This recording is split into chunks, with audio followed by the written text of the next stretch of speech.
tonight, Mr. George Murphy as star of Death on Highway 99, a suspense play produced, edited, and directed by William Spear.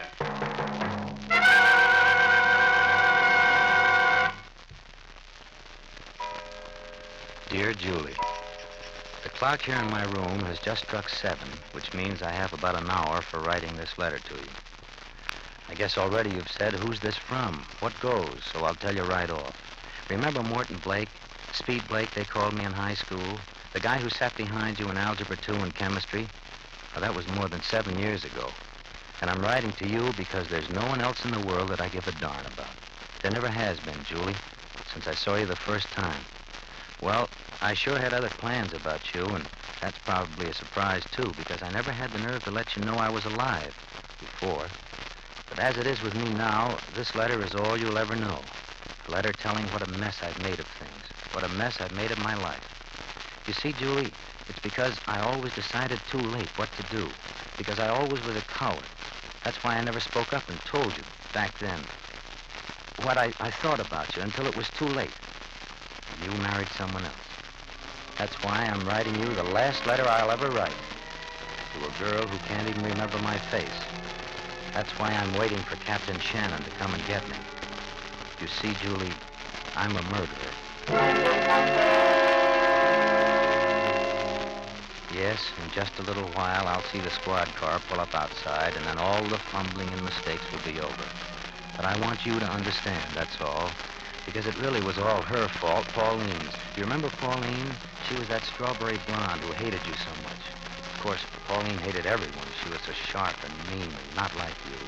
But when you got married, I married Pauline just to show myself that I didn't care.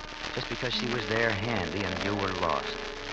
It was 5 long years we were clawing each other like two cats tied in a sack. Right up to that last night. She'd gone to a show alone. I picked her up afterwards. I was a little late, so she really began writing. She was in a fine. One thing after another. I tell you, I've just about had my fill, Maud. I've stood as much as I'm going to. As much of what? As much of what? Oh, look, Pauline, I worked late. I'm tired. Now, why don't you just sit there and be quiet? Yes, you'd like that, wouldn't you? You'd like it if I was deaf and dumb. But you won't shut me up, Morton Blake. When I want to talk, I'll talk. What are you stopping for? It's a boulevard stop sign. Oh, isn't that silly? It's almost 2 in the morning. There isn't a car in sight. Oh, Pauline, let me drive the car, will you? All right, sure. Take your time after I waited almost an hour in the cold. You don't care about anybody but yourself. Pauline. What? Look, let's stop kidding ourselves. Let's be honest for 5 minutes. Honest. You're a fine one to speak about being honest. Just wonder if it really was work that kept you tonight. After all, I know a couple of things. Forget all that, will you? And listen. What I'm trying to say is our marriage is finished. You know it and I know it. It was no good before we started. Yes. And whose fault was that, may I ask? I know what you were thinking of then. I know who you were mooning about. I know that. Oh, all right. But why should you and I go on? Why don't we just call the whole thing off? You've been working too hard, Mort. You're delirious. Do you really think I'd ever give you a divorce? Well, it's as bad for you as it is for me, Pauline. Why not? I got my reasons. But we're wasting our lives. You're still young and pretty, and you could get a much better deal. You think you could, too, don't you, Mort? Oh, I don't know. Well, just because you want your freedom so much, it's no go, see? Because I like to make you squirm, because I loathe and despise you. You get me, Mort? Yes, I get you. Pauline, let's don't talk anymore. Let's forget it. Look, you don't have to speed up just because we started... Look, a minute ago I was going too slow. You said... Never mind what I said. Stop going so fast. Well, I'm under the limit. Dry up. Mort, we'll turn over. Oh, I said dry up. But, Mort, there's somebody on the road. Martin! Look out, you're gonna hit him! You hit him. You hit him. You stay in the car, Pauline. Don't go, Mort. Maybe he's dead. Maybe. Just stay where you are. He's moving. Hey, mister.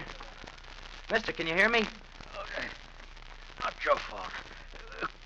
Couldn't see me in the dark. Now, don't try to talk. Here, just hang on to me.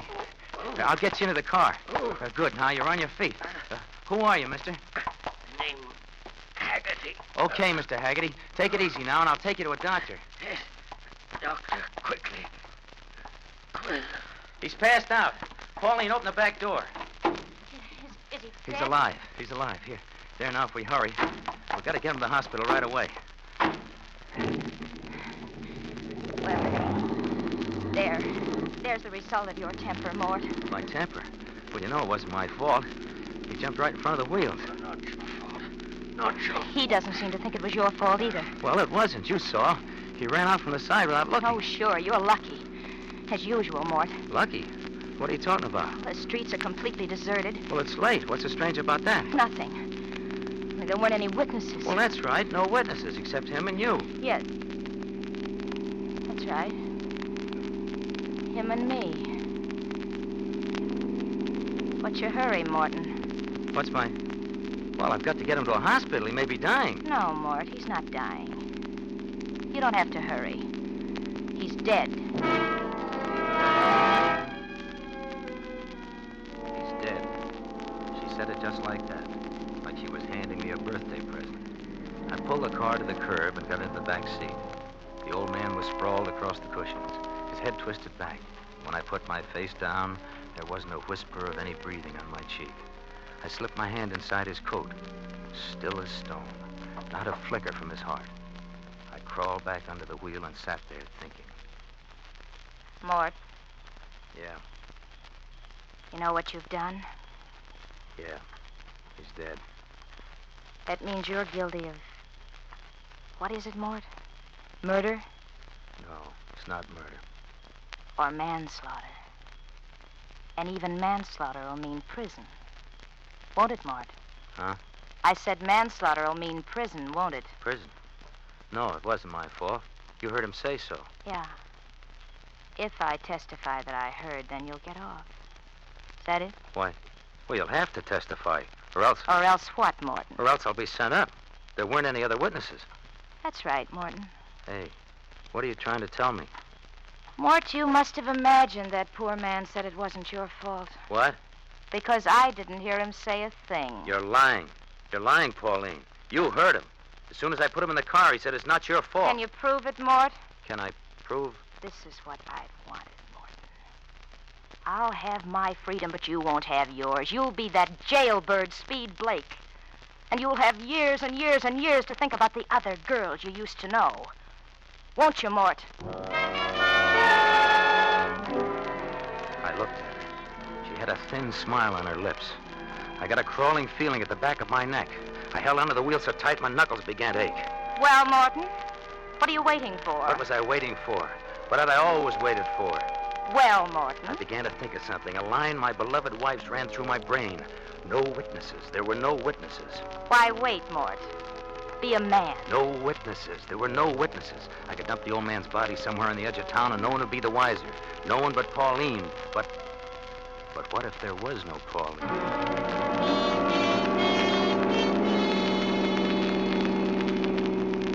Where are you going? This isn't the way, Mort. Morton, look at that speedometer. I tell you, you're going the wrong way, Mort. We're way past the city limits. Morton, stop this car at once. Stop it, do you hear? Okay. I'll stop the car, Pauline. Oh. Mort, you didn't really believe me when I said I wouldn't testify? Did you, Mort? Yes, I believed you. But I was only kidding. I wouldn't think of not telling I believed you, Pauline. But you know I'd never do I such... believed you, and so I'm going to kill you. You're joking. Am I? You wouldn't dare, Mort. Anyway, how could you? Look outside, Pauline. Did you notice where we are? What do you mean? We're on Austin Bluff. Remember the cliff just ahead? Oh, Morton. Must be at least 300 feet to the bottom. Pretty picture, huh, baby? Oh, please. Come Please, on. Morton. Come on, get out of the car. No. Oh, yes. We're going for a walk, Pauline. A walk in the moonlight. Just you and me. After 5 years, we ought to have a little romance, we two. She didn't budge. Her eyes blazed at me. I got out of the car and closed the door. Walked around to the other side to pull her out. But she locked the door from the inside before I got there. I ran fast, back to the other side. I wasn't fast enough. She'd locked that door. And the back doors, too.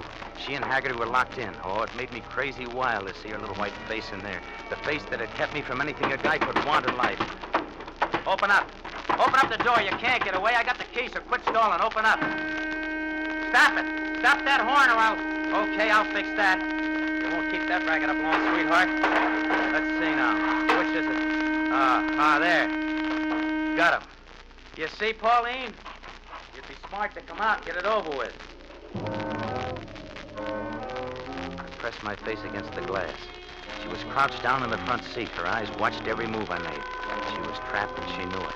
I could see Haggerty in the back seat, his head still twisted back. His eyes were shut and his sprawled old body had a look of pain and surprise. Even wild like I was, I felt bad about him, but I had to hurry. Pauline was fooling with the lights, flashing them on and off. I fell around on the ground and I found a good solid rock. I picked it up and I showed it to her. Open up. This is your last chance or I'll smash the window. Okay, whatever you say, baby. Here we go. No! No, Mort, no! Now for that walk. No, Come on. No, don't, Mort. Don't hurt me, please. Come don't on. hurt me. Come on, I'll stop that screaming. Mort. Now, I think it's a clear drop here. No ledge. That's right. You see that glow down there? That's water. Taylor Creek. Clear all the way down. Oh, you want to talk, huh? Okay, talk. You can even yell. No one will hear you now.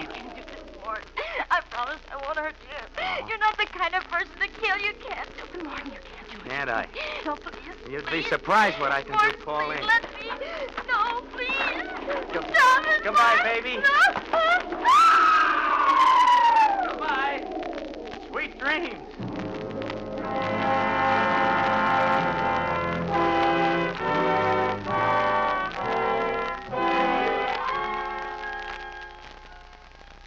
Yes, Julie, I did it. And when you get this letter, you'll be the only person who will really know why. Who'll know that I'm only sorry that I didn't kill her sooner. All right, so you can't quite remember which guy I was, if I was the tall one or the red-headed one, or if you spoke to me when you saw me in the hall. That doesn't matter to you or to me now. What matters is that I lived with her for 5 years. 5 years that I might have spent at least thinking about you. Well, it was done. I climbed back into the car. The clock on the dash said 20 after 2. I still had to get rid of the old man's body before daylight, so I started driving. When I came to a strip of forest along the road, I stopped my car and got out. Right then, the beam of a spotlight pinned me in my tracks. I didn't move.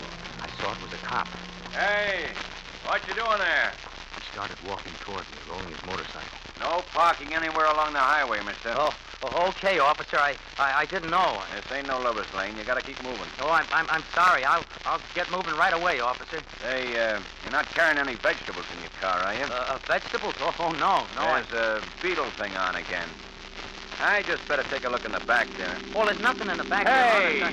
What? Listen. Where does that guy think he's going? Oh, yes.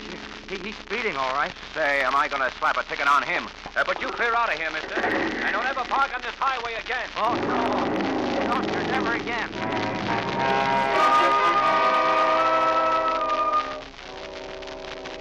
So I took another road and got back on Highway 99.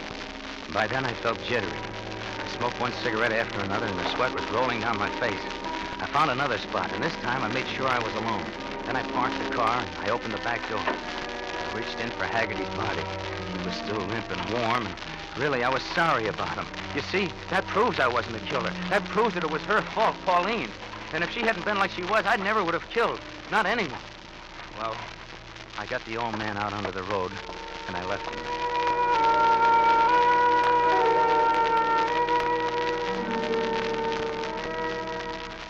When I got home, I put the car in the garage, and I looked it over to see that everything was okay. There was no blood on the seat. That was a break. The window was broken, of course, but I could fix that. There was mud on the tires, so I got out the garden hose and I washed them down. Then I went into the house. I was pretty nervous, and I knew that I had to be on my toes for the next few days, so I took a couple of sleeping pills. They did the trick. I was asleep the minute my head hit the pillow.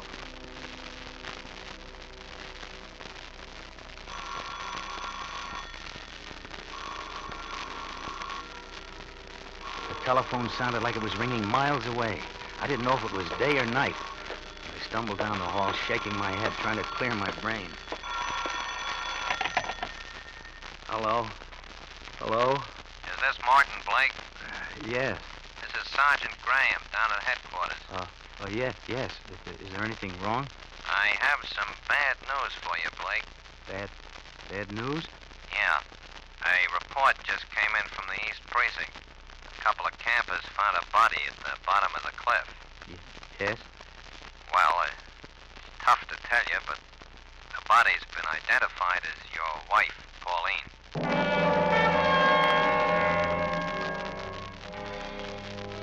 It looked like an accident.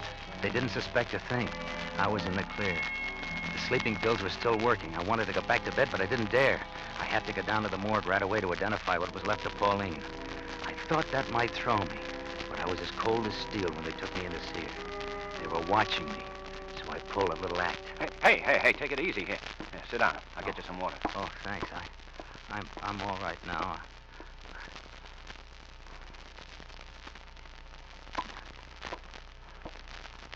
Here, take a swallow of this. Oh, thanks. I guess you must get pretty hardened to these things after a while. Yeah, we see him every day. But I don't know. You never really get used to it. We had another sad case this morning. Another accident? Yeah. They brought in an old fella. Found him on Highway 99. Smacked by a hit-and-run driver. Oh, is that right? Yeah, nasty business. Of course, this old man isn't dead, but still... Hey, you're jumpy. Yeah, I get you another glass. Oh, thanks. You see, seeing my wife, I guess I'd... Sure, I understand. Yeah. Just take it easy. Well, Feel better? yeah, sure. You were telling me the old man wasn't dead? No, he, just by luck, one of the boys got a very faint heartbeat when they felt his pulse. We went to work on him fast, and it looks like he's going to pull through. Oh, that's sure a break. For him, I mean. Yeah. He's at the receiving hospital. The report is he's coming along fine. Got a bad smack in the head, lost his memory. Oh, for good? No, they say it's only temporary. They say when he snaps out of it, he may even remember the dirty rat that hit him.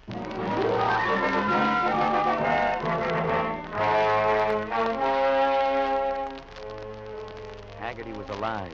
Well, of course, I should have been glad. The poor old guy had never done anything to me. But I couldn't think that way then. Haggerty was alive, and he'd remember me. He'd remember Pauline was with me. I almost gave up. I almost shouted, all right, I did it. I killed my wife. But something kept me fighting long enough to get out of there.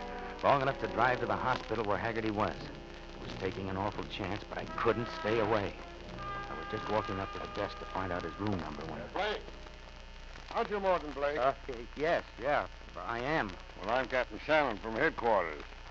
I just saw you down at the morgue. Oh, yes, I didn't remember. Well, can't tell you how sorry I am about your wife. Oh, yes, sir. Thanks, Captain. Funny running into you here. Yes, sir. I thought I'd find out if I could get a room and take a rest for a few days. I'd feel pretty shot. I can imagine. But I don't think you have a chance the way hospitals are crowded. You better get your rest at home. Get a friend to stay with you. Yeah, I guess you're right. I drive you home, but I got called down on this hit-and-run case. Oh, the old man, the attendant at the morgue was telling me. Yeah, he's conscious now, so I'm going up to talk to him. Do you think he'll know who hit him? They said over the phone he has a good description, and even if it isn't good, we've got the tire print of the car and a footprint of the driver. You have? From where? There was a lot of mud where the car stopped. The driver was careless. That kind usually are. There's a doctor on the case now. Oh, Dr. Leeds. Yes. I was just coming up to talk to old Haggerty. Yes, I know. Did the nurse tell you he described the driver, Captain? Yes, I'm going to take it down and make the arrest. Fine, but would you mind waiting about 2 hours? The old man's sleeping now, and rest is important to a man his age. Mind, Doctor? No. What's time to me? It's 2 hours more for the hit-and-run driver, whoever he is, to wonder just how smart he really was. And we know the answer.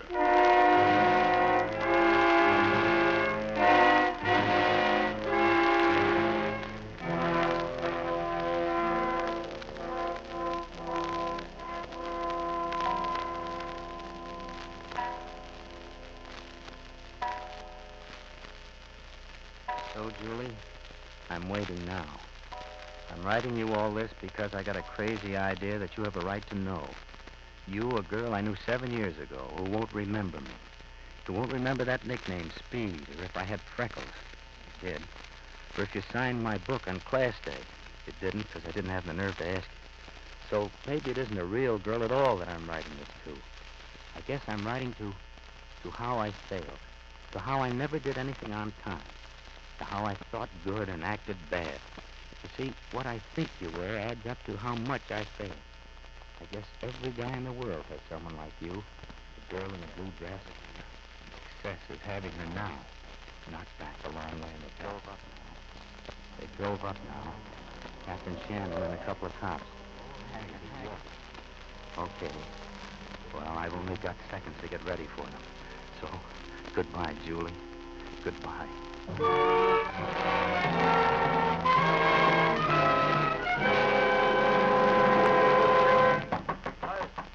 Right. All right, you can come in now. It isn't locked. Yeah, I brought this to Haggerty, Blake. I think we all ought to have a little talk. Oh, sure. I know. This is the man, isn't it, Haggerty? Yes, but I told you, Captain, it wasn't his fault. You told him what? Of course. I stepped out and you couldn't miss hitting me. But he left you there. You might have been dying, Haggerty. I know. He got scared. I don't blame him. I'm not going to make any charges, Captain, and that's that. Well, I guess that's all, Blake. Oh. You ought to be happy about it. But wait. Didn't he tell you about What about your wife? that she was with me in the car? Last night, your wife was with you? Haggerty. He didn't tell you? And now it's too late. What's wrong with you, Blake? Somebody get some water. It's too late. I took cyanide when you drove up. It's too late. You see, I killed Pauline. But Haggerty never I know. He didn't see it. He passed out before I put him in the car. It's too late. It's funny about me, Captain. Oh, I was always too late. And they used to call me Speed. Blake.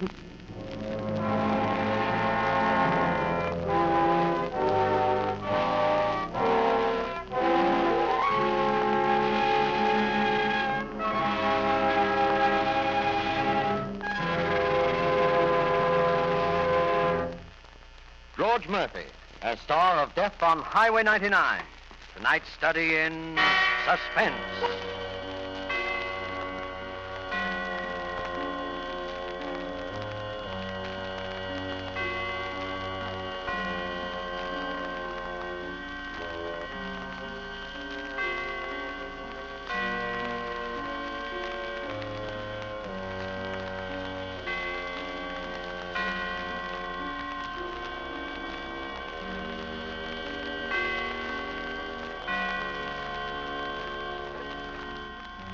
This is the Armed Forces Radio Service.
Suspense.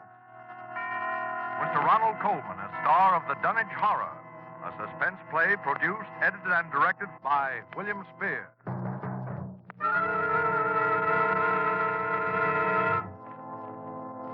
Come in, Dunwich, Massachusetts. Come in, Dunwich.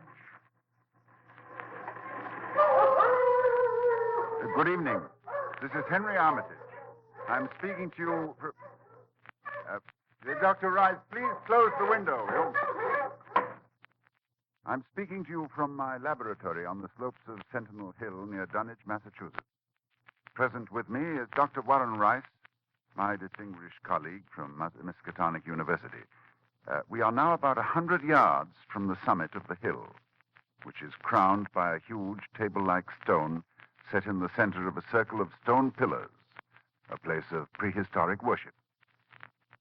A moment ago, you may have heard the dogs of Dunwich Township barking, as we have heard them for 3 days and 3 nights.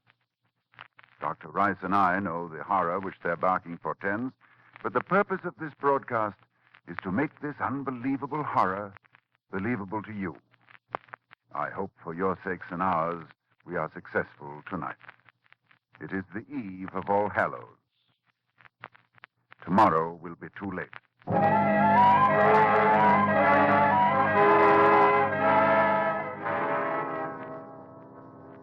Our time tonight is very short, so I'll speak only of those more recent events which, believe me, may culminate at any moment in a climax too frightful to wholly contemplate.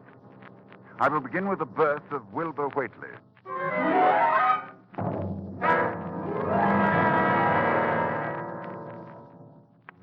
It was the night of February the 2nd, 1921, Candlemas. Toward dawn, when Lavinia Whately, a deformed albino woman about 35 years old, gave birth to her dark, goatish-looking son in the crumbling Whately farmhouse northeast of the village. No one attended her. No doctor or midwife. No one was with her, except her aged, half-insane father, who was known as Wizard Whately. So Wilbur came into this world under heaven knows what incantations, what appeals to what power. A week later, Wizard Whately drove his sleigh into Dunwich village and reported the event to a group of loungers in Osborne's general store. Hey, your grandson got yellow hair like Lavinia, Wizard? No, takes after his father more. He's dark. You never spoke of who his father might be now, did you? Oh, you know his father when the time comes. Oh, Lavinia's read and seen some things the most of you only talk about. I calculate her husband's as good as you can find this side of Aylesbury. Well, we don't be nosy, Wizard. Maybe it wanted no church that none of you heard of. But you wouldn't ask no better church wedding than Lavinia's. Well, I didn't hear tell of no wedding, Wizard. When was that? Oh, not a wedding you'd hear of, Corey. Not a husband you'd hear of, neither. But let me tell you something. Someday you folks will hear a child of Lavinia's calling its father's name on top of Sentinel Hill.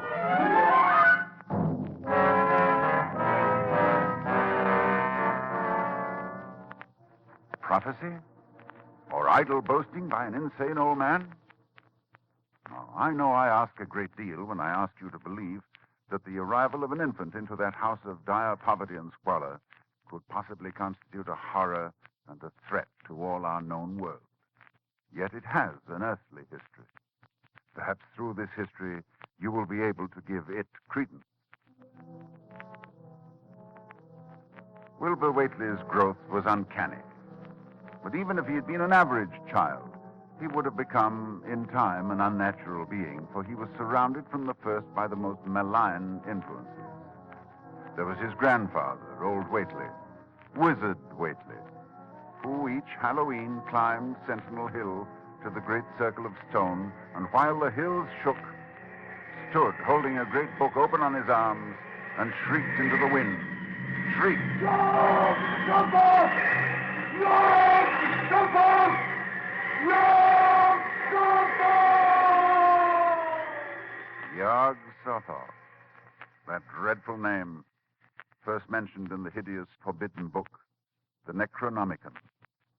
And this Wizard Whately was Wilbur's teacher.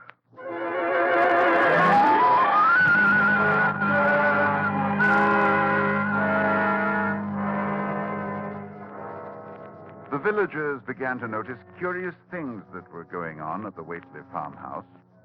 Soon after Wilbur was born, old Whately began to remodel the house. The abandoned upper story was restored, and all the windows were tightly boarded up. And then, Wizard began to buy cattle in large numbers, both horses and cows. Yet the livestock on the farm didn't seem to increase. Young Lem Brown was one day curious enough to creep close to the house to count the Whately herd. Dr. Armitage, there warn't more'n 12 cows, and them sick. Looked like they had the blight and funny wounds on 'em, like cuts. I heard something, too, in the top part of Wizard's house. Something like water slapping inside, only big like a sea.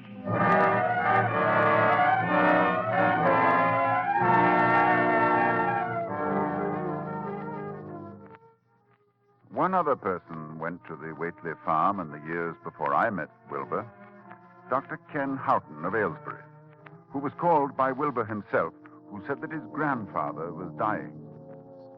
Dr. Houghton found the old man in a bedroom on the ground floor, and Wilbur with him. While outside the window, a legion of whippoorwills cried loudly and rhythmically, endlessly. Wilbur spoke about the sound. Listen, they whistle in time with his breathing now. They're ready. Listen, Doctor.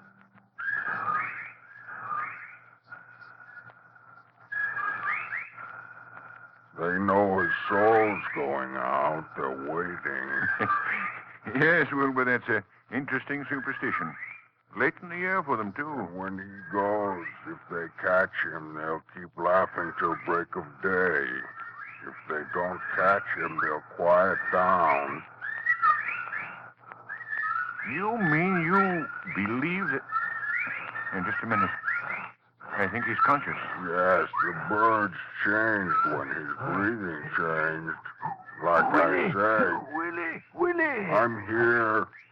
More space, Willie. Remember, more space soon. Yes, I'll build it. You grows, but that grows faster. It'll be ready to serve you soon, Willie. I know. But remember, when it's time, you open up the gates to Yog Sothoth with the long chant, the one on page 751 of the book. But mind you, feed it enough, 'cause if it gets out before you opens to Yog Sothoth, it's all over. It's no use. He's going now. He's dead, Wilbur. Listen.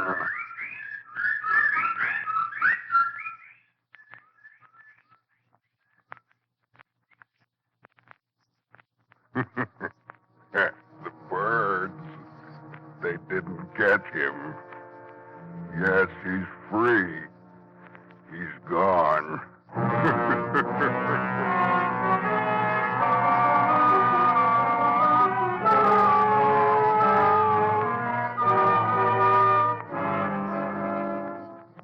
It was the winter following Wizard Whately's death that I first met Wilbur. He came in person to the library at Miskatonic University to consult a copy of the hideous Necronomicon, which was kept there in its Latin version, as printed in Spain in the 17th century. I tell you, when he came into my office, I was appalled at his appearance. 8 feet tall, shabby, dirty, bearded. But I was even more appalled by his voice when he spoke to me. I wrote you a letter a month past, Doctor. I wanted a loan of the book. Well, that's a book that's never loaned from this library. I doubt if it is from any library. Well, I have to see it then. Oh, very well. It's kept right here. As you know, there are only 3 copies of this book in existence. That's why we're careful. Here, you can look at it on this table. Wizard said it would be on page 751. What? What is it you're looking for? The formula, the long chant, the one that opens the gate to Yog Sothoth.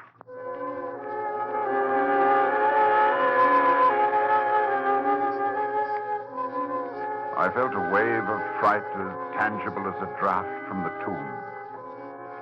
He seemed somehow like the spawn of another dimension, like something only partly of mankind, linked to black gulfs beyond all spheres of force and matter, space and time. And presently he raised his head and spoke again. It's here, all right, but I'll have to have a copy. That paragraph there? I don't know. Do you know Latin, Doctor? Yes, certainly. Then read it, Doctor. Let's hear how you make it out. All right, that shouldn't be difficult. Let's see. Nor is it to be thought that man is the oldest or the last of Earth's masters. The old ones were, and the old ones shall be. Not in the spaces that we know, but between them. But only Yog-Sothoth knows the gate. Yog-Sothoth is the gate to where the old ones broke through of old. Their hands are at your throats, yet ye see them not. Dr. Armitage, you see, I reckon I've got to take that book home. There's things in it I've got to try, and you can't hold me up. No, I'm sorry. I tell you, Doctor, I'll have the book sooner or later, no matter what. You see, that's waiting for me at home won't wait much longer.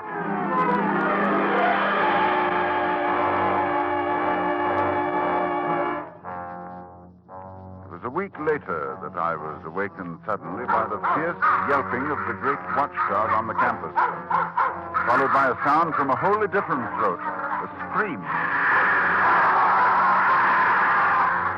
And I knew instantly that Wilbur had come back for the Necronomicon. I hastened into my clothes and rushed across to the library where a crowd had gathered before the smashed window of my office.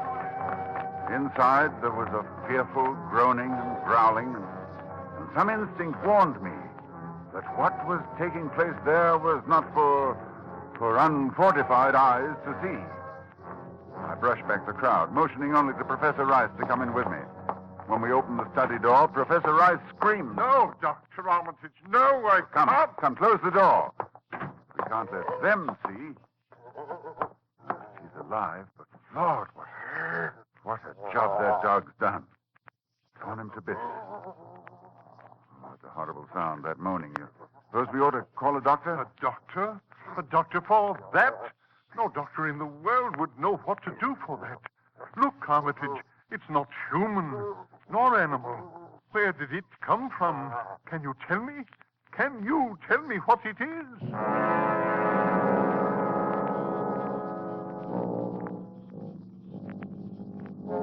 No, I couldn't tell what Wilbur Whately was.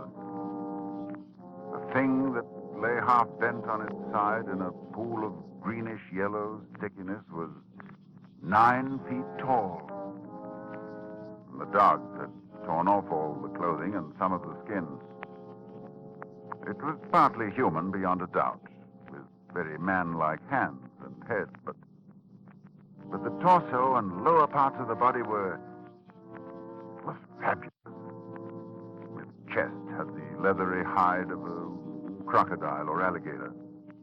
But below the waistline, the skin was covered with coarse black fur. And from the abdomen, long greenish-gray tentacles. The limbs terminated in ridgy-veined pads that were neither hooves nor claws. And as Dr. Rice and I stood staring at this presence, the whippoorwills began to cry in unison outside the study window. And then the thing on the floor roused and mumbled. God.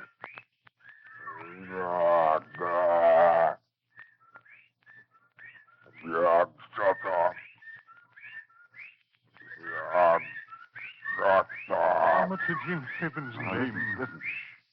The whippoor will. Listen. Yes, he's dead now. Look, Rice. Look what's happening. He's disintegrating. Of course. Fast, too. Fading away. Because he isn't made of matter as we know it on Earth. I guess he took after his father. So there'll be nothing left. His father? What was his father? I daren't think.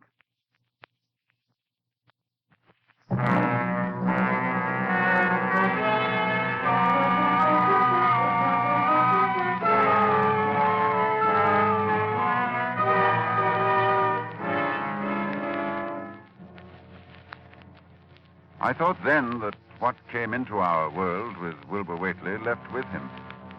I forgot what he himself had told me of it, which was waiting in the sealed house Wizard Whately had built, where the cattle were driven to disappear.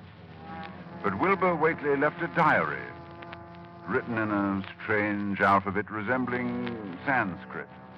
And I worked off and on for weeks to decipher it. And finally, I read the following passage written by Wilbur when he was no more than 8 years old. That upstairs is more ahead of me than I had thought it would be, and is not like to have much earth brain. I can see it a little when I make the sign or blow the powder of Ivangatse at it. And it is like them I see Halloween on the hill. I wonder how I shall look when the earth is cleared and there are no earth beings. Maybe like that upstairs looks, which has no body, even fed with all the blood. Toward morning, in a cold sweat of terror, I called Dr. Rice to my house and told him we have to destroy what's in that farmhouse. Why can't we just leave the thing locked up there? The house is boarded tight. Yes, but you think boards will hold it? Don't you realize, man, it hasn't been fed? It hasn't had blood since the 18th of September, when Wilbur Whately came here to die. We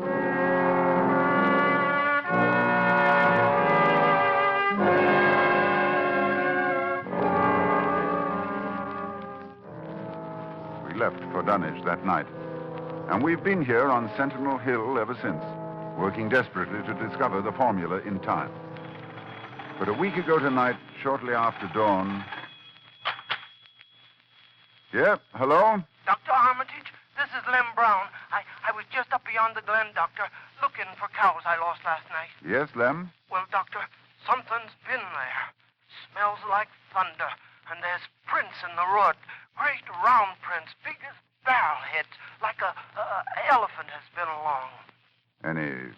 Anything else, Lem? That's all I see. Except bushes and trees pushed back from the road like a house was drug along. Did you hear anything? Yes. Long toward morning, I heard a sound over toward Whately's place. A kind of ripping or tearing of wood, like a big box was being opened up. Chancy, you heard it too. Lem, who lives nearest the Whately farm? Why, that'd be Elmer Fry's place. Oh, he's on this line too, isn't he? Hang on and I'll ring him.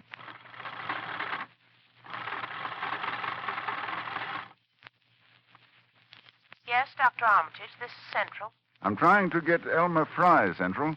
Doctor, he must be out somewheres, and his whole family. I was ringing there an hour ago. Earl Sawyer saw Elmer's cows stampeding in Cold Spring Glen. Oh, you didn't get him. All right. But if you hear or see anything more, let me know. I'll be here working all day. Rice! Oh, wake up. It's loose. It's out of the house. One family gone already. We have to work. Pray God we find that formula in time.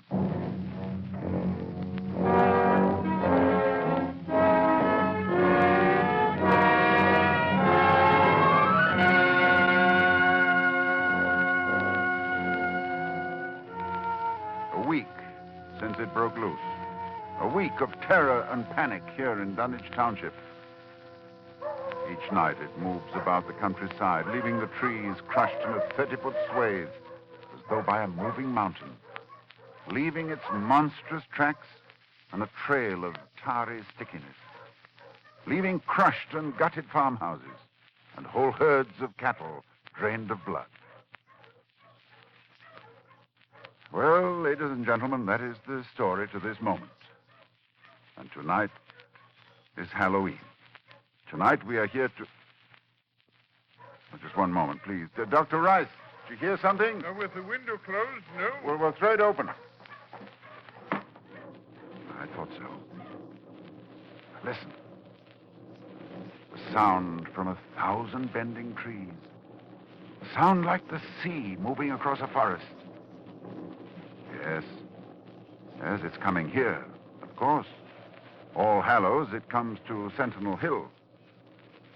Dr. Rice, I'll try the formula and the powder from the altar stone. I want you to stay here at the microphone and report what you see. Very well, Dr. Armitage. Oh, wait a minute before I go. To any scientists who may be listening to me, if I fail, there is a possible alternative formula in Falconer's mystical formulae of the Middle Ages on page 24. Listen. Well, there are the whippoorwills. I better get out there. Take over, Dr. Rice. Yes. I'll do as well as I can, Armitage. Good luck.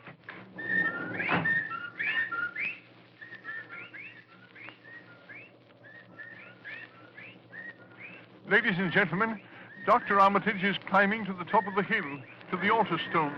I can see him plainly, for the moon is high and the night clear. Down the hill, toward the dark village, I can see the grasses and shrubbery bending down, marking the monster's ascent.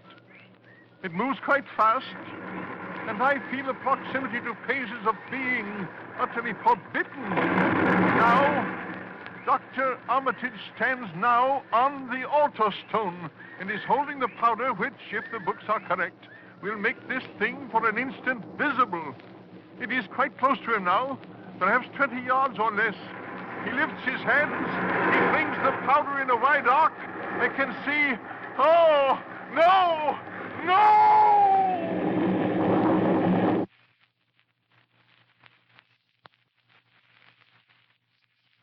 Dr. Rice. Come in, Dunwich. Ladies and gentlemen, this is your suspense announcer. Due to conditions... Oh, just a moment, please.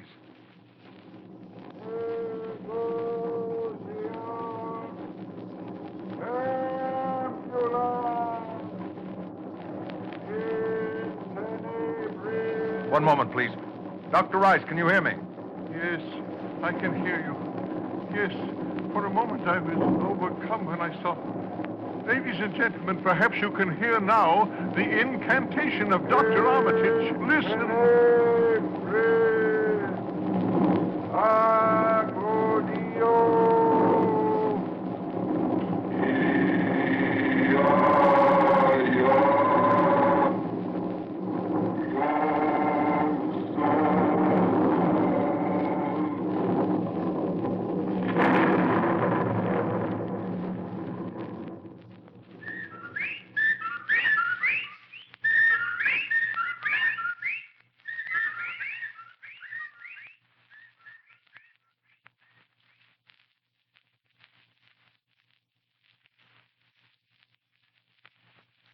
The whippoorwills mean death. And Dr. Armitage is walking back here now. So we know that whatever it was, it is gone. It is dead. We can be thankful indeed. You see, I saw Dr. Armitage. Yes. Did you see it, Dr. Rice? I saw it, Lord, yes. What did it look like to you? It looked here. Like something made of squirming ropes, but bigger than a barn and shaped, well, like an egg, and dozens of legs, like barrels that half closed when it stepped, and nothing solid about it, and at least 15 or 20 mouths or trunks opening and closing, but what was it? Oh, a kind of force. A kind of force that doesn't belong in our part of space. Did you notice the half face on top? Half face, like a human face. Yes, very large, but yes, quite human. And quite like Wilbur's, like all the Waitlers. Then it was It was... That's right. It was Wilbur's twin brother. And you saw what 3 weeks' growth had done. And it was the child of Lavinia's who called its father's name on Sentinel Hill, as Wizard Whately prophesied. You heard it calling, Yog Sotho. Ladies and gentlemen, this night is over. It is All Saints' Day. May heaven bless us all.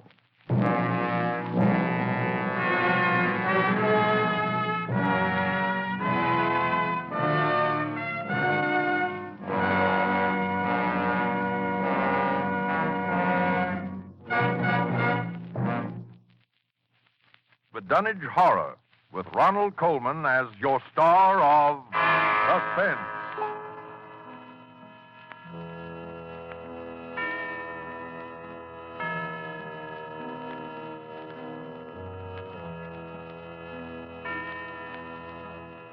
This is the Armed Forces Radio Service.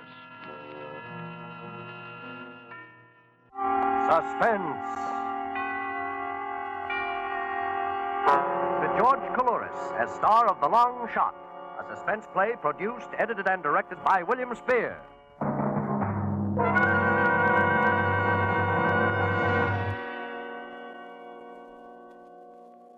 The one thing that puzzles me, Raymond, is how in the world a man of your intelligence could expect to get away with it. Oh, you haven't heard the whole story. Yeah? Well, come on, let's have it. You got your book, Miss Andrews? Yes, sir. Okay, Raymond, okay. Start from the beginning. You know, of course, that anything you say... Oh, what difference does it make if you found the body? Nothing I can say now is going to matter one way or another. Well? Yes, I admit it was a long shot. But if you followed the horses as long as I have, you know that once in a while a long shot pays off. When it does, it pays plenty. Just like this one would have if it hadn't been for a smart Nevada cop. Smart Nevada cop? Oh, I don't understand. Let him talk. Okay. Go on, Raymond. Thanks. Seems a year. But I guess it's only 10 days since I was sitting in the Astor lobby in New York. I'd had a terrible run of luck at the tracks. Started out the season with $2,000 and ended up with 28 cents. I was desperate. Hey, give me one. There you are, mister. Thank you. Paper, get your... I don't know why, but I found myself absent-mindedly looking through the classified section. All of a sudden, a small black square in the help wanted column seemed to come up and hit me right in the eye. Englishman will pay $150 in expenses to fellow countryman, preferably Londoner, in return for services as driver and traveling companion on automobile trip to San Francisco. There was a phone number and an address on 76th Street.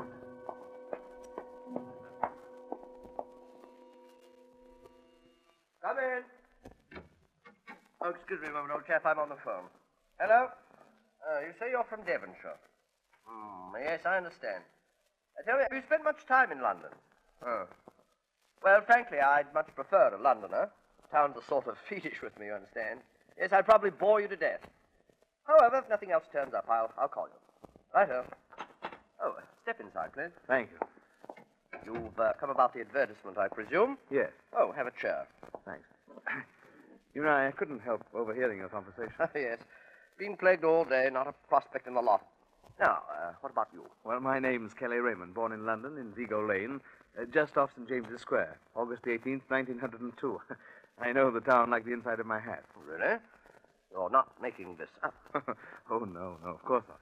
How long did you live there? 30 years. Vigo Lane, I'm not sure I know it. Oh, I suppose Vigo Street is the proper name. It turns right off Sackville and runs a few squares before it crosses Regent Street. Yes. Of course, I place it now. Well, Raymond, you seem to be a bit of all right. Tell me, why would you like to drive with me to San Francisco? Are you at all interested in horse racing, Mr... Sorry, old boy, my name is Hendricks. Walker Hendricks. No, I can't say that I am particularly. Been to Epsom Downs on a few occasions. I see. Well, I've become rather fond of it. I might even say financially dependent on it in recent years, and with Bay Meadows opening shortly... Bay Meadows, old chap? That's a track near San Francisco. Oh, yes, I see. Perhaps you wondered about my advertisement. Well, it was a bit unusual. Yes. Well, fact is, I'm extremely depressed with Americans, frankly. Never would have come here if it hadn't been for urgent business in San Francisco. Naturally, I couldn't bear the prospect of making the trip alone. I hope to find a fellow Britisher in the same predicament. Oh, excuse me a moment, old chap. Yes. Hello. Oh, yes. Well, I'm frightfully sorry, but I've just engaged a man.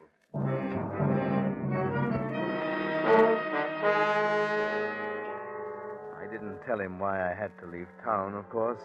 But there was the small matter of a few bad checks and a cell waiting for me in the city jail if I ran into the wrong people. And thank heaven, with all his eccentricity, he knew when to stop asking questions. Yes, I was sitting pretty. The only thing I was afraid of was death from sheer boredom, because from the moment we started out, all he could talk about was London. Have you spent much time in Soho, Raymond? Well, I never lived there, that's what you mean. Oh, no. I mean the restaurants and so on. Have you visited them? Oh, well, let me see. There's the Moroccan. Oh, no. What was it? The Algerian Cafe in Dean Street. Oh, quite right. The Algerian in Dean Street, yes. Isn't that the place where they sell the wonderful coffee in the little brown packages? Yes. Yes, I'm sure. There's a big Frenchwoman there that we used to call Madame. Oh, quite. I recall her now. Do you remember the sign on the wall behind the counter? Let me see. It's something about anyone caught gambling or playing for money will be kicked into the gutter and not picked up again. Oh, yes. Dashed amusing, wasn't it? As a matter of fact, I remember her clearly now. Yes, I saw her there only a short time ago. Oh, it seems to me she died, didn't she? Was that a fact? Oh, you probably met her daughter. Oh. Slow down a bit, will you? There's a sign. Cleveland, 12 miles. Oh, well, we'll spend the night there, actually. Eh? Oh, good idea. Let's see. Oh, yes, we were talking about Soho.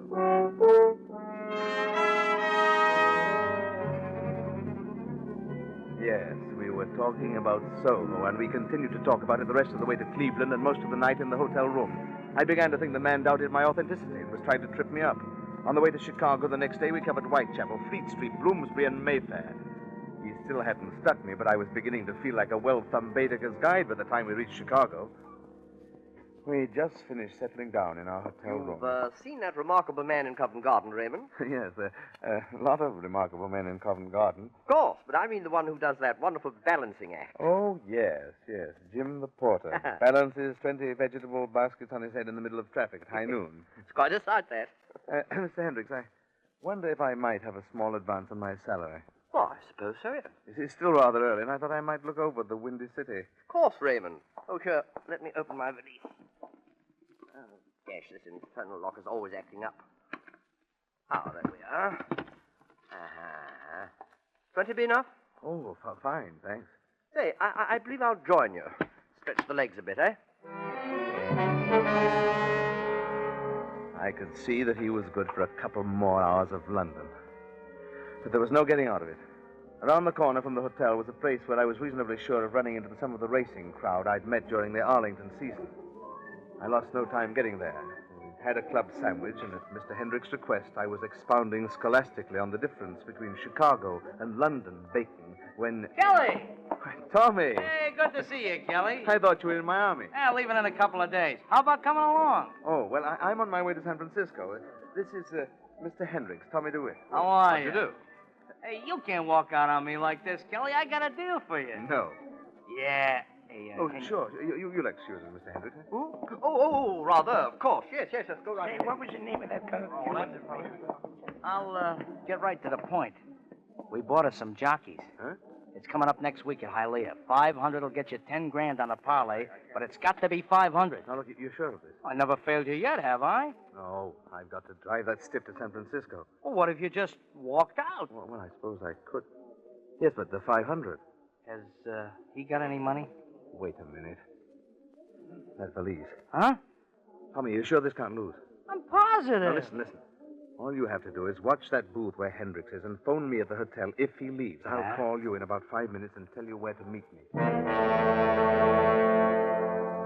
I'd remembered about that wallet full of bills in Hendricks' valise back at the hotel. It was easy to slip out the back of the place, leaving Tommy watching him from the small window in the door to the back room. In 2 minutes, I was back in our room at the hotel. There it was, just like we'd left it, and to make things even easier, he'd forgotten to lock it. There was $680 in $20 bills in the wallet, and a sheaf of legal-looking documents in the portfolio next to it. I glanced at them idly as I pocketed the money. On top was a letter to Hendricks from a law firm in San Francisco, and although this was no place to be caught reading other people's mail, I began reading it. It was dated 2 months ago, October the 18th, 1934, addressed to Hendricks in Bedford Park, London. wish to thank you for the patience and cooperation you have shown in the matter of your uncle's estate. Realize our position, of course. Since you are completely unknown personally to either relatives or legal counsel in the United States, it has been necessary to establish proof of your right to the estate entirely by documentary evidence. Happy to state that such proof is now thoroughly established. Ask that you present yourself with documents requested in our previous letter at our San Francisco offices, and trust that final disposition of the estate will be accomplished without further difficulty. Signed, Martin Kelson, attorney at law. I put the papers back in the valise, grabbed my luggage, and started to leave. But I didn't leave. I stopped with my hand on the doorknob. And all of a sudden, my mind started going a mile a minute. Birth certificate. Affidavits from friends. Notarized statement from the Department of Records. Sheaf of letters. Evaluation of estate. Oh, my heart began to pound. Yes, this was a long shot. I knew it as I stood there looking down at those papers, checking them carefully. But it paid off. $100,000. Everything, every affidavit and statement, was a guarantee that their bearer was Walker Hendricks.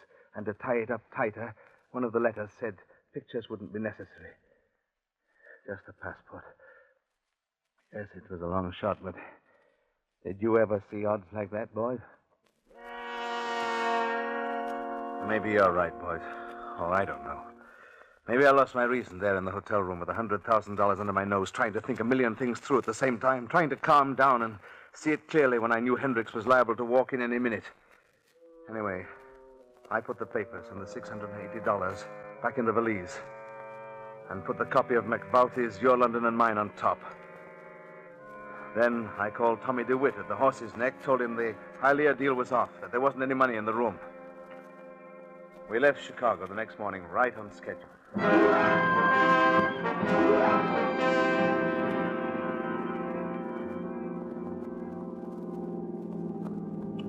Omaha, 6 miles. Expect we'd better stay there tonight, eh? Oh, you were saying you know the George Inn, Raymond? Yes, you know, it's not in London proper. It's in Southwark, on the other side of the river. Oh, yes, I believe you're right at that. What would you give for some of their jugged hair or their bubbling squeak? It's a rare old inn, the George. I couldn't see a leak anywhere. All I had to do was pick the right time and place. He looked 45, but according to the birth certificate, he was only a year older than I, and you can't tell how old a man looks by the way he writes a letter. Yes, I thought of the handwriting, too. Made traces of the signatures on the letters and practiced on them every minute I was alone. The Cock in Fleet Street. Ever been there, Raymond? Ever been to the Cock? What? The Cock? Yes. Oh, yes, Fleet Street. I used to go there with a friend of mine, a reporter on the Times. It seems there was a waitress there that he was quite fond of, much to the dismay of his parents.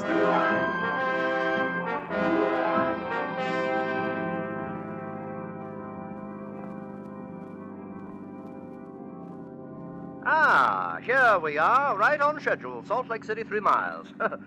Jove, I'll be glad for a wash. That plain country's appalling. Nice to have some trees for a change. Yes, not a bad spot at that. Matter of fact, I have an aunt here, you know. Huh? An aunt? Yes. Why, how long since you've seen her? Oh, I've never seen her. Don't intend to. She's a sister of my mother's, a Marguerite Stoddard. Thoroughly Americanized, I understand, and probably a crashing bore. But really, old man, aren't you going to look up your dear old aunt now that you're right here in Salt Lake? No, definitely not. Definitely not. I managed to get away from Hendricks right after dinner and told him I had a friend to look up. Yes, here was a way of telling about that payoff ahead of time. A laboratory test right here in Salt Lake City with nothing to lose if it didn't work out.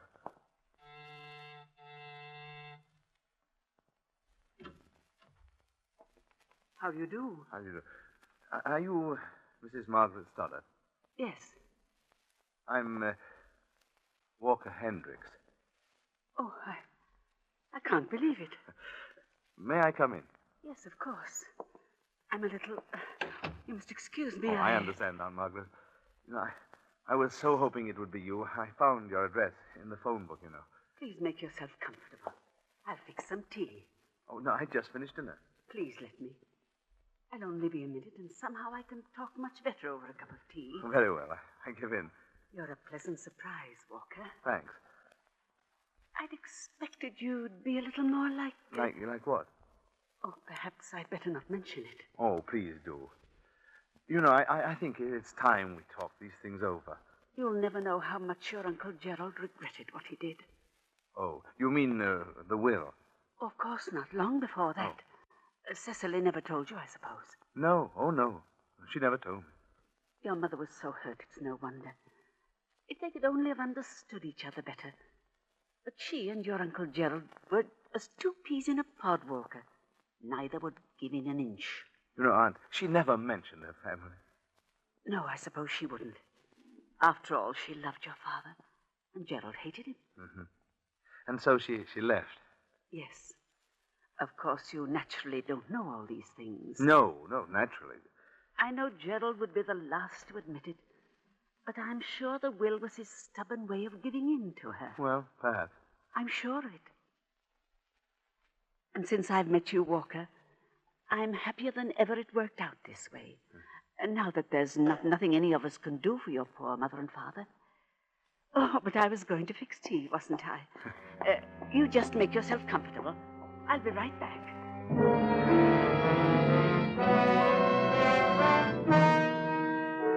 If there ever was any doubt in my mind, it disappeared then and there. I even tried to catch myself up, and she never suspected a thing.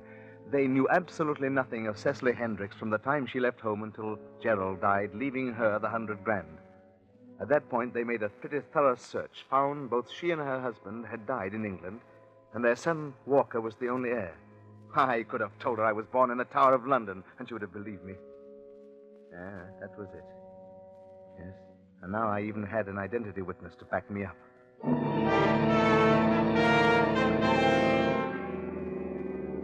It's 521 miles from Salt Lake to Reno, but I convinced Hendricks we could make it before stopping. I had a special reason. We had to hit the desolate section of Middle Nevada about midnight. As usual, from the time I stepped on the starter that morning, he was off on another tour of London. You know, for all the years I've lived in London, I've never visited Billingsgate. Oh, you must have passed it. It's right next to the bridge. Oh, you've been there? You know, there's hardly a spot in London where I haven't been. If you like fish, you'd be interested. Otherwise, I wouldn't recommend it. Oh, really? Oh, fascinating district around there, though. When you get right down to it, killing a man's a pretty tough job. Oh, yes. Even when it's as perfect as this was going to be. So for once, I was so thankful for London. It gave us something to talk about, and there was so much on my mind that I might have given myself away in silence. So I prattled on like a phonograph. Yes. I used to go down there as a boy to watch the Dutch eel-boats put in and out of the harbor. I never heard of a Dutch eel-boat. Well, I expect most Londoners haven't. You know, amazing thing about that town, it seems that the greenest tourist knows more about it than the Londoners themselves. I'd say you've done rather well, boy. Well, you know, I've been on my own since I was 14. Now, take yourself, for example. 10 to 1, you've never been in Petticoat Lane. Perfectly marvelous place. Regular Oriental bazaar, right in the heart of the city. Is that a fact? Japs, Chinese, Malayans, everybody shouting at once and selling something different. Oh. That's rather near Hangman's Dock, isn't it? Yes. Catch that sign, will you? Oh, very well. Slow down a bit. Wendover, Oasis, Wells. Oh, yes, Elko, 3 miles. By the way, Raymond, don't you think it might be wiser to spend the night here? I thought we decided... Well, yes, I know, but I've been thinking it's rather a long go to Reno. Well, you can doze in the car, you know. Yes, but why? We've got lots of time. Look, here's what we'll do. Make Reno tonight and take a little extra jaunt around Lake Tahoe tomorrow. Oh. And we won't lose a bit of time, and I'll promise you that it'll take your breath away. How's that? Well... Now, we'll have a quick bite in Elko and move right on. It's only a few hours. Oh, very well. Although, frankly, Raymond, I'm enjoying this reminiscing so much, I hate to cut the trip short. Oh, good. Well, that's decided then, eh?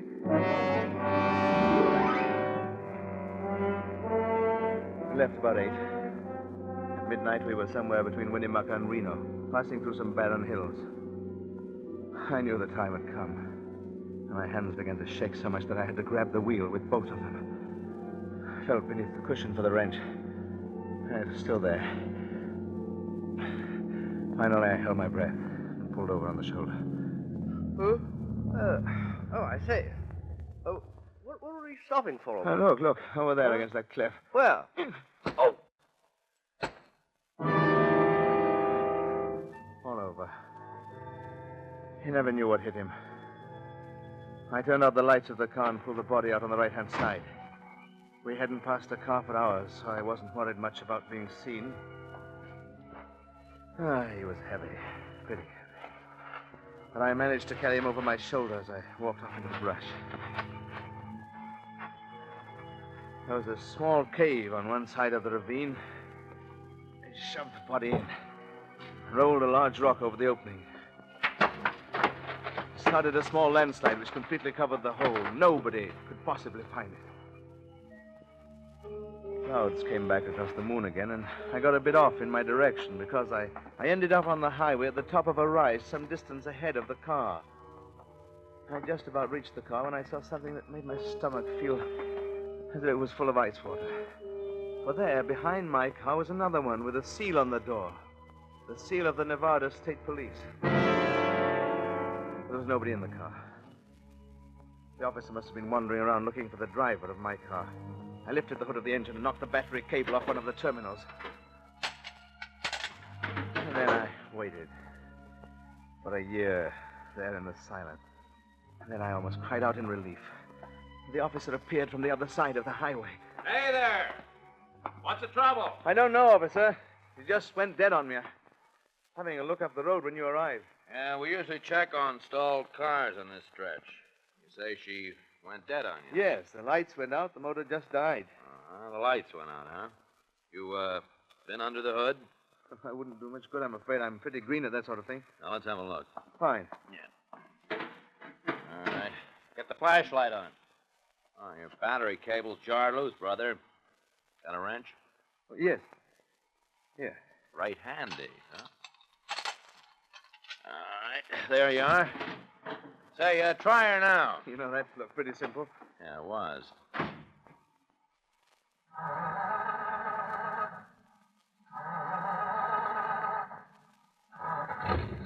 Thanks ever so much. That's okay. Let's see, your name's Hendricks, huh? Right. Check the registration. You're a long way from home, brother. That's right, yes. Well, thanks a lot. You're welcome, brother. Good night. I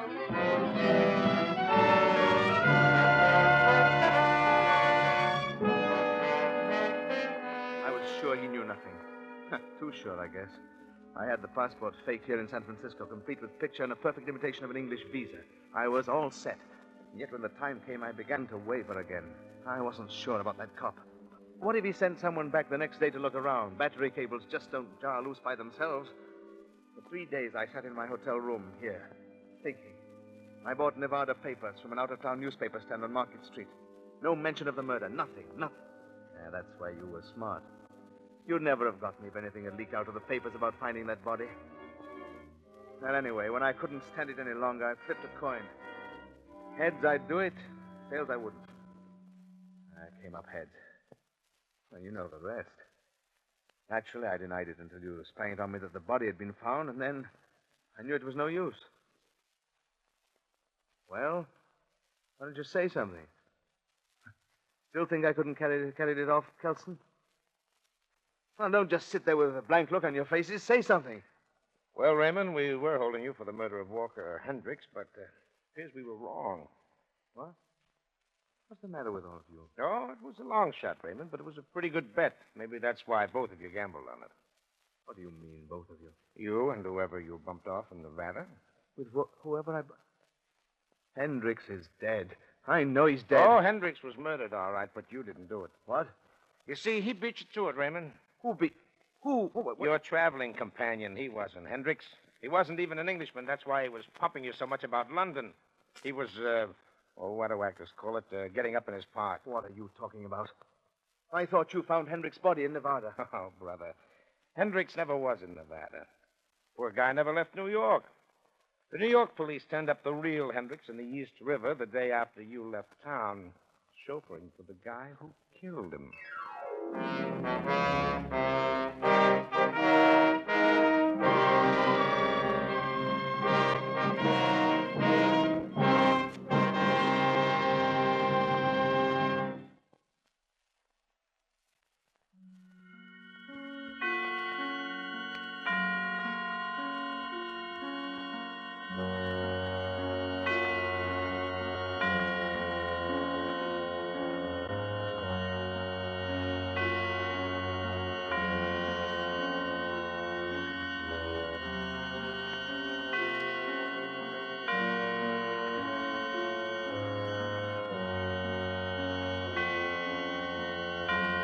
This is the Armed Forces Radio Service.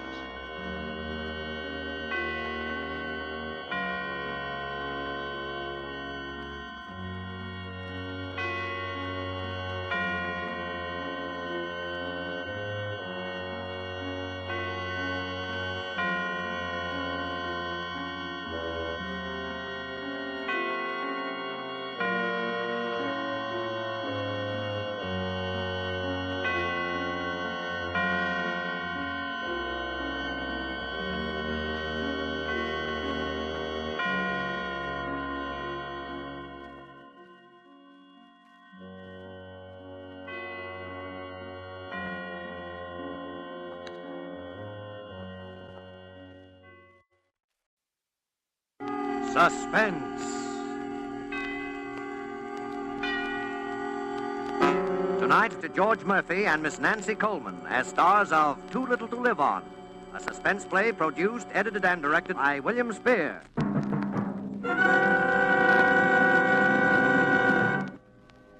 I don't know whether we ever thought about it before this morning or not. Might have crossed our minds sometime, one or the other of us. I don't know. But we never talked about it. Never. Never before this morning. Then this morning, everything just seemed to come to a head. Every little thing that had happened all those months and years just seemed to pile up at once. It just seemed as though this morning was the last straw. Hi, honey. Hello, darling.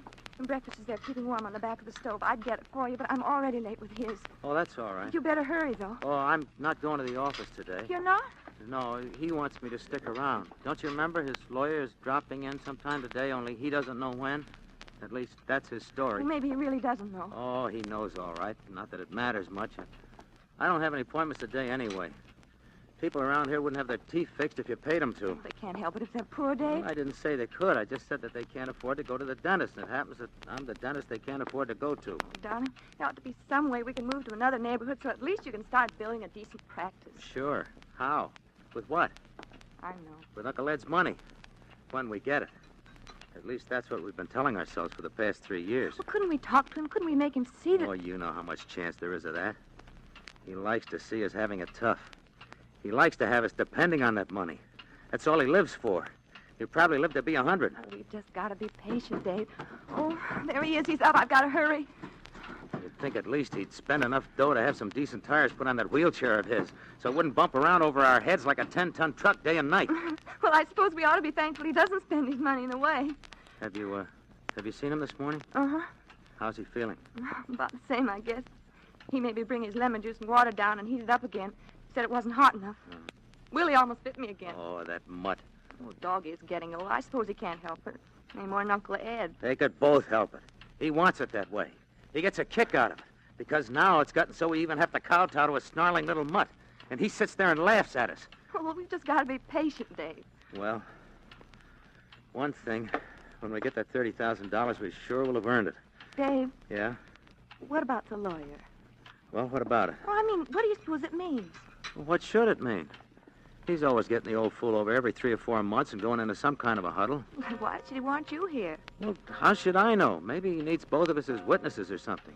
You know, he's been talking an awful lot about that orphanage over in Brooklyn. Well, sure. Last winter, all he could talk about was some filing home for stray dogs down in Pennsylvania. Oh, he's just cracking the whip, that's all, to see us jump. Oh, Dave, if he was to change his will now after all we've been through it... Oh, don't worry. He won't. Oh, there he goes. He's coming for his breakfast. Coming right up, Uncle Ed. Let's see. Oatmeal, toast. Oh, I hope he'll have his eggs right. Get the coffee off the back of the stove, darling, when I get a cup. Okay. Oh, It's all right. It's all right, honey. It was only a cup. oh, I know it's only that, but sometimes he makes me so nervous I feel as though I was going crazy. Take it easy. Take it easy, honey. Here, let me get the tray. No, I'm all right now.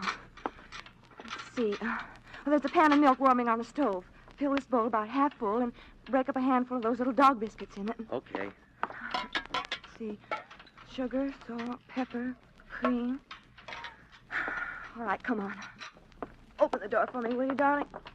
Here, I'll carry the tray. Oh, no, he likes to have me bring it. Well, what's the difference? Oh, don't ask me, Dave. Oh, the paper. Oh, you got it. Well, look, I haven't read the paper yet myself. Shh, you can read it later. Come on. Here's your breakfast, Uncle Ed. All right. I'm sorry I was a little late, but... Set it down. I heard what you said about the paper, David. It's getting so you can begrudge a little thing like that to a helpless invalid. I don't begrudge it, Uncle Ed. So Here's important your for paper. you to read the paper, why don't you subscribe for 2 of them? Well, I'm afraid the budget in this family won't stand for little luxuries like that. When I was your age, I had my first $1,000 in the bank. Well, things were a little different in those days, Uncle Ed. I was a little different. That's what the difference was. Set Willie's breakfast down for him, Myra. No, not there. Over by his bed where he can get at it. Yes, Uncle Ed. I'm afraid Willie doesn't like me anymore. Here, honey. I'll give it to him. Hey, stop that. Hey, don't you dare strike that dog, David. I wasn't going to hit him. I just want him to let go of my sleeve. Myra, take him out once in a while. He wouldn't feel that way. I take him out any time you ask me to, Uncle Ed. I forget sometimes. You ought to do it without my asking. Well, you can go now. I know you don't want to stay any longer than you have to. Oh, Uncle Hey, Ed. Myra, hand me my glasses. They're on the bureau. Glass? Oh, yes, Uncle Ed. Ah. Here. Oh! Myra, you clumsy fool. Oh, Uncle Ed, I'm so sorry. Maybe I can mend them. Of course you can't mend them. They're broken, you idiot. Don't talk to her like that. What was that? I said don't talk to her like that. Dave, please. I see. Now you're trying to bully me. A helpless old man in a wheelchair. Well, I won't stand Oh, for Uncle Ed, he didn't mean anything. it. I made my bargain with you, David, and I intend to keep it as long as you do. I've never complained about the care you've given me, although heaven knows it's been a little enough.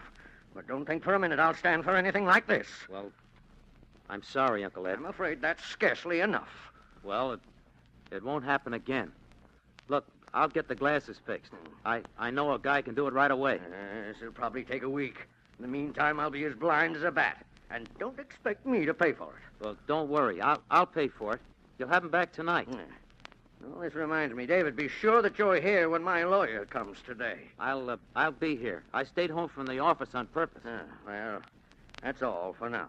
Oh, I suppose neither of you have taken the trouble lately to find out which of my prescriptions need refilling. Oh, yes. I was thinking of that yesterday. Oh, were you? Well, let's do it now, anyway. Bismuth's entirely gone, and you know how I depend on that. You better get another bottle of iron tonic. The drops, well, that's all right for now. And the thiocyanate, you better get that refilled, too, while you're at it. Take the bottle of the bismuth, too. I'll go right away, Uncle Yes, Ed. do, and come right back. You know I must have my bismuth not later than 20 minutes after each meal. Yes, I know. Come on, Myra. Oh, I hate myself, Myra. Take it easy. Take it easy. It's all right. Now it's all right. Oh, Dave, I've tried. I can't go on like this. Take it easy, darling. Take it easy. It won't be much longer. But how long? How long? I know. We've been saying that for 3 years. We're like prisoners. We can't go out of the house together because somebody has to be with him. We can't have friends in because they disturb him. Oh, Dave. Dave, we can't even have a baby. I could kill him. Sometimes I could kill him. Darling, I know it's just as bad for you as it is for me. It's just that, well, I'm here alone with him all day. I'm sorry. I shouldn't have let myself go that way. I hate myself, Myra. If I'd known it was going to be like this... It's not your fault, darling. I knew what we were doing. I'm not even a man anymore, Myra. I let him sit there and say things to my wife that a man wouldn't take from anybody on earth. But I take it. I take it and smile. Dave, it's not your fault. It is my fault, because if I was any kind of a man, I'd do something about it. But there's nothing to do, don't you see? I should never have acted like this. We've just got to be patient and wait, that's all. Wait. Maybe another 3 years. Maybe 10 more years. Oh. What's the use of kidding ourselves? How do we know how long it's going to take him to die? Sometimes I don't even think he's sick. Sometimes I think he's just putting it on to make us wait on him. But the doctor says... Oh, he could fool a doctor. It's been done. And even when he does die, how can we ever be sure? Oh, Dave, you don't think... I think he's just that mean. He'd snatch the money away at the last minute and die laughing at us. And the lawyer's coming today. Sure, he could do it today. He could do it any time. And we'd never know. Not until he told us. Oh, he wouldn't. He couldn't. Why not? He might just as well do it anyhow. He'll hold it over us until the last minute, like he did just now. Until we probably will die of heart failure before he does. But you said just a few minutes ago... I know. I've been kidding myself for 3 years, but not anymore. Oh, Dave, what are we going to do? What can we do? I don't know, Myra. I don't know. If only something could happen. Nothing's going to happen, Myra. Unless we make it happen. Dave, we couldn't. We can't go on like this either. We could tell him to go. And throw away 3 years of our lives? The 3 years that we've waited? We've earned that money already, Myra. $10,000 a year is much for what we've done. Oh, Dave, I don't care about the money. Well, I do. If it was anyone else, I'd feel different. I don't have any more feeling about him than I do that dog up there. Dave, you don't really mean it. I don't know what I mean, Myra. Listen, I've got to go over to the drugstore and get his medicine. Well, hurry back. I'll only be a minute, just across the street. I'll watch out for the lawyer. Yeah, and stall him off if he comes. Hurry.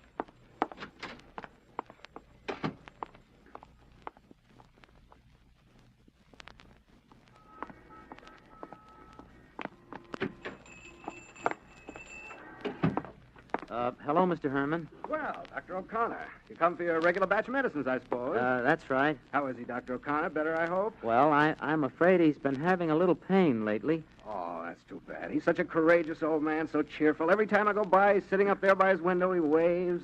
Always he sends his little remembrance at Christmas. Yes, your uncle's a real gentleman. Yes, that's right.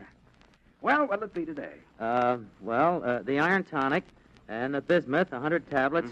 And, yes, would you refill the thiocyanate prescription? Here, I brought the bottles. All right, I'll get it for you right away. You got a prescription for the thiocyanate, and you No, but I'll sign it. Oh, sure, that's right. You can sign it. You know how it is, Doctor. We got to be careful of these things. You'd better give me the big tablets this time. Sure thing.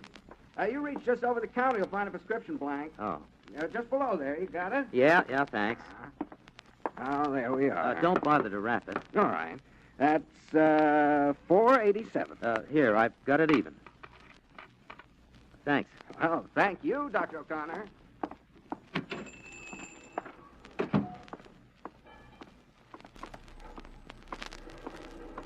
Well, you taking the day off, Doctor? Yes, that's right. Well,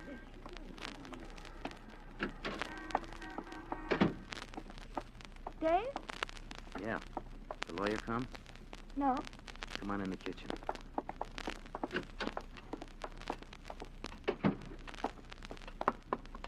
I got the medicine, Myra.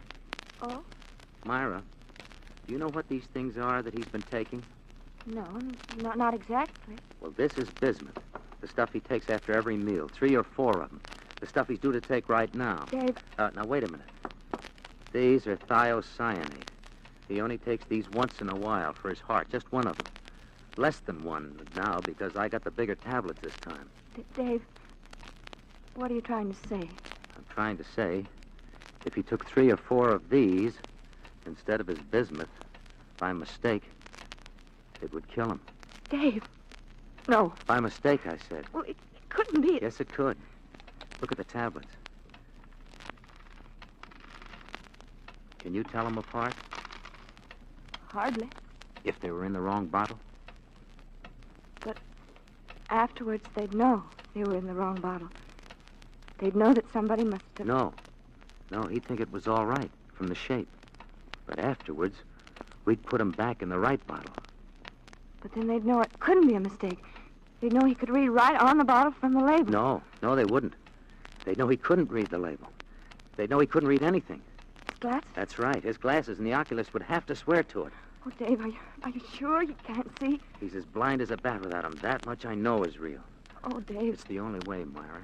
It's the chance of a lifetime. No tampering with anything, no changing labels so they could analyze the glue if they get suspicious. None of that. I know, but... And don't forget, his lawyer's coming today. Couldn't we just tell him to go? What about the money? Oh, Dave, I can't think. Oh, the front door. Must be Lawyer Eldridge. Yeah, it is. I can see him standing outside. What'll we do? Get rid of him. Well, hurry before he rings again. He might hear it. What shall I tell him? Well, say that he's had a bad turn. We're calling the doctor. Then if he asks any questions any time, we could say it was... Oh. Yeah. All right.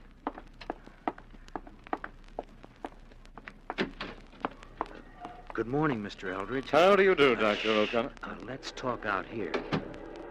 I'm sorry I had to come way out here, but my uncle has had sort of a bad turn. Oh, I'm so sorry. Nothing serious, I hope. Well, we're calling the doctor. No, I don't think it's anything serious, Mr. Eldridge. I don't see how it could be. Why, no. But, yeah, he was wondering if you could come back some other day. I see. Well, it's just a matter of his signature on a document. I'm really afraid he isn't up to it, Mr. Eldridge. I see. Well, perhaps I could phone him later in the day. I say I could phone him. There would be no objection to that, would there? Oh, no. But if there's any message that I could give him later... Yes. Well, you might say that I've made the changes that he requested. He'll know what I mean. All right. I'll do that. And thank you, Mr. Eldridge. Thank you, Doctor. And good day, sir. Goodbye. Has he gone? Yeah. Did he? No, it was all right. What is it, Dave? Did he say something? He said that he'd made the changes, whatever they were, and that he'd understand. He said that all he wanted was his signature on some document. His will? He didn't say that. Oh. It's now or never, Myra. Oh, Dave, let me just think for a minute. Well, what's the use? Yes, I suppose. Well, what about it? Yes. All right. Okay.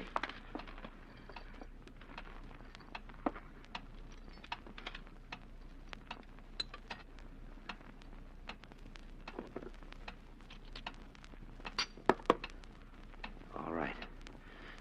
Here are the 2 bottles. Come on. Oh, Dave, no, You've got to come. Why? Because you have. All right. You don't have to say anything. All right.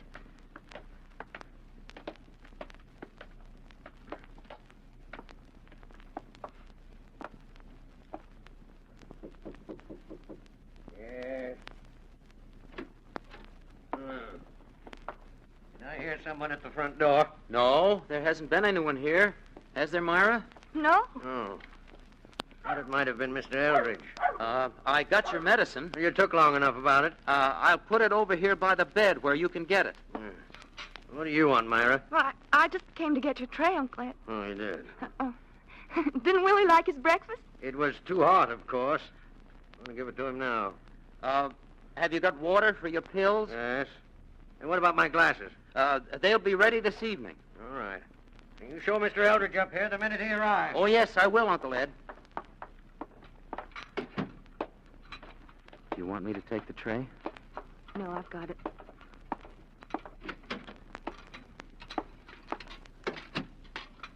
Oh, Dave, how could we? What's the use of that?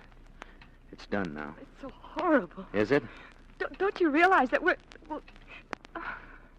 Murder? All right, it is. And I'm glad. Dave, don't say that. What's the difference what you call it? It's the only thing to do. It's even better for him this way. David, I'm afraid... There's nothing to be afraid of. Listen. Yeah. He'd wheel himself over to take his pills. Dave. Does it... Will it take long? At his age? And if his heart is anything like what the doctor says it is, no. Is it... Painful? No. Like a heart attack, that's all. What was that? He must have fallen. Denny's... Yeah, in a minute anyway. We ought to go up. No, wait a minute. But the bottle... There's plenty of time. Shouldn't you wear gloves or something? No, I thought of that. It would look funny if there weren't any fingerprints. Oh, Dave, we ought to go up, even if... Well, it will look better. All right. And in case... Just in case. We'll have to call the doctor. We'll have to anyway. Either way. Suppose... Don't worry. It won't be like that. The wheelchair's empty. He's not here. Quick, look in the closet. No. Under the bed. Oh, Dave, look. Willie. He's dead. The dog is dead, Myra. But how? Here. Here's a note on the chair. Oh, Dave, what is it? it's from him. It says, "My dear, dear niece and nephew, the thing has at last occurred which I have always known would one day inevitably occur. Poor little Willie has given his life to save mine. It may interest you to know that from my window I saw Mr. Eldridge leaving the house. I also suspect that the incident of breaking my glasses was not quite an accident. And so, my dear children, I have gone to the police. And the little bottles with their transposed contents are in my pocket as final and conclusive evidence of your murderous intent. Oh.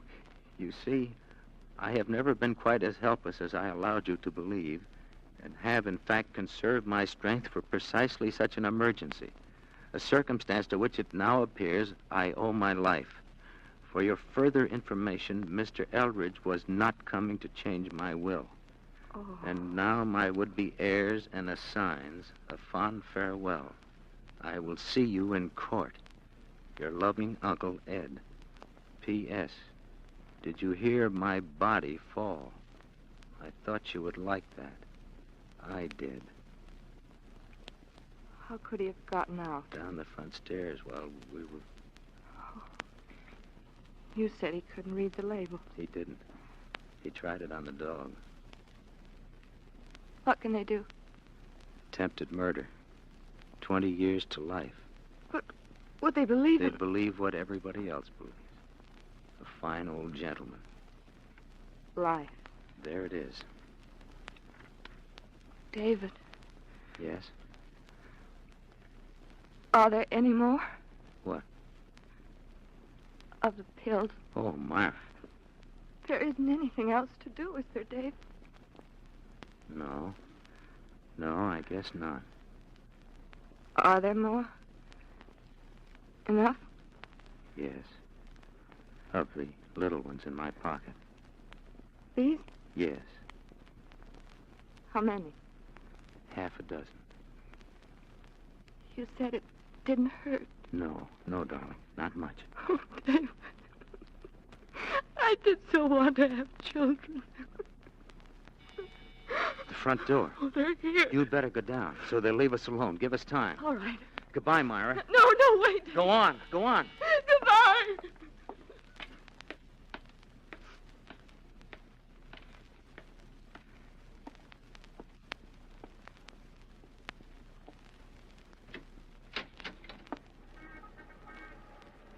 Yes, officer.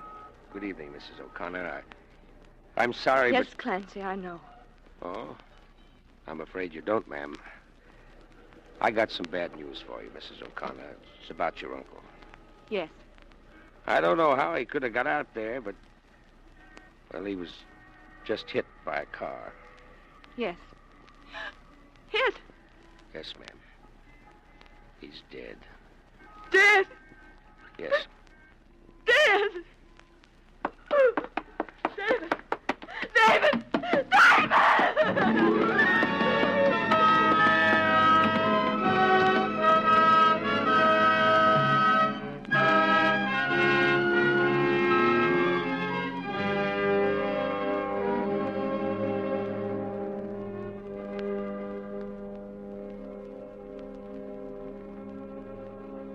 That's all. I tried, but they stopped me. David had died before I got there. That's all.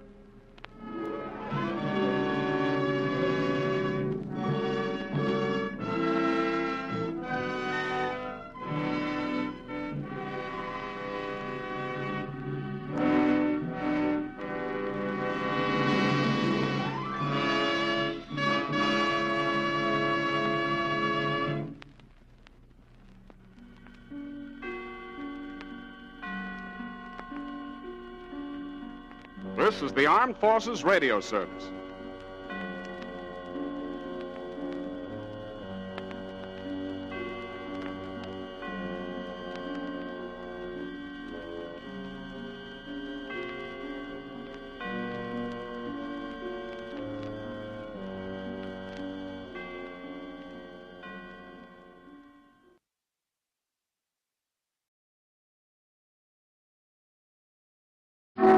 Suspense.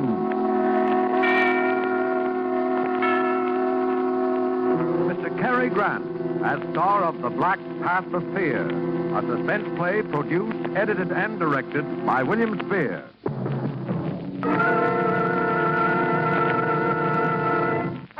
Suspense.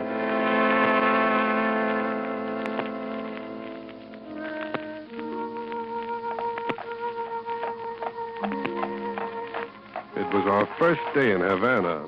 We'd taken a hack, an open horse-drawn carriage, and spent the afternoon driving around to see the sights. She was always crazy about jade. So in Chinatown, we stopped in a little curiosity shop the driver steered us to. We bought a few gadgets there and started back toward the main part of the town.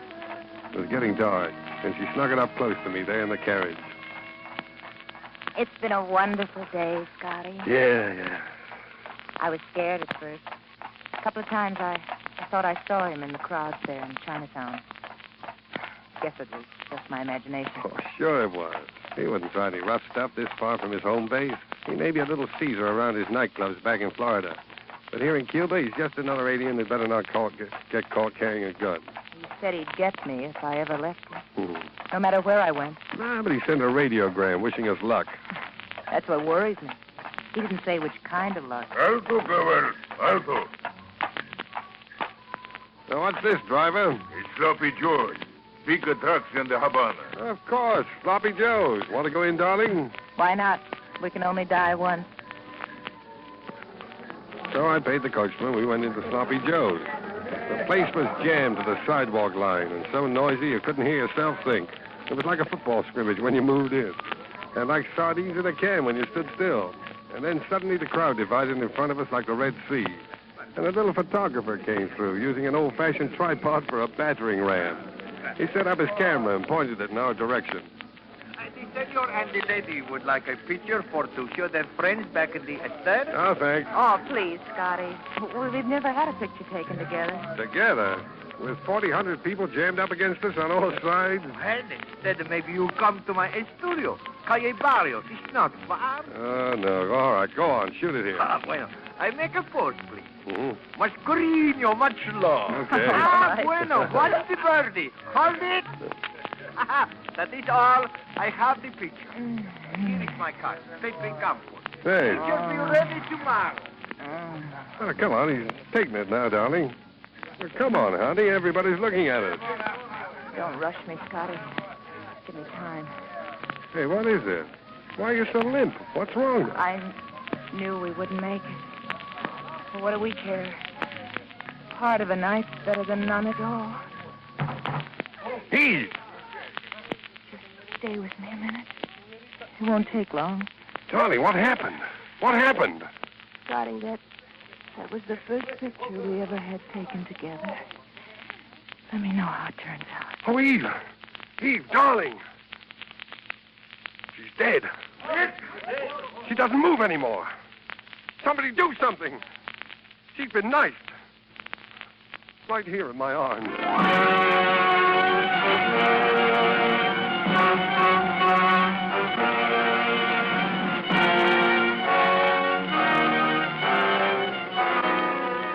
Havana is a fast town for anything. Love, life, and death, too. A minute ago, I'd been half of a honeymoon couple getting their first picture snapped by a little Cuban photographer in Sloppy Joe's. Now I was alone with a corpse in an empty saloon. But that didn't go on for long either. There were cops there in half a minute, and finally a detective. This woman is dead. Yeah, I know. You were the man with her? I was the man with her. Your name? Scott. Bill Scott. Mr. Scott, how long have you been in Havana? 4 hours. You quarrel with this girl here in this bar? Yeah. No. We were only in here long enough to have our picture taken. You were traveling together? That's right. Her name on her tourist card is Mrs. Edward Spinelli. Yeah. Where is Mr. Spinelli? Not where I'd like him to be, which is roasting. You are not being very cooperative, Mr. Scott. Okay, I'll tell you the whole story. She was a singer in a nightclub in Tampa, Florida. Spinelli owned the nightclub. He packed a gun, and so did the waiters in the joint. He gave her the choice between getting killed and marrying him. So she married him. And how did you meet her? I worked for Spinelli. I drove his car. You are not a chauffeur by profession, are you, Mr. Escott? No. I took the job to get her away from him. Is there anything wrong in that? The murder weapon, this knife. What do you know about it? What are you driving at? Is this your knife, Mr. Escott? No. No, but it's a pretty close match. I bought one just like it this afternoon in the curiosity shop. Wait a minute, I'll show you. I've got it in my pockets right Cuidado con eso. Wait a minute. Let go. Don't get so excited. Okay, it's in this pocket. Now fish it out yourself if you want to. There is no knife here. But there's got to be. It was a knife with a jade handle, like that one you've got there with a monkey carved on it. But the monkey on the one I bought was holding his hands over his ears. There were 3 of them in the shop. You know the type. See no evil, hear no evil, speak no evil. I only know that you bought a knife this afternoon, that you no longer have the knife, and that a knife has been used to stab this woman. But it's not the same knife, I tell you. I can prove it. Give me a chance to prove it, will you? All right, Mr. Scott. I will give you a chance.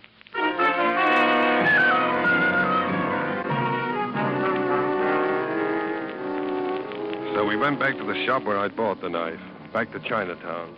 Inspector Acosta, that was the Cuban detective's name, questioned the old duck who sold it to me. You remember this man buying something in here this afternoon, Viejo? Yes.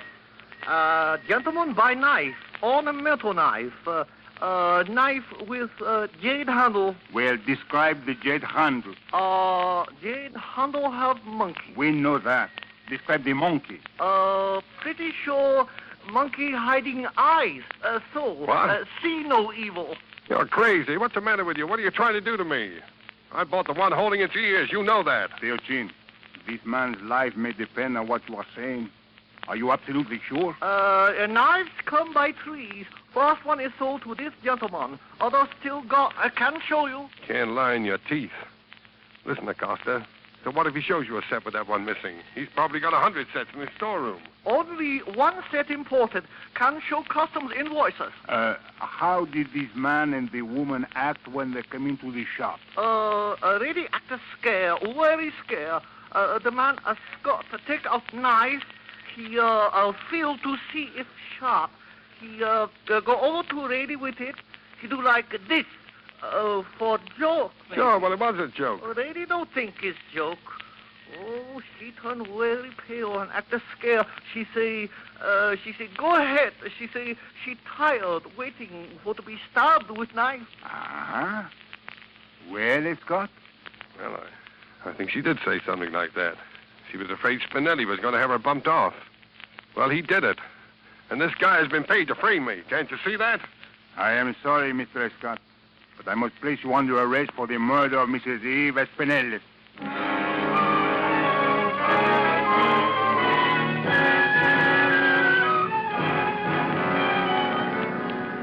As we threaded our way back through Chinatown in the police car, I thought the whole thing over and came to a decision. The car was creeping along at a snail's pace through the crowded streets. I was in the middle, Acosta and the other dick on either side of me. The car fitted in the narrow lane like a cork in a bottle. If it came to a halt in front of the door of a building, and finally it did, just that. I bolted, and they came after me, fast. The door I ducked into opened onto a pitch-black hallway. I groped around until I found a flight of stairs and started climbing. Go ahead and shoot. They didn't start shooting right away. They had to spot me with their lights first. The rays from their pocket flashes kept stabbing past me like tracer bullets. The light could only shine in the straight light beam, and I could go around the curve at the head of each flight.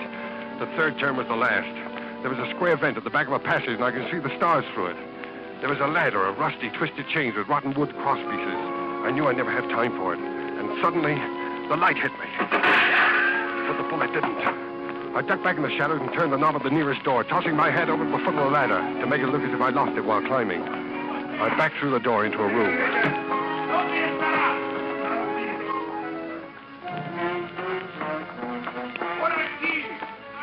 In the dark room, I stood very still and listened.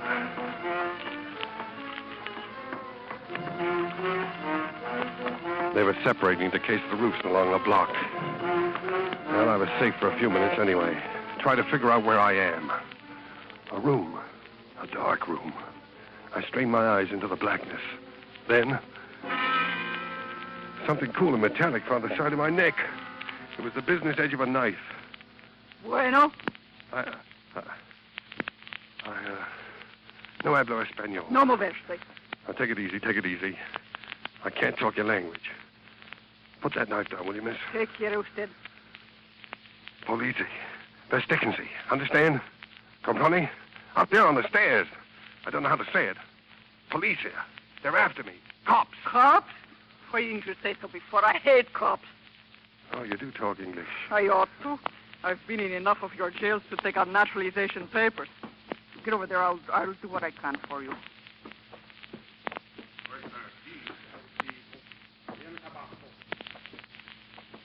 They're coming back. I'd better get out of here. Don't be a fool. There's 20 of them down in the street now. They sure must want you bad, Chico. Well, they say I killed my girl. They say wrong. They say very wrong. Another man took her away from you, eh? No, I took her away from another man. Aye, then any fool of a policeman knows you didn't kill her. You never kill what doesn't belong to you, only what does. Tell them that. Uh-oh, here comes payday. Quickly, get into the cot there. Cover yourself up. But... Do it, I tell you. Take off that shirt. Don't stop for buttons. Tear it Okay. off. Now then, face the wall. Hey, what are you doing? Stay perfectly still and don't rub against the covers. No, don't move.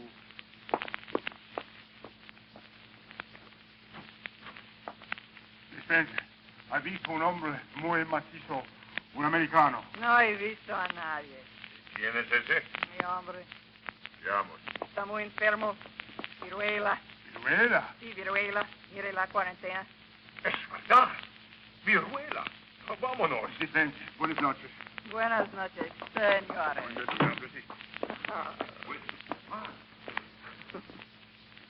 Oh, what was all that about? Hey, what are all these red spots on me? I put them there with lipstick. All I right. told the cops you were my husband and now it's smallpox. Oh, and they believed it? Why not? I showed them the quarantine sign on the door. Manolito, that was my man. He died of smallpox in this room. Huh? Oh, don't be alarmed. It has all been disinfected. Oh. Well, say thanks. Why did you go to bat for me like that anyway? Different reason. Flowers on a grave, I guess. Flowers on it. What does that mean? It's hard to explain. It's my way of doing something for someone that isn't around anymore, I guess. It's the only way I have. I don't know any other way. You see, I know what it is to lose someone you love, too, just like you. Oh, Manolito? He got the smallpox in jail. He came back here to me to die. What does your name, Guapo? Bill Scott. Is Scott? No, Scott, with an S. It's too hard to say. I'll call you Guapo. That means handsome. Well, thanks. What shall I call you? Around this neighborhood, they call me Medianoche. Maybe It means midnight. Try it that way.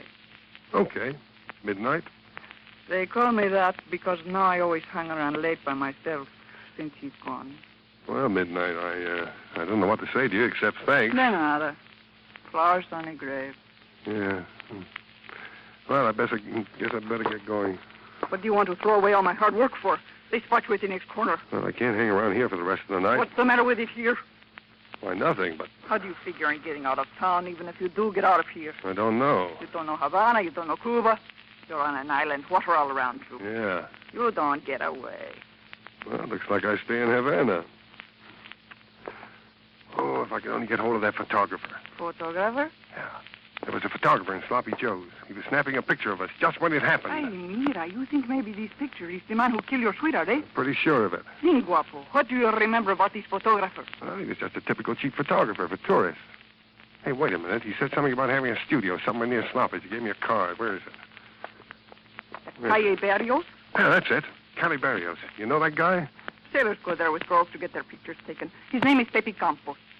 Oh, well, I got to get that picture midnight. I'll have to risk it. Well, un momento. I get you some other clothes. Here, I think these fit you. Thanks. Manolito was one big sailor. Now listen, I tell you how to get away from here. Over the Calle Barrio so maybe the police don't see you. Yeah?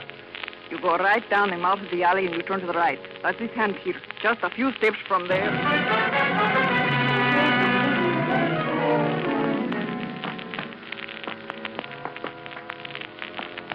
It was so dark I almost had to feel my way along the streets. And suddenly, out of nowhere, came a voice.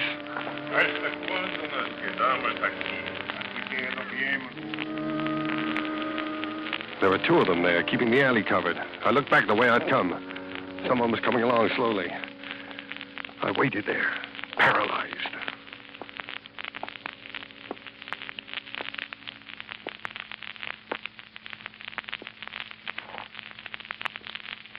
¿Qué tal, marinero? Huh? What? Are you lonesome? Yeah. Sure, yeah. Look, you want to take a walk, sister? You said it. Fine. Well, walk close to me like this. No, lean up closer. Get your face up under mine. Yeah, that's it. Give me a little more affection. That's it. Now walk down this way with me, just past the corner, huh? You said it, big boy. You said it. Where should we go, honey? You said it. That's good. Here's the turn. Goodbye, sister.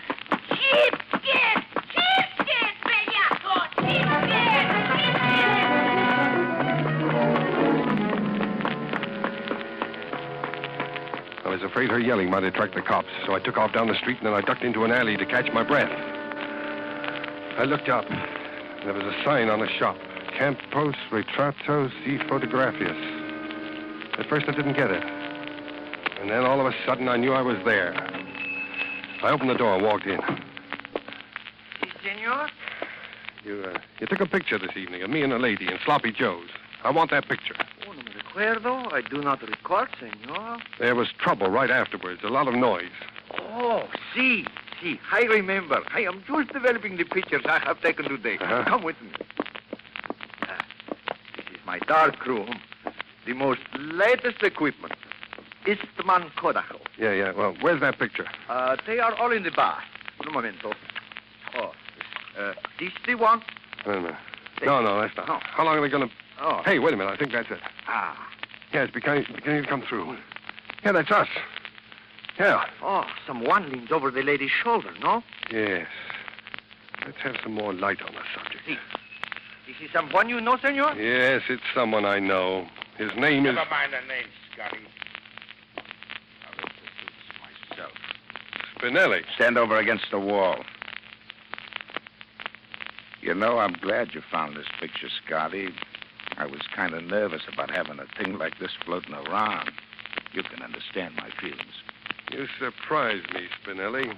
I didn't think you'd be brave enough to stab a woman in the back without your gorillas around to protect you. Don't make me angry, Scotty. I'm in a bad mood. I didn't know you were smart like you are either, Spinelli. I apologize. That was a cute trick, hiring a cab driver to steer us to that shop in Chinatown. But what I still can't figure out is how you switched those knives. I didn't. I still have the knife you bought. I frisked it out of your pocket. Would you like to see it first? Pretty, ain't it? You know, we've always had an eye for jades, and this is definitely the best of the three. I hate to spoil such a pretty knife, but the revolver, it makes too much noise. I think I'll use the knife on you, too. I like things symmetrical, like Romeo and Juliet, ain't it? What's that? Don't move, Scotty. Bravo, you in here? His sweetheart not dead an hour, and already he has another. Midnight, get out of here, quick. This man is a killer. I'm not afraid of you, big boy. Keep away from me. Don't try any funny business. Mi hombre, he was just like you. He talk very mean, but he don't hurt me, not one little bit. I don't only talk big, sister. Now, look. I got a job to do here. I'll talk to you when I've shut your boyfriend's trap for good. My boyfriend? You kidding? Go ahead, finish him off. He take a powder on me. He stinks. Ha! Ran out on her, eh? Why, Scotty, you ought to be ashamed of yourself. You're rich. You got many diamonds. I like you, mister. Stop mooching around. Midnight, I tell you, this guy's a killer. Now, watch out. Shut up. How about it, big boy? Huh? Stick around, sister. I can use talent like yours. Kiss me, big boy. Later. Right now. I yell very loud, make big trouble. You're pretty hot stuff, aren't you, huh? You don't know the half from it, big boy. Huh? Come here. No, you can't. Drop the gun. Why, you dirty little stoop pigeon. Shut up, Spinelli. I've got the gun now. Oh, Scotty. I was only throwing a scare into you. I would have knocked you off right away if that's what I meant to do, wouldn't I, huh? What's it worth to you to stay alive, Spinelli? $100,000, Scotty. In the bank, right here in Havana. Just let me get over to the table there. Check the bearer. No strings. 100,000. Well, 150,000, Scotty. What do you want? I want Eve back again. Alive. 200,000. Chicago account thrown in, 250,000. That's $250,000, Scotty. I want Eve. I want her back again. You can't bring the dead to life, Scotty, but you can be rich. Kill me and you get nothing but a murder rap. The picture don't show me sticking a knife in her. The knife don't mean nothing. Chin and the driver will never talk. You're just fixing up a nice murder rap for yourself, Scotty. Stand over under the light. I don't want to miss. Scotty. No. Don't do it, Scotty. Scotty!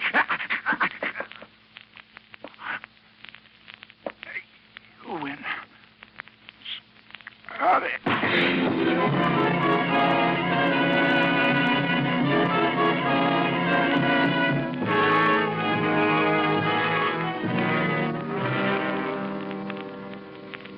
So that's the story. And so I've come to give myself up for the murder of Ed Spinelli. Well, Inspector, what are you going to do about it? About what? About what? About what I just told you, murder. I don't speak English so good. I often miss hearing things that I speak, especially when they are said too fast. I can say it slower. I just killed My a... English stinks today. I don't understand. You don't understand. I said... Please, would you mind not coming in here mumbling in this English of yours that I do not understand? Well, okay by me, if that's the way you feel about it. Oh, Mr. Scott, What? this girl, this medianoche. Media? Midnight? What about her? You know where she is? That girl, that woman, she has been raising Cain in my jail all night, all day yesterday. Well, what's she charged with? Well, my foolish officers questioned her and did not know any better than to put some charge all in the book. Senor Scott, we have been stuck with her ever since. She is like a hurricane. I'll agree with you there. Senor Scott, if you haven't got enough to bail her out, I'll pay it out of my own pocket. Anything to get her out.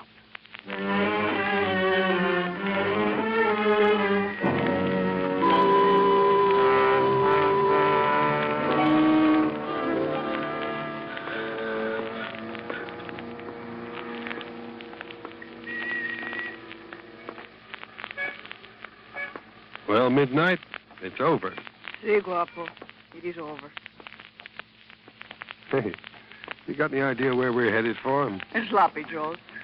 The feet of an Americano in Havana walk always in the direction of a Sloppy Joe's, no? Yeah, I can hear it already. Will it come in with me midnight? No, guapo. You go in alone. Won't you just have one with me, please? No. Why not? There's someone waiting for you in there. Oh, that's crazy. I don't know anybody in Havana, except you. Someone is waiting for you in there, guapo. Flowers on the grave, no? Flowers on the grave.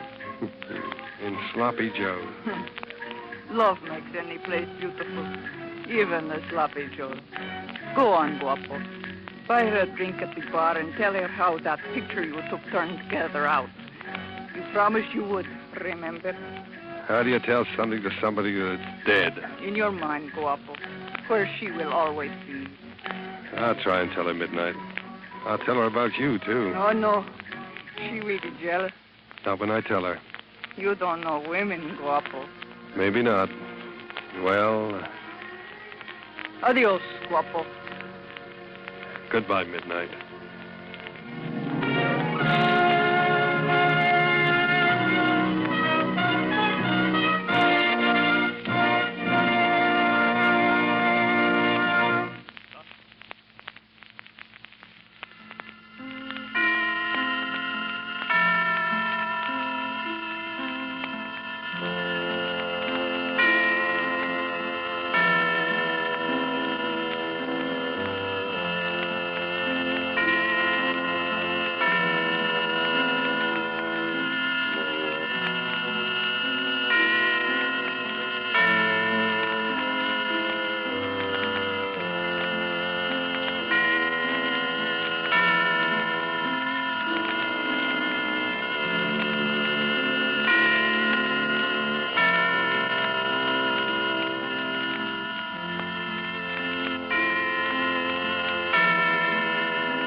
This is the Armed Forces Radio Service.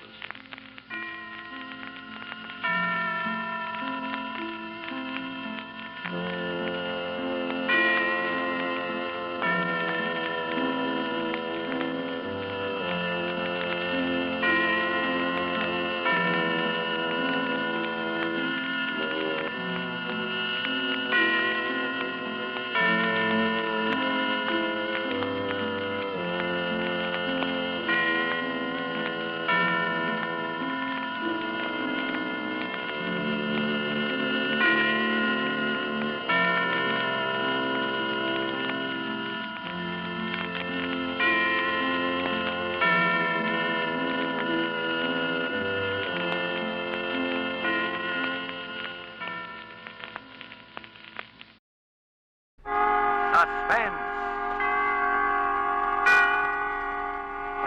Mr. Brian Dunleavy as star of Out of Control, a suspense play produced, edited, and directed by William Spear.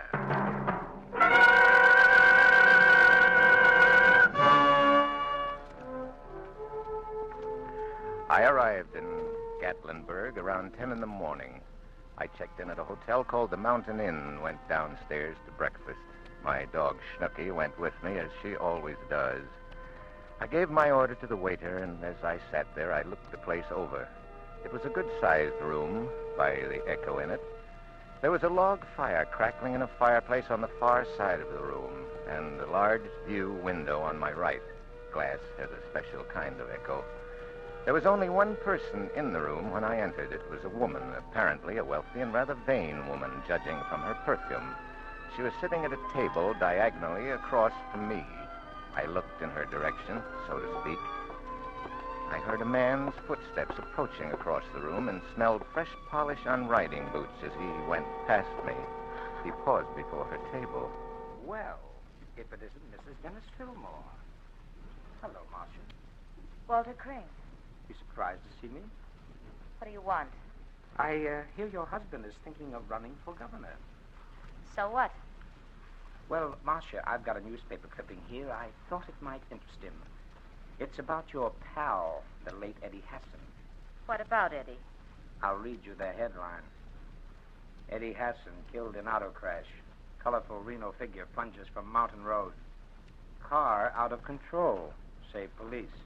Dennis never I didn't mean to eavesdrop. I never mean to. But as some people can read what's on the marquee of a movie theater 10 blocks away, the most intimate conduct and conversation comes to me from across the room as if spoken into a microphone. This is a dubious pleasure for me at most times, but as Marcia Fillmore and Walter Crane continued, my interest became more than casual. He was reading again from the newspaper clipping. Here at the bottom of the article. Marcia Hanley, hostess at the Blue Parrot Hassan's Gambling Club, is beneficiary of an insurance policy. Miss Hanley was the late Mr. Hassan's companion and was to have been married to him upon his divorce decree becoming final. Well? I was just wondering if your brand new, politically minded husband would be interested in the fact that you were known locally as a gangster's companion. You always were a louse, Walter, but I never thought you'd stoop to blackmail. Look, I lost a good job because of you, Marcia. When an insurance investigator gets fired because his employers think he's too susceptible to beautiful dames, he never gets back in the racket. I've got to look elsewhere for a source of income. And it so happens there are some things about Eddie Hassan's accident that might interest my former employees. Eddie's car got out of control, and that's all there is to it. Look, you seem to forget, baby, I investigated that case for Pacific All Risk before they paid off. And I didn't tell all the things I knew or all the things I thought. Because, well, you were making life very interesting for me in those days. Well, Marcia? You're wasting your time, Walter. Am I?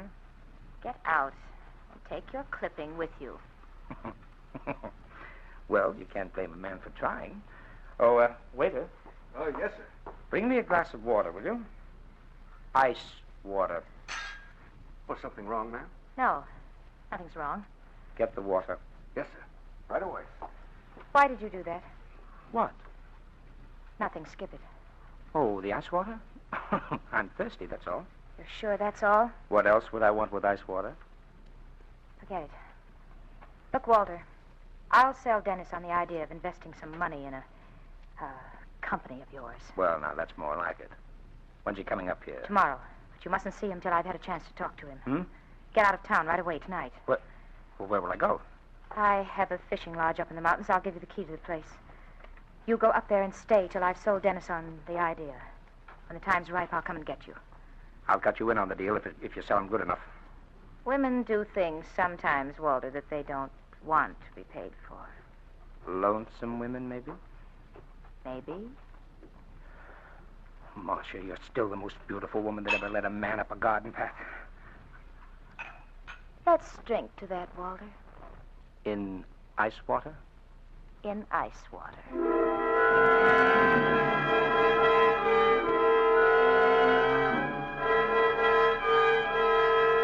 The man who had come to blackmail Marcia Fillmore remained to whisper sweet nothings in her ear. It didn't make sense at first, but then I remembered.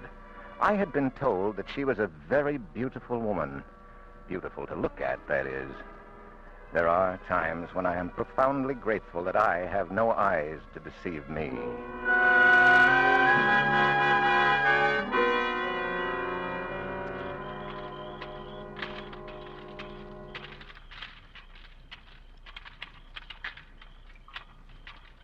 It must have been shortly after midnight that I heard it. I awoke with a start and sat up in bed. Although I have been blind for many years, I still reach out automatically for the light switch when I am awakened in the night. When the light went on, the sound stopped. I turned it off and waited.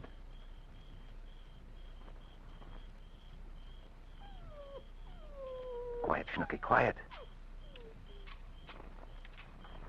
It started again. It seemed to be below my window somewhere down by the hotel garage. Through the years, I have finally trained myself to identify almost any action by sound. But this one stumped me at first. It continued for perhaps 10 seconds longer, and then it stopped for good, and a car door slammed. I made a careful mental note of the car's motor as it started up. It was a Packard, and one of the spark plugs was missing fire. But it got underway fast and was soon out of even my earshot. Of one thing I was certain. It turned off the main road onto gravel. There was only one such turnoff within earshot of the hotel. The private road to the Fillmore's fishing lodge. Evidently, Mr. Walter Crane was going to have a visitor up there sooner than he had expected. As I dropped off to sleep, the memory of that sound came back to me. There was something strange and altogether sinister about it. It was still ringing in my head when I dropped off to sleep.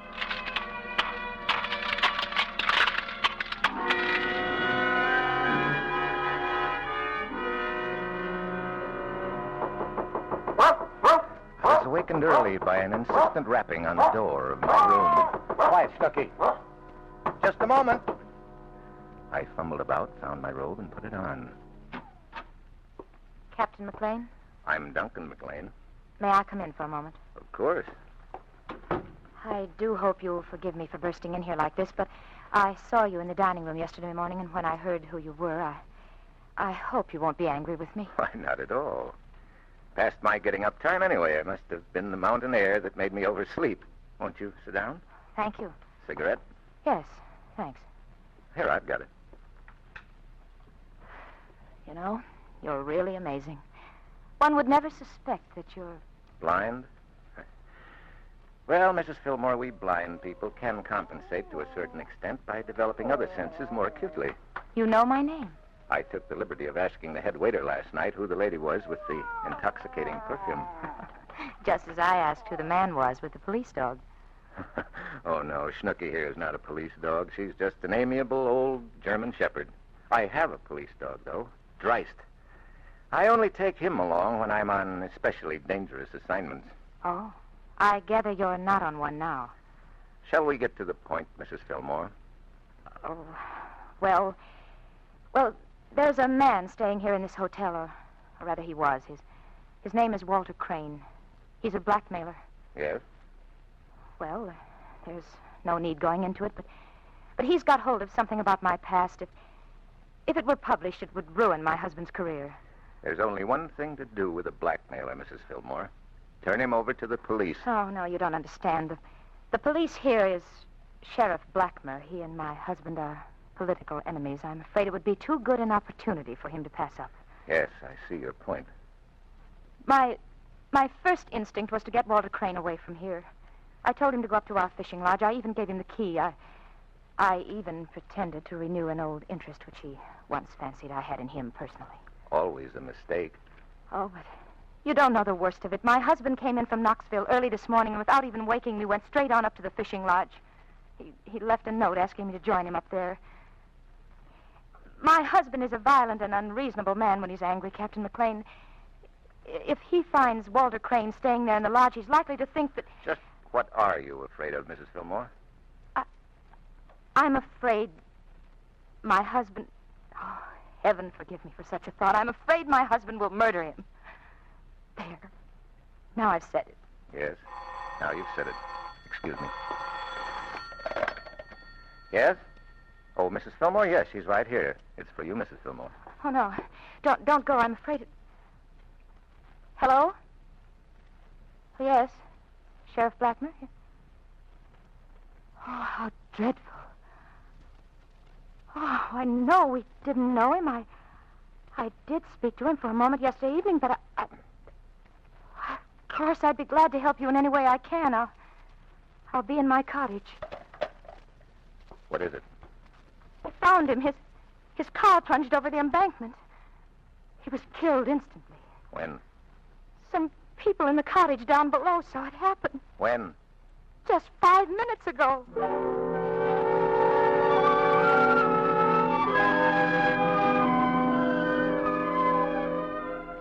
On the way over to her cottage, I stopped at the hotel desk and sent a wire to the Seeing Eye Kennel in New Jersey. Send Dreist Air Express immediately. Dreist is my police dog. The dog I use only on very dangerous missions.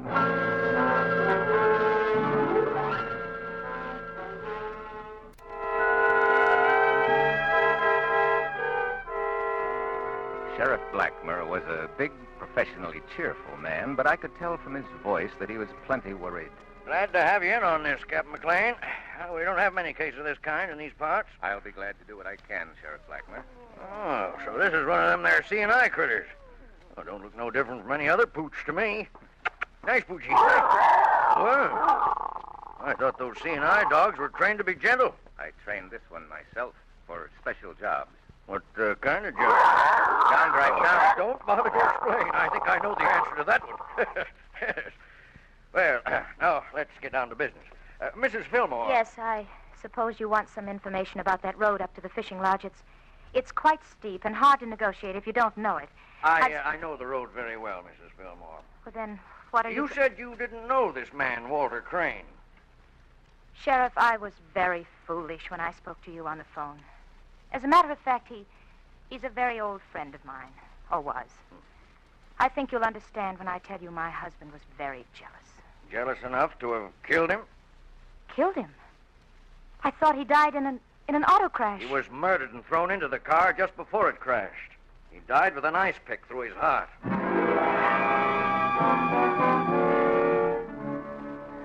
Whatever she knew, she wasn't telling. That part of it came to her as a complete surprise. I know that now, and I knew it at the time. Whatever Marcia Fillmore had known about Walter Crane's death, she was innocent of stabbing him through the heart with that ice pick. As for the rest of it, her alibi was perfect. I was her alibi this time. She was in my room when it happened, 20 miles from the scene of the crime. But someone had driven up to that lodge before Dennis Fillmore, someone who had made elaborate preparations for that little drive. As I walked over to the hotel garage, the memory of that sound came back to me, the sound that I was convinced held the key to the mystery of Walter Crane's death, and Eddie Hassan's as well. I found a mechanic working on a car. Morning, sir. Hi, looking for your car? No, I don't drive. Oh. Mrs. Fillmore asked me to stop by. Is her car ready yet? Yeah, sure. It was only one of the spark plugs. This the car? Yeah. Station wagon. Packard, isn't it? Ah, you got a good sense of touch, mister. Thank you. Say, that's nice upholstery. Real leather, isn't it? Yep. Hey, that's peculiar. What is? The floor is wet and cold. Oh, maybe they went fishing this morning. They carry a chunk of ice sometimes when they go trout fishing. Ice? Of course. That's what it was. Ice.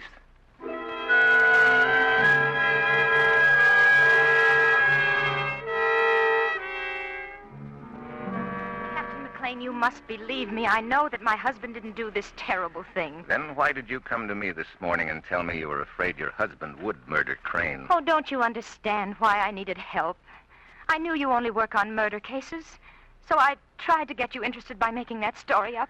I think I can save your husband, Marcia, but only if you tell me the absolute truth. Oh, I will. I swear I will. Did you go up there to that cabin last night to see Walter Crane? No. Lie number one. You drove up there around 12:30. How did you know? I heard a car drive out about that time. It was a Packard with one dead spark plug. This morning, your Packard was in the garage getting a spark plug replaced. You don't know I went up there. I heard you turn off on a gravel road about halfway up the mountain. Your road is the only one up that way. All right. All right, I did go up there. But I wasn't there when it happened. Marcia, have you ever seen this bottle before? Why, certainly. It had Verilyn in it, sleeping medicine. It's a prescription of my husband's. Have you any idea how it got in Crane's car? Well, I gave it to him. He said he couldn't sleep. How did you give it to him? Why, in the bottle, of course. Are you intimating that I drugged him? I'm only trying to find out what Crane did the last few hours of his life.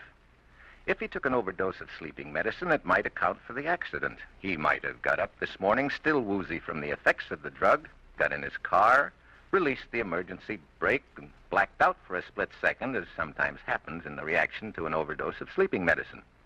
Lost control of the car and crashed over the embankment. It might have been as easy as that. But that wouldn't account for the ice pick through his heart. No. Not unless... You took a chunk of ice up there last night, didn't you? I don't know how you knew. Well, yes, he needed some, especially if he was going to do some trout fishing, and Walter was very fond of ice water. Yes, I know. He ordered some last night at dinner. Is there anything you don't see with those sightless eyes of yours? I still don't see the murderer of Walter Crane. I thought for a moment there you suspected me. I'm perfectly capable of it. You had the motive. You had the ice pick. But you weren't there when it happened. No. They can't prove that Dennis was, can they? Well, he's a pretty likely candidate, isn't he, Marcia? Oh, I'm so worried about him. They have a posse out for him. Where will he go, I wonder? I wonder.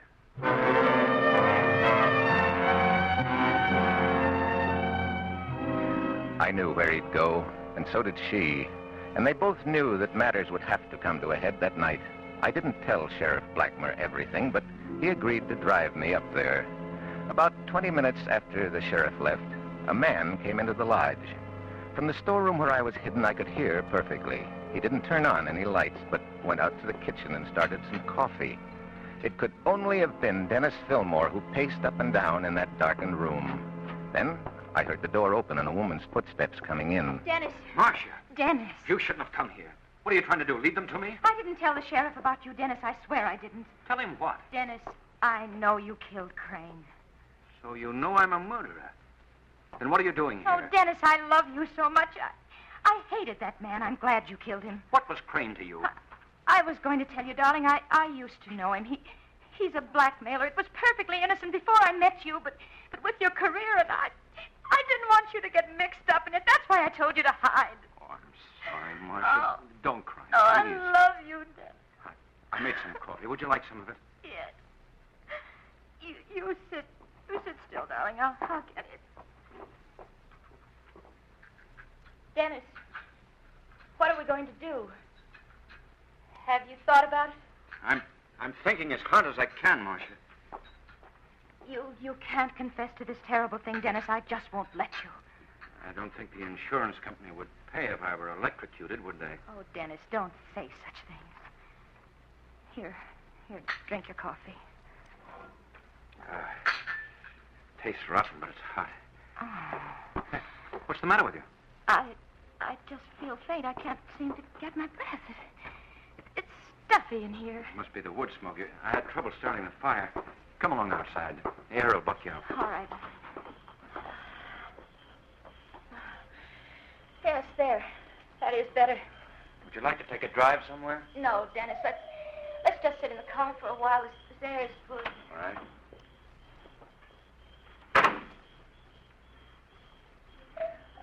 They sat there in the car perhaps 10 minutes before the car door slammed shut.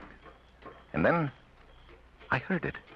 The sound that had been ringing in my ears since that first night, but now I was hearing the real thing for a second time. As calmly as the neighborhood iceman chipping out a 50-pound chunk for a housewife, the murderer was making preparations for a third experiment in a method of almost perfect crime.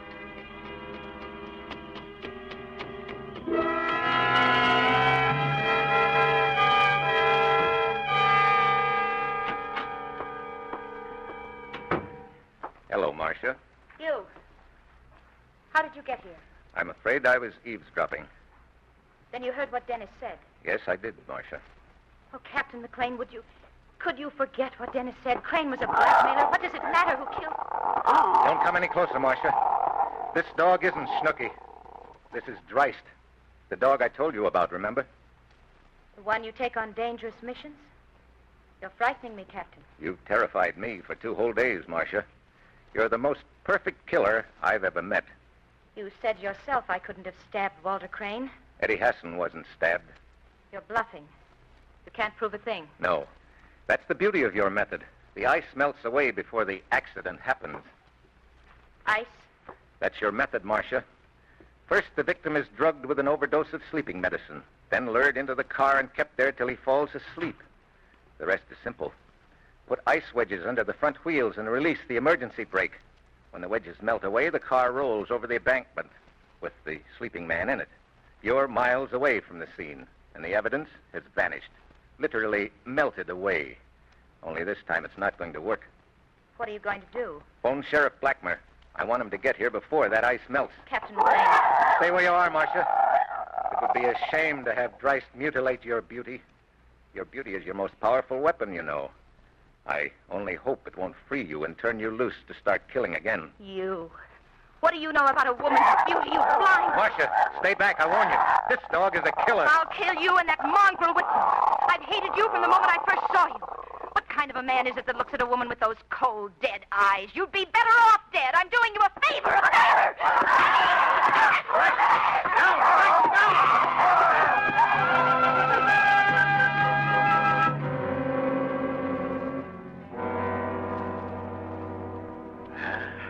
She's dead, all right.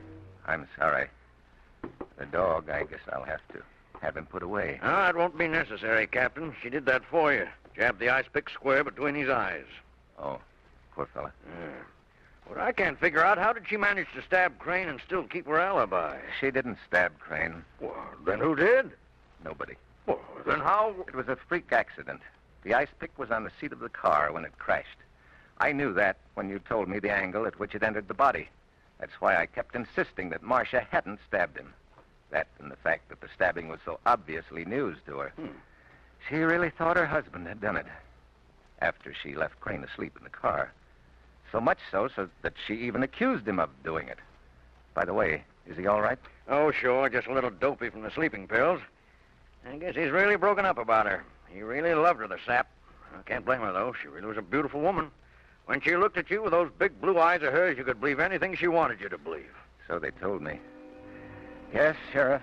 Sometimes I'm very glad I have no eyes to deceive me.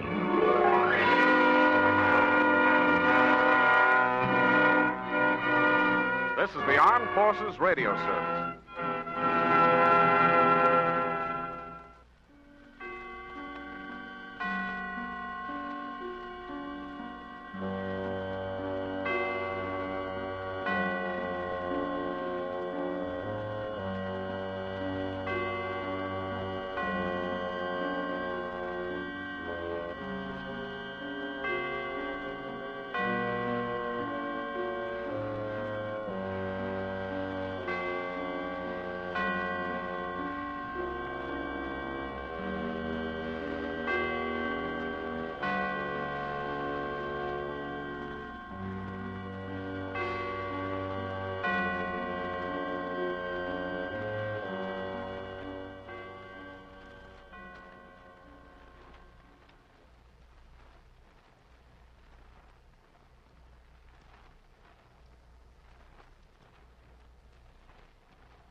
Suspense.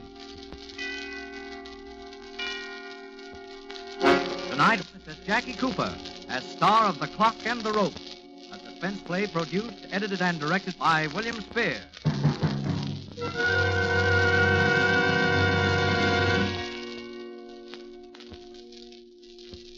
Would you like to hear the old story about the innocent man facing execution and his last-minute attempts to get a pardon and how it feels when he doesn't get it? Well, I can tell you all about it, because that's my story. There's a couple of different twists to it, of course. There always are. For one thing, it happened to me. And now I keep away from people. I keep away from cities and buildings. Buildings with the cells they call rooms and the doors that don't always open. I never button my collar. You'll find out why. I earn my living as a guide for hunting parties. Me, who couldn't find my way across the city park without asking a cop for directions. I never sleep indoors. I can't. And I can't stand clocks. Most of all, I can't stand clocks. It happened so fast.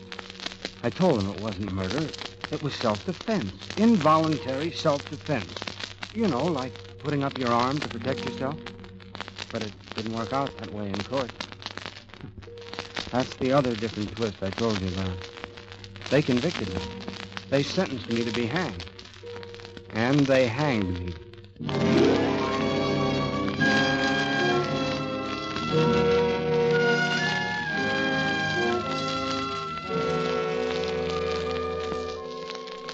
I was night man.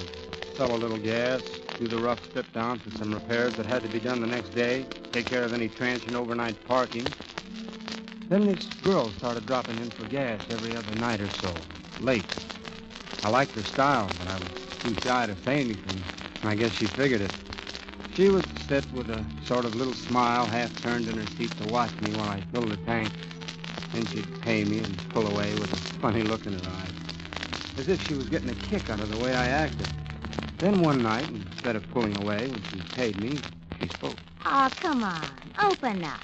What? Say something. I've been here 20 times. You can say a word or two, can't you? Hello, or it's a nice night. It ain't. Well, I didn't know that you wanted me to. And, You're a funny fella. I didn't look like I didn't want you to, did I? Or don't I know my looks anymore? Oh, sure. I thought Tell me, did I hear somebody call you Hank the other night? I guess you did. My name is Henry. Henry Guilford. Did your girl call you Hank? Well, haven't you got a girl? No steady girl, if that's what you mean. What would you be doing with a steady girl? Working here every night. Oh, I get one night off. Go to a dance or something. Oh, better. Sure, Hey, say, do you like to dance? I have, Hank. Well, I'm off tomorrow night. You ever go to the Arcadia?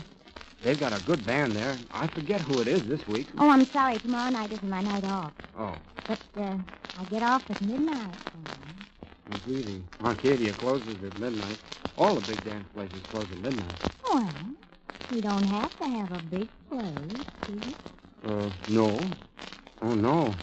No, there's the Owl Inn out on Trapscott Avenue. They run late and have a pretty good little band and the booths and everything. That would be fine.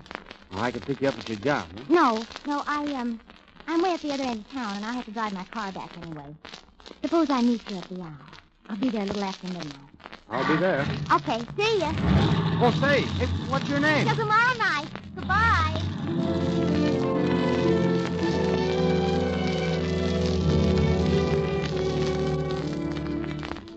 That next night, around 11:30, I caught the trolley going out along Trapscott Avenue.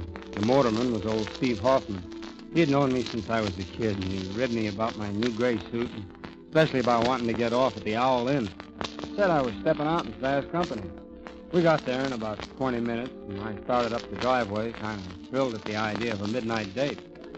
I was just starting up the steps of the inn when I heard voices coming from a grove of trees to one side.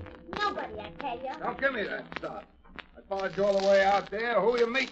Nobody. Okay, for giving me that, you get this. Ow! Come back here. Hey, what's this? So this is the guy you're going to meet, huh? Swell. I'll take care of both of you now. Hey, what's going on anyway? What did you hit him for, Joe? He's got nothing to do with it. Get up, Hank. Run. This guy's crazy. Crazy? Run, call somebody. I'll handle him till he comes. No, you get out of here. Now run. You want more, huh? Well, I got it right here for you. Get the blood. Run, Hank. No, you don't. Hey, now let go. No, you don't. You don't grab this. You got him, Hank. Hit him again. Hit him. Hit him again. Well, that did it, I guess. Say, who is he? He would have done worse for you. We used to go together. Well, I didn't know you had a steady fella. I thought when we made our date you... You didn't ask me. Besides, we were breaking up. He had no right to interfere. Well, what do we do now? Mean about him? You better go. I'll take care of him. You mean leave him here with you? Well, he'll... Please go. There'll be more trouble for you two. Go ahead, Hank. I'm going to leave here right away, too. He'll be all right.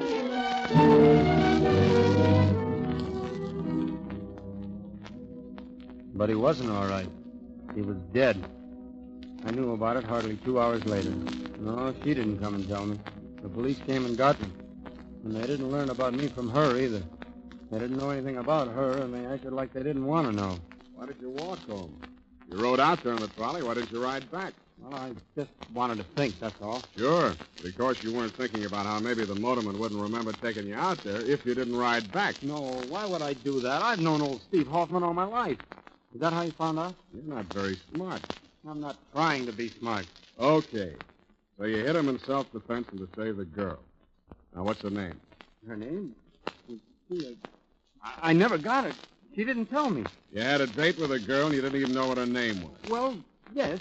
I asked her. I've seen her often, but she didn't tell me. Are you sure there was a girl? Of course. Who would I have the date with? Maybe just with the guy you killed. I never met him before. I don't even know him. You just don't know anything, do you? Well, I'll ask you a very simple question. I'm sure you can answer this one. I'll try. How much money did you take off the man you murdered? How much? Yeah, how much? And where is it? His pockets were turned inside out. You went from self-defense to help yourself.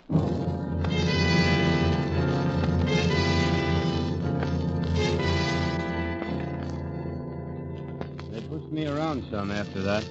They'd take me to court and then back to my cell. Half the time I didn't know what was going on. They gave me a lawyer, Mr. Hall, Bailey Hall. He'd do the talking. He kept asking for things like reduced bail, time for further investigation, continuances to find witnesses. Just sort of stalling all the time. I don't know why. I told him I didn't have the money for any bail. And witnesses. There was only one I wanted, that girl. But he kept on, always trying to hold up things. Then one day he told me I'd been indicted. I knew what that meant, Harry. It meant I had to go on trial. For murder. That's bad, boy, bad.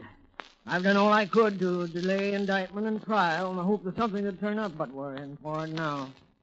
I wish you'd give me something more to work on. What do you mean? This girl you can't even name. I can't go into court with just that. The police feel certain there never was a girl, and there's no trace of her anywhere. Well, maybe she'll show up. Show up. My boy, you've got a lot to learn. Mr. Hall, that's all I know. I can't help it. My God, you never mentioned the girl and just claimed self-defense or a fight.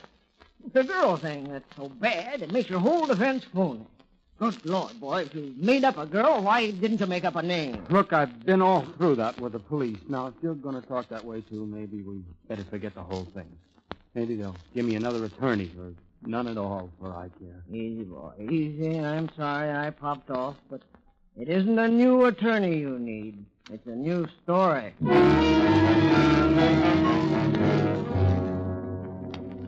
Yeah, that's right.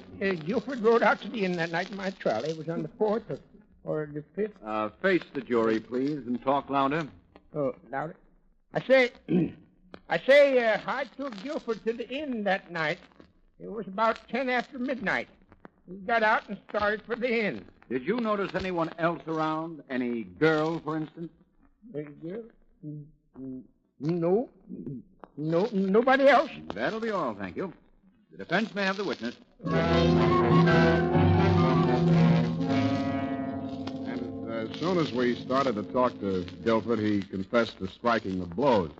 He talked about doing it in self-defense and about a girl he had a date with who witnessed the fight. Have you been able to trace this girl whose existence is claimed by the defendant? No. No trace of her at all? No, sir. No trace of her at all.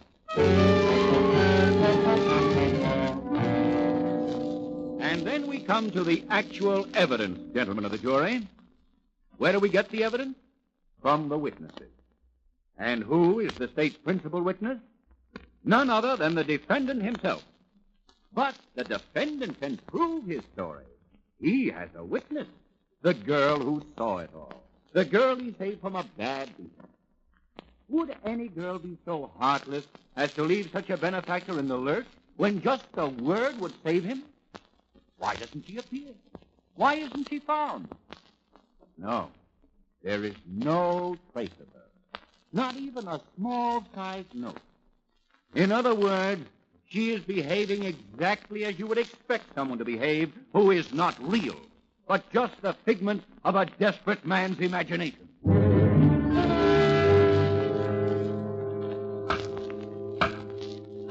The defendant will rise.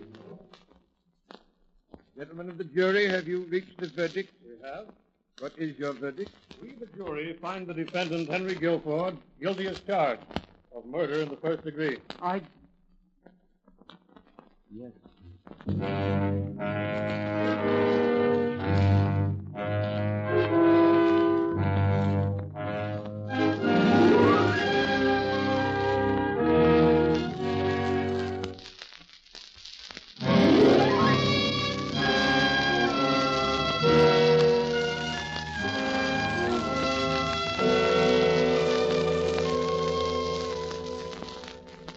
My boss at the garage and the fellows who worked their days chipped in some money. I had an uncle in West Virginia who sent Mr. Hall $50 in cash and a promissory note for another $50. And I guess Mr. Hall put up some money himself for expenses. Anyway, he kept appealing the case all the way up to the state Supreme Court. But it didn't do any good. Kept coming back with the original decision sustained, Mr. Hall said. All this time, the courts had kept changing the date. The date I was supposed to be hanged. Now, all of a sudden, I knew there weren't going to be any more changes. The last date set was it. I think I started to suffocate right then. There was something growing in my throat that wouldn't let me breathe.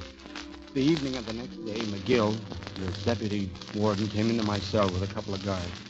He told me I was moving. I knew where. It was down on the main floor. A row of only 3 cells. It was the last stop. Death row.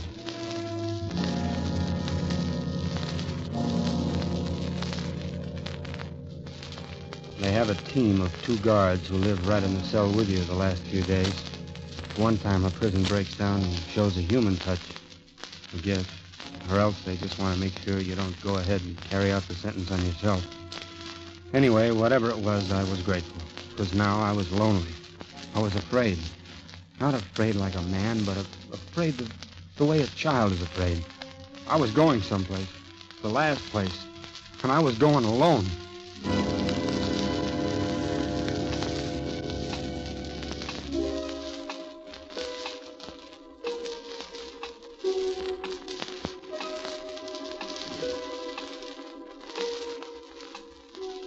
The thing you feel most the last hours is the time.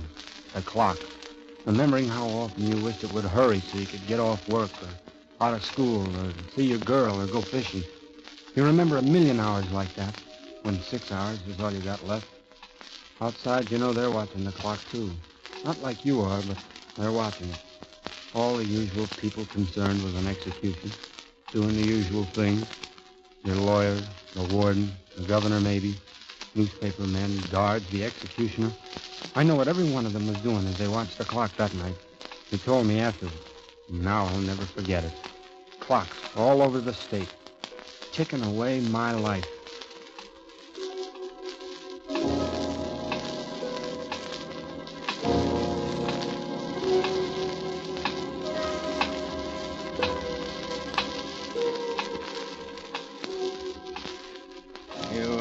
Ought to get some sleep, Warden. It's only 5 hours away. Yes, I know, McGill, I know. I wish I could lose this pain in my chest. I think I'll lie down here on the couch for a little while. Yes, do that. When shall I call you, Warden? Oh, make it an hour beforehand. 5 a.m.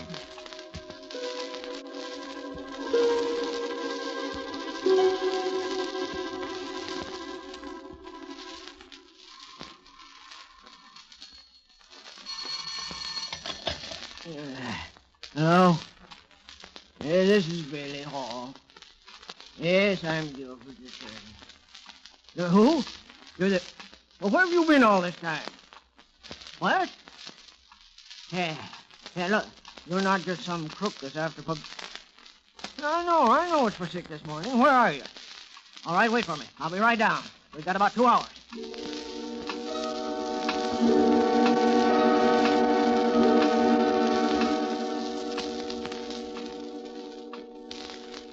I'll stake my reputation on it, Governor. This is the girl. At least it deserves a stay of execution. It's true, sir. I swear it's true. I've been in the East. I just haven't heard about it till tonight, but it's just as he said it was. Self-defense. And the money that was taken out of the dead man's pocket? I took it. I needed it, and I had every right to. He's been my husband. Very well. Richard. Yes, Governor. Type out a stay of execution on the Guilford case for 3 weeks. Bring it in and I'll sign it and you can take it down. All right. You'd better phone the warden to make sure, though, Governor. That boy's only got about a half hour left.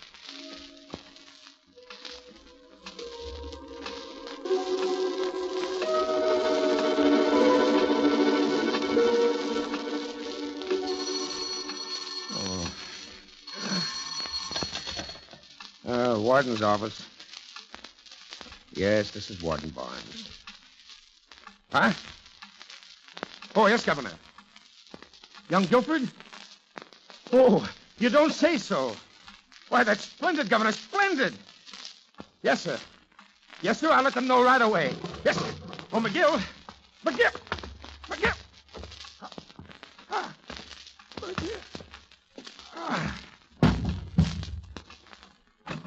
Yes, Warden. Harry, Jack, come here, quick. What's the matter? Something's happened to the warden. Help me get him up on the couch. Looks like a stroke. Yeah. Call the doctor, will you? Sure. Hey, the phone's off the hook. Don't mind that. Call the doctor. Yeah, it must have been a strain of this execution. I think he kind of liked the kid. Yeah. 5:30. Well, I'll have to take over for the execution.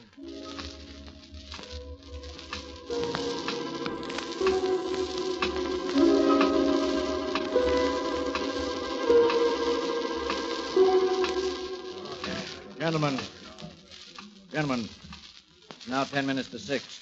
In a few moments, you will be admitted to the ground floor of Blockhouse A, where the scaffold has been erected and where the execution, which you are to witness as newspaper men and members of the medical profession, will take place. You'll find rows of benches. Please take your seats quietly in any of the rows except the first, which has been reserved for members of the medical examining committee. We ask you to cooperate with us in our duties and to respect the solemnity of the occasion by moving quietly, refraining from any loud conversation from the moment you enter until you leave. That's all. Thank you.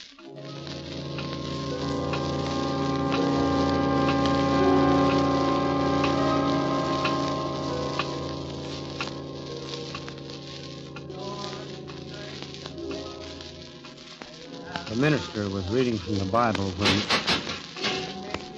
I knew it was time. They were coming for me.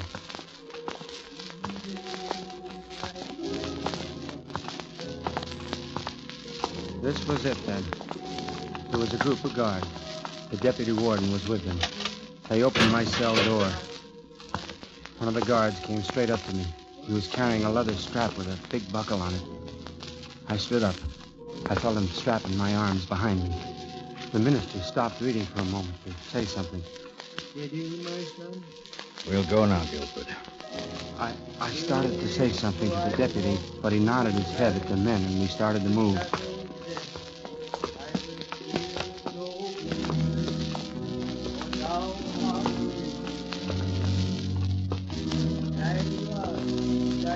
The two guards who had been in the cell with me stood back, and one of them reached over me and put his hand on my shoulder for a second. I tried to say goodbye. I walked and realized I couldn't breathe very deeply, though I wanted to. Just short breaths were all I could take. The deputy turned around once and looked at me. He seemed nervous. That bothered me. I wished he wasn't so nervous. Then we got to a door in the corner. Through that, then another door. That was already open. I walked through, and I was in a room full of men. But my eyes went to something else. There were the steps just ahead of me. Unpainted, wooden steps. They led up to a platform. And from above that, up there was, I saw the rope. Yes.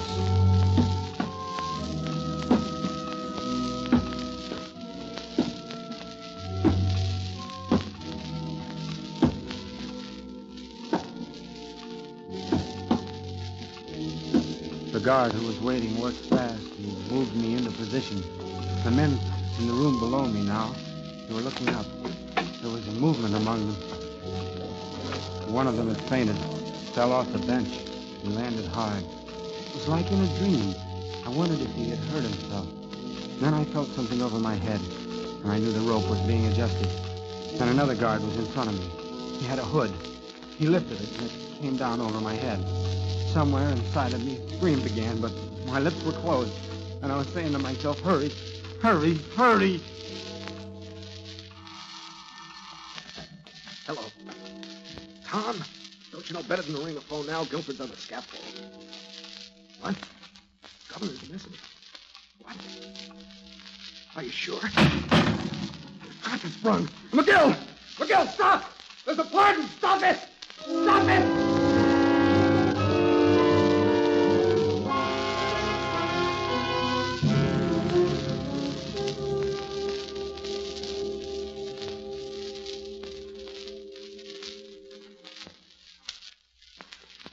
No, a man doesn't always die right away when he's hanged. They talk about the neck being broken and death coming instantly. No, not always. Death doesn't come for a long time. For some men, it's nearly 20 minutes. For others, it may be less. But never under 12 minutes before the heart stops. You can check on that. Me? I was up only a few seconds. They cut me down, and the doctors worked on me right on the wheel stretcher that was waiting to carry my body out. No, I didn't lose consciousness. I sometimes wish I had.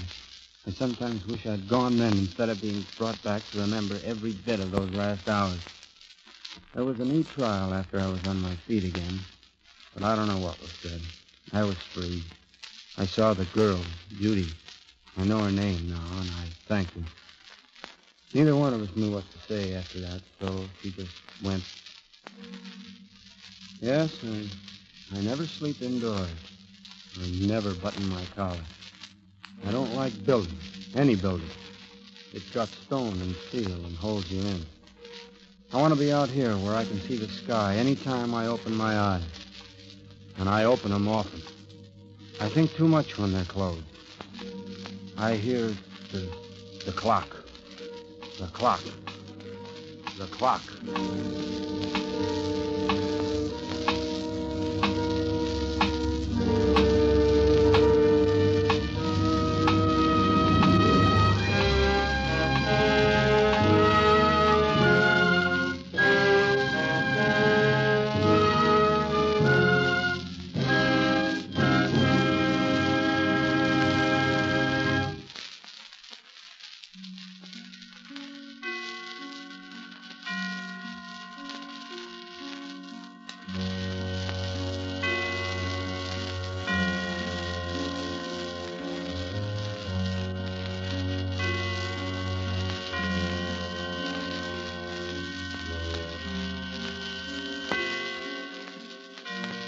This is the Armed Forces Radio Service.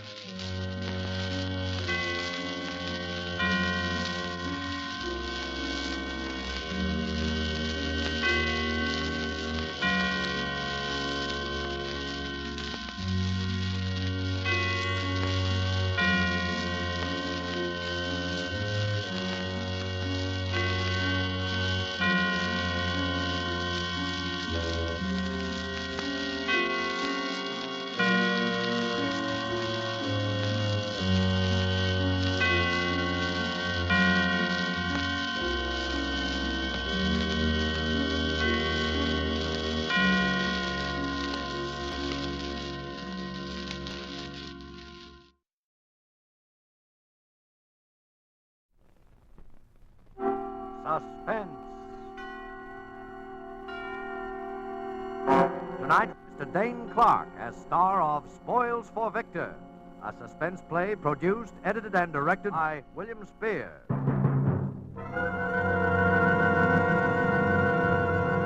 Suspense.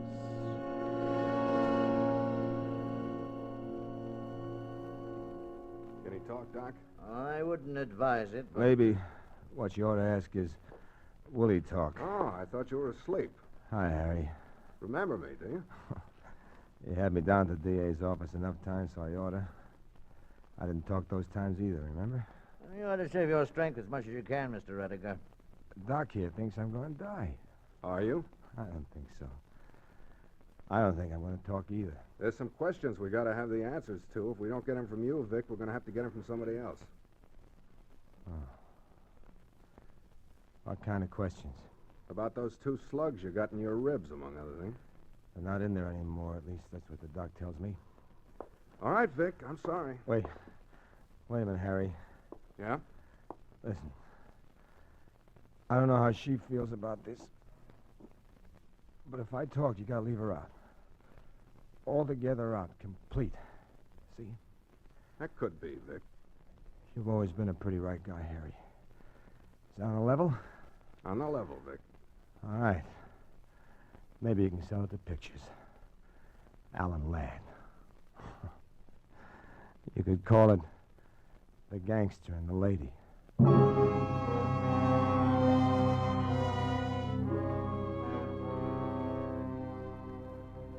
You know the mob. Bonnie Bernard, Pinky Roberts, and the rest. As far as they're concerned, it doesn't matter much now what I tell you, I guess. We were never big operators, nothing really big time, but we always had plenty of money in our pocket most of the time. But this time I'm talking about, the dive had been pretty long. My pants were getting shiny in the seat, my shoes were getting holes from walking instead of riding, and even Barney was getting a little rusty looking.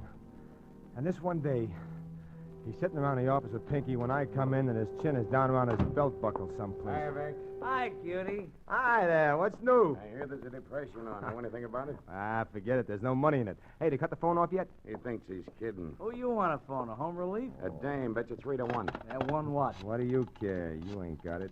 Dames. Boy, I ain't never seen nothing like this guy with dames. They buzz around him like he was John D. Rockefeller. There you go, always looking at the seamy side. Some dames like it for what you are, not what you got. Sure, I know the kind. Your mother and your grandmother. Hello, is Madeline there? Yeah, I guess so. Victor Rudiger. Who's calling, some guy said. She's probably married. So what? She give you the phone number, didn't she? Hello, Madeline. Yeah, remember?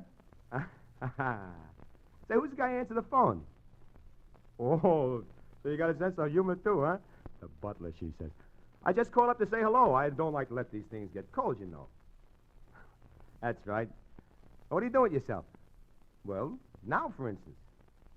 I see. Hey, sure I would. Where do you live? Wait till I write it down. Okay, I'll do that. Goodbye now. Hey, where's a place called Woodford Way? Woodford Way? Yeah, you ever hear of it? Yeah, it's in Bel Air, Vic. Bel Air? Yeah. Hey, that's pretty big stuff, ain't it? Yeah, plenty. Say, you don't suppose she does have a butler, do you? Sure, there's a butler, all right. And she's the maid. What's she like, Vic? How'd you meet her? Well, I'm just walking along Vine Street, rubbing my last 2 nickels together. She comes out of a joint with her arms full of bundles. She bangs into me. She goes one way, the bundles go the other. I pick her up. So one thing leads to another. I buy her a cup of coffee, and I got her phone number before she decides to have another one. I scram, that's all. Nothing special, but she looks like she wouldn't try to promote you for much more than a ticket to the movies, and that's the best offer I had all week, so I gave her a ring. Come up and see me, she said. So I figure, what can I lose, right? Right. What's her name? Madeline what? Well, she didn't tell me, but the guy on the phone, wherever he was, he said it was Rawlins, Rawley, something like that. So what? You don't read the papers much, do you, Vic? I guess I know where the horses are running as well as the next guy. Why? Is that her? That dame in the picture, is that her? Yeah. You see what it says? Madeline Rawlins opened up Bel Air home. Wealthy sugar heiress whose personal fortune makes her one of the world's richest girls. Holy smokes! You ought to keep up on those things. That's Vic. her, all right. That's Oh, her. of all the dumb luck, boy, you got it. Yeah. Hey, I might be able to shake a little of that sugar out of there at that, huh? That's the trouble with you, Vic. You think too small. Sure, what you want to do is marry the dame. Well, what's so funny about that? Maybe I've been underestimating your talents, Vic. All right, funny man, what? Funnier things have happened, Vic. Are you kidding? No. Ah, Bonnie, be yourself. So maybe the dame does go for me for a couple of weeks. All right, a couple of months. Because I'm different from the guy she's been going around with. But take a guy like me serious? Nuts. Maybe we could do something about that so you wouldn't be so different. So what? So what if I even if I did marry the dame? Do you think I could stick up with a setup like that? I'd be out on my ear in 6 months. A lot could happen in 6 months, Vic. Nothing that I couldn't make happen in 6 weeks and without any marrying. Oh, yes, it could, Vic. What? Something could happen to her. Like what? Like an accident. Accidents happen all the time. And they got community property laws in this state. Oh? See? Nothing doing. Okay. You're going out to see her, though, ain't you? Yeah, I guess so. Yeah. You might need it. Thanks, bro. 50... What's that for? I just want you to make a good impression on the girl, that's all. Thanks. And think about it, Vic.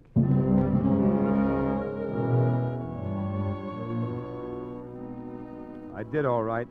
I guess it's all I did think about the whole of that first afternoon I was out there to see her. I didn't see her again for over 2 weeks. Because that night, we decided. Bonnie put up nearly all the cash he had left. He bought me a car, a suite of rooms at the Ambassador, clothes. That's one of our very nicest numbers, Mr. Rudiger, and it looks just stunning on you. $185. Leave us see something that ain't quite Well, so... shut up. We'll take it. Splendid. How about shirts, ties?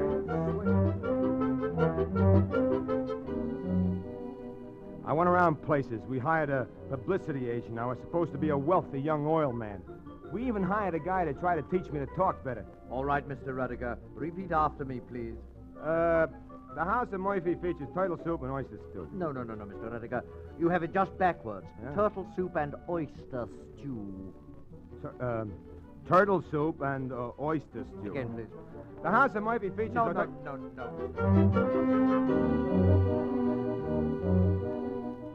After 2 weeks, I looked a little better. Enough to get by in small doses anyway. And I began to go out and see her again. And after 2 months, I wouldn't have known myself because I was standing in a striped pants and a cutaway coat in church. And she was standing there beside me. And the minister was standing in front of both of us. Do you, Victor, take this woman to be your lawful wedded wife? To have and to hold, to love and to cherish from this day forth? For better, for worse, for richer, for poorer, in sickness, in health, until death do you part? I do. Do you, Madeline, take this man to be your lawful wedded husband? And all the time, all I could think of was that it was funny. And kind of tough, too, when you stop to figure how a woman is supposed to feel at a time like this. That when she spoke those 2 little words, she'd be signing her own death warrant. I do.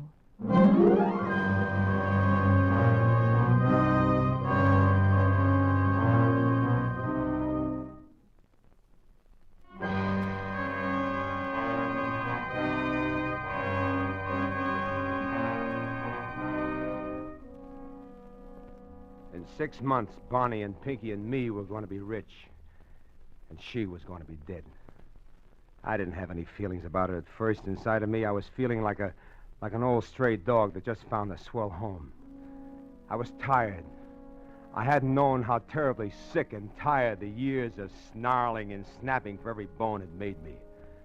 And so at first, I just stretched my paws out to the fire. I lay around in the sun and enjoyed myself. I didn't even mind Madeline. Then after I got over feeling tired, something else began inside. Something began eating me. Just a little thing at first, but it got bigger.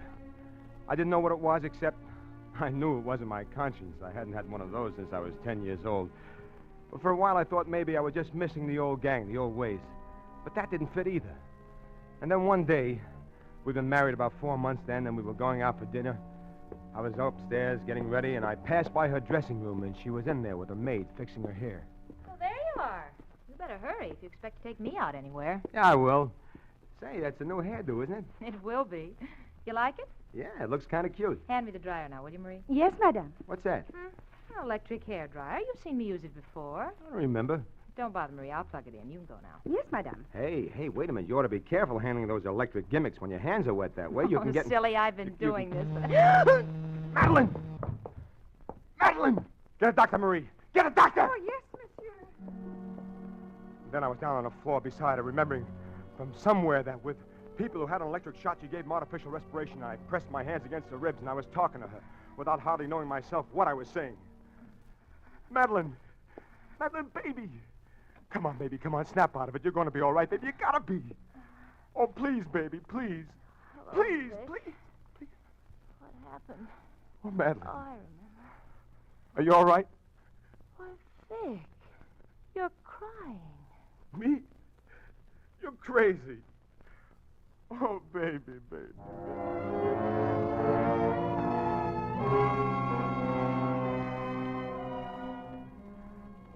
So there it was.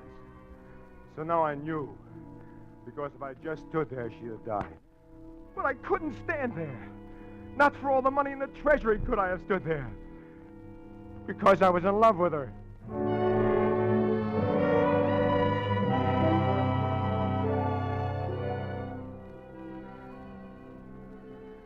I tried to keep my mind on all that money and what I could do with it. I tried to tell myself that no dame was worth that much to me or to any other guy. And all the time I was going nuts. I wasn't fit to be living with wild animals, to say nothing of a girl like Madeline. Vic, have you decided about going up to Arrowhead this next weekend? What? Huh? Vic, please put down the paper and listen to me. Where are you going? Business. I got a little deal. Oh, it must be quite a deal, Vic, to make you feel the way you have been lately. It is, Madeline. Quite a deal.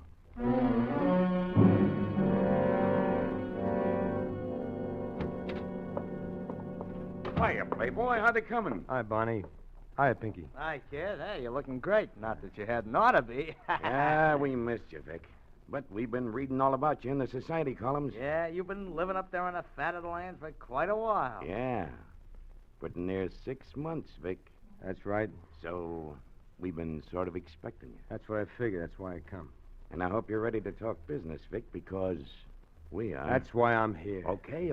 So we start talking. Listen, Bonnie, look, wait a minute. Suppose I figured out a better way. A better way to what? A better way to get dough out of the setup. How much dough? Maybe $1 million. $1 million? Are you kidding? What's the matter with $1 million? Nothing.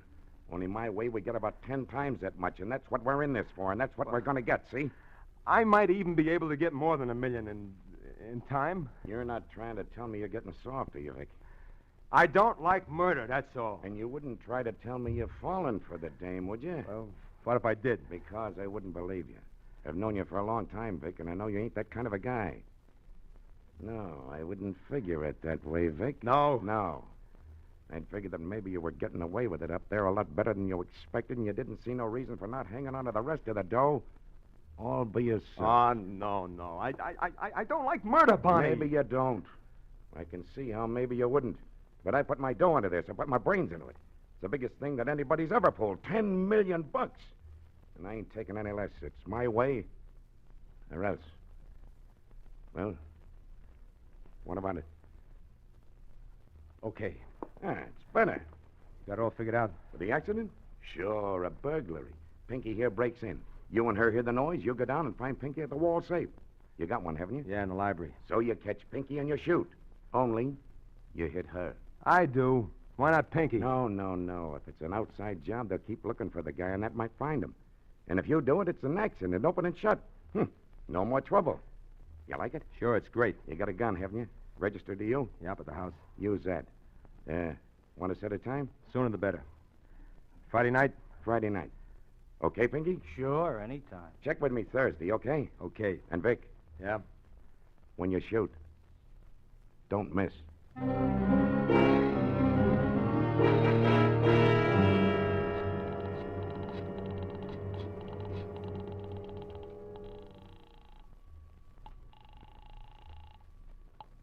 Hello? Hello, Helen. Yeah? This is Vic. Victor Rudiger. Vic! Why, you old so-and-so. I never thought I'd ever hear from you again. Look, Helen, I want you to help me. Why, sure. What is it? I wouldn't ask you, Helen, but I'm on a spot. Yeah, I was on a spot once, too, remember? What do you want? You're a good kid, Helen. Now listen. I can't tell you over the phone, and don't talk to anybody. Not to anybody until I tell you. But what are you doing Friday night? Whatever you say. Okay, I'll be in touch with you. Remember, Friday night.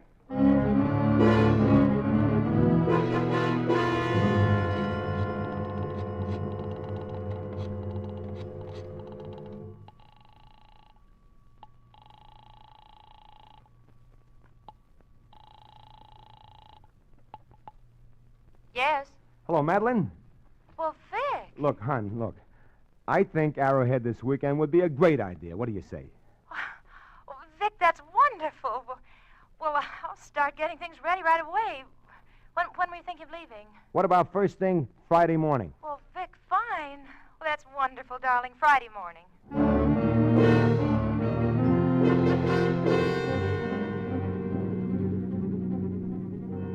It's about 90 miles to Arrowhead, and I usually make it in 2 hours easy the way I drive. But this time, I guess my mind was on almost everything except my driving. You made up your mind pretty suddenly, didn't you, darling? About what? Oh. About coming up here. Oh, I don't know. Vic, please, not so fast on these turns. Fast. It was too slow a while back. Well, a while back it was too slow. You were crawling. Why'd you tell the servants to go away for the weekend? The way I didn't tell them to go away. Well, the way you said it, it meant that. Well, we were going to be away. I figured they might like a little vacation, too. Oh, I see. Vic, what is it? What's what? What's the matter? Nothing the matter, Madeline. It's just business. Business, that's all. Victor, I don't believe you. What do you mean? I mean, I don't believe it's business. I believe it's something else. Well, what else could it be? I believe it's something about you and me. Oh, it isn't. It isn't, Madeline. It isn't. It's a deal, that's all. And it'll all be over by a few days. Will it? Of course it will. Vic, I love you. I could never fool myself about that. I'd do something awful if anything ever came between you and me. Anything or anyone. I know, Madeline. You don't want to talk about it, do you? I can't, Madeline. All right. Remember, anything or anyone.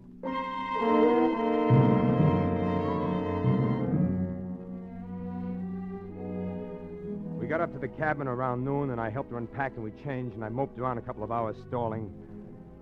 And then I knew I couldn't stall much longer, and I had to come out with it. Vic, I thought we were going to go riding after we had... Madeline. What? Madeline, I just thought of something terrible. What is it, Vic? I got an appointment to see a guy tonight in town. Oh. Oh, I don't see how I could have forgotten it, but it's terribly important. I'll just have to go. Yes, I suppose you will. But I'll be back first thing in the morning. I'll have to take the car, but they'll loan you a station wagon at the hotel if you're going to be going anywhere. Yes, yeah. Will you be staying at the house? Oh, yeah, sure. Oh, Madeline, don't look at me that way. Please, you understand how it is, don't you? Yes, Vic, I think I do.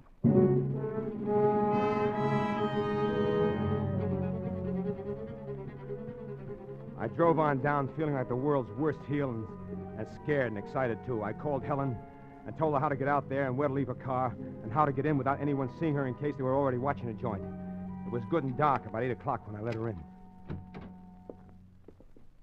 Am I on time? Sure, swell. Boy, what a dump. Yeah, it's quite a place, isn't it? It's awful empty, though. I had an idea it was kind of a party or something. It is, kind of. The people I'm expecting will be along later now. Come on, up this way. Gee, knew you'd married into the gravy, Vic, but I didn't know it was anything like this. You come in here. Now, what's this? Bedroom, dressing room. So this is what rich people call a bedroom. Look at the mirrors. Yeah, look. Helen, can you put your hair up over your head? Huh? You know, that sort of crown business on top? Well, like this? Sure. Yeah. Is that part of the act? Yeah, that's it. And while you're at it, put on this nightgown, will you? And the dressing gown, too. And there ought to be some slippers in there that will fit you. Now, wait a minute. Oh, now, wait a minute, Helen. It's nothing like that. I'll wait outside. Vic, it is one of those divorce things, is it? No, like I said, it's a sort of a gag. Okay. You're the doctor. And what's that? Phone. Aren't you going to answer it? Probably isn't important.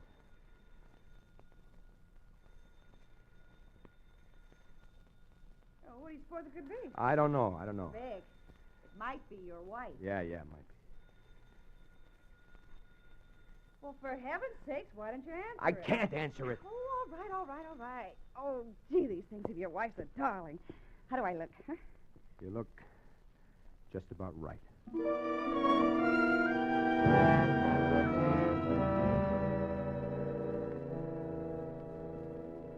I hated the part about Helen, but I knew I didn't stand a chance in the world of getting Barney inside unless he thought he was seeing Madeline. He'd never seen her except from a distance, that lousy newspaper picture.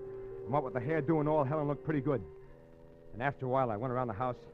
I put off all the lights, and after that, we had to sit in the dark. I didn't even dare talk to Helen anymore. Pretty soon, she just went to sleep. And I waited. And I heard the clock in the downstairs hall strike 4. And then right on the dot, I heard what I've been waiting for. Helen, wake up. What time is it? Come on, the people are here. Yeah, all right.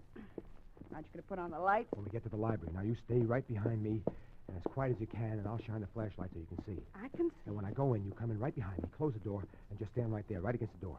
All right. All right, here we are. All right, Pinky, drop that gun. What's the idea, Vic? Just not taking any chances. Drop it! Now kick it across the floor, over to me. Bonnie outside? Yeah. Alone? Yeah? I want you to go to that side door where you came in and whistle to him. And when he shows, tell him we need him in here. And that's all. Anything more and I shoot. Understand? This ain't right, Vic. When this happens, I want Barney in here. Just in case. You wouldn't want you and me to be the only suckers, would you? That's right, too. All right.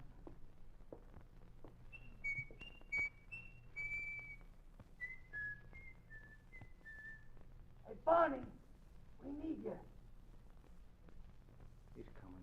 Vic. Take it easy, baby. All right. What do Put you up want? your hands and keep them up. What's the idea? You better go outside, baby. Yeah, all right, Vic. That ain't your wife. Close the door after you. What is this, the old double cross? Yeah. The old double cross.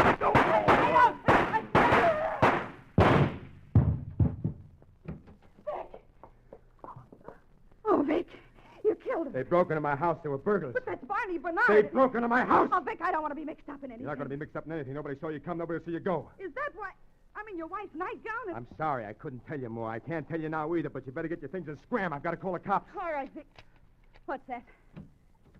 Madeline. I told you what I'd do, Vic. Madeline!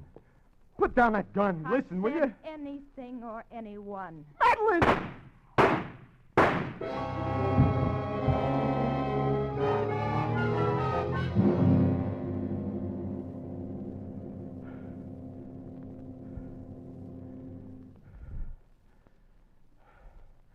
There it is, Harry. But remember, you said the DA's office would lay off her. That's right. Now, you better lie down there. Look, Harry, do you think the way it was, it might make a difference? How? To her? Yeah, Vic. Yeah. I think it might.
This is the Armed Forces Radio Service.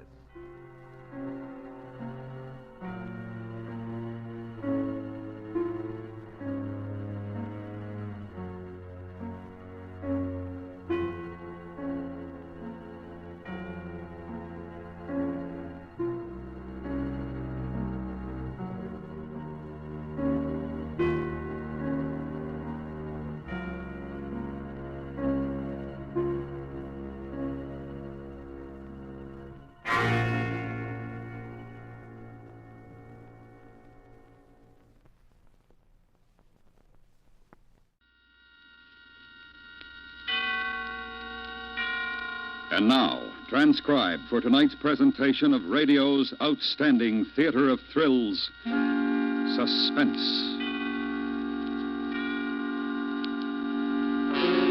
Tonight, the story of a motion picture producer and a young actress who finds to her dismay that she has rather more dramatic talent than even she ever hoped for. So now, starring Virginia Christine with Joseph Kearns, here is tonight's suspense play, Shooting Star.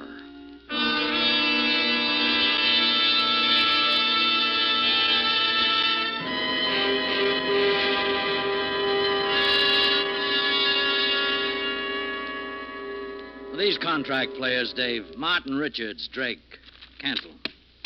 Tab Richards? But I thought... So I play gin with him, and he goes with my daughter. I don't do business that way. Well, I just meant... I thought the boy was pretty good. I can't use him. That's all, Dave. Yes.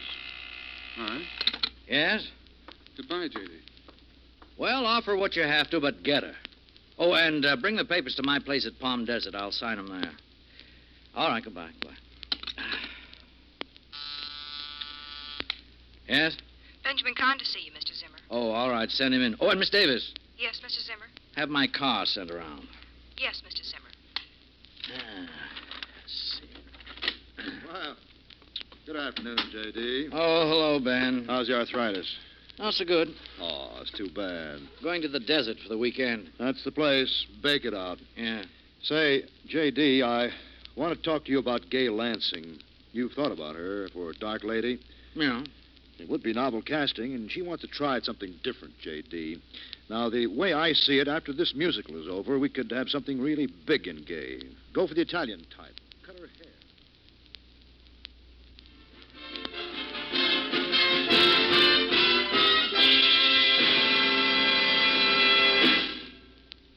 Cut! All right, wrap it up. That's it, ladies and gentlemen. Okay, you heard it. Gay, Oh, Ben. Hello. I want to talk to you, Gay. Come into my dressing room where I can sit down and take my shoes off.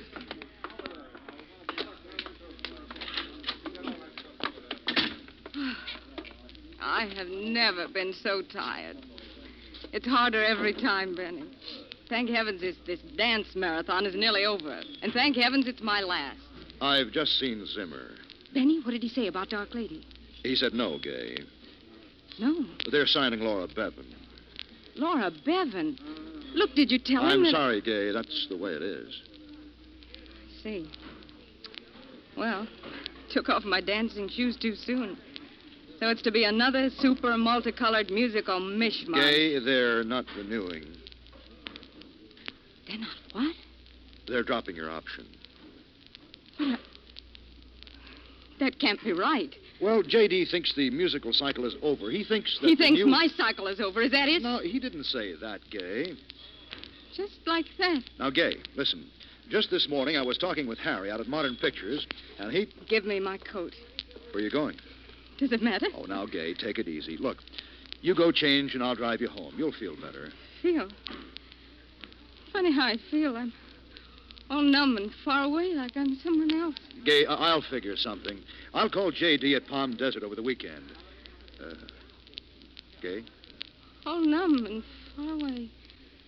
It's like I was someone else.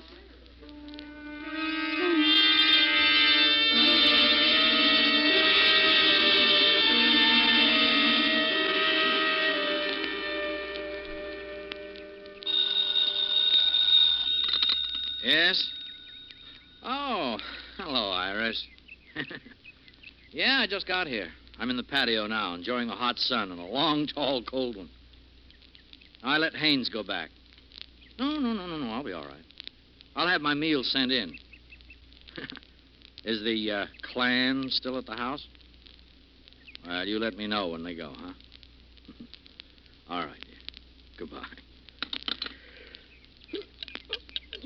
Hello, J.D. Why, Gay. Well, I didn't hear you when you... Well, here, sit down. I understand you're dropping my contract. Well, Benny told you already, huh? I'm sorry about that, Gay, but well, the stockholders feel... I want a new contract, J.D. I want it for $2,500 a week, 7 years, no options, and I want the lead in Dark Lady. Now, look, Gay... I want you to call the studio now and arrange it. Well, you're being ridiculous. After all, in today's market, it's the exhibitors who... I mean what I say, J.D. Gay. It's almost like an ornament, isn't it? So small in the pearl handle, but it shoots real bullets. I advise you to respect it. No, you're... Well, you're not yourself, Gay. Perhaps you just don't know me very well. Get on that phone, J.D., and be careful. Very well.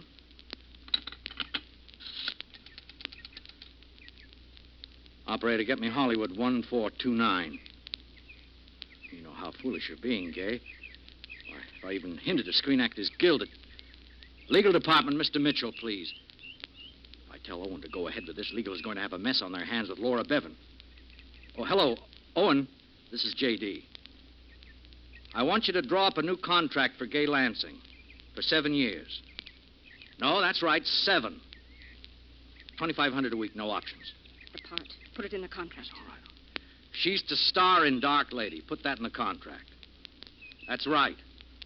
Well, you work that out. Goodbye. How far do you think you can go with this, Gay? Monday morning, I'll cancel that contract, and you'll be blackballed by every studio in town. No. Oh, no. Because now, J.D., I'm going to kill you. Give me that. You have yourself to thank for that, J.D. You had me taught judo by an expert, remember, for that whack musical? Get up. Oh, Gay. Look, why don't we sit down? Let's talk this over. You think I'm unbalanced. No, I think you're tired. I'm quite sane, J.D. I want you to understand that. Gay. Last year you used a folding wheelchair when your knee was bad. Where is it? I don't know. Back hall, maybe. We'll have a look then. Go on, J.D. Walk. Open the door. What a remarkable memory, J.D. All right. Open it. Oh, this is great. Now sit down. Go ahead. Oh, now look. Sit! The belt off of this trench coat should do nicely. Now, this should hold you, and if I need you in another room, I can wheel you there. I won't have to keep the gun pointed. That's rude, I know. There. Are you comfortable? You know, this is a very poor joke. I don't like to do this, J.D. I'm not a criminal. Well, I made the phone call. Your contract is being drawn up. What more? Do you remember the first time you saw me? Yes, you were in the chorus of one of Daly's reviews. Not the chorus. I had a specialty. Even at the first, I had a specialty, $40 a week. And I thought I'd arrived. I was 16. Then Zimmer Productions signed you up at 10 times that figure. And I made the Sunshine Girl. Do you remember how things were with ZSP in those days? The studio was bankrupt, but I saved you. They liked the Sunshine Girl. And little by little, I climbed to success with Zimmer Star Productions on my shoulders. All right, but the favor worked both ways, Gay. How many even talented girls attend premieres of their own pictures before they're 17? And did you know how I worked for those lights and premieres and contracts? I danced my heart out. I even risked my life for you. You were never asked to do that. But when you had the bright idea of a dance routine atop a 30-foot globe, I did it. Still have nightmares about that day. Lights in my eyes. I whirl, I smile. The music goes faster and faster. I look down. I fall.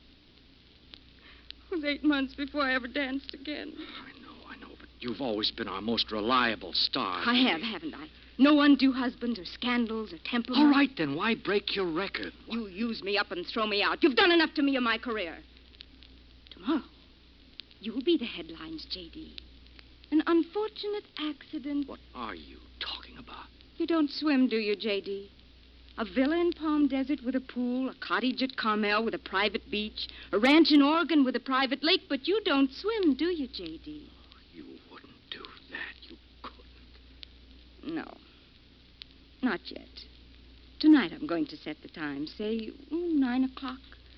That will give you 3 hours and 40-odd minutes to think about it. Okay, they'll arrest you. You'll go to jail. Who's that? I don't know. I thought you weren't expecting anyone. I'm not. Who is it, J.D.? Let's not play games. Maybe it's the delivery boy. I ordered some liquor. Oh. I'll handle him. How? Never mind. Now I'm going to put you in the den and gag you. If I were you, J.D., I'd be very, very cooperative. It wouldn't bother me in the least to kill the delivery boy and then make it look as though you did it.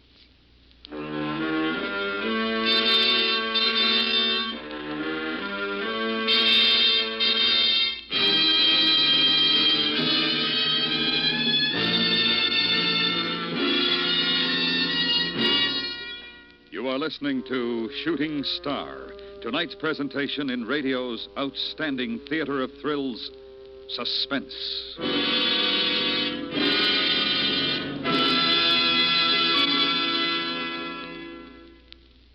Hello, this is Marvin Miller. We'll return to our program in a moment, but first, here's something to think about. You probably remember these words from your school days. We mutually pledge to each other our lives, our fortunes, and our sacred honor. They're the final words of our Declaration of Independence. Following them are the signatures of 56 men, men of many types. But to each of them, one thing was important: freedom. With a passionate faith, they believed in it and worked to bring it about. The freedoms which they declared have been endangered many times, but there have always been those with steady hearts and willing hands to defend and support the principles that free men live by. The American citizen recognizes his two responsibilities. First, to know what his rights are, and second, to defend those rights. And now we bring back to our Hollywood soundstage Virginia Christine with Joseph Kearns, starring in tonight's production of Shooting Star, a tale well calculated to keep you in suspense.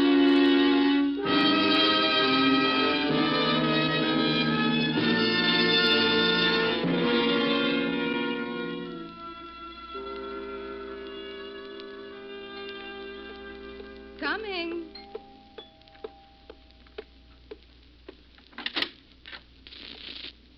Well, hello. Delivery for Mr. Zimmer. Bring him in? Yes. Yes, come in. Where do you want this stuff? Well, over here in the bar. Do you mind?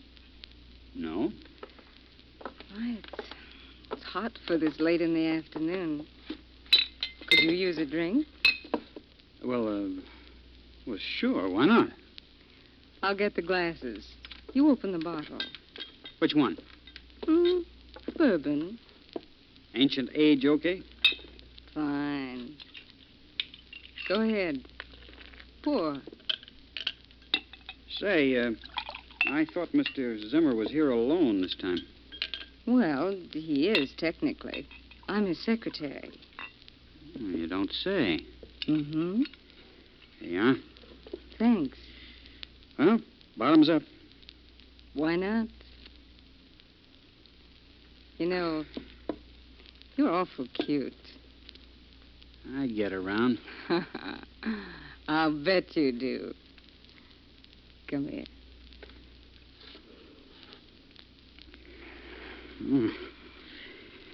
You gonna be here long? Well, What's that? nothing. I'm defrosting the refrigerator. Maybe you'd better go now. Go now? You'd better. Well, that's a quick switch. I'll see you again, maybe? Yes, maybe.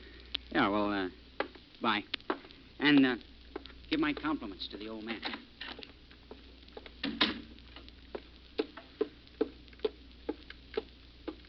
I should be very angry with you, J.D., for knocking over that vase. I'll remember that at 9 o'clock. Meanwhile, I guess we can take this out. You witch! That delivery boy. You not only want to kill me, but my reputation as well. Your reputation. Shall I tell you something about your reputation, J.D.? You're known as a heartless, grasping, slave-driving tyrant. That's a bunch of rubbish. I'm a hard-working man who got ahead by my own efforts. How about that brother of yours who lent you $400 to get started? The rather small-time brother that you don't even talk about now. I've paid him back 100 And times. then there was the time when you took your own partner's wife away from him. He was making her life miserable. And what are you making it? A desert. You left her alone on your honeymoon, and she's hardly seen you since. That's not true. I'm a busy man, but I'm a family man, and I won't have You won't be considered a family man after the publicity you're going to get. But then you always taught me, any publicity is good publicity. Even when Eric Allen eloped with someone else on the eve of our wedding, you had the publicity make a front-page ball of it. You can't keep down a story like that. You could have tried. You could have tried. All right, Kay, all right. Look, let's say you win. Let's say I've made mistakes. But I can always do better. Right now, I'm tired. I'm hungry. And if you'll just take off these confounded ropes, I'll agree to forget all about tonight. Come on. Now, what do you say? And have you swear out a complaint the moment you're free? No, I won't. You have my word. Look, I'll even put it in writing. I'll think it over. I'll let you know at 9 o'clock. But you do have a point, J.D. Of course. About being hungry. I am too. Starved. All right, we'll have some dinner sent over from the hotel. No, let's not. They'd send a waiter, and I hate crowds. Don't you, J.D.? Let's see if you don't have a well-stocked larder to match that well-stocked bar. Won't you join me?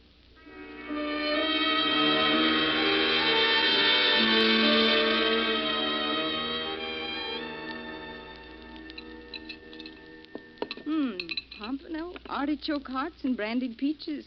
Quite a snack. And it's only 7:24. You have plenty of time to enjoy it. Shall I untie you so you can eat? I'm not hungry now. Oh, but you must eat something. You were going to consider my offer. Oh, yes. But I wouldn't count on it, J.D. I'm afraid it's too late for mercy. Coffee? No. Let me slice you some of this, Edam. I have a nice, sharp... Huh? What is it? There's a car turning in. Who do you know who drives a pale blue cad convertible? It's my wife. It's Iris. So? She must have driven down, and Iris knows you, Gay. You might just as well give up this game right now. Not necessarily. It's twilight. It's dim in the front room. What are you going to do?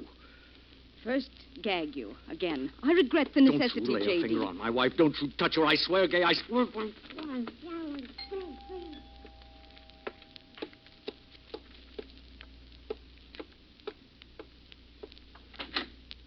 Yeah? Oh. Who are you? I'm the maid here from the hotel. Mr. Simmer, he wanted some cleaning up done. Oh, I see. Well, I'm Mrs. Zimmer. I'll come in if you don't mind. I forgot my key. Where's Mr. Zimmer? Oh, he's out. Out? Yeah, to dinner. Well, I thought... Where was he going, did he say? I don't know. Some club somewhere. The Palm Club? Tennis club? Yeah, that might be at the tennis club. Oh. Well, I'll drive over and join him. That drive through the desert is simply parched me. I think I'll get a drink of water. Oh, I'll get it for you. No, don't bother. I'll just run out to the kitchen and... I was so worried about him, about his going out. I tell you, he had the mark of the dead on him. Mark... What are you talking about? Well, I tell you, he had shadows in his eyes. It was just about 10 minutes after the pain was gone from his heart. I told him to go to bed and let me bring him something, but he wouldn't do it. A telephone call and off he goes. Are you trying to say my husband had a heart attack? Yeah, slight, perhaps. When did this happen? Well, not 10 minutes after I got here. Oh, I knew it this morning. The minute I opened my eyes, I said, there's going to be trouble today. I said, there's going to be trouble today. Oh, do be quiet.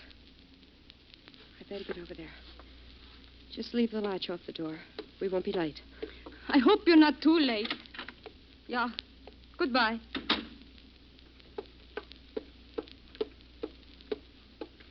I'm back, J.D. You can talk again now. What have you done to my wife? She's gone. Where is she? I sent her off to Palm Springs to search for you. She thinks I'm the maid, and she thinks I'm a little odd. The maid? With the napkin round my head and my lipstick wiped off. You know, lipstick makes a remarkable difference to a woman. She'll be back. When she can't find me, she'll be back. Not in your lifetime, J.D. Shall we go into the living room? Allow me. The kitchen clock must have been a little slow. It's 22 minutes till 9. 22 minutes, J.D. You want anything special to pass the time? Gay, look, Oh, no. No? No little enthusiasms, J.D.? Then how about the radio? Then I'll sit down. We shall have 21 minutes to wait, and I'm really very tired. Odd how much planning a murder takes out of one.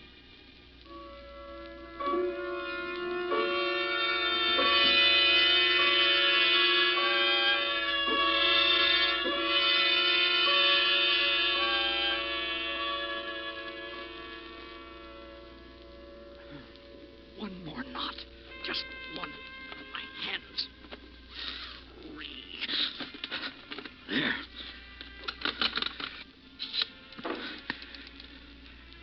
Operator, get me the police. The police, quickly. Too late. Put down that phone. You thought I was asleep, but I wasn't.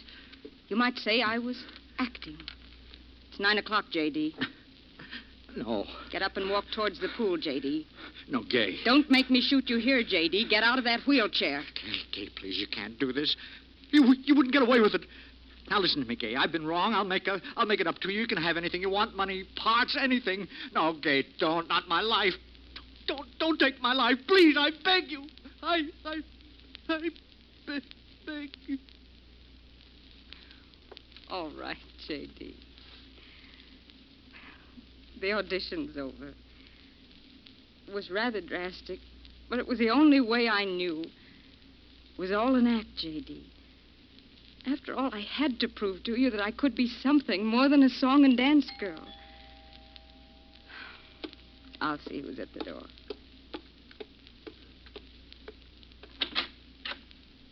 Well, Miles. Benny. Hello, Gay. Good evening, Gay.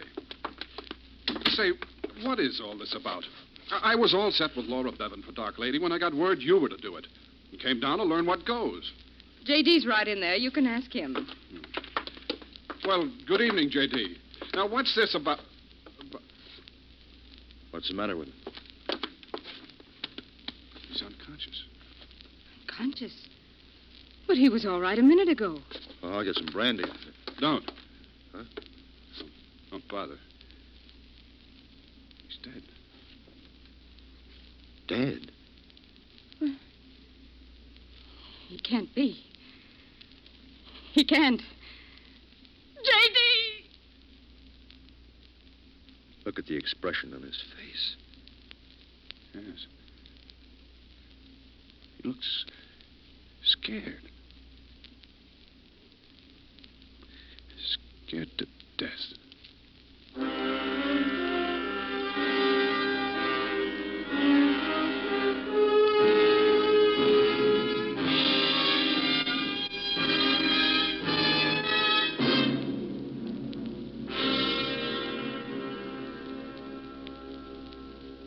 Suspense, in which Virginia Christine starred as Gay with Joseph Kearns as J.D.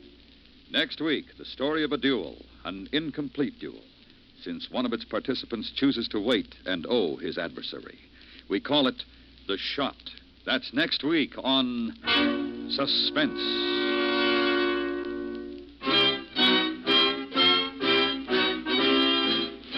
Suspense is produced and transcribed by Norman MacDonnell, with music composed by Lucian Morowick and conducted by Wilbur Hatch. Shooting Star was specially written for Suspense by Ruth Bourne. Featured in the cast were Sam Edwards, John Daner, Michael Ann Barrett, Jill Jarman, and John Large. Suspense is another worldwide presentation of the United States Armed Forces Radio and Television Service.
now, tonight's presentation of radio's outstanding theater of thrills, Suspense.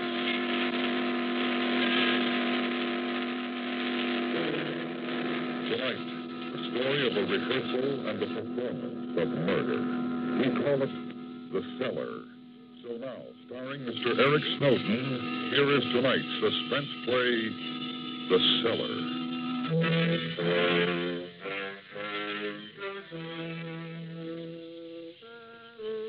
I've got to put her away, and that's a fact. I've thought about it for a long time. 16 years to be exact. We've been married 20, and I think I owe it to myself to do something about it now. It's the principle of the thing, if you follow me. First of all, I don't like her voice. Jaw, jaw, jaw. Horrible sound. She goes at it morning, noon, and night. You never heard the like. Or maybe you did. Goes something like this. Oscar, how many times have I got to tell you not to put your feet on the attic? You think all I've got to do is to spend my days cleaning off your dirty boot marks. And for heaven's sake, I don't know, I'm sure, why I've got to do everything in the house. It's bad enough the way I scrimp and save week in and week out to keep a crust of bread in our mouths. Never a hope, I'm sure, of having somebody to help with the work. I really don't know why you don't get a better position, always dreaming of what we're going to do. If you'd only asked the backbone my old dad had you stand up. But no, not you. Bloody awful, ain't it? I worked it out on paper. There's 60 seconds in a minute and 3,600 seconds in an hour and 86,400 seconds in 24 hours. You listen to that for 20 years and you go off your bleeding nut. Sooner or later, it's got to stop, and that's a fact. And there's other things. She put some kind of sheep oil muck on her hands before going to bed. And who gets smeared with it? Who else? Goodness knows. I try to keep myself looking halfway decent. It's not like I can afford a manicure twice a week like Mrs. Plimpton. I should think you'd be grateful. Fat chance of that. You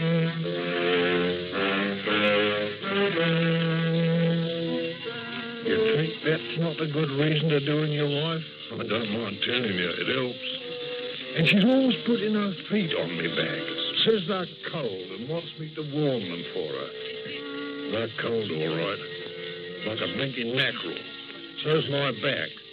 And she thinks she's hot stuff about keeping accounts. Always guessing about saving. And I get 2 bob a week spending money. I ask you, how can a man live on that? It's a perishing injustice. So all in all, that's why I got to kill her. Everything's ready, and I suppose I might as well get on with it.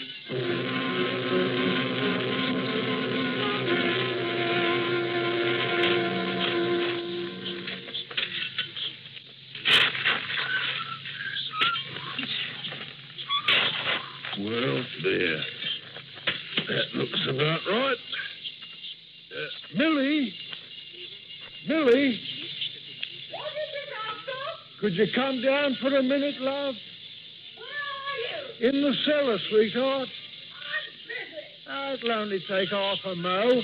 I got something to show you down here. I work my fingers to the bone so I can get your supper, and you give a black farthing, not much.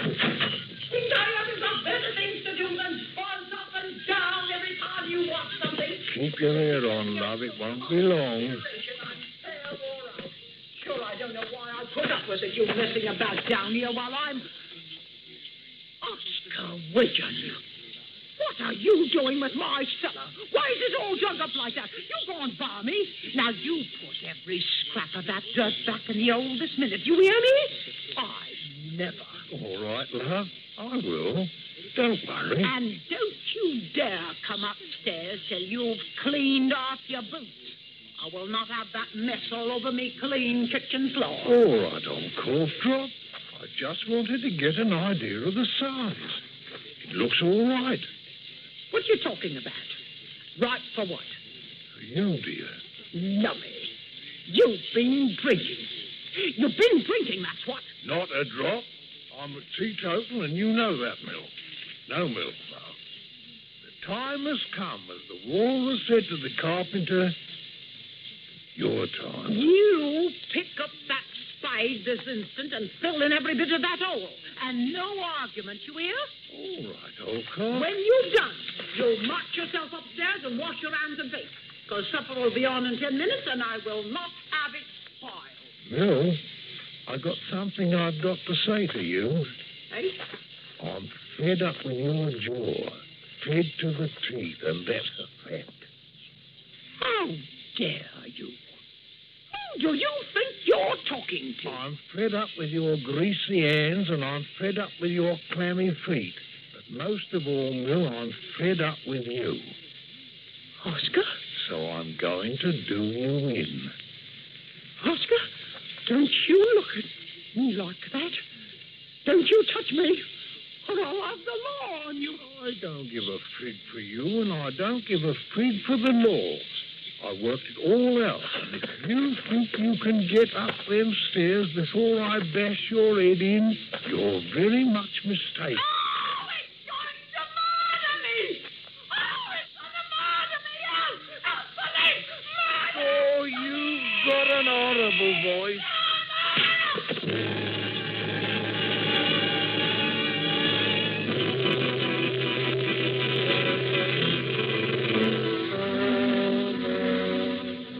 Mum always used to say, Oscar, if ever you do anything in this world, do it right. I remembered her words as I covered up the mortal remains of my ever-loving ex, Millie Widgeon. I'd hit her a corker. One good whack on the head, so there wasn't much of a mess, if you follow my meaning. Took me about 15 minutes to cover her up, nice and neat like. And then I went upstairs. Don't mind telling you, it gave me a bit of a turn when I heard the front door. I hadn't had time to wash up yet, but I wasn't too worried. Not until I saw who was standing outside. It was a copper. Gormley, by name. He's got the beat on my square. Evening, Mr. Widgeon. Evening, Mr. Gormley. Sorry to have to trouble you, but I had a complaint. Sorry to hear that, Mr. Gormley. Complaint states that an audible row was heard emanating from your house. A row? The screams, more like. Screams? Whose? That's the nature of the inquiry, Mr. Widgeon. I'd be obliged if you could shed some light. Happy to, if I knew how I could help. The, missus at home? No, she ran off to the picture palace. You know these women in their ruddy pictures. What time did she go? Oh, dunno. About an hour ago. No one else here? Not a living soul except myself. You been doing any screaming, Mr. Widgeon? Not bloody likely. What do you take me for? All in the nature of the inquiry, Mr. Widgeon. No offence, I hope. None took, Mr. Gormley. Seeing as how I have me duty to perform, I hope you'll allow me to have a look about the premises, Mr. Widgeon. Seems to me a man's got his rights, but I always hold to aid in the law. If you're looking as aiding, help yourself, Mr. Gormley. You mind telling me what you're looking for? Two neighbours swear they heard the sounds coming from here. Maybe it was on the radio. It's not on. It'll save me making a report, Mr. Widgeon. Very obliging of you, I'm sure. Well, I don't think there's a need to bother you anymore. I'll just, hello. Cut yourself? Huh? Oh, that no. Cutting up a bit of beef for grub. Thought I'd give the missus a nice surprise when she gets home. I was in the kitchen when you knocked. Sorry to have disturbed you, Mr. Widgeon. All right. Makes the bloke feel safer knowing there's law nearby. Nice to have you say so, Mr. Widgeon. Good evening. Evening, Mr. Gormley.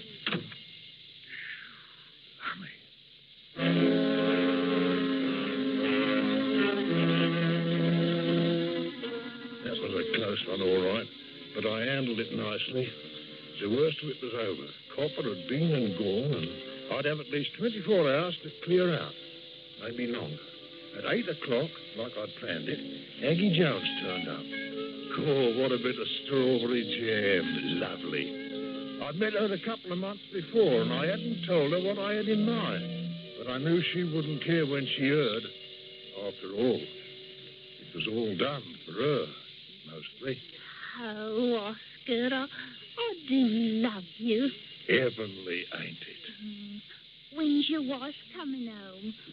Oh, I do feel something awful carrying on this way. Aggie, love, sit down. I've something to say to you. Aggie, will you run off with me? Run away? With you? But how can I? You're a married man, and what would my mum and dad think? Aggie, love, all I have is yours. You don't have to worry about a blinking thing. Everything is taken care of. Taken care of? But how?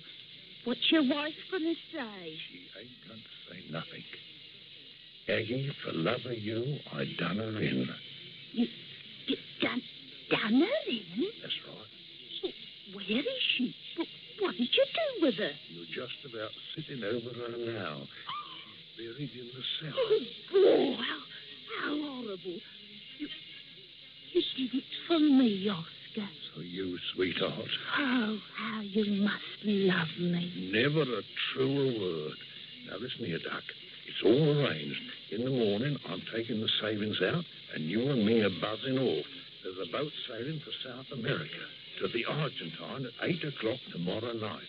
We'll be on it. No, I don't know what my mum and dad will say. Don't tell them. Write to them. From the Argentine. Oh, Oscar, you make it so hard for a girl to say no. Give us a kiss and no more argy-bargy. Come on, use that. Oh, Oscar. You up in the kitchen. Shan't be a sec.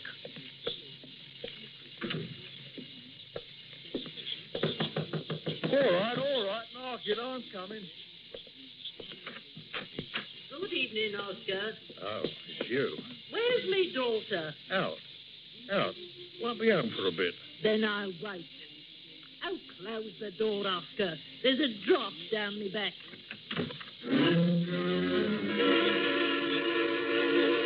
It was that horrible old cow, Mrs. Quill, poor old Millie's mother. And when she says she's going to wait, she means it. Last time it took 2 weeks to get rid of her. Now, what was I going to do about her?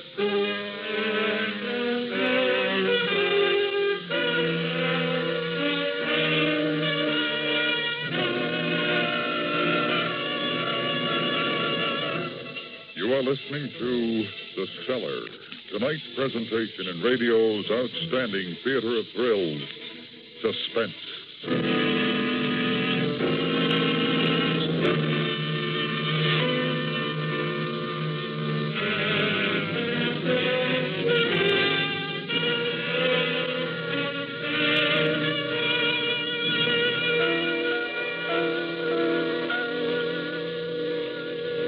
You might ask me to sit down, Oscar Widgeon. Oh, yes. Sit down, Mother, dear. Still daydreaming, I see. Not much improvement in you since the last time I was here. Oh, Mill and me, we was going out when she came back. Why don't you drop in over the weekend? She'd love to see you. You can stay for a bit if you like. I've travelled across half of London to visit me daughter. I've no intention of going home tonight. You can go out if you want to, Oscar. Millie'll stay here and talk to her mother. Oh. I haven't had me supper yet. Bought a nice bit of smoked haddock. I'll go in and put it on. No. I mean, you sit here comfortable like. I'll do it. You? Don't make me laugh. You think I want me haddock ruined? I said, Mother dear, I'll cook your ruddy haddock for you. Take it or leave it. How dare you? How dare you address me in that fashion? Go boil your head. Oh, you nasty little worm.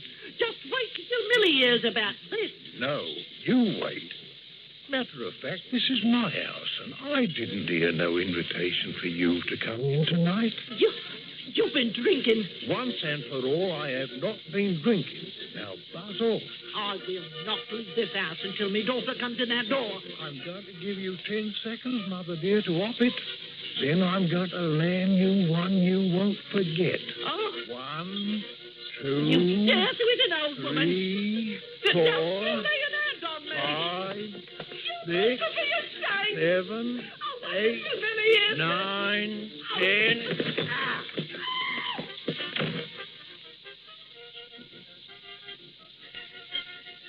Now, that's something I wanted to do for a long time. All clear, Aggie, love. Oh, I was that frightened. Don't you worry your pretty head. Everything's right as rain. Now, you'll have to be off. Wouldn't do to have anybody else snooping around and find you here. Now, not a word to anyone, see? You need to be at the Marble Arts station at 4 o'clock tomorrow, see? But what about me clothes, Oscar? Mum'll ask where I'm going. Leave it to me. I'll buy you all the clothes you want. That's one thing I got to say for poor old Millie. She wasn't a very nourishing woman, but she was a saving one. Oh, I've always wanted to go abroad. Oh, but ain't it awful? Imagine me going with a married man and a murderer. You're all going to marry me, aren't you, Oscar? Marry you? What a question. I got my morals, same as the next bloke. Of course I'm going to marry you. Oh, Oscar, I know it's wicked, but I can't wait till tomorrow. You dream about it, love, and before you know it, it'll be tomorrow. Now, go on. You better leave by the back door.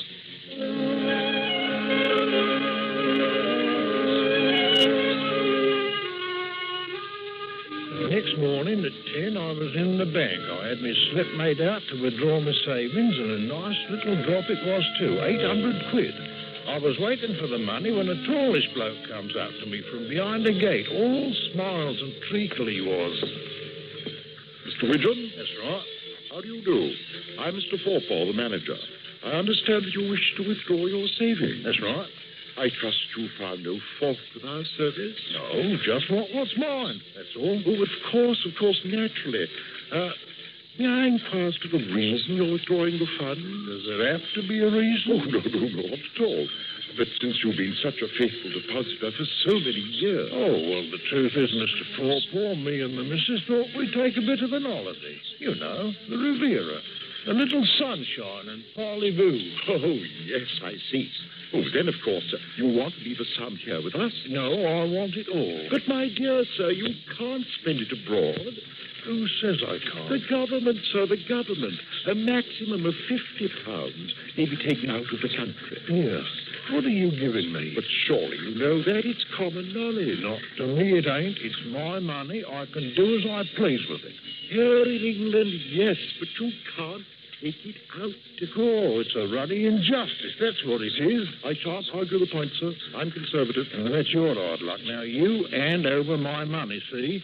What I do with it is my business. Up to it. Just as you please, Mr. Widgeon.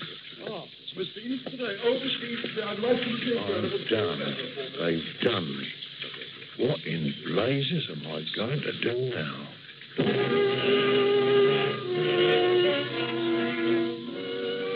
I shoved the 800 quid in my pocket and went home. And that's what I should never have done.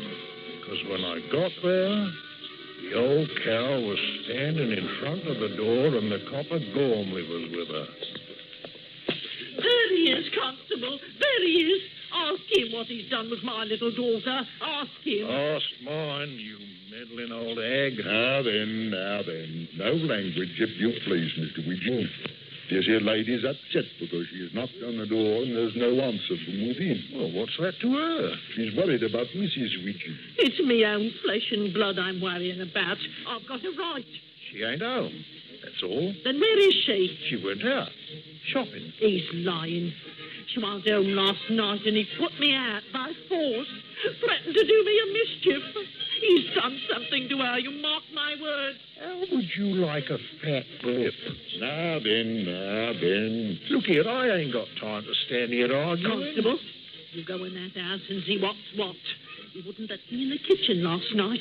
Afraid I'd see the blood and gore where he's hacked her to pieces. You go in there. Mr. Widgeon wouldn't do a thing like that, Mum. Now, why don't you go to the corner house and have a nice cup of tea? And by the time you're finished, your daughter will be home just like Mr. Widgeon says. That's right. I ain't moving from here till I see her alive with me own eyes. Well, it's all one with me, but you ain't setting foot inside. I'm not having you break up my happy home. He's afraid. He's afraid to let me in. He knows what I'll find. He knows. Oh, look at him standing there. The stain of his horrible deed still in his wicked eyes. Mr. Widgeon, I hate to ask you, but to oblige, will you let this lady come in and satisfy herself? You seen for yourself, Mr. Gormley. You seen last night. You're the law. If you can't be satisfied, who can? I ask you. Ah, get him. He's got few hypnotized like he had my poor Millie. Talk a winkle off a pilly would, but not me. I'm on to in, I am. Mr. Widgeon, to oblige, let her have a look about. Oh, God blimey, what I have to put up with from this old gas bag. All right, all right. But it's the last time. Don't say I didn't warn you.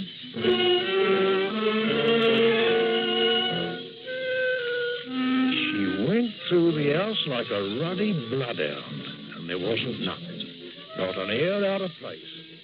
Mr. Gormley followed her with me, and I could see it was a very aggravating position for him. Mr. Gormley likes to keep the peace, but by the time we got to the cellar, he was clear out of patience. Well, satisfied? Are you satisfied? You want to look in the coal bin? Go on. Get your hands nice and dirty. Sorry to have troubled you, Mr. Widgeon. Don't mention it. As for you, Mrs. Quill, I don't want to see your nasty face around here until I give the word. You stay out of Millie's and my way, see? And if you don't, I'll have you put in charge. Them's my rights, ain't they, Mr. Gormley? In the manner of speaking, disturbing the peace, Mr. Widgeon. Right. And she's disturbing my peace. Now, I'll thank you to leave my house.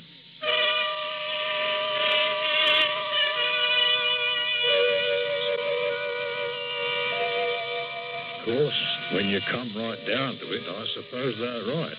In a way, I am a dreamer. Always have been. To tell the truth, I ain't got no £800. Not even 80.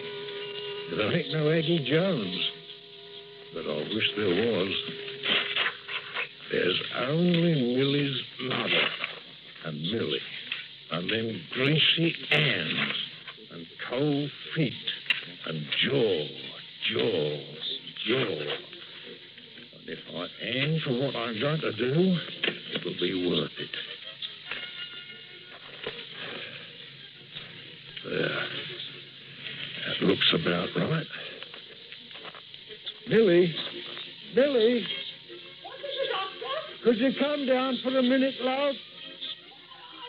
In the cellar, sweetheart. It'll only take half a mo. I got something to show you down here.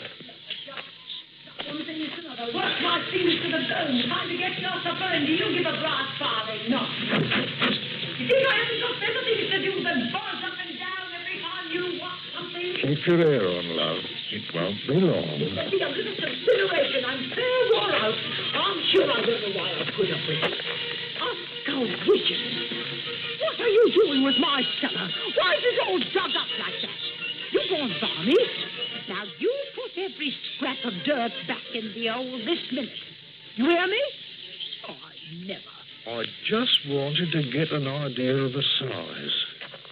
It looks about right. What are you talking about? Right for what? For you, dear.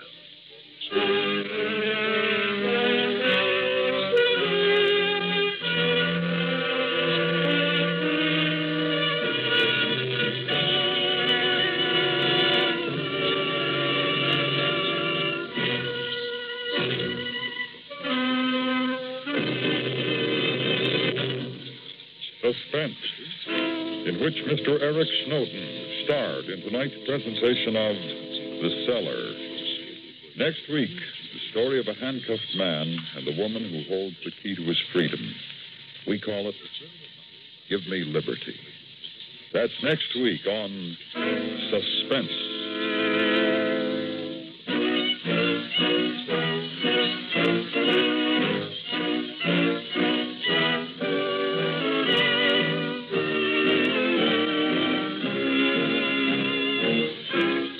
Suspense is produced and directed by Anthony Ellis, who wrote tonight's play.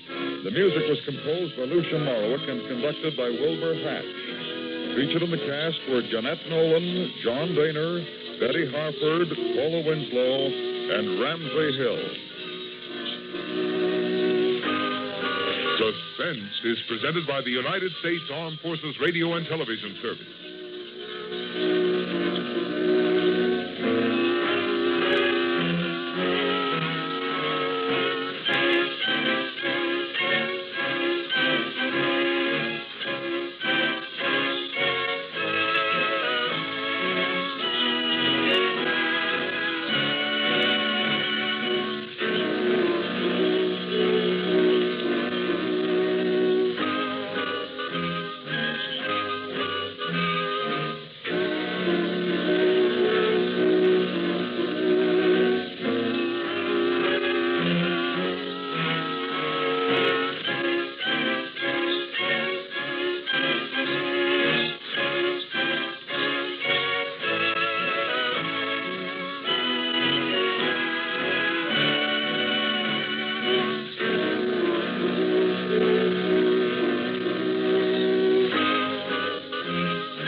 This is the American Forces Network, Europe.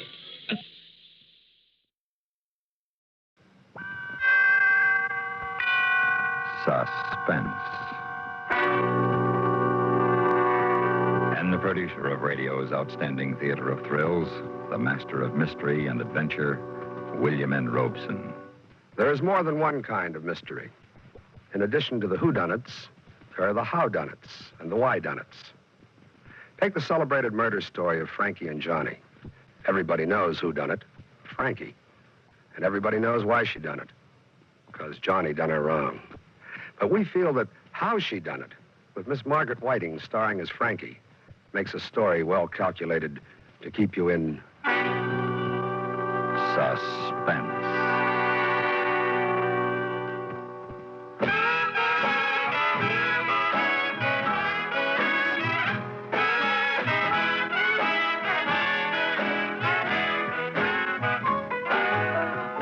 Frankie and Johnny were lovers. Oh, Lordy, how they could love. They swore to be true to each other, just as true as stars above. He was my man, but he done me wrong.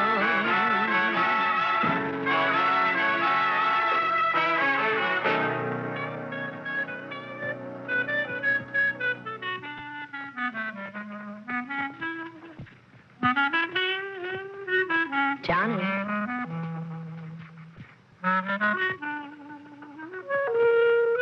Johnny, honey.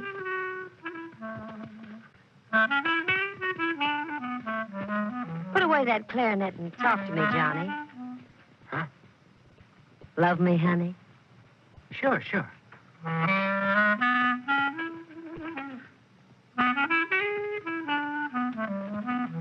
Johnny, What you want now?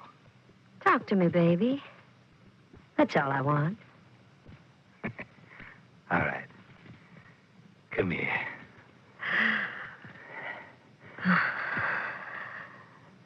That's what you really want, isn't it? You're my man, Johnny. That's right. I'm your man. Except sometimes. What are you talking about? Except sometimes, Johnny, when you go away. Where do you go when you go away? Oh, come on now, baby. Don't start that again. Where do you go, Johnny? The Kookaloo's on Basin Street. You know that. They don't give you nothing there that I can't give you here, Johnny. What's there's a back room and a place to play my licorice stick. The place to sit and play and nobody bothers. Me and a couple of others. You know that, baby. Don't you worry. You can play your music someplace else and get money for it. I worry about that. Don't you start riling me, Frankie. Why don't you take yourself a walk? The whole town of New Orleans. So many places to play your music, and you sit in the back room. You go away from me, and I'll tell you something, baby. You don't like it, you can take that long walk to Georgia where you come from. You leaving? No. A couple of girls I used to know never bothered me about going down to Kookaloo's. All right. I won't bother you. That's better. Got any money, Frankie? I got some. I saw me a suit. Walking down Basin Street, I saw me a suit in the store window. Oh, I need me that suit, honey. I'd sure look good in it. What's it cost, Johnny? You want me in a cheap suit? I didn't say that. I just asked. $100. You got $100, baby? I got it. Oh, that's good. That's fine.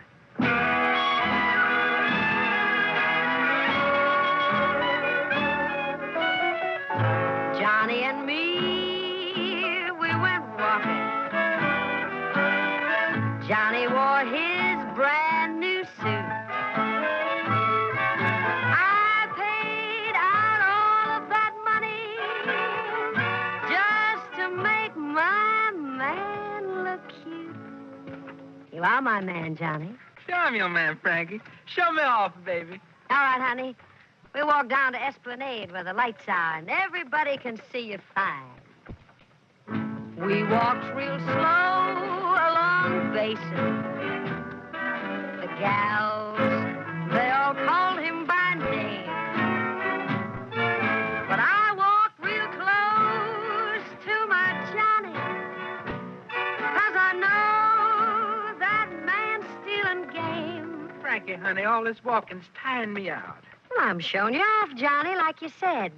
Showing my man off in the bright light. The light's just as bright at Kookaloo's, and I kind of like it where the lights are inside, anyhow. Anywhere you want, Johnny. Sure. So we walked back along Basin. Back up to old Kookaloo's. Down the steps to the cellar where Tiso played the blues.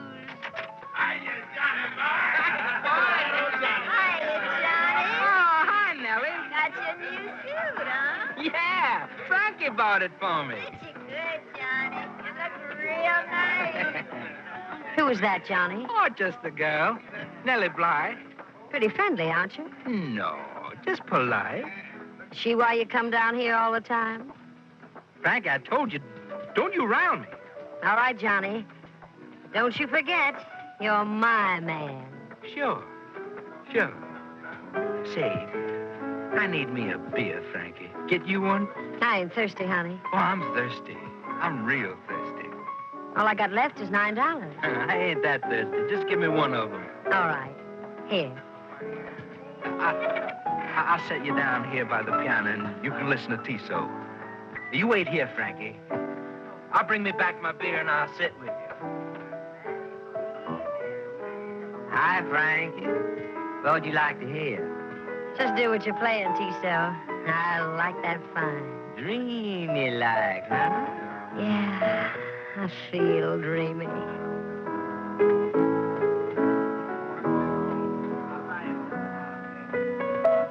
How are you and Johnny getting along, Frankie?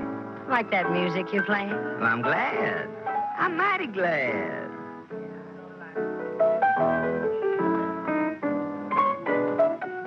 You ever get homesick, Frankie? First I did. I never think about home no more.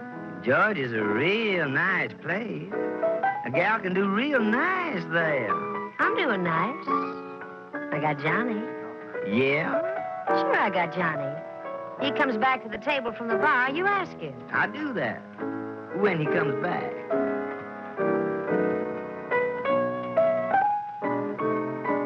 He ain't at the bar, Frankie. He ain't? Not anymore, he ain't. Look for yourself.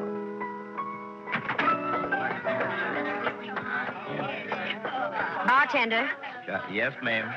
where's Johnny? Your name Frankie, ma'am? Yeah? Where's Johnny? Well, he told me to tell you something. He said he had to leave. He said don't wait up for him. Where'd he go? I don't know, ma'am. He didn't say that. I ran to the street in a hurry. My Johnny was nowhere around. A gal leaning in a doorway made a soft laughing sound. Looking for your man? Your Johnny's gone. Walk up and down all the pavements. Knock on a million locked doors. Keep on asking for my Johnny in the weeping corridors. He is my man. He can't do wrong.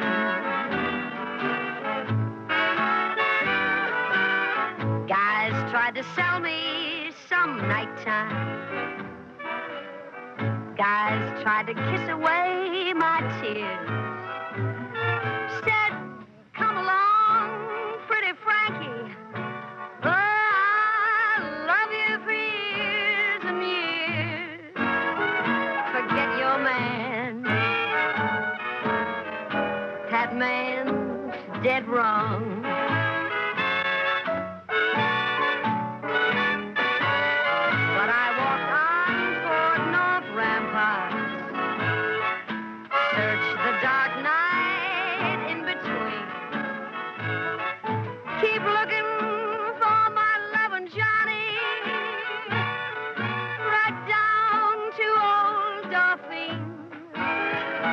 He's my man. He can't do wrong.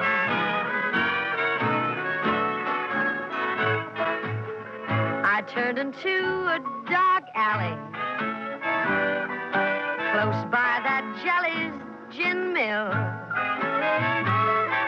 I see fat Miss Willie a-leaning on her windowsill. Evening, Frank. Hello, Miss Willie. Good evening, ain't it? I haven't noticed. Oh, it's a real pretty evening, Frankie. You out strolling all alone? I guess I am. Come on inside. We'll have us a chat. No, I'm going to walk some more. We'll have us some beer. No, thanks, Miss Willie. We'll have us some whiskey, Frankie. No, I got to walk some more. I got something to tell you, Frankie. What? Well, I sit here all day long. All night long, too. I never sleep. I see all sorts of things. All sorts of people. You see Johnny come by here, Miss Willie? Yeah, Johnny. He sure is a good-looking boy. Black hair plastered down like that. My. The way he walks. You notice the way he walks, huh? People step back and let him come past the way he walks. My Johnny. See him come by here lately? I seen a gal come by here lately. Alone? Not this gal. Ain't a night for a gal to be alone. A real pretty gal. Who was she with, Miss Willie? Had gold hair and red lips. Her name was Nellie Bly. Nellie Bly? He said hello to a gal named Nellie over Kookaloos. He wasn't saying goodbye when they passed here. Where'd they go? Show off his new suit, I guess. Where'd they go? Down the street. Down that way, Frankie. Down to Jellycake's place? I think I saw him going to Jellycake's. I ain't sure now, but I think they did. Where you going, Frankie? Jellycake's the other way. I'm going to find me a pawn shop. Why, Frankie? I got to buy me something. What? Got to buy me a gun.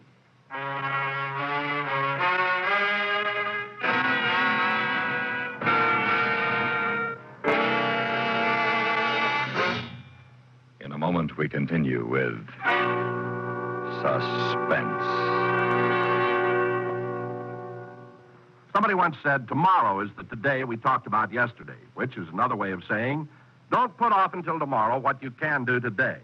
And one of the smartest things you can do today is enroll for a USAPI course. USAPI offers more than 340 courses to choose from and several ways to study them. So it will pay you to start planning for your future now. If you expect to leave the service soon, don't let that worry you. Provisions have been made for service personnel who are discharged while they're taking a USAPI course.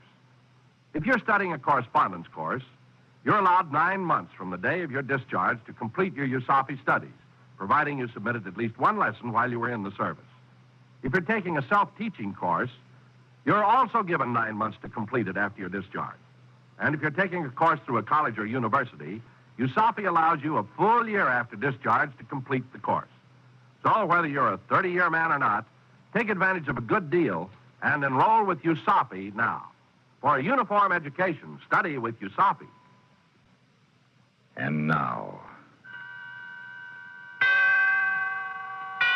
we continue with Frankie and Johnny, starring Miss Margaret Whiting. A tale well calculated to keep you in suspense.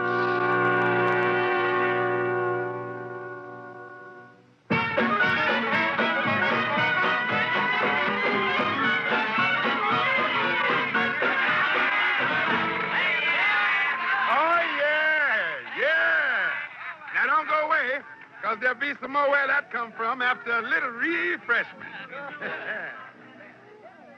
Jelly cake. Oh, are you, Miss Frankie? Can I talk to you a minute, Jelly cake? Sure can. Sit down here. You like a little something to drink? No, thanks. Has Johnny been in here? He been here. With a girl? Mm-hmm. What'd they do here? They're sitting over there. Then they got up and danced for a while. A couple of times when we played them soft. But mostly they just sat. He kiss her? You oughtn't ask me things like that, Miss Frankie. I want to know what he did.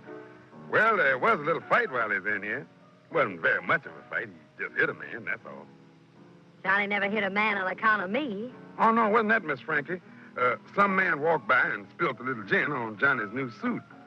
It was an accident. The man didn't mean nothing, but Johnny hit him. He said the man ruined his suit. Johnny might have killed that man. Except for the lady. He called Nellie. She fixed it. Fixed it? How? Took Johnny out of here for a little while. Then they come back. Johnny was smiling. Johnny was smiling and leaning close to this girl and telling her things. Then she'd be smiling, too, and laying her head up against Johnny's new yellow suit. Yellow suit? Well, I didn't buy him a yellow suit. That's the kind of suit he's wearing when he come back in here, Miss Frankie. Soft kind of yellow. Not the kind that screams at you. Whispery kind of yellow. The one I bought him cost $100. Oh, you couldn't buy that yellow suit for no $100. This was 5 pearl buttons on the coat, and the vest was silk, and there was a big gold chain across the front. Oh, that Johnny lighted up the place with a soft, pretty light. I'd have bought him a suit like that if he'd asked me to. I'd have bought him anything he wanted. You, never bought him no diamonds, did you? Diamonds? Yeah, like the one he's wearing on his little finger. Miss Frankie, that was the biggest diamond in the whole world. The brightest one, too. That Johnny ain't never gonna need a light to find his way around. Not with that diamond on his little finger. I guess Nellie bought him that, too. And the patent leather shoes. And the cane. I guess she likes him real well. Guess that Johnny got himself a woman. Where'd they go, Jelly Cake? Out of here. Some time ago. Must have been an hour. Where? He gave me $1 to play him a tune. He called me a tune and said, play it before I take my loving Nellie home. You know where she lives? Yeah, up there where Ursuline crosses Charteris, Miss Frankie. Third house down, left side. Thanks, Jelly Cake. What you gonna do? You know what I'm gonna do. You gonna kill him? Well, night, Miss Frankie.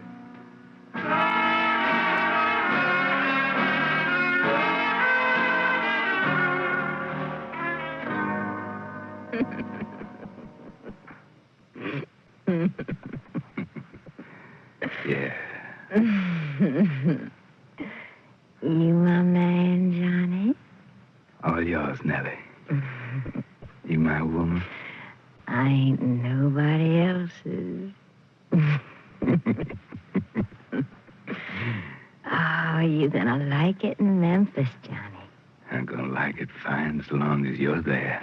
By and by, after Memphis, we'll go on up to St. Louis. I can make out fine in St. Louis.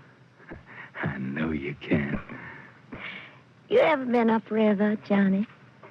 No farther than Natchez. Oh, you're gonna like it. You're gonna like it fine. Hey, we're gonna miss that morning boat lesson. You get on with your packing. Yeah, always something gotta spoil the fun. I'll get it, honey. Here's the clarinet you sent me over to your place for, Johnny. Oh, yeah. Anybody there? No. That's good. Thanks. Sure, Johnny. Come on, Nellie, baby. Get along with that packing. I aim to play me some music before the boat pulls out in the morning.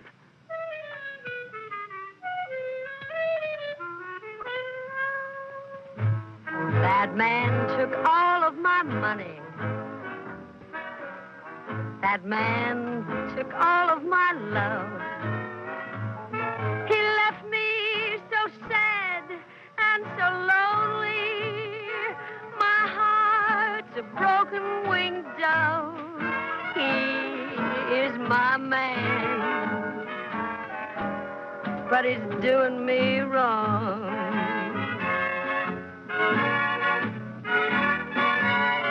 Got a big rock on his finger, bright yellow suit on his back, making love to that Nellie Bly. So driver, roll this hack. Gonna kill that man. What'd you say, lady? Gonna kill that man.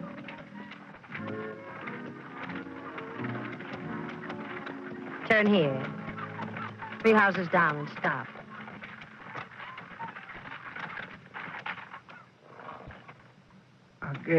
I guess you want to go someplace after you leave here, lady. You want me to wait? You can wait.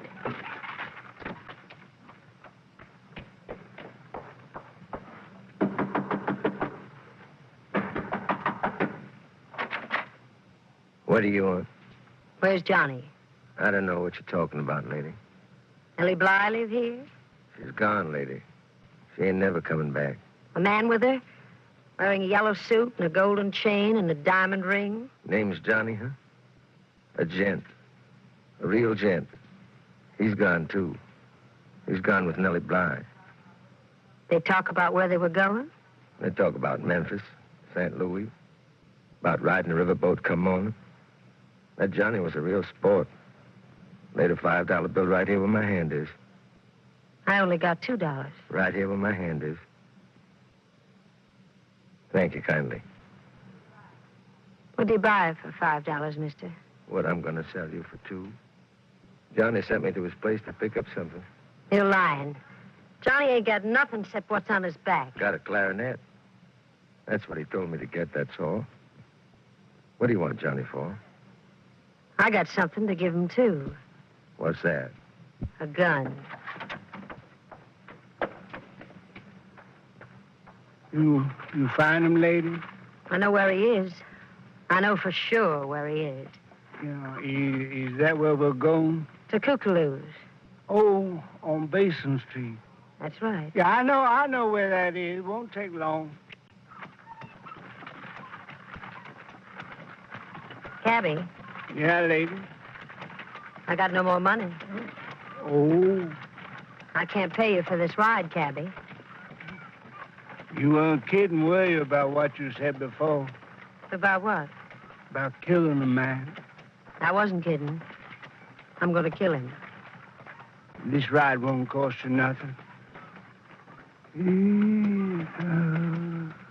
I wish I had me a gal like you. Love me so much you'd kill for me. I wouldn't do a gal like that no wrong.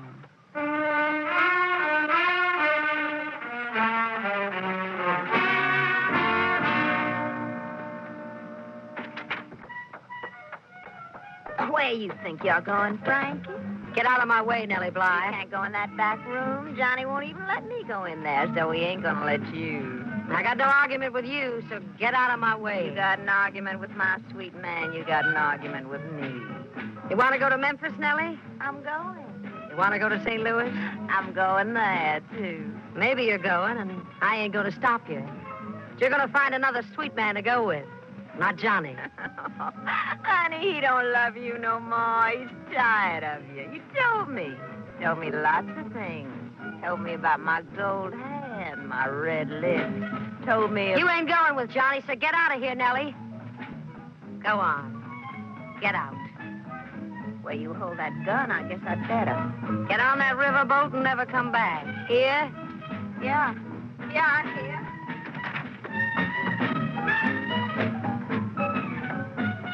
Shame to kill him, Miss Frankie. He ain't much of a guy, but Johnny plays a lot of clarinet. Get out, Chizo.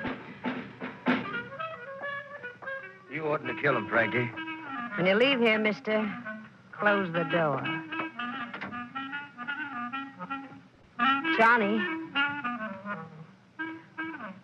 Goodbye, Johnny.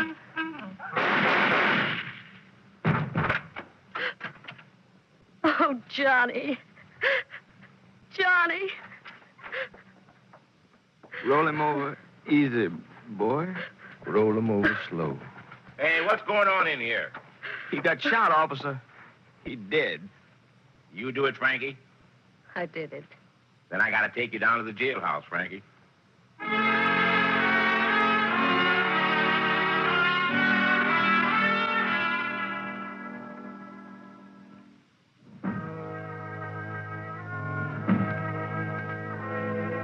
I brought you a chair to stand on, Frankie, in case you want to look out the jail window while he's passing by.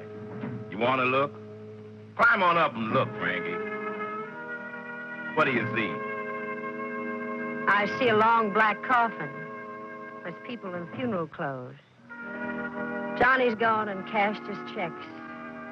To the graveyard, my Johnny goes. There goes that rubber-tired carriage. There goes that rubber-tired hat. 12 men going to the graveyard. And 11 coming back. Johnny was my man, but he done me wrong.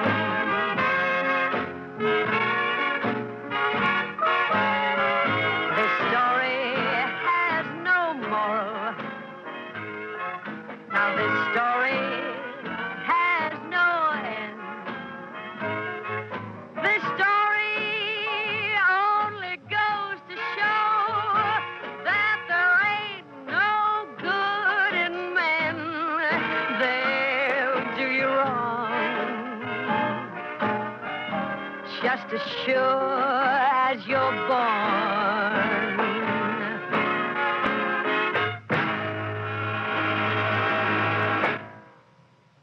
Suspense.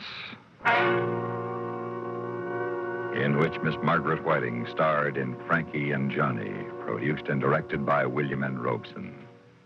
Listen. Listen again next week, when we return with another tale well calculated to keep you in suspense. Frankie and Johnny was adapted from the folk song by David Friedkin and Mort Fine. Music by Leith Stevens. The part of Johnny was played by Shepard Menken. Also heard in the cast were Shirley Mitchell, Amanda Randolph, Roy Glenn, Joe DeSantis, Jay Novello, Corny Anderson, and Dawes Butler.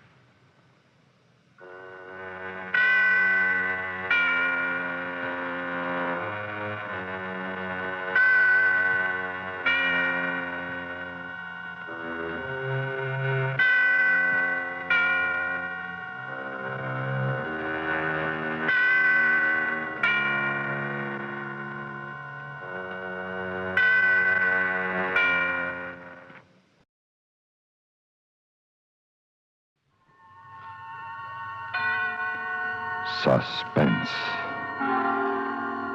And the producer of radio's outstanding theater of thrills, the master of mystery and adventure, William N. Robeson. Murder's tricky stuff to fool around with. Like nitroglycerin, H-bombs, and a woman's heart, you have to know how to handle it. And when an amateur dabbles in the murder market, well, as they used to say in ancient Rome, caveat emptor, let the buyer beware. Listen then to what happened to such an innocent as Everett Sloane stars in Alibi, which begins in exactly 1 minute. In the great legends of America, there was always room for the fairer sex. Now, I don't know if you'd call Stack of Dollars the fairer sex, or if she'd be what you might call a pin-up girl, but she sure impressed many men along the Mississippi during the early riverboat days. She had 2 diamond teeth with gold fillings, and when she opened her mouth with a sunburst smile, didn't they glitter? She feared nothing and nobody. Her motto was, come clean, or come dirty and get cleaned. She could put a knot on a bully's head so big he wouldn't know whether the knot was on him or he was the knot. She had a full bosom, wore an 8-gallon Stetson, smoked cheroots. She ruled the levee with her big fist, and her boyfriend claimed he liked her 'cause she whooped him so good. Yes, that was the gal called Stack of Dollars. Folklore belongs to every nation's legendary past, and I guess we Americans have our share of some tall ones. And now, Mr. Everett Sloane in Alibi, a tale well calculated to keep you in suspense.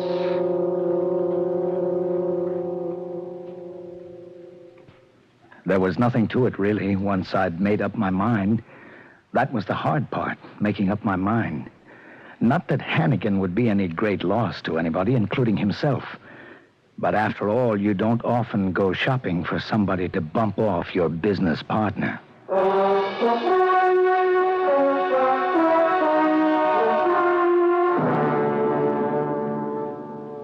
Never mind how I found the address.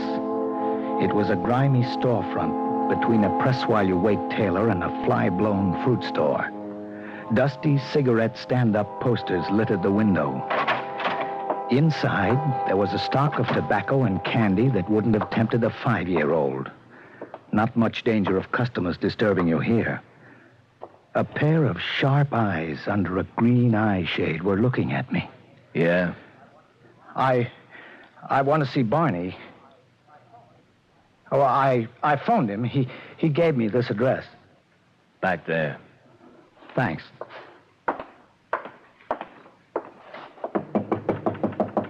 Come in. Are you Barney? So? Well, I phoned you yesterday. My name is... Never mind. You wanted a job done, is that it? Well, yes. Short job or all the way? Short job? You just want to scare the guy? You break his arm or rough him up? No. This has to be all the way. You see, he's my business partner, and... The big chill is $1,000 in advance. 1,000? But I heard... What you heard don't count, mister. Well, I've got 500 here. I'll be able to get the rest easily enough as soon as... As soon as you get your mitts in the till, huh?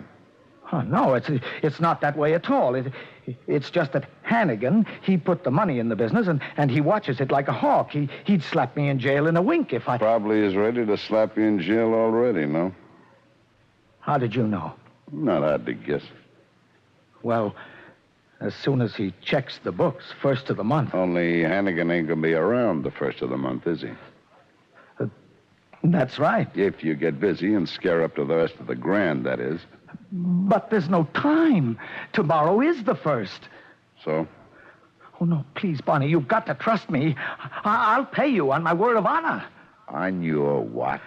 Oh, well, you know what I mean. I swear it, Barney. Well, I ought to have my head examined. Oh, thanks. Thank you. I'll take the 5 on account. Yeah, sure. Here. I'll get you the rest tomorrow. Okay. How about the subject? Where do we find him? Well, I don't want anything around the office, you understand? He lives in the Gatesworth. Gatesworth, huh? Better if we could catch him outside. Oh, well, he lives by the clock. Every night at 9, never later than 9:15, he goes to the drugstore across the street for a hot malted milk. Helps put him to sleep. Fine. We can do a car job. What's he look like? I've got a picture here. Good, I'll take it. Now, you'll destroy that later. I don't think you appreciate it, mister, the favor I'm doing you. This is the first time I ever worked a job without the green stuff in my hands, all of it. Oh, I appreciate it, honestly. And I sure hope I don't have no trouble with you. Oh, no. You can count on me. That's good. I hate trouble. Now we gotta fix you up with an alibi. Me? Sure, you. Who are the cops gonna think of first when your partner gets the blast? Oh. Don't worry. We take care of our customers. The law won't get to first base. Because you'll be all sewed up with an airtight alibi. Well, I thought I'd just take a trip out of town. Where to? What for? Who are you going to see? Why, Skip it. That's the first thing they all think of. Well, I never thought... That's the trouble with you amateurs. You never think. Well, if I just stayed home with my wife? No. And we can't have you visiting friends either. You'd blow the deal before you said 3 words. Oh, I don't think You're not... Look, you're paying me to do your thinking, mister. We got our own skins to look out for, too. Now, what business did you say you were in? Tea and coffee, wholesale. Ever stop for a drink on your way home? Yeah, sometimes. All right, tell you what we'll do. You know the Pelican? Yeah. Be at the Pelican at 6. Somebody will meet you. You stick with him and you'll be in the clear. Yeah, but who? I'm thinking of a guy I can trust, named Allen. He's got a couple of restaurants. You can be selling them coffee, catch? Well, if you think it's necessary. Here, mister. Here's your 5 bills back. Oh, what do you mean? Get yourself another boy. Oh, no, now, wait a minute. You can't back out on me now. If Hannigan gets a look at those books, I'll do anything you say. The Pelican at 6, Mr. Allen. Oh, that's better. Now, you just follow orders and everything's going to work out just dandy.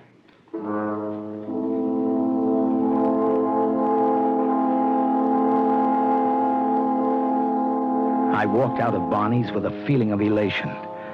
As for Hannigan, I felt no qualms about ending his miserable existence.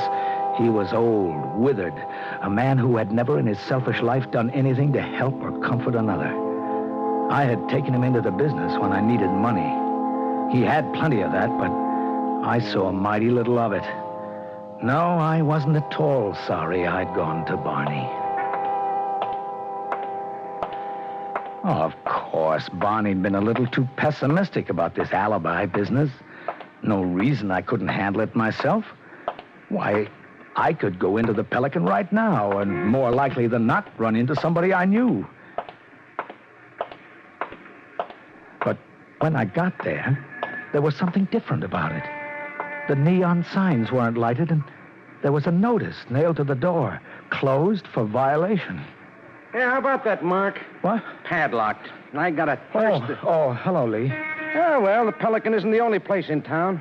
Let's drop around to Moriarty's. No, I'm afraid I can't, Lee. Nonsense. You look like you could use a drink. Anyway, I haven't seen you for a month of Sundays, and I'm not going to let you get away before I buy you a piece of booze. There isn't much you can do with a persistent pal. Nothing much without making him suspicious. So I went along. Anyway, I still had plenty of time.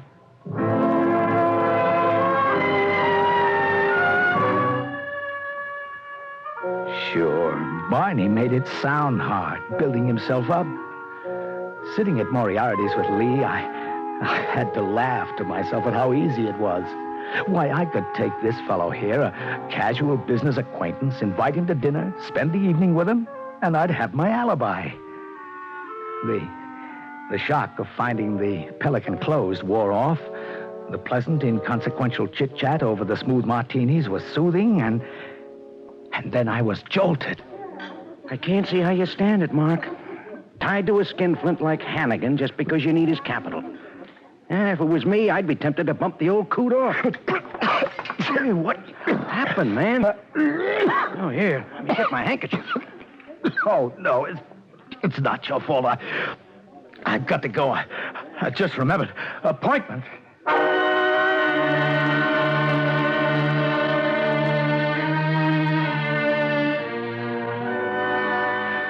What on earth had possessed me to talk about Hannigan? Barney was right. Dead right. I couldn't trust myself to face an evening with anybody I knew. I'd give myself away, sure. I looked at my watch. It was 6:30, and I was supposed to meet Barney's man at 6. I hurried back to the Pelican. It was still dark, of course, and there wasn't anyone waiting around who looked like he might be waiting for me. So I waited and waited, and I got more and more frightened. Something had slipped. I didn't have any alibi going for me. Then I realized I couldn't go through with it. A prison term for embezzlement was one thing, but the chair for murder, I had to get in touch with Barney. There was another bar across the street, the Green Parrot. They'd have a phone. They did, but the booth was occupied. A blousy blonde. Her boyfriend stood by the door, weaving slightly. She don't answer. Well, keep ringing it, Dolly. Keep ringing it. I am ringing. Well, we gotta get a girl for lefty. Can't leave good old lefty out of the cold, you Wait know. a minute. I got an idea. Huh? I'll call Helen. She's our honey. Lefty'll love it. Call her. Just a minute. I got a number right here someplace. Look, miss, could I place a call if you don't mind? It's important. Well, you got a nerve. We was here first. Well, it's important, or I wouldn't ask. Go find another phone. But this is the only one around here, please. Come up here, sport, honey. Let him have it. Let him. All right. But make it snappy, will you? Yes, I will. Thanks. Thanks ever so much.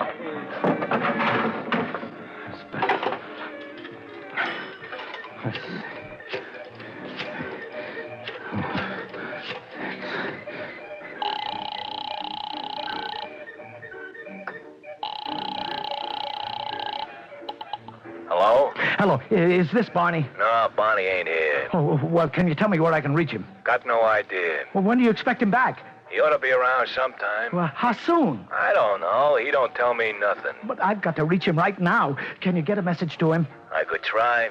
What's on your mind? Tell him this is the party he sent to the Pelican at 6 o'clock. Yeah? Yeah, well, the Pelican's padlocked. I've been waiting outside, but the other party didn't show up, the one I was supposed to meet. Where you at now? I'm across the street, the Green Parrot. Look, have Barney call me, will you? Say, you gonna hog this thing all night, bud? Just a minute, please. Listen, the number is Grant 4937. You give some guys at least they want Look, to take please, a hold I'll on. be through in a second. Have you got that? Grant 4937. Yeah, I got it. I'll tell him when he comes Now, look, in. brother. Okay, I'm finished. Well, Thanks very much. About time.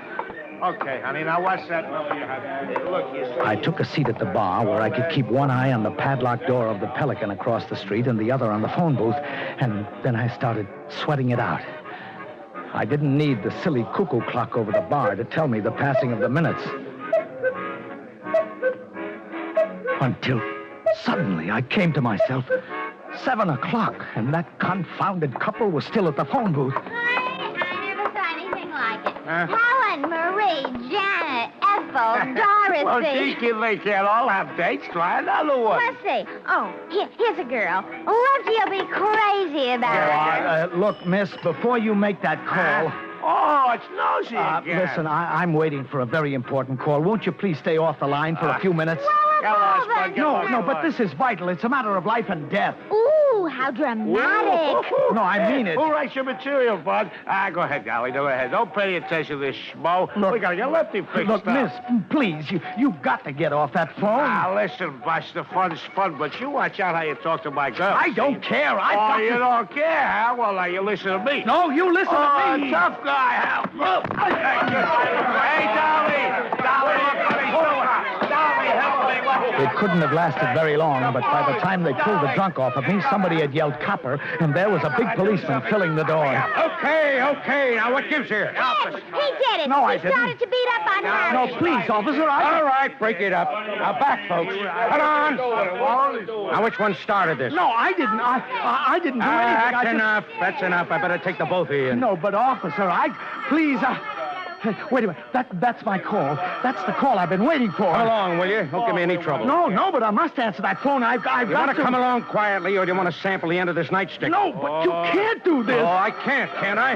Please. Now, what do you think of this? Wait. Now, move, both of you. Hey, look at that. What? Handcuffs. No. Wait. Oh, brother, you pack a pretty good punch. Well, might as well be pretty good boys now. Hurry, they're taking you away. Ah, don't you worry, honey. Don't worry. You'll be out in the Oh, morning. no, please. Let me answer that phone. I said move.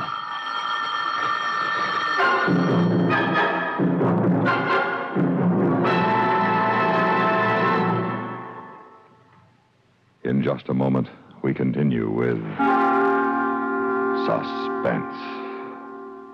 This is Johnny Baker with Communism on the Spot. In the ancient world, the top authorities on myths were the Greeks. In our time, the communists have that distinction. One of the top myths they've been circulating is that the Communist Party is a workers' party. Some of its members no doubt answer that description, but these have always been sort of window dressing. Actually, the party is a political machine made up overwhelmingly of state officials, the military, and industrial leaders. The workers in the Soviet Union, like everyone else, take their orders from above, from the bosses of the Communist Party, which isn't a workers' party at all, but is a regimented bureaucracy whose members have only one interest, themselves. And now, we continue with the second act of Alibi, starring Mr. Everett Sloane. A tale well calculated to keep you in suspense.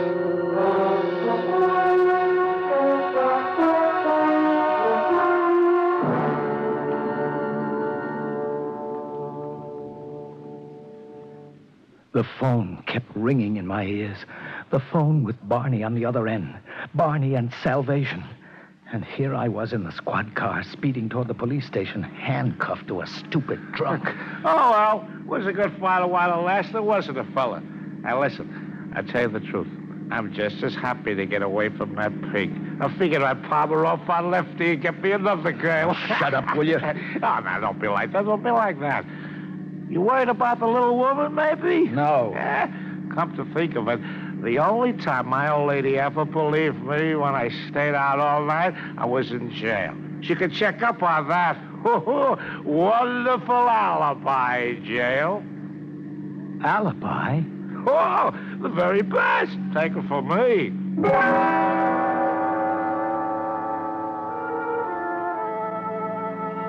Yes, of course. What a fool I was. I didn't need Barney now. Sure, it wasn't the most delightful way to spend the night in the drunk tank, but there'd be no question. It was perfect. Barney could go ahead and kill Hannigan now, and I could relax. The police car slowed down and pulled up to the curb. Only it wasn't the police station. It was a downtown corner by a cab stand. All right, you two, get out. What? Get out? Yeah. You two promised to quit acting like a couple of college kids. You can hop into a cab and go home. Officer? You're an officer or a gentleman? Yeah. I don't see any reason why the city should put you up for the night. There. Your cuffs are off. Now go on. Go straight home, you hear? Sure, pal, sure. No, but, officer... Now what? Well, I want to go to jail. Oh, don't be a chum. You what? I want to go to jail. Why? Well, I can't exactly say. You'd better exactly say. I'm giving you a break. Yes, I know, only... Only what? Only, just don't turn me loose. Okay, buddy, I won't. Right, you get going. Oh, yes, sir. So long, chump.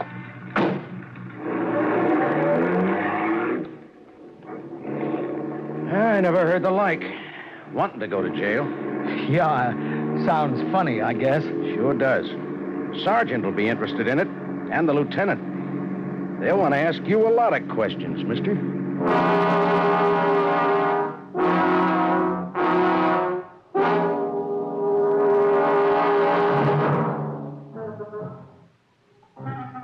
Good Lord, that hadn't occurred to me.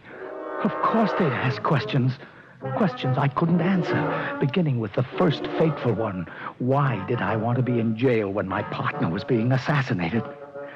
I stiffened with panic, silent with shock. And then the police car swung into a side street which had just been watered down. It went into a skid. The officer tried to pull out, but he couldn't, and it crashed into a pole, throwing both of us clear.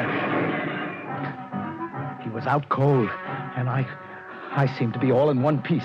I had to get away from there now. I had to get to Barney and call off the killing. Too many people would ask much too many questions. I lammed out of there fast and ran 3 blocks until I found a drugstore with a phone.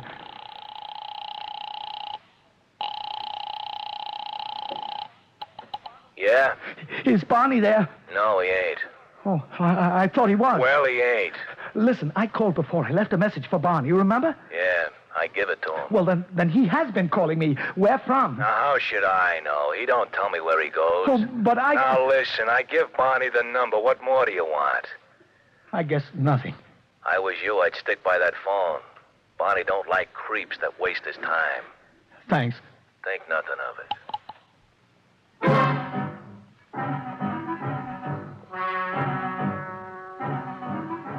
Well, that was that. I had to get back to the Green Parrot, dangerous as that was, and wait for Barney's call. I had less than an hour to make that connection. Hey, wait a minute, you. Yes? Ain't you the guy caused a commotion here? Sure you are. Hey, what are you doing back here? Look, bartender, the officer let me go. He realized it wasn't my fault. All I wanted was to answer the phone. Outside. I don't want no troublemakers in here. No, but if you'll just listen, I wasn't making any trouble. It's an important call. I had to get to the phone. Sure. Look, you're breaking my heart. Come on, how do you get out? Do I throw you out? No, you can't. There. That's it. That's Barney. Wait a minute. I didn't say you... Hold on there. No, you're not going to keep me away now. Oh, is that so?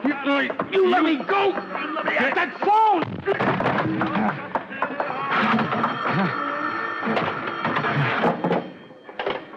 Hello, Barney.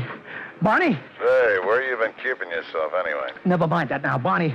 Alan, the man you told me to be, he never came. What do I do, Barney? Yeah, I know. There was a little change of plan, but don't you worry. Hey, look here, you. Get away from the phone. No. What's going on there? It's nothing. Listen, Barney, that's not the point. I want to call it off. Call it off? Yes, you can keep the money. I can't go through with it. You can't go through it. No. That's a laugh. Oh, tell me what to do, Barney. Tell me what to do.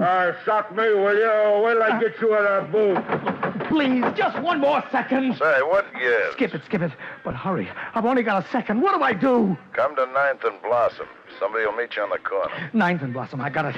Thanks, Barney. All right, bartender. I'm going. I'll say you're going. Oh! And don't come back.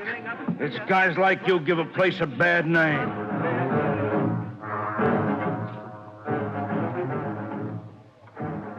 I hit the sidewalk with a jar that shook my spine. And then a pair of solicitous hands helped me to my feet. It was Harry, the drunk I'd been handcuffed to. Oh, gee, pal, you shouldn't have tried to go back in there. I told you that barkeeper was tough. Yeah, thanks. Hey, did you see Dolly over there, my girl? No, I didn't. I had my own problems. What's the difference? Who wants her? Oh, look, I'll tell you what, pal. You and me, we'll get a couple of girls. Look, I've got an appointment. Now, let go of my arm, will you? Hey, taxi! Hey, how'd you get away from the cops? 9th and Blossom, driver. Hurry. Oh, you got a date, huh? Well, maybe she's got a friend. No, don't get in here, be please. Like that, will you? Go ahead, driver. Go ahead. Look, please, it's not that kind of a date. You'll have to get out. Now, don't you try to ditch your old pal Harry Allen, will you? I tell you, you've got to get out. Did you say Allen? Well, sure. That's me, Harry Allen. Why didn't you tell me? Well, you never asked me. Alan, and I was trying to get rid of you. Friends to the end. Think of it, that's us. Oh. And I thought Barney bungled the whole deal, and here you've been hanging on to me like a leech. I might have known he'd handle this in his own way.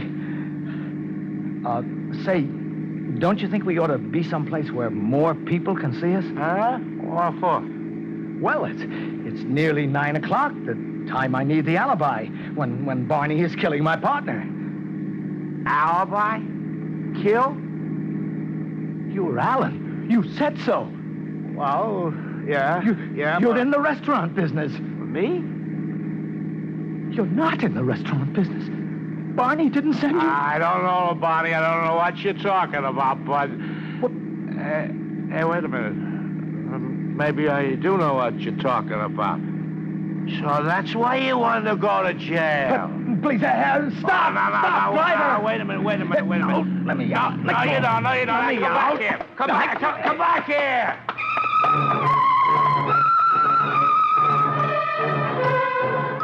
I got away from that fast. It was 5 minutes to 9, and 9th and Blossom was still a block away. I forced my pounding heart until I thought it would burst. You sure took your time getting here. Barney, I didn't know you were going to meet me. Come inside off the street. Oh, sure, Barney, sure. Oh, I thought I'd never make it. Barney, what happened? Where was Alan? Don't worry, everything's taken care of. Oh, but I don't understand. You amateurs never do. Wait a minute. What kind of a place is this? A garage. Go to the head of the class. Well, but what kind of an alibi could I have here with you? Where's Alan? The man I was supposed to meet. He's busy. Busy? I told you, there's a change in the plan. He's alibiing for another customer. Your partner, matter of fact. Hannigan? Say, you're real smart tonight, ain't you? You see, I got to thinking. I never worked on credit. Why should I start now? Why take a chance on them extra 5 bills? So I just put it up to Hannigan. You what? Sure. You saw the point right off. Anteed up the whole grand, right on the line, cash money. Cash for what? Yes. Well, what's that gun for? What do you think? Oh, no. Hannigan wouldn't do that. Not to me. Why not? You was gonna do it to him? No. That's him, officer. He's the guy. All right, Barney. Hold out your hands. Oh. You won't get out of this one. Oh, officer. You saved my life. You saw. You heard what he was going to do. Yeah, we heard everything, buddy. Everything. You two will make a nice pair of cellmates. Amateurs.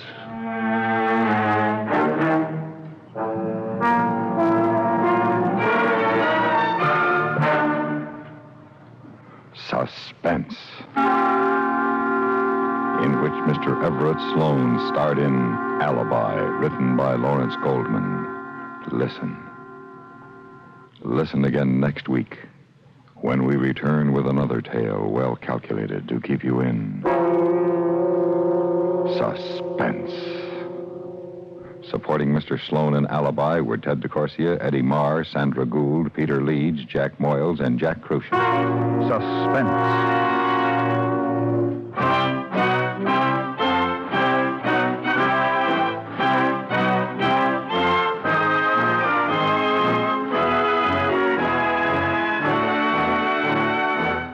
Suspense has been brought to you through the worldwide facilities of the United States Armed Forces Radio and Television Service.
Suspense. And the producer of radio's outstanding theater of thrills, the master of mystery and adventure, William N. Robeson. Wars are fought between nations and ideologies, and often the unit of battle is forgotten, man. Forgotten, smothered beneath the confusion of propaganda, slogans, shibboleths, and God's endorsement of the sacred cause. Forgotten in the glorious statistics of battle, dismembered, flash-burned, bone-rotten, dying and dead. Man is what fights the wars. Only the perspective of literature brings the fighting man into focus, and so out of each war comes a handful of great stories in which all the forces of two opposing worlds are reduced to the life and death struggle of two opposing men. Such a story you're about to hear. Listen. Listen then as Herbert Marshall stars in Flood on the Goodwins, which begins in exactly 1 minute. American folklore is filled with legends about men who were as tough as nails, like the one about Pecos Bill, who went out for a walk one day. Unfortunately, a big 10-foot rattler crossed his path. I say unfortunately for the rattler. You see, Bill was a mighty fair fighter. Why, he gave that rattler the first 3 bites just to make things even. Then he waded into that reptile and he everlastingly thrashed the poison out of him. By and by, that old rattler yelled for mercy and admitted that when it come to fighting, Bill started where he left off. Yes, that was Pecos Bill, a legendary American. Folklore belongs to every nation's legendary past, and I guess we Americans have our share of some tall ones. Like the one about... but we'll have to save that one for the next time we travel your way. See you then. And now, Mr. Herbert Marshall in Flood on the Goodwins, a tale well calculated to keep you in suspense.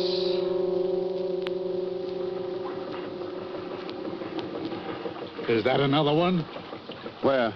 Off the starboard. Oh, no. It's a mattress. Blasted fog.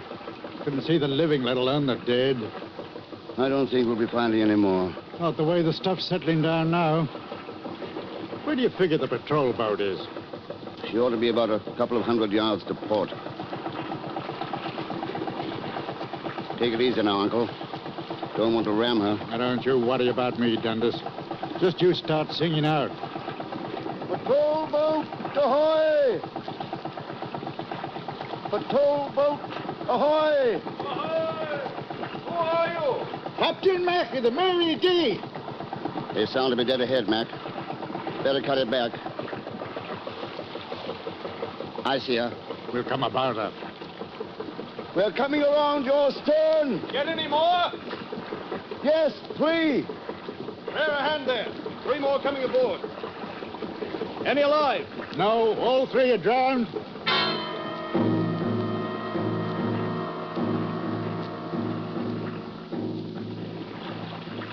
Come on, Mac.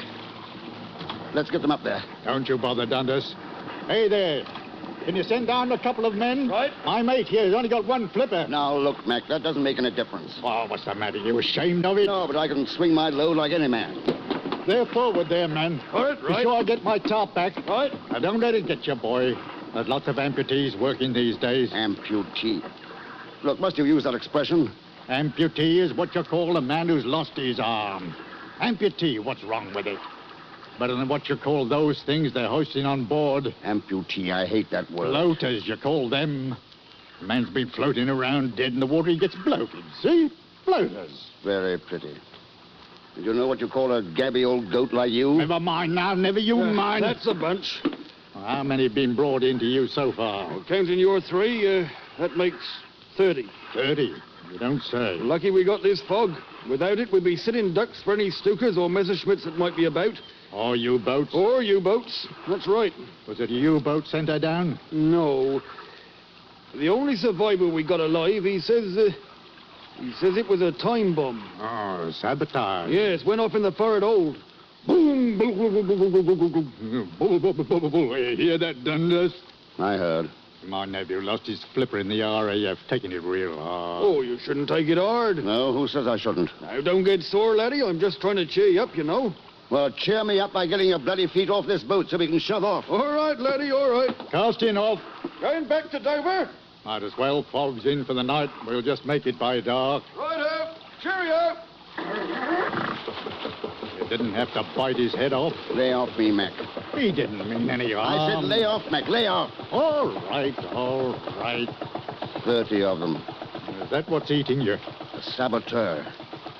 Can you imagine a man doing a thing like that? Well, it's war, you know. War. Fighting is war. They didn't all drown? No, only 29 of them. Didn't he say one was alive? Yeah. Ah, must be awful to drown.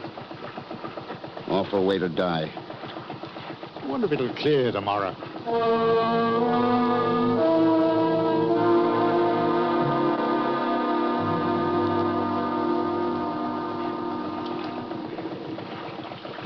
Black Nana beam. I see it. Good navigating, Dundas. Wharf ought to be right ahead of us. Mary?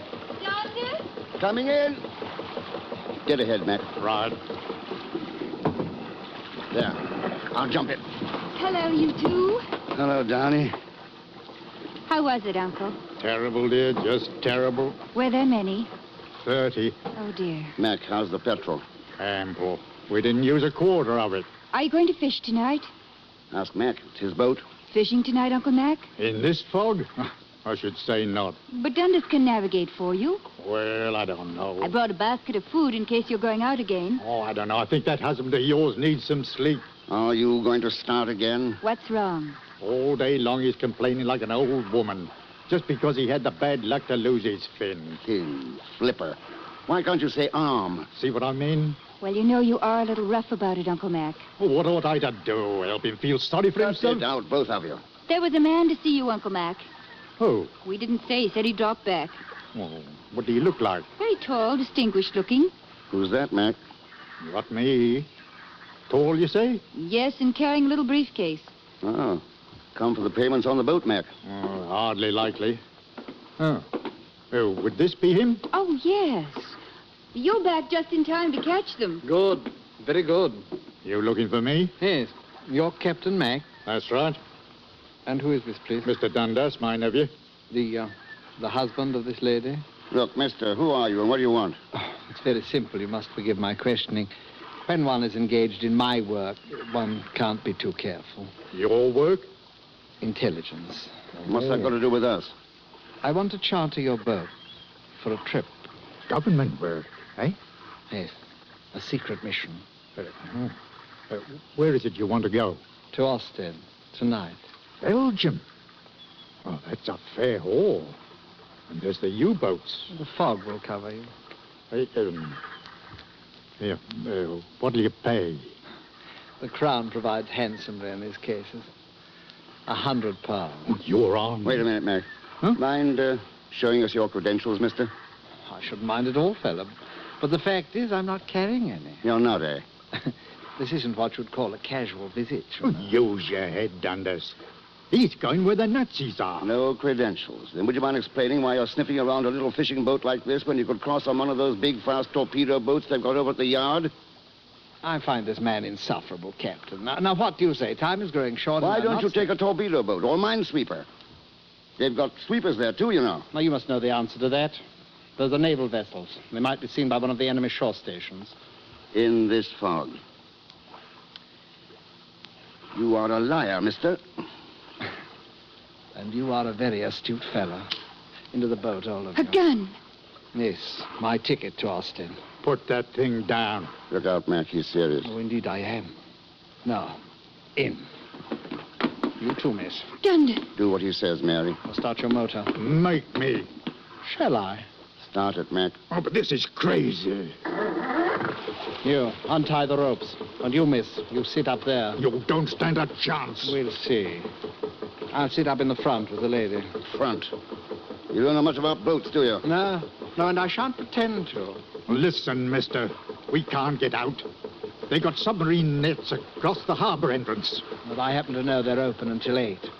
Now, I'd better warn you. No tricks. I'm very good with this gun. You are, eh? Dundas. He says he's very good with that gun. Then we better do as he says. Let's go.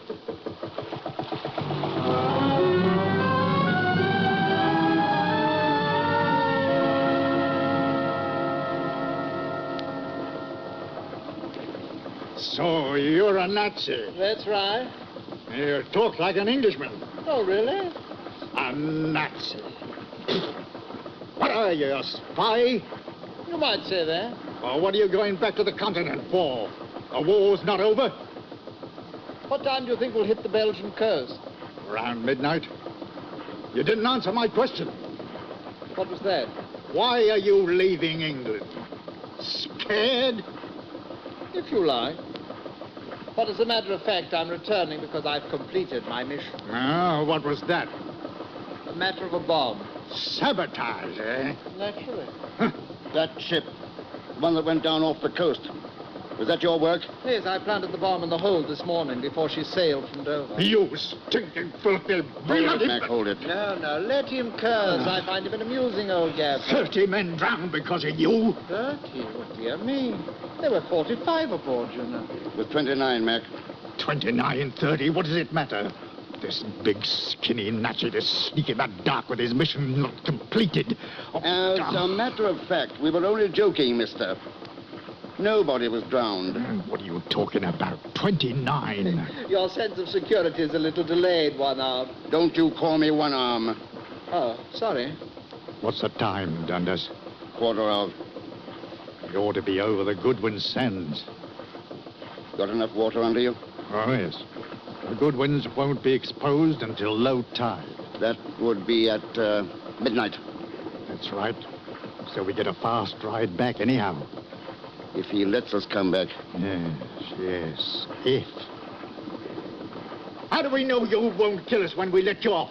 You have my word. Oh, Dunder. Don't take on, dear. I can't help it. I'm frightened. Let her come back here with us. No. See how tough he is? Shoots women. If necessary. I'd like to see you get that close to me. Oh, would you? Yes. Now, look, Nazi. I'm walking toward you. Mac, don't. You're asking for it, you know. You bloody Nazi pig. Don't take another step, Captain. Duck, Mary. Oh. Uncle Mac! He can't hear you, girl. Don't slow down, One Arm. I want to get him aboard. He's dead, One Arm. Very dead. He was a good man. He deserves burial. And burial is got. Burial at sea. Now push your throttle back up. No. Your wife is next, One Arm. Dunder. Now, that's better. And now, we continue our little voyage.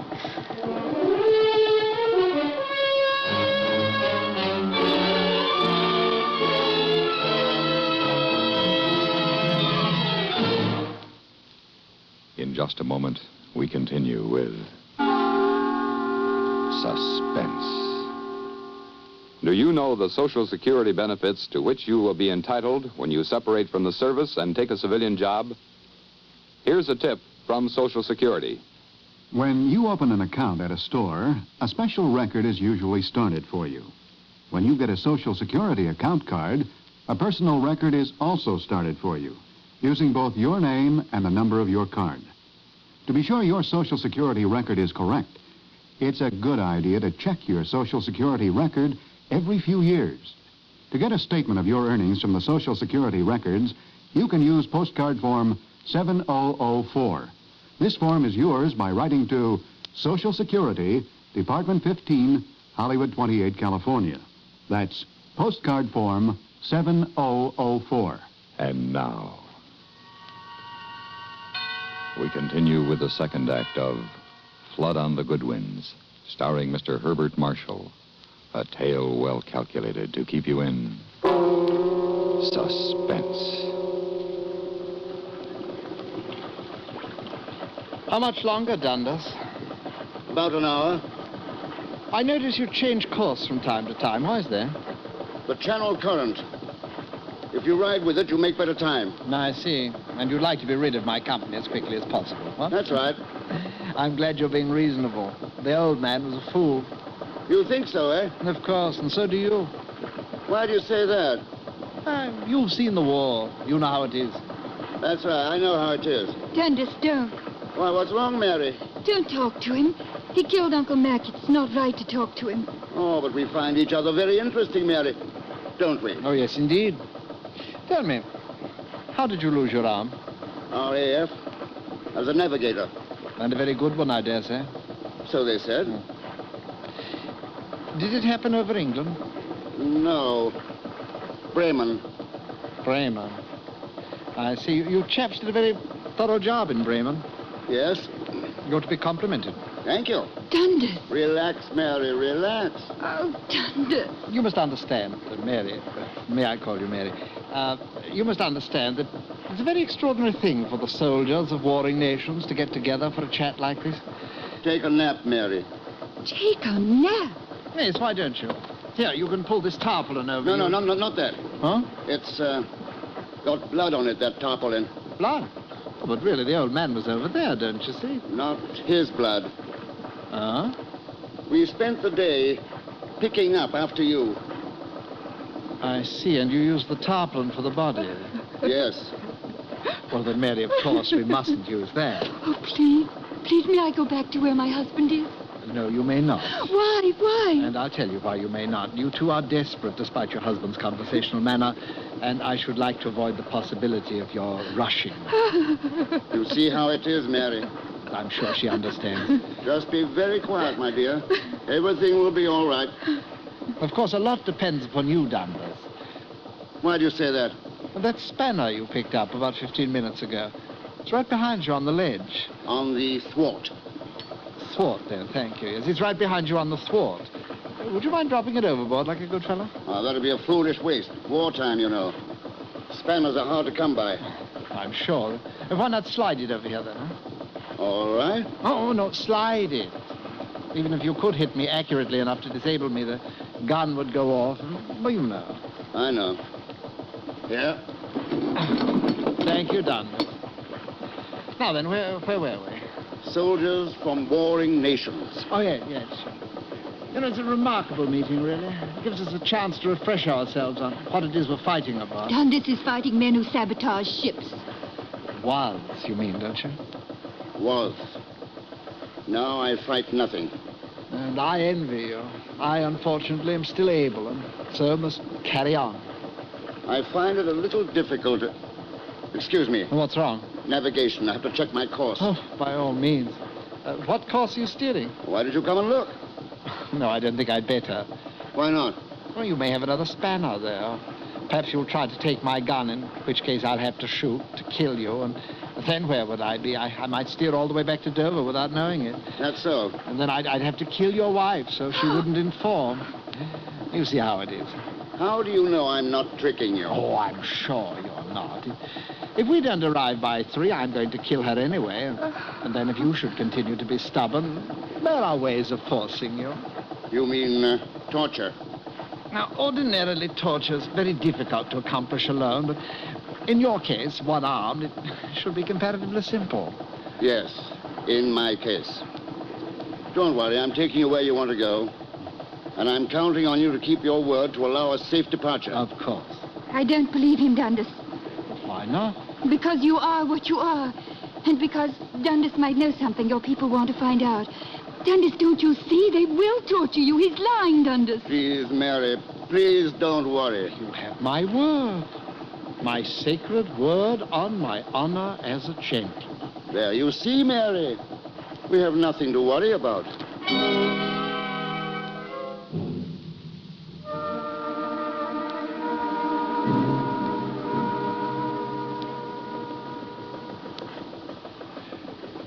Your wife seems to have gone to sleep at last. Good. Poor thing, she's very tired. You know, you're a lucky man. Why? To be home with a lovely wife, to be out of the fighting. Yeah, I suppose I am. No, I'll be glad when it's over. You think it'll be over soon? No, quite. You've heard of our buzz bombs. Yes. Well, that's only the beginning. We're developing weapons 1,000 times as terrible. Oh, 10,000 times as effective. Really? Tell me about them. Well, there are rockets, the like of which the English have not dreamed. Rockets that can travel 100 miles or 300 miles. No one knows what their range will be. Radio control, speed about 30,000 miles an hour, altitude 60 miles. And what they will carry, I leave to your imagination. Why leave it to my imagination?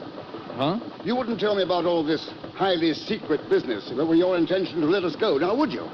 I'm sure your agents know all this by now. I don't know. But something tells me you've come to a decision about us.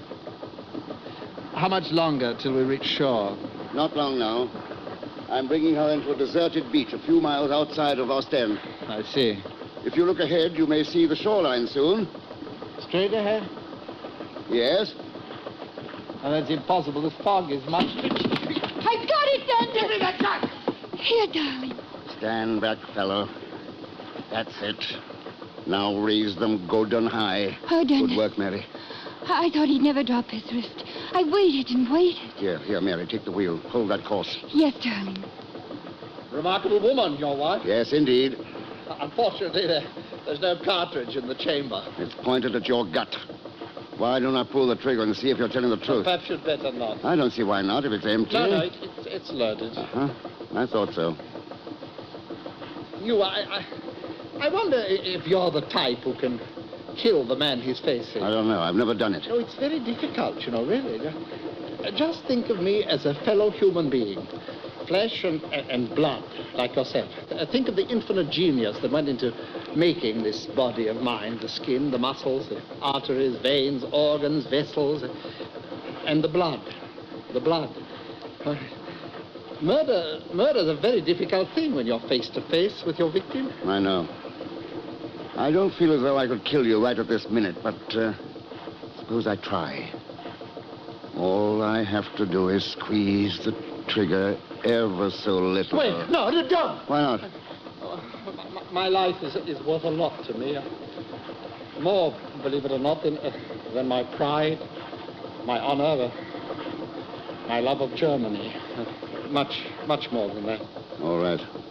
Have you a proposition? Dundas. Be still, Mary. I know what I'm doing. Yes, you keep out of this. What's your proposition? Money. You're going to need money, aren't you? A one-armed man has a difficult time of it in peacetime. Jobs are hard to get. Go on. Well, I have several accounts in London banks. Big accounts. I can write you a check. You can cash it tomorrow. How much? £1,000. I can't hear you. Dundas, what are you doing? 2,000. 3. 5, then. That's all the money I have in the world. How much do you have on you? Oh, yes, in the briefcase. £150. I'll get it. Don't move. But the briefcase... I'll take care of that after you leave. Write the check for £5,000. Oh, Dundas, please don't do it. Your wife doesn't seem to understand this thing. No, this is the way of the world, my dear. Dundas. And for this consideration, I let you off at the beach. Of course, I want to warn you against mentioning my name. Oh, but of course. Here, here's your check. Thank you. Aren't you going to shoot me now? No. A bargain's a bargain. I'll follow through. You are an honest man. Deal's a deal. Yes, that's right. I'd better take the wheel. Give me the gun, Dundas. No. Please, Dundas, please let me hold it. No, Mary. Well, why in the name of heaven mayn't I? You can't steer and cover him at the same time, not with one hand. If you take the gun, you'll shoot him, Mary. I know you. Oh, no, I wouldn't. Yes, you would. That would be dishonest, Mary. We've made a deal, this man and I. Yes, an honorable deal. But how to steer and all, that does pose a problem. Mary, bring me that big spanner. What are you going to do? Since I can't handle the wheel and the gun, and since Mary's not to be trusted, I'll keep the spanner for just in case. And solve the gun problem very simply. Dundas, you fool, you idiot. And you, sir, you'll find a fishing line with lead on the end of it, right up there in the front locker. Huh? I'm going to slow down. They're almost there. You'll do the sounding for me. Oh, yes. Yes, of course. You deliberately threw the gun overboard. You're selling out. £5,000, dear. The Yanks put it. That ain't hay. I have the line. Throw it ahead of you. Then feel when it touches bottom. Then measure the depth by your spread arms. Here goes. Oh, Dundas. I know the war is a shock to you, losing your arm and all, but don't do this. You'll regret it the rest of your life. Bottom. How deep? 2, 3, 4, 5. 5, that's all. We're closing in on the coast. Swing again. Righto. We'll hear the surf in a minute now. Not be very strong, low tide, you know. 2, 3 and a half. All right. Get ready to jump. Jump? This boat hasn't got wheels. You'll have to walk the last 10 feet in. Oh, all right. Get ready. Here we are. The minute you feel her scrape bottom, jump out and push the bow around. Roger. Dundas. Here goes. Good night. Good night. Sucker. Why, sucker? That check. The bank is short of funds to the name I saw. Oh, really? You found the beach? Yes, I'm on it. Take a few steps. 5. You'll see. It stops. There's water beyond. The bank is short of funds. That beach is short of sand. Where am I? You're on the Goodwin Sands. Dover is just 6 miles that way. Which way? I didn't say. And if you're thinking of swimming, I can tell you don't stand a chance. You thief! You one-armed murderer! It's low tide now, but wait a while. In a few hours, it'll be 10 feet over your head. Drowning's not pleasant, Nazi. If you had your gun, you could shoot yourself. You could hang yourself with your belt, but there aren't any trees. So, think about those men you drowned today. Think about them while you wait. I may be around to pick up your body, too. Maybe. Wait! Wait! Good night, floater.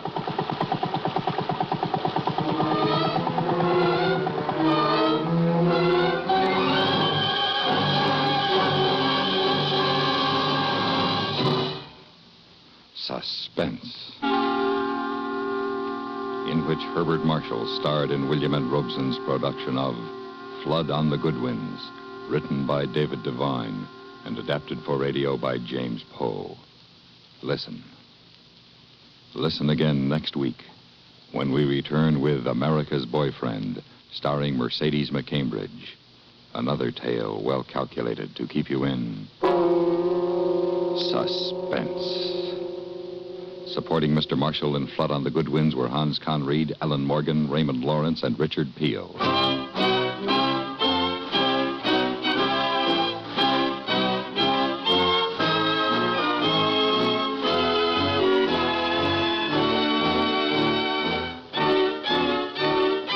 Suspense has been brought to you through the worldwide facilities of the United States Armed Forces Radio and Television Service.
Suspense. And the producer of radio's outstanding theater of thrills, the master of mystery and adventure, William N. Robeson. The American standard of living is the highest on earth. We no longer consider an automobile or an electric refrigerator or a TV set a luxury. They're necessities and taken for granted. Who cares if the smallest practical coin is a dime? We've got it made. Yet, in this richest land on earth, there are communities where a 10-cent candy bar acquires a strange and distorted value, where a box of peanut brittle can be worth a man's life. Communities you and I never visit. The places where we, like careless housekeepers, sweep our dirt under the national rug so it will not be seen. The gray-walled communities where thousands of men live a restless and useless existence. The prisons of America. Of one of these, we have a story to tell. Listen.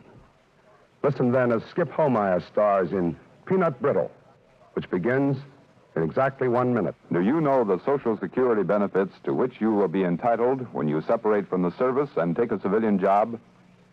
Here's a tip from Social Security. You wouldn't think of letting your bank savings pile up year after year without getting an occasional statement, would you? Well, your Social Security taxes are similar to savings. They are held for you by the government until you need them. How much money you make determines how large your benefit will be. If you or your employer should make a mistake in reporting your Social Security taxes, and it is not discovered within 3 years, it may be too late to correct it. That's why we say, check your account. Better be on the safe side. It's so easy to get a postcard form 7004. Just write to Social Security, Department 15, Hollywood 28, California. After sending form 7004, in a couple of weeks you will get a statement of the amount credited to your Social Security record by name and number. This statement is free, but it must be requested by you. Just ask for form 7004, and that's Social Security, Department 15, Hollywood 28, California. And now,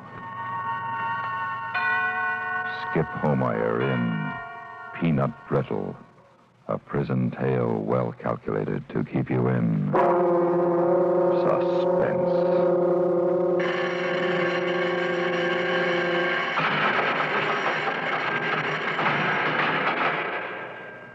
Wow, the bell. It jarred you, huh? Well, it's awful loud. You'll get used to it. Everything's loud in here. Bells, whistles, the cell doors. Where you from? Upstate. Put your stuff on the top bunk. That's your new home. What you carrying? What? What you carrying? Time. Oh, 1 to 10. Climbing in windows, huh? They got me on armed robbery. You ain't gonna be here long. Well, I got 1 to 10. Man, you'll do a hot minute. The warden will kiss you on the cheek and you'll be home with Mother before you know it. I don't know about that. Listen, man, doing time in this joint is nothing. That is, if you know how. You hungry? Sort of. Don't be afraid to speak up. Man, you'll always be hungry in this lousy place. You like candy? Sometimes. You're a fish, all right. But you'll get to like candy real well, real soon. Man, it's the only thing inside. You want some? Well, what kind? You never asked that in here. Just take it. You got any money on the books? What? Money. Credit in the warden's office, so you can have canteen in here. No. Well, how you gonna smoke and eat things you like? Man, after a few weeks, them candy bars start tasting like caviar. Here, have some peanut brittle. It's good, man. Have some. Thanks. Forget it. Anyway, we can get a lot more. Ever played dominoes? When I was a kid? Listen, man, you're gonna play again. You and me. We're gonna play for candy. Lots and lots of candy. Well, the captain of the yard told us... He told you gambling wasn't nice, right? Well, not like that. He told us... He told you you'd get in trouble. Listen, man, we're gonna play it real cool. As soon as you get around this place a little and the head shrinkers get through quizzing you, we're gonna hit the yard as the domino team to beat. Well, I heard about those games. Don't it take cigarettes or canteen ducats to get in them? You got big ears, man. Well, hear this. We're gonna bust into those games with next to nothing. How? The build-up. Huh? You're new. You're fish. I'm gonna build you up as really somebody, a guy with plenty of dough and connections on the outside. Get it? Well, I don't know. It sounds kind of like asking for trouble. What happens if we lose? What happens if we have to keep eating this lousy chow? What happens if you hit the rack every night so hungry you could chew the bars off the cell door? What happens if I think you're chicken? I don't know. Now, listen, man, I'm telling you we can't miss. When I get through spreading the word about you, those guys will break their necks getting us into a big game. Don't you see? We got a chance to clean up. Besides, I know how to play dominoes. I'm not going to let us lose.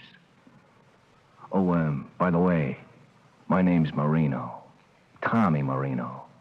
What's your handle? Eddie Kip. Glad to know you, partner.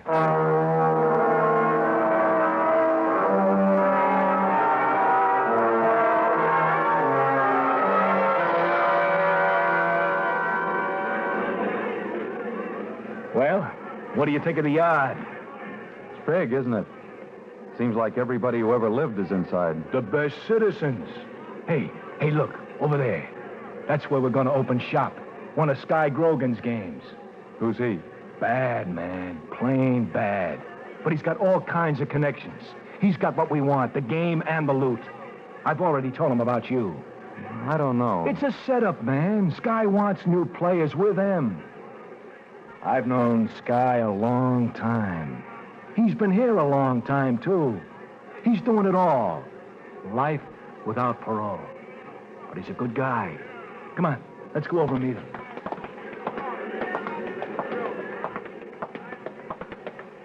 How you doing, Sky? Hi, kid. You busy for a minute, man? What's on your mind? I'd like you to meet my buddy I told you about, Eddie. Hi, Eddie. Hi. Hey, you letting any new guys in this game? Like you, too? That's right. I don't know. What does it take to get in? Canteen ducats, cigarettes, candy, what you got? Some peanut brittle, a half box of it. Is there more? Where'd that come from? Sure. Here. Okay, but I don't want any belly aching if you lose. If you win, I pay right then. I want it the same way. You guys playing double or single? Together. You want in now? Well, that's what we're here for. We got our own dominoes. Eddie? Yeah, here they are. You get over there. I'll stay this side of the table. Hey, Sky, who are your players? Johnny, Sid, Tom, and Eddie. Hi. Deuce. Here's 6 for you. 6 right back at you. Trey. Double 4. You got it, Eddie. Double 4, and I'll put an ace on top of it. Here's 5. We'll see it.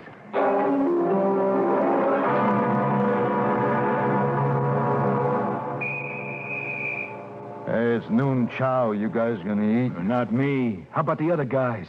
They'll stick if you want to. Well, let's play then. Tommy, we're losing too much. Shut up. Top the tray. I got it for you. And 4 on that. I'm playing a 6. And a deuce.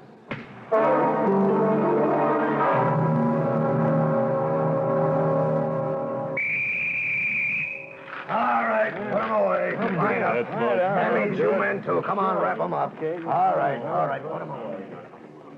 Hey, are you guys forgetting something? I told you we should have quit. Tell me up. You owe me exactly 1 box of peanut brittle. Those 10 pegs say so, right? If that's the way you read them. Who's holding the sack for you two? Eddie here. I haven't got anything. Well, you told me you had plenty of canteen ducats. Hey, cut the bull. You guys come into this game talking big canteen, so I want what's coming to me. We'll get it up. Hey, man, don't say we. You were supposed to back us up. It was your idea. You see what happens when you play with kids?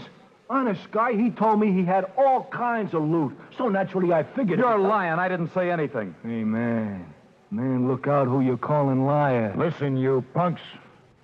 I want what you owe this game. I want candy, peanut brittle. I want it real quick, a whole box.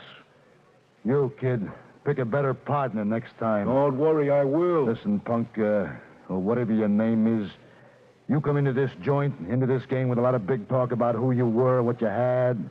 You said... That was all Tommy's doing. I only told the guys what you told me. I don't get it. You said if we played... Listen, you're new here, so I'm going to give you a break. You get that candy bite tonight.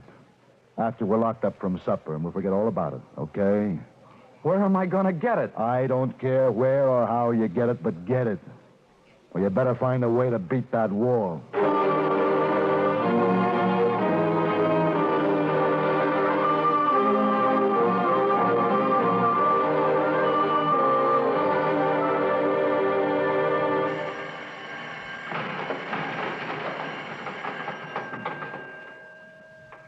Tommy, what am I going to do? Oh, how do I know, man? I want to hit the sack, do you mind? Yes, I do. You know I haven't got any money on the books. You know I haven't got any friends outside who'd send me money. Well, what am I going to do? You were the guy that wanted to build me up for us to play. Now you don't know me, is that it? Listen, I thought you was a hustler. I figured if we ever lose, you'd be smart enough to hustle up some canteen. I put something in the game, didn't I? Why don't you be a right guy and help us get out of this jam? Us? This is your mess, not mine. Well, what am I supposed to do? Cook up a batch of peanut brittle here in the cell? What's Sky Grogan going to do? Kill me for a lousy box of peanut brittle? It's been done for a lot less.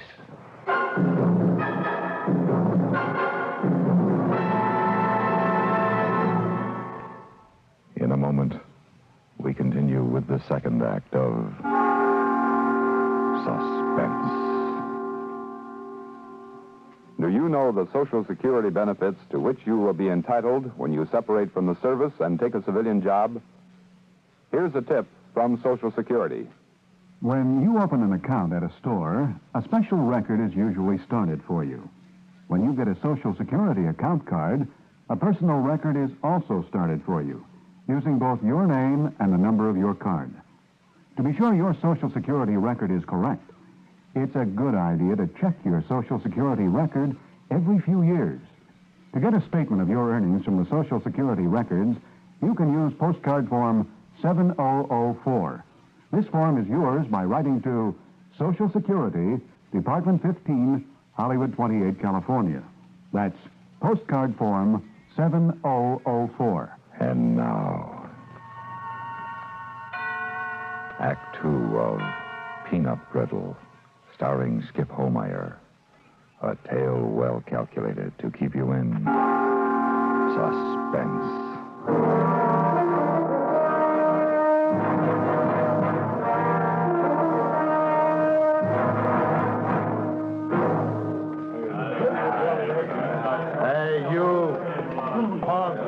Huh? You got something for me? You know better. I haven't had time to raise anything. You heard me. You heard what I said out in the yard, didn't you? After supper. Well, sure I did, but you got to give a guy some time. Time? Don't give me that time bit, punk. Leave me alone. I'll leave you alone, hanging head down from this balcony. Let go of me. No, let me go. Please, Sky. Help! Hey, man, easy. You'll fall. Shut up, or I'll heave you over the railings, too. Please, Sky, don't let me fall. How do you like hanging 5 tiers up in the air? All I gotta do is let go of your legs. Please, Sky, please. What do you say, kid? What are you gonna get me, huh? What you gonna get me, kid? Peanut brittle, peanut brittle. By tomorrow morning, right? Yes, yes. Yes, yes, yes, yes. Yeah, remember, tomorrow morning, when we go to breakfast, I want that peanut brittle. Or next time I'll let you drop. A scram. That's the last lockup. That guy's crazy, Tommy. He's nuts. If he let go, I'd have fallen 5 tiers. I'd have been killed. He wouldn't have dropped you. That's what you think. I gotta do something. Why don't you go see the captain? He'd be glad to help you. How? Put you on protection roll. What's that? That's where they put you when the other cons put the heat on a guy. Like if he gambles and can't pay his losses. You're by yourself, huh? Sort of. If you mean the rest of the guys in the yard can't get to you. Well, how long do you stay there? Until the captain figures no one's after you anymore. Maybe that's where I ought to go. I'll tell you something, man. You picked the wrong guy to run away from. Sky's got friends all over the joint. You know what he'd do? He'd pay a guy to mess up and get put on protection just so the guy could get to you. I don't get it. Why all the hell over some candy? We haven't got it. You mean you haven't got it? Okay, I haven't got it. Listen, man, Sky's doing life.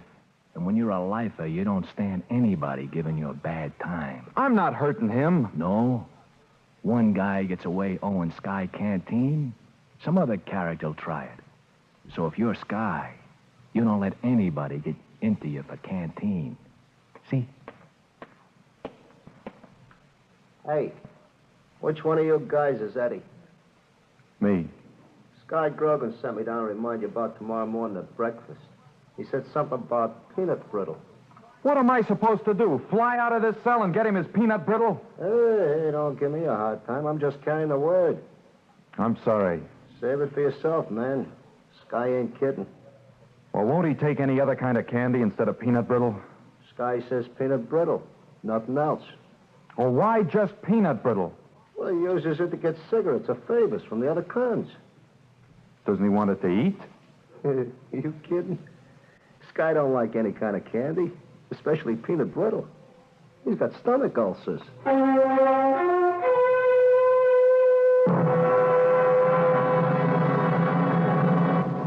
In exactly 1 minute, we continue with Act 3 of Suspense. This is Johnny Baker with Communism on the Spot. One of the most frequent communist boasts is that they are the real champions of self-determination of nations.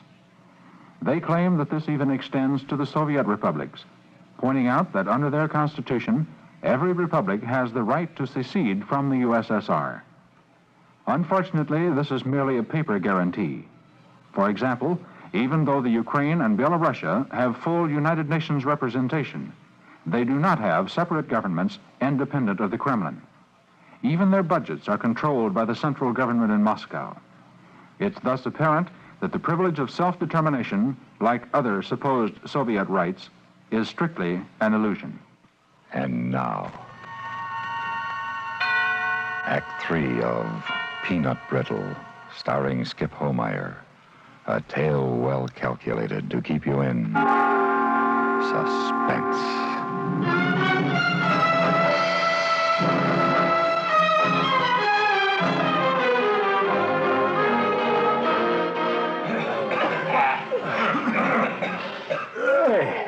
What are you doing dressed already?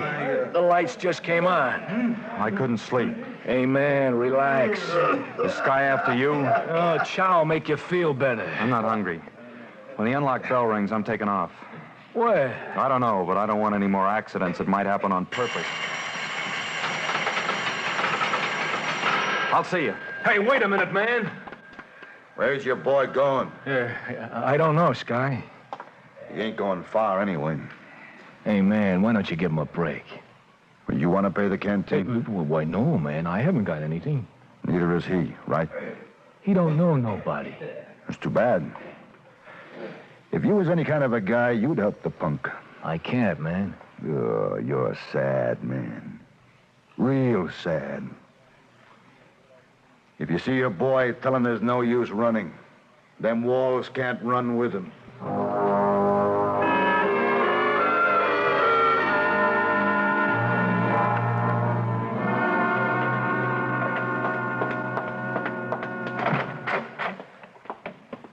Yeah, Is the chaplain in? I'll see. You got a pass? No, but I gotta see him. Really, I gotta see him. Yeah. Yes? Chaplain, what's your last name? Number? Kip. 99319. There's a Kip. 99319 wants special interview. Would you tell him to wait a few moments? Yes, sir. Take a seat. He'll be out pretty soon. Hey, aren't you in some sort of rhubarb with Sky Grogan? I don't know what you're talking about. Oh, yeah, you do. You and Marino played one of Sky's domino games. You couldn't come up with the loot, could you? That's my problem. Taking it to the chaplain, huh? He can't do you no good, except to take you to the captain so you can sing to him. I'm not seeing the chaplain about that. Oh, you kidding. It's written all over your kisser. You're scared. How long you think the chaplain will be? Why don't you just pay, Sky? Ain't gonna do any good squawking to the chaplain. Why don't you leave me alone? I'm just telling you something for your own good, fella. I don't need your advice. I can take care of myself. Yeah, sure you can. Where is the man who wanted to see me? Why, he just left, sir. He said he couldn't wait after all. Oh? Was he in trouble?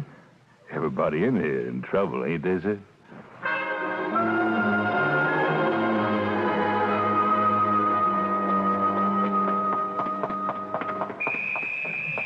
You there! Halt! Me? Yes, you. What's your hurry? You know the rules.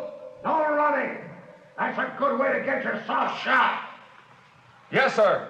All right, on your way. But this time, walk. Yes, sir. Hey, Eddie. Huh? Eddie, when Why don't you take it easy, Eddie? You'll live longer. You tell Sky that. Look, man, I got the solution. Why don't you just hide out somewhere? Then maybe I could scratch up some canteen and... Hide out where? I know a place where no one can find you. Not even Sky.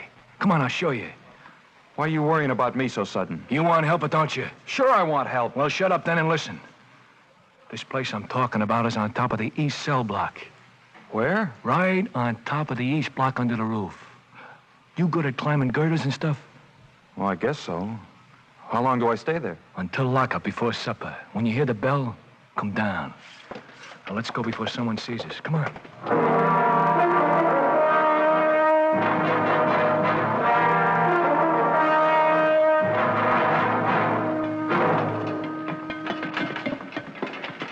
Yeah. Now, how about this? Who's gonna find you here? Unless someone tells them. I don't know. It's awful high up here. I don't have much room to move around. You gonna practice dancing up here or something? Now, just sit still until it's time to come down. You can't even see the floor from here. You can't see anything. If a guy fell, he'd just slide off the roof of the cell block. Nothing would stop him. You want to keep away from Sky, don't you? Yes. Well, then stop worrying, man. You're safe now.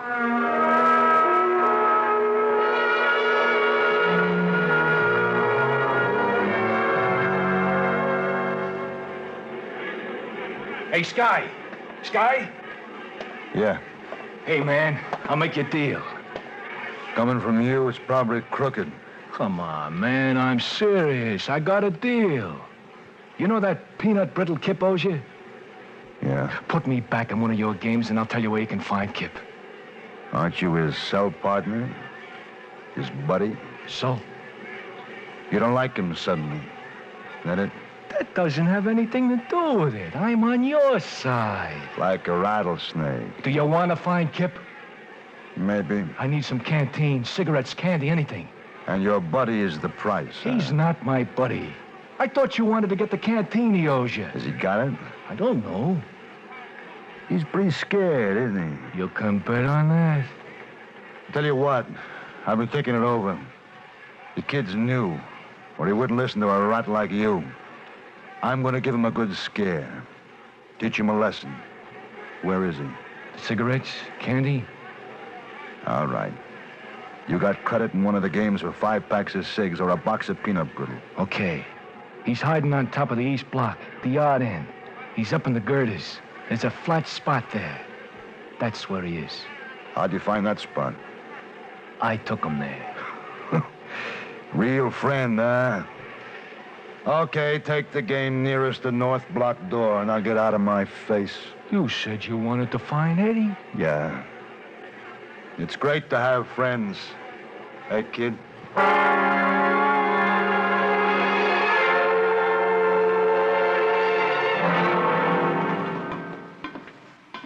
Who's that? Someone coming? Hey. Hey, who's there? Tommy, is that you? Friend of his. Sky! Yeah? It's me, kid. What you hiding for? Look, leave me alone. Please, please leave me alone. You can't pay a man what you owe him clear up here. Can you, kid? Get away. Get away, please. You're making it hard on yourself, kid. You know I'll get that canteen. I haven't got any and I can't get any. Hey, kid, well, wait a minute. Come back. Come on back. No, you ain't gonna get me. Well, look out. Hey, kid, look out. Back of you. Look out.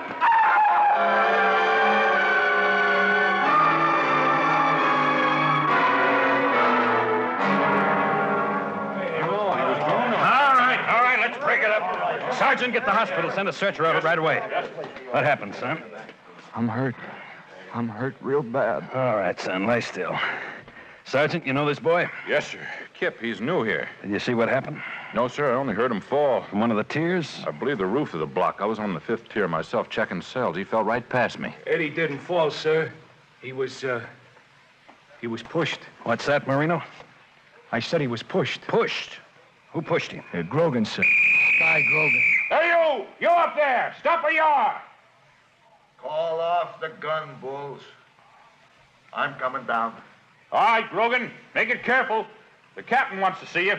Marino, you say Grogan pushed the boy here? Oh, yes, sir. I saw him do it, sir. I was standing right here, and Grogan pushed Eddie.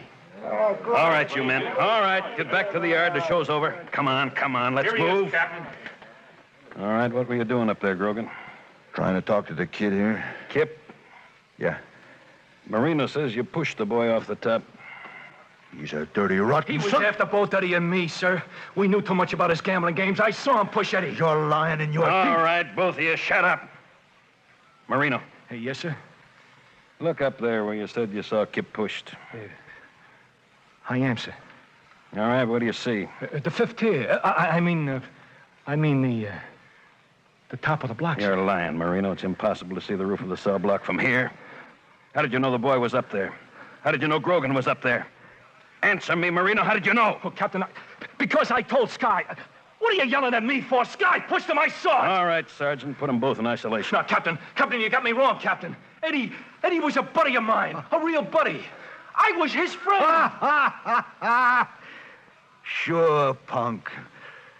You loved him till it hurt. You're a real friend. Well, me and the boys in the yard are gonna be real friends, too. We're gonna kill you with kindness.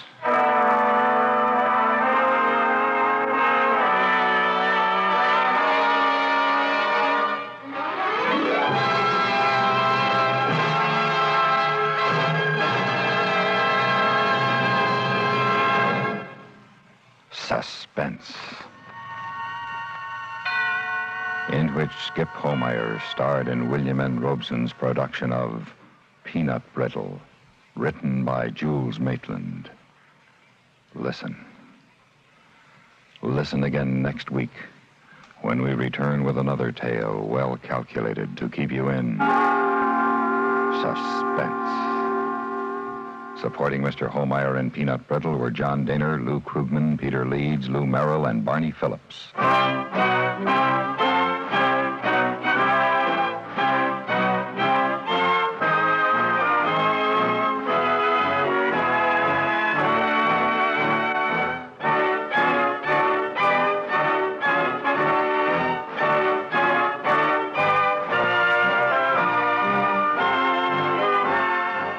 Suspense has been brought to you through the worldwide facilities of the United States Armed Forces Radio and Television Service.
Suspense. And the producer of radio's outstanding theater of thrills, the master of mystery and adventure, William N. Robeson. It is with pride and humility that we accept the opinion of you, the listener, who have voted Suspense the best dramatic show of the year. Now to the upcoming story, a gentle story of three gentle people with modest murder in their hearts and quiet greed in their souls. Sort of people you're apt to run into almost any place at almost any time. Listen then, as Ray Noble stars with Miss Lee Patrick in Just One Happy Little Family, which begins in exactly 1 minute. Memo on Metals. Information you may not know about our military decorations. One of the most famous holders of the Silver Star was General John J. Pershing. He was awarded the medal in recognition of service during the Philippine Campaign, before he went on to greater fame as Commander-in-Chief of the American Expeditionary Forces in World War I. Bestowing a trophy of honor in recognition of distinguished achievement goes back to the early days of civilized man. Probably the oldest record of a decoration is a wreath of laurel, which was used to crown winners of athletic contests in ancient Greece. It is interesting to note that versions of the laurel wreath appear even today on many modern medals of various nations. In the United States Navy, it is a tradition to award bonus points for advancement in rating based on medals and citations. For example, 5 extra points are given to winners of the Medal of Honor. As unique accolades for valor and superior service, medals symbolize our nation's recognition of individual dedication to the cause of freedom. And now, just one happy little family, starring Ray Noble with Miss Lee Patrick. A tale well calculated to keep you in suspense.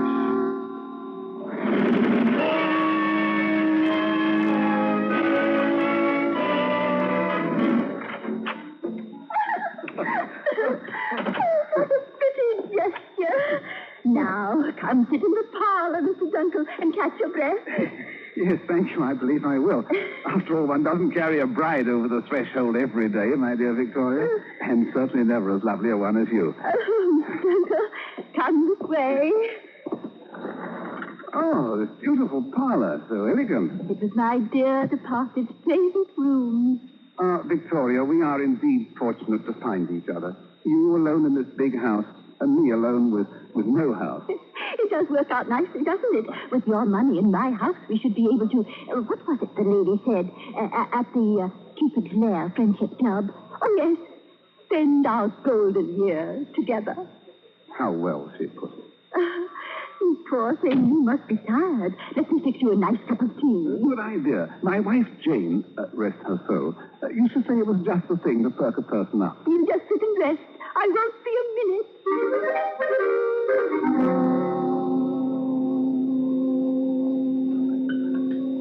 Mr. Dunkel, Chinese green, darjeeling, pickle, Ceylon, mint.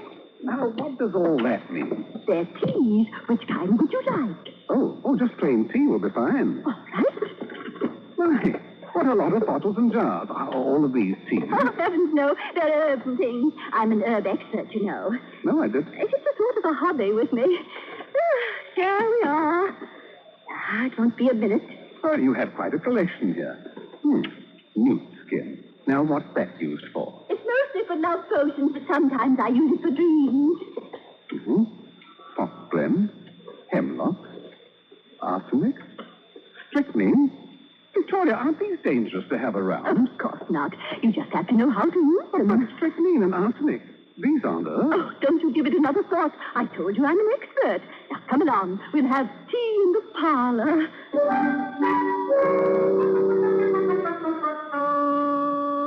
Victoria, my dear, that was delicious tea. Oh, thank you, Mr. Dunkel. And now I'm sure you would like to unpack and get settled. After all, this is your home, too, now. What's mine is yours, and what's yours is mine. Yes, my dear. The two of us are one, until death do us part. Oh, please, Mr. Dunkel, let us not talk about things like that. Oh, I'm sorry, Victoria, but one must be prepared to face facts. I think we should make our wills as soon as possible. I have a confession to make, Mr. Dunkel. I already had my lawyer take care of it. He'll bring the papers for us to sign tomorrow. My dear Victoria, you think of everything. I try to, my dear. Now, shall we get unpacked? All right. Oh, don't try to carry too many valises at once, Mr. Dunkel. Those stairs are steep. Very well, Victoria. I'll just take this large one first. And I'll carry this little black one. No, not that one. I'll take it. No, I can manage. Oh! What a vicious-looking lot of knives. Are they yours? Of course they're mine. What on earth are you doing with them? Well, when I retired, I just couldn't part with them. They were my favorite. Might I ask what your position was before you retired? I thought I told you. I was a butcher. Butcher? Yes, my wife Mary, rest her soul, used to say that I was the most distinguished butcher in town. Didn't you say your wife's name was Jane? Jane? Why, it was Mary Jane. Yes, that was it. Mary Jane, a wonderful woman. Mr. Dunkel, you'll find the guest room at the head of the stairs. Guest room? But Victoria, the two of us are one. Not tonight, Mr. Dunkel. My door will be locked. Locked? Locked. And it will remain locked until the lawyer comes tomorrow. Good night, Mr. Dunkel.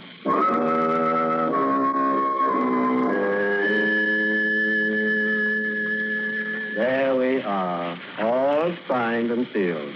What is his is yours, and what is yours is his, and vice versa. Oh, I'm glad it's over, Mr. Alderdice.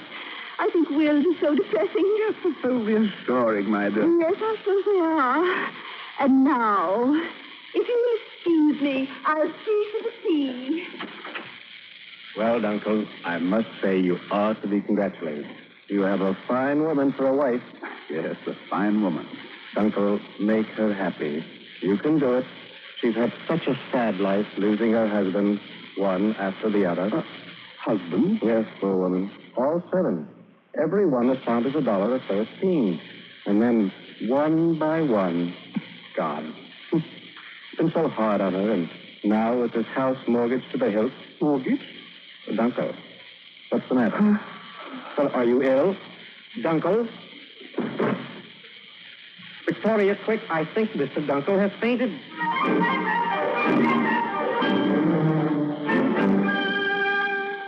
In a moment, we continue with the second act of Suspense. Another visit with Joe and Daphne Forsythe. Overhead, the moon is beaming. Hold it, Daphne, hold it. Oh, hi, Joe. Guess what, honey? I'm trying out for the operetta. As what? A singer. You could have fooled me. I was just practicing one of the songs. Well, I don't think you quite fit the role. Why not? Well, if this version of the Student Prince is like the version I know, that particular number is sung by a tenor. Oh. Not that you don't come close, but I think you better stick to being a housewife. But I want to be a singer. Daphne, honey, a singer you'll never be. I could take lessons. Yeah, but lessons cost money. Money better invested for us in savings bonds. You and your old savings bonds. I can't help it, honey. I just can't get over the way those savings bonds pay off. $4 for every 3. That's what I call an investment. What good do they do me now? A lot. The money we put in those bonds every payday helps keep America strong and protects you and me. No bonds, maybe no operetta. Ever think of that? I still want to be a singer. Well, when those bonds start bringing in the green, if you still want to sing, you'll pay for the lessons and more. Good. Gee, if those bonds mature as fast as you say, I better start practicing now just so that I'll be ready. Overhead, the moon is beaming. Daphne, did anyone ever tell you you have a bad voice? Everyone. And now, starring Ray Noble with Miss Lee Patrick, Act 2 of Just One Happy Little Family. Mr. Dunkel, why are you looking at me so strangely? Why didn't you tell me this house was mortgaged? Oh, it's only a little second mortgage. A second mortgage? Why didn't you tell me about your being married before? Oh, my dear departed husband? No, about your dear departed husband. Oh, let's not talk about them. We have each other now for our golden years. Let us forget the past. How familiar that sounds. Sylvia, rest her soul, always said it was better to forget the past. Who is Sylvia? Well, she was my wife. A wonderful woman. But you said your wife's name was Jane. Then she was Mary. And now Sylvia. Don't tell me her name was Mary Jane Sylvia. Well, not quite. It was like this. Mr. Dunkel, how many wives have you had? 4. And where are they now? They passed on. 4 wives? Oh, how could you. But you've had 7 husbands. All right, Mr. Dunker. Let's not quarrel. Let us live for the future. Maybe there is a little second mortgage on the house, but with your retirement money... Victoria, my dear, there is something you should know about my retirement. What about it? You are retired, aren't you? Yes. Well, not exactly retired. I'm bankrupt. Bankrupt? Then you don't have any money? Not a penny, I'm sorry to say. Oh, this is a terrible blow to me. I had such plans. I imagine you did, involving arsenic and strychnine and me. Oh, now, Mr. Dunker, confess. Didn't you plan to carve me up like a poplar? Well, just because you prefer arsenic is no reason to berate me. Arsenic is neat and tidy, certainly not like the mess you must make.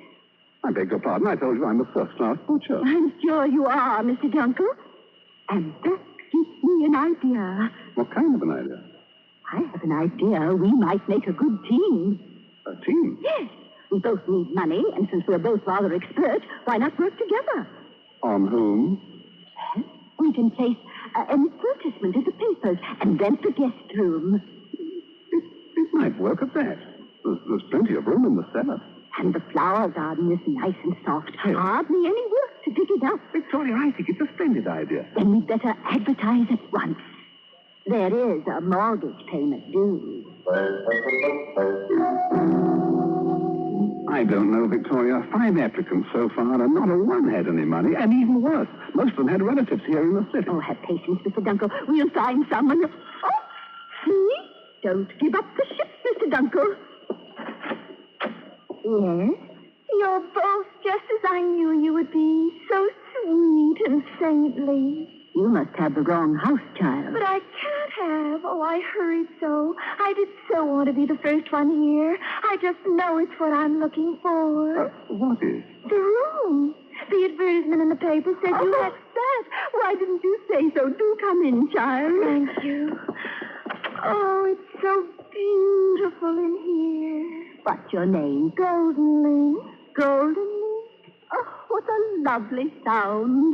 May I have the room? May I, please? I have money, lots of it, right here in my purse. I show you. I keep it tied up in this handkerchief. My, that is a lot of money. Aren't you afraid of losing it? Goodness, no. And besides, I can get much more at home. Ah, you have a home. And a family, I suppose? I don't have a family. My daddy and mommy went to heaven together, and I was so lonely in that big house. A big house? Oh, very big. Here, I have a picture of it in my purse. See? That is a big house. It must have 40 rooms. I think there are 52. And you have no relatives? No. I'm all by myself. Oh, poor dear. Well, every girl needs a family. I want one more than anything. Oh, please let me stay. I could be so happy here. Of course you can stay. You're just the kind of dear person we were hoping for.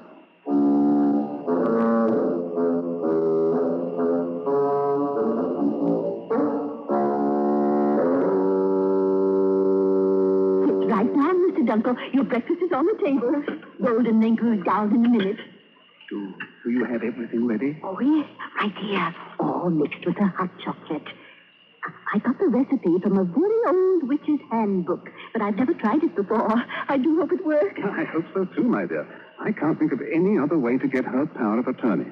Mr. Dunkel, are you sure it will be legal? Oh, of course. The same thing worked with Sylvia. Or was it Mary Jane? Well, let's do be careful. Golden Link is such a sensitive girl, I couldn't bear to hurt her feelings. You have grown fond of her in these 2 weeks she's been with us, haven't you, my dear? I really have. I don't know what it is, but something about her reminds me of myself when I was a girl. It's just like having a daughter. Did you find her a nice spot in the garden? I looked, but it's all too rocky. Just like our own daughter, and we have to put her in that awful cellar. The garden would be so much nicer. She loves flowers so. Good morning, Daddy Dunkel. And Mommy Dunkel. Sit down, dear. I have a lovely surprise for you. Here, I made it especially for you. Oh, chocolate. What a heavenly idea. You do so much for me. Drink it while it's hot. Oh, it's delicious. So different tasty. The recipe is quite old. Oh, that's good. Oh, but it's making me so sleepy. It certainly works quickly. Doesn't it, though? Now we'll make sure. Golden Link. Golden Link. Can you hear me, child? I hear you. Now, Golden Link, I want you to do something for me. It's very simple. I want you to write your name on this piece of paper. Yes, Mommy Dunkel. Whatever you say.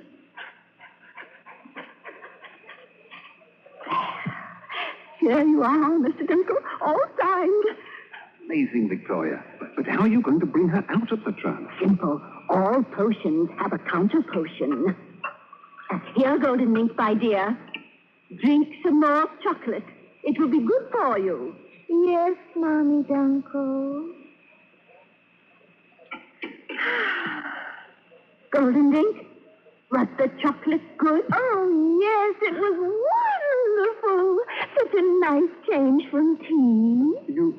You are all right? Of course, I feel wonderful. So wonderful that I think I'll compose some poetry today. Maybe a sonnet. Yes, that's what I'll do. I'll write a sonnet about my little family. Another one? You must have written 2 dozen. Oh, I never get tired of writing about my little family. Well, Victoria, now that the paper is signed, I'll get my things ready. I suppose you'd better. I must say it'll feel good to slip into a white coat again. If only I hadn't thrown away my straw hat.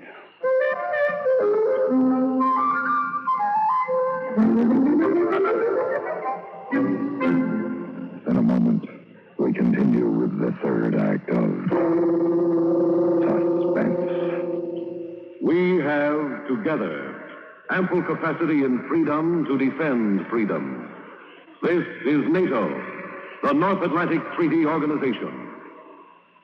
Day after day, month after month, since April 4th, 1949, the activities of the North Atlantic Treaty Organization have moved steadily forward on many fronts. This complete cooperation must and will continue because the concept of national self-sufficiency is out of date. Countries of the free world are interdependent, and only in genuine partnership and by combining their resources, sharing tasks in many fields, can progress and safety be found. The United States of America is a part of NATO. You should be aware of and alert to the objectives and programs of the North Atlantic Treaty Organization. And now, starring Ray Noble with Miss Lee Patrick, Act 3 of Just One Happy Little Family.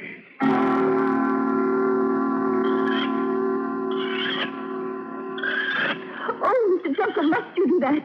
That sound sets my teeth on edge. These knives have to be razor sharp, my dear. A point of professional pride with me.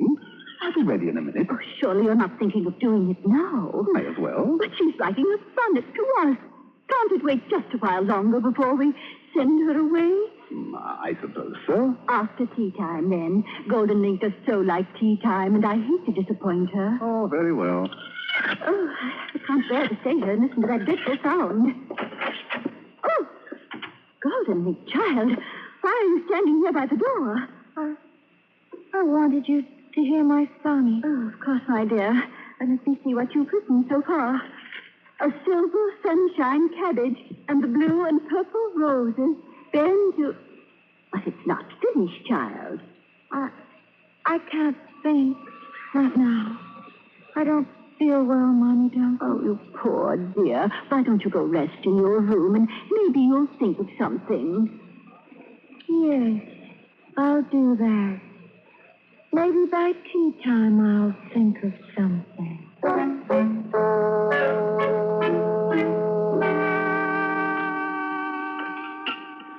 Golden Link, what a lovely surprise. You're making tea for us. But you're not having any. No, I did so love the chocolate you made this morning, I decided to have it again instead of tea.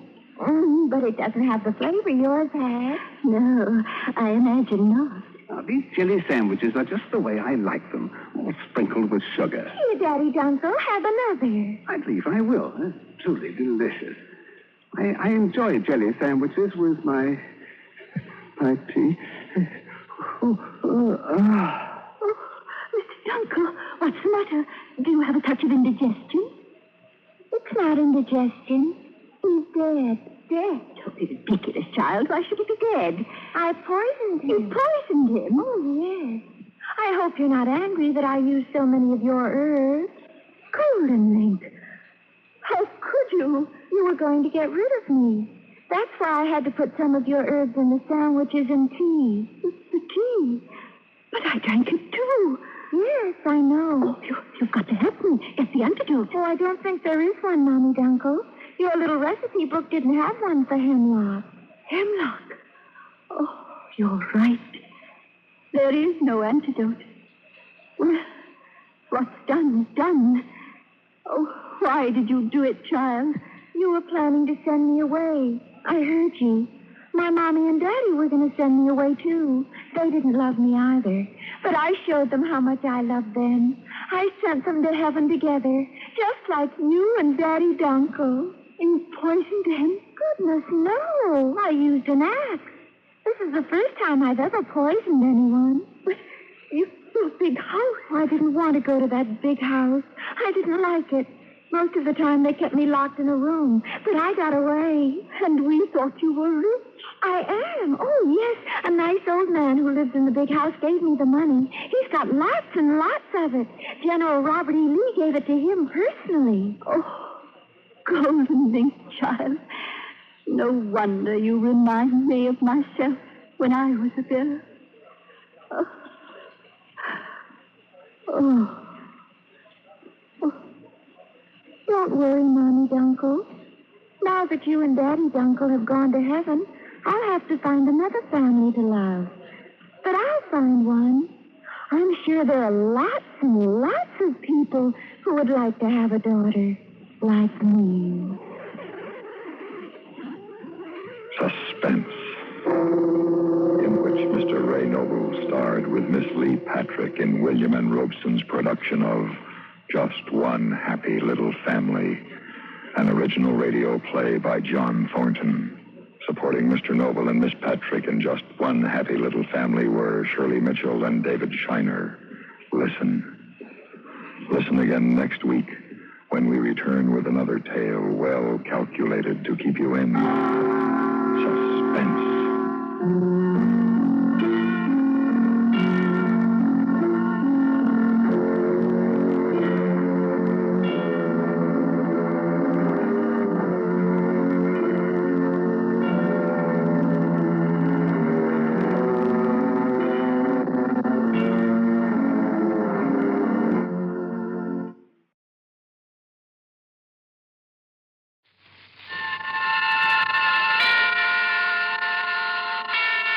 Suspense.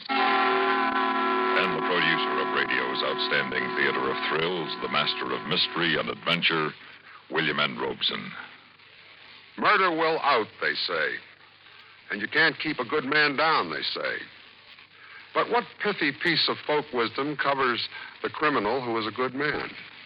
That's what our story is about. A good man with a past. A criminal who returns to a reasonable facsimile of the scene of his crime. Listen then as John Lund stars in For Old Time's Sake, which begins in just a moment. And now, For Old Time's Sake, starring John Lund, a tale well calculated to keep you in suspense. Now, Mr. Winterfield, if you'll sign above your wife's signature, the house is yours. It'll be a day or two before the escrow will... Mr. Winterfield? Bert, Mr. Nelson speaking to you. I'm sorry. Just sign here. Bert, you're acting so strange. What's the matter? Nothing, Helen, nothing at all. We don't see you nearly enough, Mr. Winterfield, considering you're one of our prominent businessmen. I don't think he likes banks. I certainly hope that isn't the case. That was the case. I don't like banks. They make me nervous. I suppose because I helped stick up a few years ago when I was only a kid. Oh, I served my time, but I still don't like banks. I don't suppose I've been in the First National a dozen times in the 15 years I've lived in Madison City. But I had to be there now when this nightmare began. Folks, this is a stick-up. The bank was being robbed. It was so familiar, like watching an old movie, that I kept waiting for Pinky to go into action. Waiting for Pinky to give the orders. All move back into the vault. Go on, be quick about it. And there it was. It was Pinky's voice, crowding in on me out of the path, shouting at me. You heard me, buddy. Get those hands up and turn around. I said get those hands up. Now turn around. Well, what do you know? The rest of you people move back. Go on, into the vault. Not you. You stay. What do you want with him? Who's she? My wife. Tell her to get into the vault. Go on, Helen. What does he want, Bert? Please go, Helen. Lady, I told you to get... He means it, honey. Go on. Right. Well, Bert, just like old times, isn't it? Cat got your tongue? Here, grab the sack. Must be your turn to take up the collection. You still remember how it's done, don't you? I was just a kid. I've done my time. Does your wife know? No, I never told her. Does anyone in this burg know? No. Not even the cops? No, no one. What do you do for a living? I own a hardware store. And nobody knows that you're an ex-con? Nobody. Then it wouldn't do you any good if people found out. Would it, Bert? No, it wouldn't. Come on, then. Hold that sack open. Wide. Look, Pinky, I don't want to get mixed up in this. I've gone straight. I know, but you don't mind helping a pal for old time's sake, do you, pal? Now then, next cage. Leave me out of it. You want I should kill you? Well, what am I going to tell him after? Nothing. Don't tell nobody nothing. You don't talk, I don't talk, see? But I'll give you a break. I'll make it look good. Hand over your wallet. Okay. There. Now you can say you was robbed, too. Man, you're loaded. You must not trust banks. Hey, these your kids? Yeah. Where are you at? My wife and I dropped them off at the show. I'll bet you got big plans for these girls. Sure I have. In case you can't keep quiet for old time's sake, just remember these kids. You know what I mean? I know what you mean. Yeah. Where do you... Never mind, here it is. Albert Winterfield, 915 South Maple Street. I'll remember your address, Bert. 915 South Maple. If I happen to read about myself on page 1 of the morning paper, I'll be dropping in on you. Not next week, maybe, or even next month. But I'll be back. Don't worry. I should worry? They're your kids, Bert. I'm aware of that. Here's your sack. You got all of it? Yeah. Okay, just a minute. All clear? All clear. Everybody tied up? Yeah. Turn around, Bert. I can't waste time tying you up. Yeah, Pinky, I remember your style. For old time's sake, pal. Come on, boys. Let's get out of here.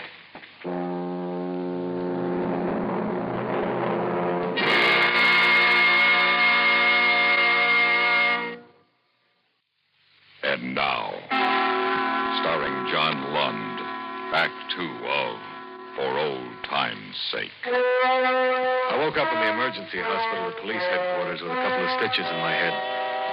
The doctor told my wife she could take me home, but first there was a Lieutenant Williams from the robbery squad to get around. You feel well enough to answer a few questions, Mr. Winterfield? No, I don't. Won't take long. Some other time, huh? I'm afraid it's got to be now. Can you think of any reason why you were singled out to assist in the robbery?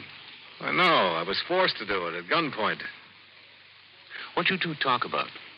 Well, nothing. You didn't talk? No.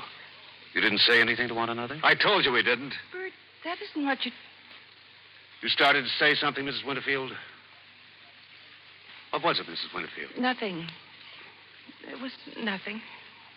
Mrs. Winterfield, a few moments ago you told me that you saw your husband talking to the gunman.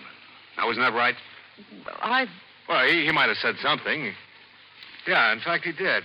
I remember now. He said, Huh? What'd he say? Well, he, Oh, yeah. He said he was going to kill me if I tried anything. He kept saying that over and over. You better sit down, Mr. Winterfield. We might be here for some time. Now, look. I'm not going to play games with you, copper. Bert. I've had enough of it, Helen. Now, unless you intend to book me, I'm going home. I'm not going to book you. And you know it.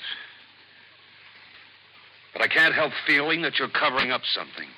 I don't care what you think. Am I free to go? Yeah. But you know, Mr. Winterfield, this is going to trouble me. It's going to trouble me until I find out what it's about. Be my guest. Helen, you coming? I guess so. Well, come on, let's go. I'll see you later, Mr. Winterfield.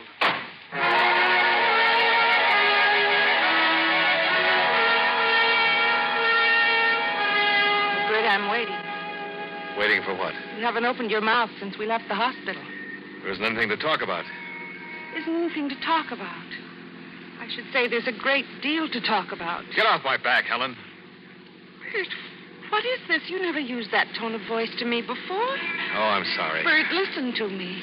If you're in trouble, I want to know about it. I want to help you. Nobody can help me. Bert, remember that promise we made when we were married? I don't know what you're talking about. Yes, you do. We promised we'd always tell each other the truth. We were awfully solemn about it, and I suppose maybe a little silly. But, darling, I've kept that promise. And I believe you have, too, up until now. I never kept it, Helen. Not from the moment I made it. Bert. I'm sorry, dear. I loved you so much. I wanted you. I needed you so badly, I was ready to promise anything. Yes? I'm an ex-convict, Helen. Oh, Bert, no. Yeah. Don't you see, I couldn't tell you. You wouldn't have married me. Yes, I would, Bert. That wouldn't have made any difference. It doesn't make any difference now. You sure? I'm positive. Then you knew that bank robber. Yeah? Why didn't you tell the lieutenant? Why should I? It's your duty as a citizen. Oh, is it? Of course it is. Now you're guilty of withholding information from the police. I can't rat, Helen. Rat? Is this man a friend of yours? Oh, not exactly. I used to work with him. Work? You mean you robbed banks with him? Yes. Are you wanted for anything now? Oh, no, Helen, no. That was a long time ago. I got caught. I went to prison. I'm clean. Oh, it frightens me to hear you talk like that. Clean, rat, copper. I don't like it, Bert.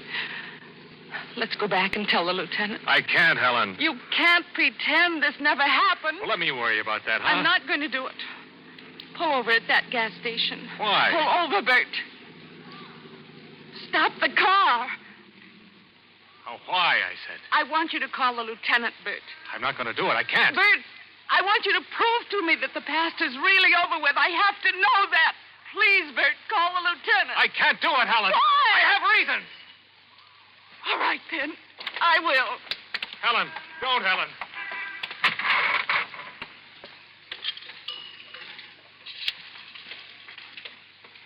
Police department, please. Helen, I told you can't do this. Let go of that phone. Helen, listen to me. Do you want to get the kids murdered? What did you say? I said, do you want to get the kids murdered? You're just trying to scare me, aren't you, Bert? Oh, no, Helen, I'm serious. He wouldn't. Would he? He would.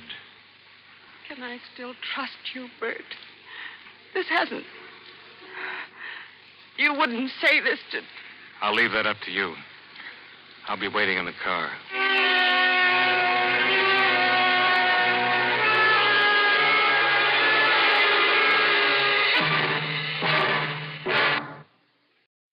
And now, starring John Lund, Act 3 of For Old Time's Sake. Well, do you feel better now that you've done your duty as a citizen and taxpayer? The lieutenant wasn't in. Oh, good. That gives us a little time. For what? To use our heads. Helen, I don't have to tell the police anything. I'm not guilty of anything. Nobody but you knows that I served time. That bank robber does. Oh, he's taken it on the lam by now. And he won't be back unless, and get this, Helen, unless I go to the police. I know him. If I talk, he'll get me or you or the kids. Now, don't you see, the only sensible thing is to forget about it. Yes, Bert, whatever you say. Well, don't you see? I don't know, Bert. This is the first time I've had anything to do with criminals. I guess I'll have to depend on your wider experience.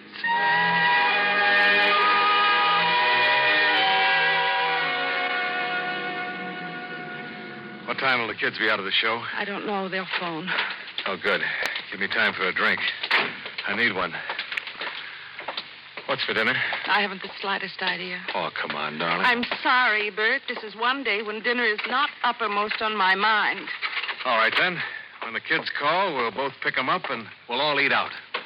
How would you like that? Whatever you say, Bert. Hiya, pal. What are you doing here? Well, pal, we had a little trouble getting out of town. They got Bugsy, and I got one of the cops. I'm a little hot, so I thought how nice it is to have an old pal in town. Aren't you going to introduce me to the little woman?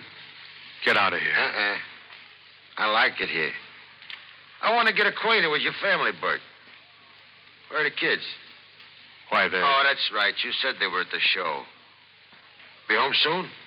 I don't know. Unless you leave this minute, I'm going to call the police. Get away from that phone. Bert, he's got a gun. Sure, I got a gun.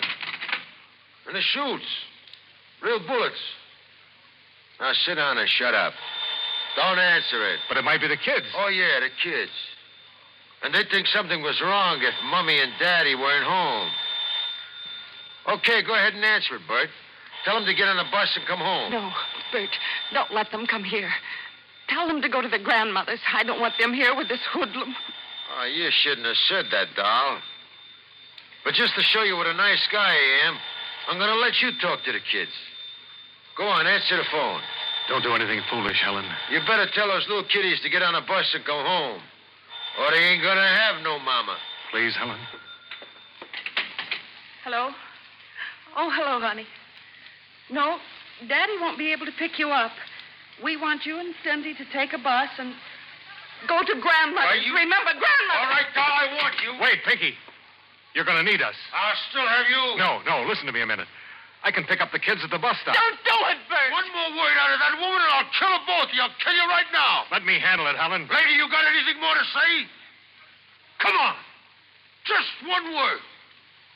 Any word.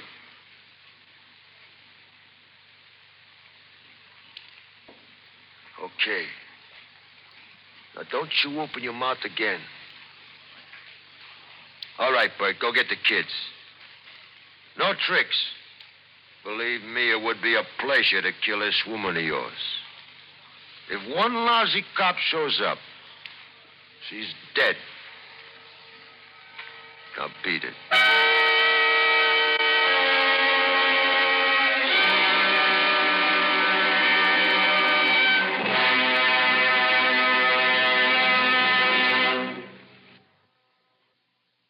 And now, starring John Lund, Act 4 of For Old Time's Sake. I left the house not knowing what to do. It wouldn't make any difference to Pinky how many people he killed. If I picked up the kids, there was a good chance they'd get it, too. But if I didn't, Helen would get it for sure. I was walking to my car when a squad car pulled up with two cops in front. Lieutenant Williams was one of them. Going somewhere, Mr. Winterfield? What do you want? I want to talk to your wife. The officer said she tried to call me. She hasn't anything to say to you? Well, as long as I'm here, I might as well hear it from her. You got a search warrant? I don't need a warrant to ring doorbell. You're not going in, Lieutenant. But go with that door. Look, don't, Lieutenant. He'll kill her. Who? The guy from the bank. He's in there with my wife. Get that on the radio, Joe. Tell the boys to close in. Winterfield, get out of the way. Give me a break, Lieutenant. You've had all the breaks you'll get from me, mister. For my wife's sake, listen to me. All right, what's on your mind? Give me a gun. Give you a gun? Are you crazy? I'm the only one who could get close enough to save her. Even so, I can't give you a gun. How do I know you're not in this up to your ears? Believe me, I'm not mixed up in the robbery. Sure, I'm an ex-con, and I know the guy. We work together. But I'm not mixed up in this one. Please, Lieutenant, for my wife's sake. Are you sure he'll kill her? 3 on 70. Might be bluffed. Oh, no, Lieutenant. I know this man. All right, Winterfield. I'll take a chance on you. I hope I won't live to regret it. You won't, Lieutenant. Oh, those idiots. Joe, tell them to shut off the sirens. Probably did it. Sorry, Winterfield. Give me the gun, Lieutenant. The guy can hear the siren. He's going to know that something's up. I got to take that chance. Give me the gun. Okay, Winterfield. Here you are. Good luck.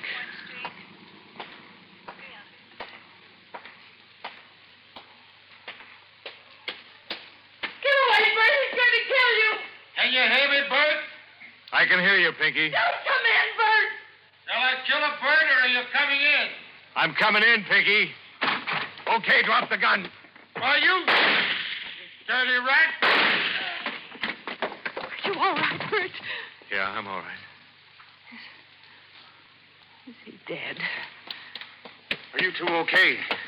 Yeah. But Pinky's dead, Lieutenant. I had to kill him. Yeah. He's dead, all right. I guess a lot of things died with him. Well, that's up to you, Lieutenant. Well, why don't you come in and tell me the whole story one of these days? Right. I'll be glad to. I got nothing to hide now, have I, Helen? Nothing, darling. Well, then, let's go find those kids of ours.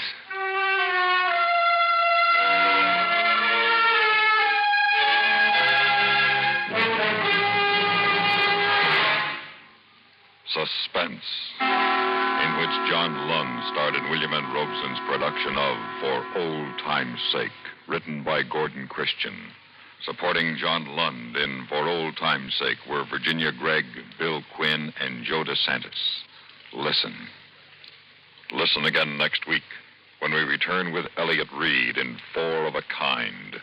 Another tale well calculated to keep you in suspense.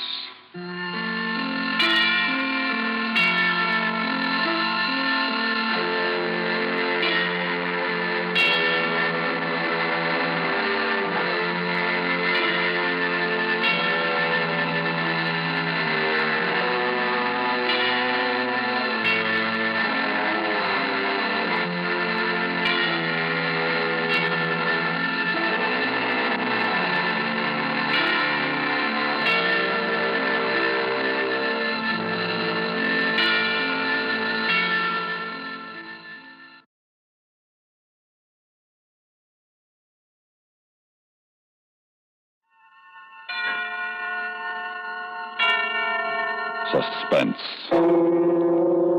And the producer of radio's outstanding theater of thrills, the master of mystery and adventure, William N. Robeson.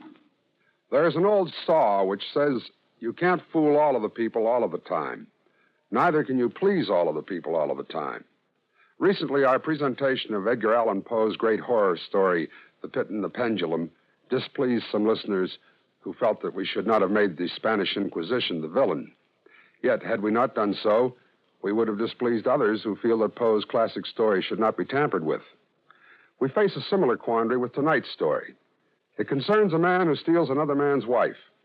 For dramatic reasons, which shall be evident, the wife stealer is a psychoanalyst. But let it be emphasized that this is not to be construed as a condemnation of psychoanalysis any more than it is a condemnation of wayward wives or a justification of murdering husbands.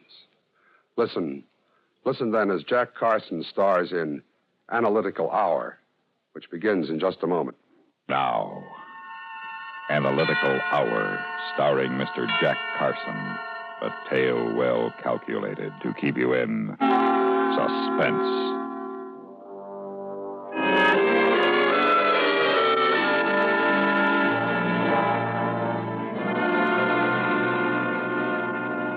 I've told you before, Margaret, I don't think it's wise for you to phone me at the office like this.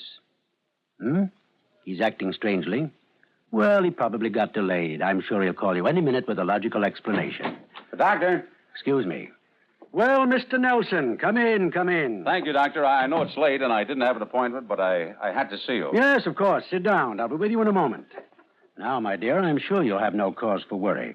I've had a patient drop in unexpectedly, so let me call you as soon as he leaves. Yes. Yes, goodbye.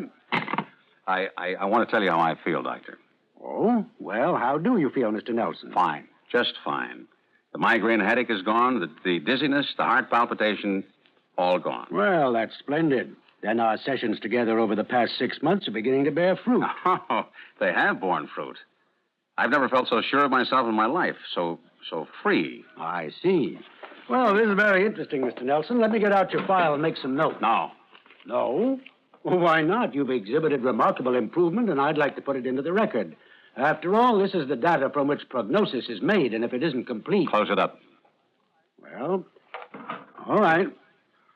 What I have to say is between you and me, man to man. If you wrote it down, it might... it might be used against me. I don't follow you. Well, a doctor, especially a psychoanalyst, never discloses what a patient tells him, but if it's not in writing, it would be your word against mine, wouldn't it? Really, Mr. Nelson, What time is it? Nearly 7. Has your nurse gone for the day? Yes, she left an hour ago. Good. Then we can, we can get down to cases, can't we? Mr. Nelson, you don't have an appointment. It's getting late. Sit down and listen to me. When I first came to you, I told you that my relationship with my wife was less than ideal. You listened very patiently. You drew me out in my childhood associations, my parental approval and disapproval patterns, and always you drew me back to my relationship with my wife. You wanted to know what the attraction between us was based upon. With infinite detail, you got from me my innermost thoughts and desires with respect to my wife. Is that right? Yes. And it's all in the file. Every question, every answer. Well, after 6 months, you've arrived at some conclusions, haven't you? Your analysis isn't completed. Yes. Yes, it is. I completed it last night. You? How do you mean? There was only one possible conclusion. That I hate my wife. Oh, now, just a moment. Hate, it's a relative term. It has validity only when placed in proper perspective. Exactly, and I repeat. Migraine headache gone. Dizziness gone. Heart palpitation gone. Yes, but your diagnosis is an oversimplification. These physical manifestations couldn't disappear simply because you arrive at the conclusion that you hate your wife. Oh, no. Well, I did something about it. Now, Mr. Nelson, if you're going to tell me you've run away from your wife... No, I didn't run away. Well, then what did you do? I killed her.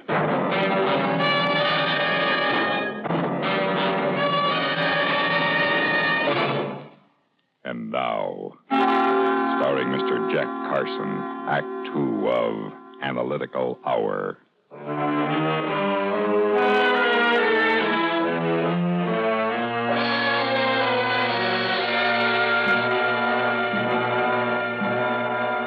That's right, Doctor. I killed her. You killed Margaret? I mean, your wife?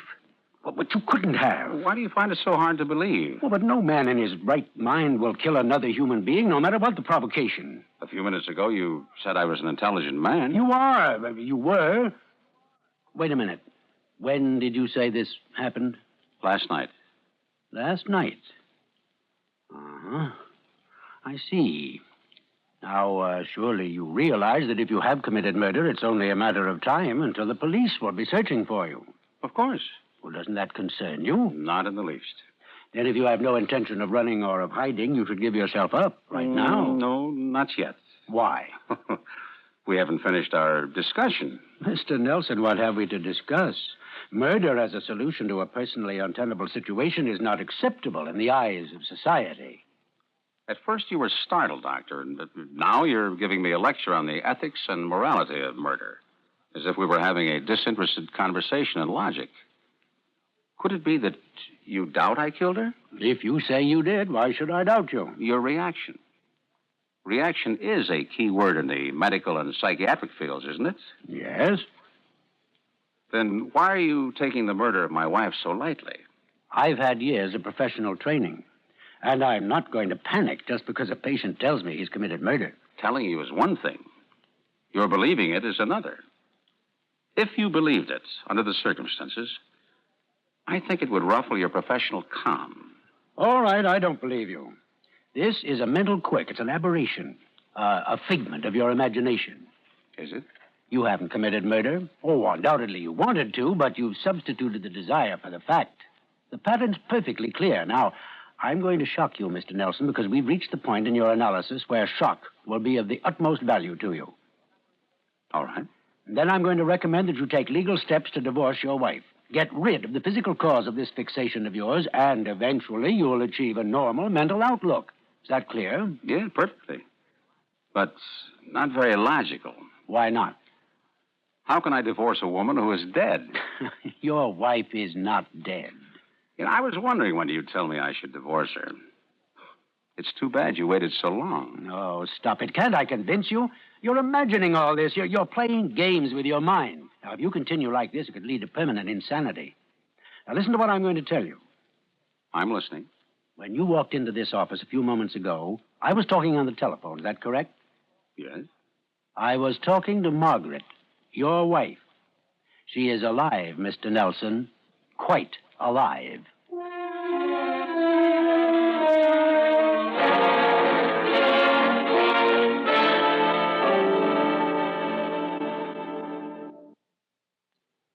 In a moment, we continue with the third act of Suspense. Now, starring Mr. Jack Carson, Act 3 of Analytical Hour.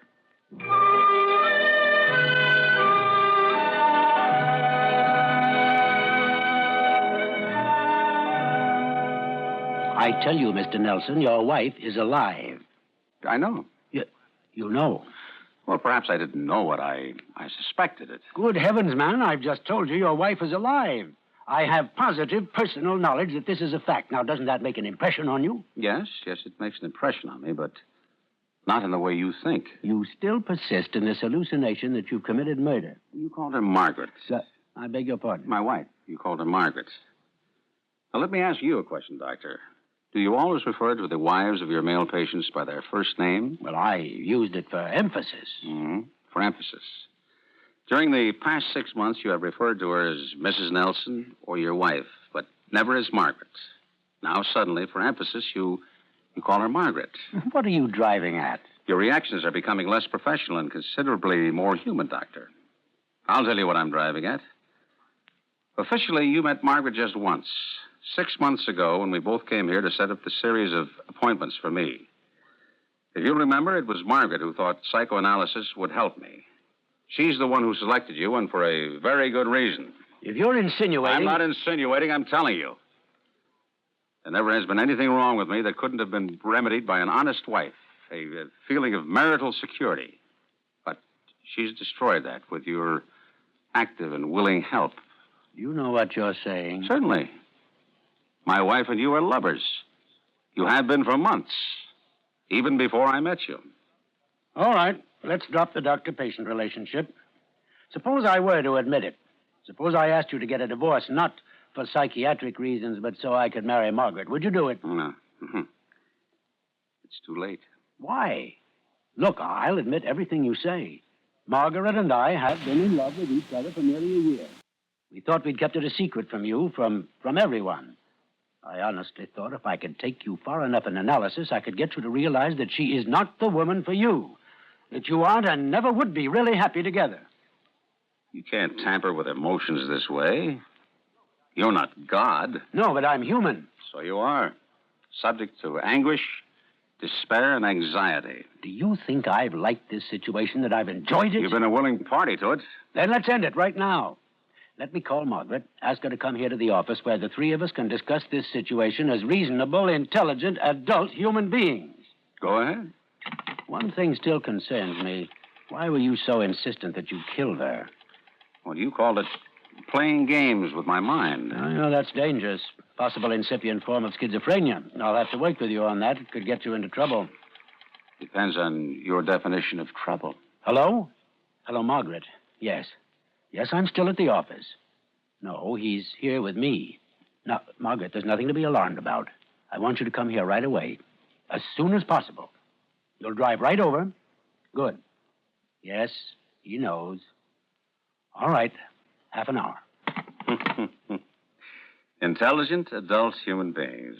You know, this is going to be good for all of us. No more dissembling or hiding our true emotions. I'm glad you came here this evening and demanded a showdown. It indicates more emotional maturity than I thought you possessed.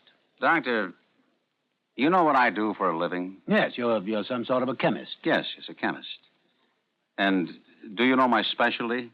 Something to do with foods, I believe. That's right. If you were contemplating murder, you'd utilize the materials about which you knew the most, wouldn't you? Oh, now, don't start that again. I'm not contemplating murder, and neither are you. Oh, I can understand why you feel as you do, but this is a phase that'll pass. When Margaret gets here, we'll talk it out, and you'll be a free man emotionally. I am now. Not if you persist in bringing up the subject of murder. It's going to be a fact to you sooner than you think. All right. If it'll make you feel better, talk about it.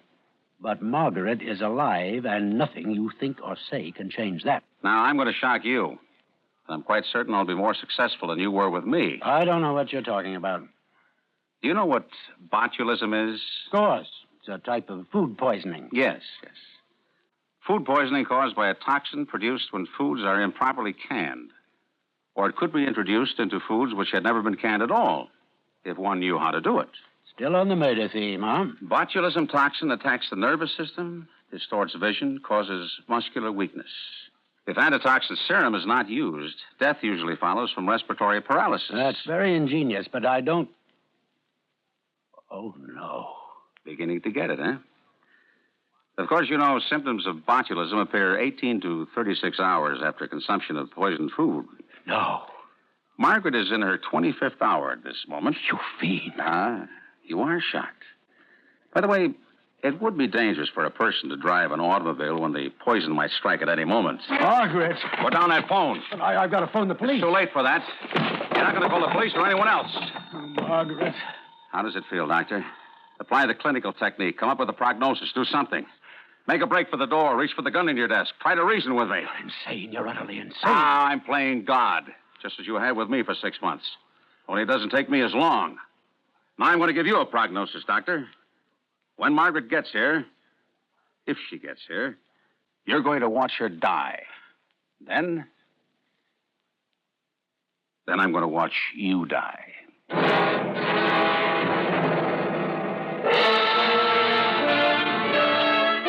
And now, starring Mr. Jack Carson, Act 4 of Analytical Hour.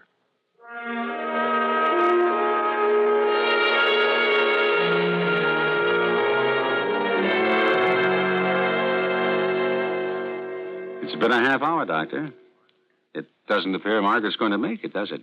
Are you going to let her die just for the sake of vengeance? Vengeance? That's a relative term, like hate. And hate is a relative term. You said so, Doctor. But premeditated murder... Murder is not a relative term. It's final and irrevocable. I prefer it to wife-stealing and deception. If I could only... But you can't. What's the matter, Doctor? You having a little trouble breathing? You poisoned me, too. Of course. I'll kill you. I'll kill you with my bare hands. And now you speak of killing. Less than an hour ago, you said no man in his right mind would kill another human being, no matter what the provocation. Are you not in your right mind, Doctor? My arms. I can't raise them. The poison is working. You devil. Would you like to hear how it was done? Last night, Margaret attended a club banquet, or so she told me. But you and I know that she had drinks and hors d'oeuvres with you in your apartment, and then the two of you went out to dinner. Is that right? Yes. It was the hors d'oeuvres, special kind you both like so well. You keep quite a supply of them in little glass jars. It was easy for me to introduce the botulism culture while you were out. I believe someone's in the outer office. Margaret. She seems to be having some difficulty. Margaret, run! Find the doctor! Margaret! Hello, my dear. Sorry. I really am sorry. But not for either one of you. Respiratory paralysis, Doctor. The final stage. You won't get away with it. I want to thank you for calling her over, Doctor. It works out even better than I had planned it. Somebody will find the two of you in the morning, sprawled out like the last act of Romeo and Juliet, and it will all fit. Both of you dead of botulism, poisoned by the snacks you had alone together in your apartment. And me? Nobody saw me walk in, and nobody sees me walk out. It couldn't be better.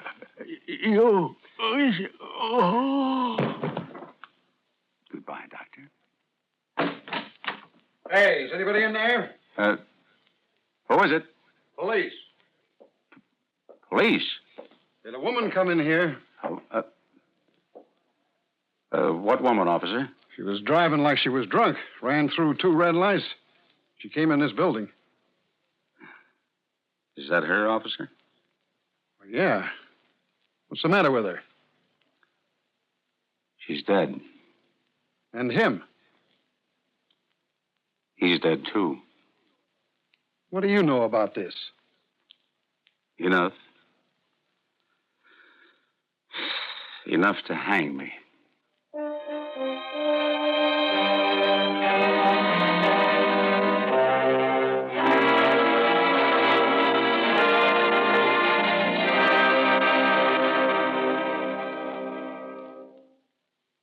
Suspense, in which Jack Carson starred in William N. Robeson's production of Analytical Hour, written by Alan Botzer.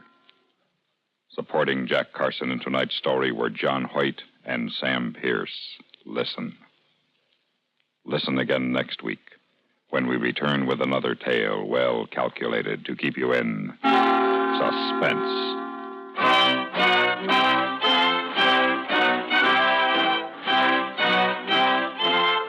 This is the United...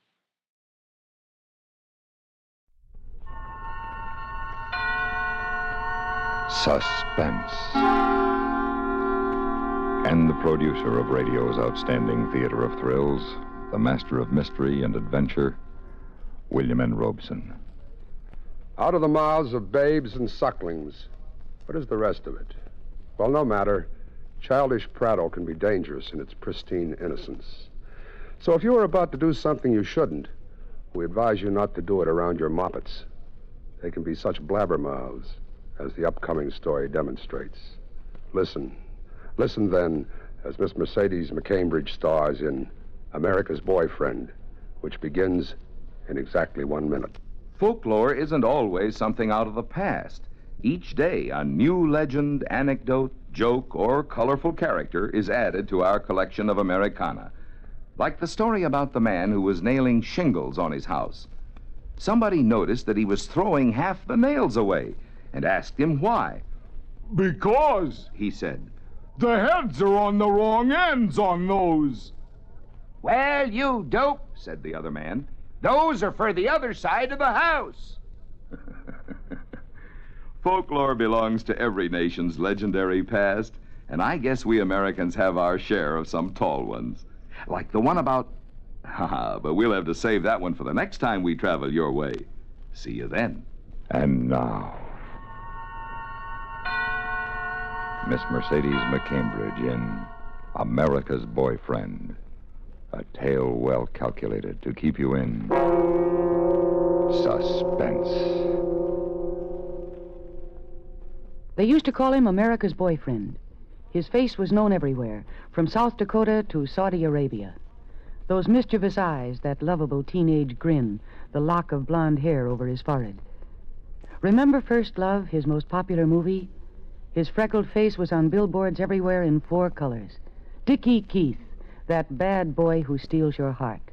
That bouncing, laughing, wisecracking, all-American boy. It's funny. Every picture of Dickie that could be found was like that one. The police are looking for a murderer's face that doesn't exist.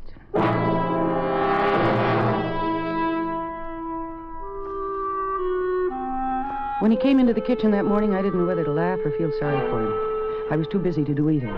I had to fix breakfast, get the kids washed and dressed and fed, and be at work by 9. Between putting the coffee on the perk and getting the bobby pins out of my hair, I kept glancing at his calypso pants and monogrammed T-shirt and the tennis racket under his arm. Maybe I said the wrong things. I guess I've been saying the wrong things for a long time. Coffee ready yet? What are you dressed up as? Juvenile delinquent? Oh, I got a call from the studio yesterday. I told you, Harry Landman wants to see me. What's he got, amnesia? Did he forget the last picture you made was so bad it smelled up the theaters before it was taken out of the can? Just black for me. You know, maybe if you grow up, you might get a job again. Oh, wait till I see Harry today. He just bought The Sidewalk to Nowhere. Terrific book about a teenage murderer. I'll convince him I'm not too old for the lead. How old does he think I am, anyway? Oh, please, Dickie. He's got your Social Security card. All right. So I'm 31. 33. Time certainly flies. Doesn't it? Married to me 4 years already. Parents of a bright 2-year-old boy. And if you'd like any more vital statistics, you've been out of work for more than 3 years. This coffee tastes like formaldehyde. Well, that's the best we can afford. What time's your appointment? Don't worry. I'll leave Lumpy with Mrs. Vogel for a few hours. Well, be sure you wait for the laundryman first. Okay, you support me. You pay the bills. If you like, I'll do the laundry myself. I'm sorry, Dickie. I'm all tied up in knots. That last check that I gave the supermarket bounced. Our credit is down the drain. Is that all? No, and Lumpy, I know he's a lot of trouble for you to take care of. No trouble. No, the park's peppered with kids his age. What do you do there? Just sit around the sand pile? Yeah. With the other doting mothers. Are you learning anything about child psychology? Why? Oh, just that Lumpy's almost 2 years old. You noticed he's learning to talk? No, he's been talking since he was 11 months, that one. Well, those were just sounds, just separate words. I mean, he's just put together his first sentence. And high time. His first real sentence. It's funny the way he keeps repeating it. No, maybe you're right at that. Maybe I ought to wear something more dignified. Get Lumpy ready while I change. Come on, Lumpy. You can't dawdle over your breakfast this morning. Now, if you want to go with Daddy. Daddy? Go see Pretty Lady. Go see Pretty Lady. Who is she, Lumpy? Go see Pretty Lady.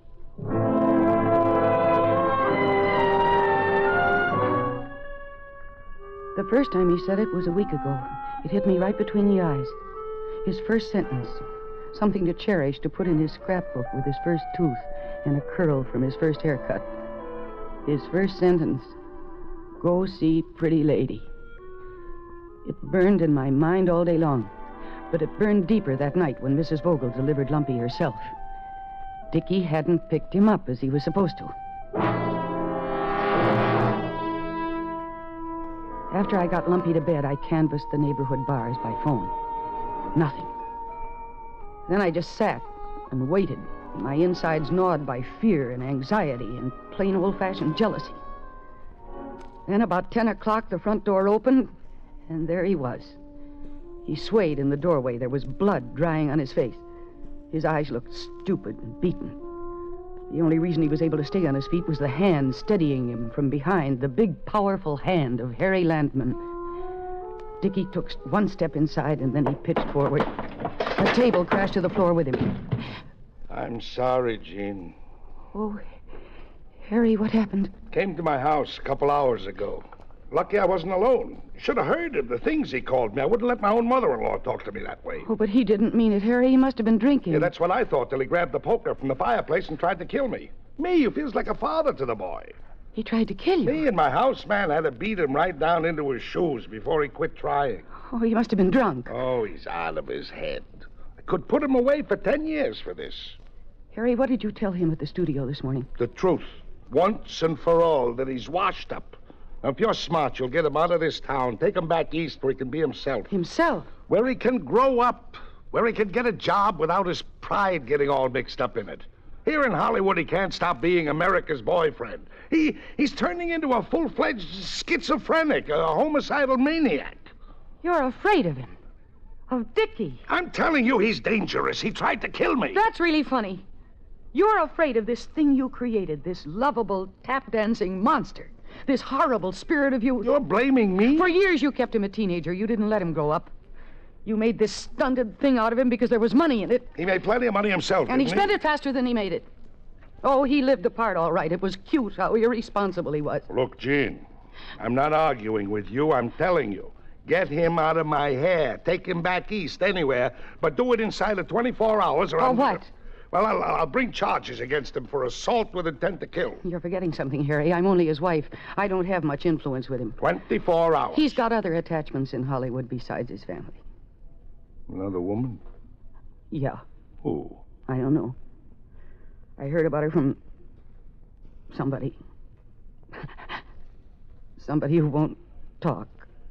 Well, that's a problem I can't help you with, Jean. That's strictly your problem. Just remember, 24 hours or I'll charge him with attempted murder.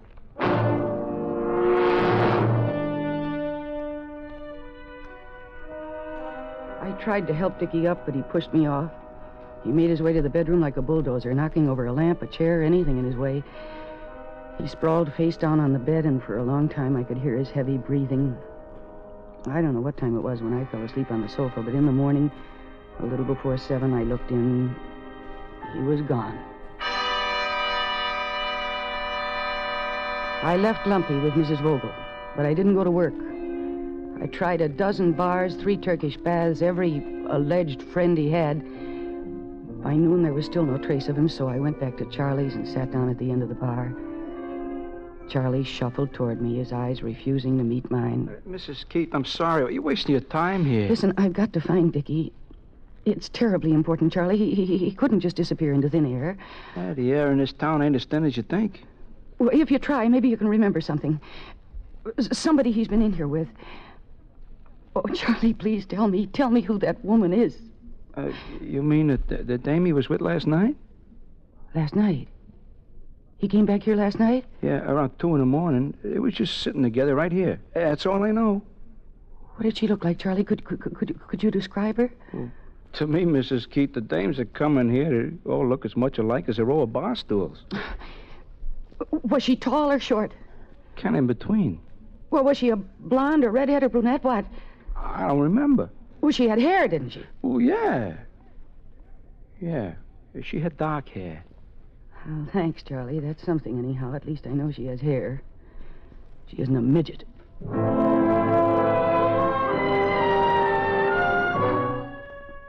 At 5 o'clock, I gave up.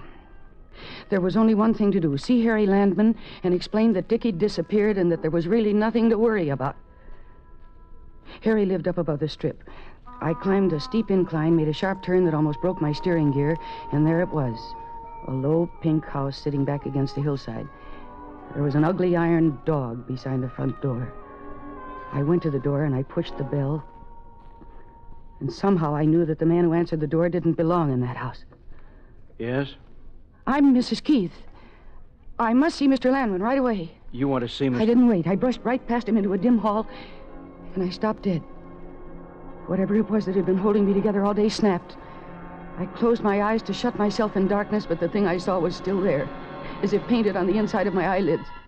It was Harry Landman, face down on the floor, with a knife sticking out of his back.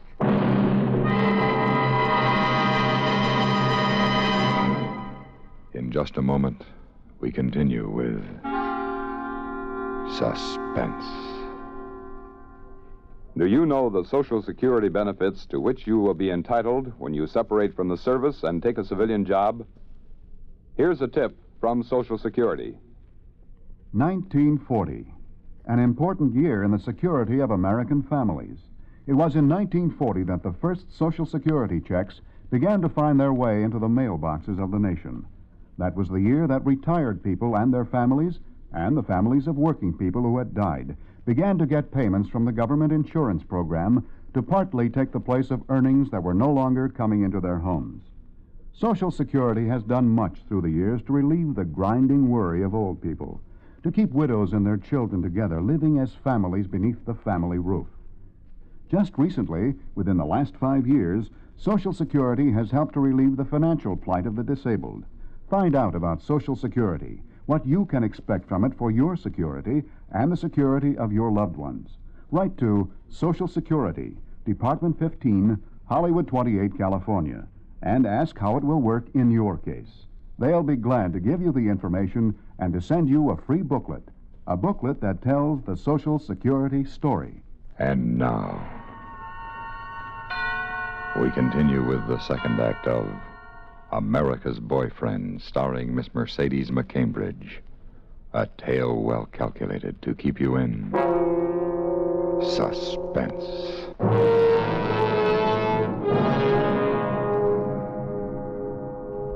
It was a beautiful knife. It had a carved pearl handle about 4 inches long. It seemed to grow bigger as I stared at it, until it crowded everything else out of my mind, until it floated there, huge, in my nightmare. Then a small gray-haired man touched my elbow, and the knife got smaller, like a punctured balloon, and I knew it wasn't a nightmare. It was a knife sticking out of Harry Landman's back. I'd never seen a corpse before, not even a dead grandmother. I thought I was going to be sick. I was helped gently into a chair. The room was hot and stuffy with cigarette smoke. 3 other men were busy there, working as calmly and thoroughly over details as bookkeepers in an office. We've been looking for you, Mrs. Keith. For me? My name is Carlson. Homicide. Actually, we're looking for your husband. We thought you might be able to tell us something. Oh, he didn't do it. Any idea where he is? Well, he couldn't commit murder. He couldn't. He's not the kind who could do a terrible thing like that. Look, after 20 years' experience, Mrs. Keith, I know what kind of people commit murders. What kind? Murderers. But you're wrong about Dickie. You don't know Dickie Keith the way I do. I know quite a few things already. I know that he threatened to kill Mr. Landman. I know he even attempted to. But he didn't mean it. It looks like he did. Oh, you don't understand.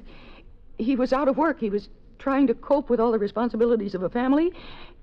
He was always trying to cover up for a feeling of insecurity. If you don't mind, let's leave Freud out of this, huh? I'm no psychiatrist. I'm a cop. My job is to put together the facts. There's more than facts. There's the truth. The truth is he's disappeared. Now, why? Well, maybe to look for a job. He wasn't looking for a job early this morning. Early this morning? When Harry Landman was killed. Well, there is somebody who knows where Dickie was then. Well, who's that? It's a woman. And you've got to find her. What's her name? I don't know. Can you give us any information about her? Description? She has dark hair and she's medium height. Well, go on. That's all I know. Mrs. Keith, that description fits about half the women in this town. Yes, but there must be some way that you could trace her. Don't count on it, Mrs. Keith. That knife's been identified by Mr. Landman's secretary. Well, you recognize it, don't you? Landman brought it back from Hawaii a few years ago, gave it to your husband for his birthday. Listen, I know how she can be traced. I know how she can be traced, that woman who can prove that Dickie's innocent. Mrs. Keith. No, there's somebody who has seen her, who knows her. And if Lumpy sees her again, he'll recognize her. Okay. Just tell me who Lumpy is, and I'll go have a talk with him. Oh, no, you can't. Why not? Because he can't talk. I mean, he's a 2-year-old. It's my child. Oh, no. Look, Mrs. Keith. No, you've got to listen to me. Since I got a job, Dickie's been taking care of him. Well, don't you see, he was meeting her somewhere, but he had Lumpy along. And she made quite an impression. The pretty lady, that's what Lumpy calls her. His first sentence, he's just learning to talk, and that's the first time he put a kind of sentence together. Go see pretty lady, that's what he says whenever he knows that Dickie's taking him out. Well, if he sees the pretty lady again, he can identify her. Don't you see, we could take Lumpy to the park where Dickie took him every single morning, and we could start from there. It's a chance. Maybe 1 in 1,000, but it's worth trying. Mrs. Keith, this beats anything I ever heard in 20 years on homicide. Every case, we get crazy information. We get tips from psychopaths, confessions from cranks, but this beats the whole... All right, I'll find her myself. I will. I'll find her myself.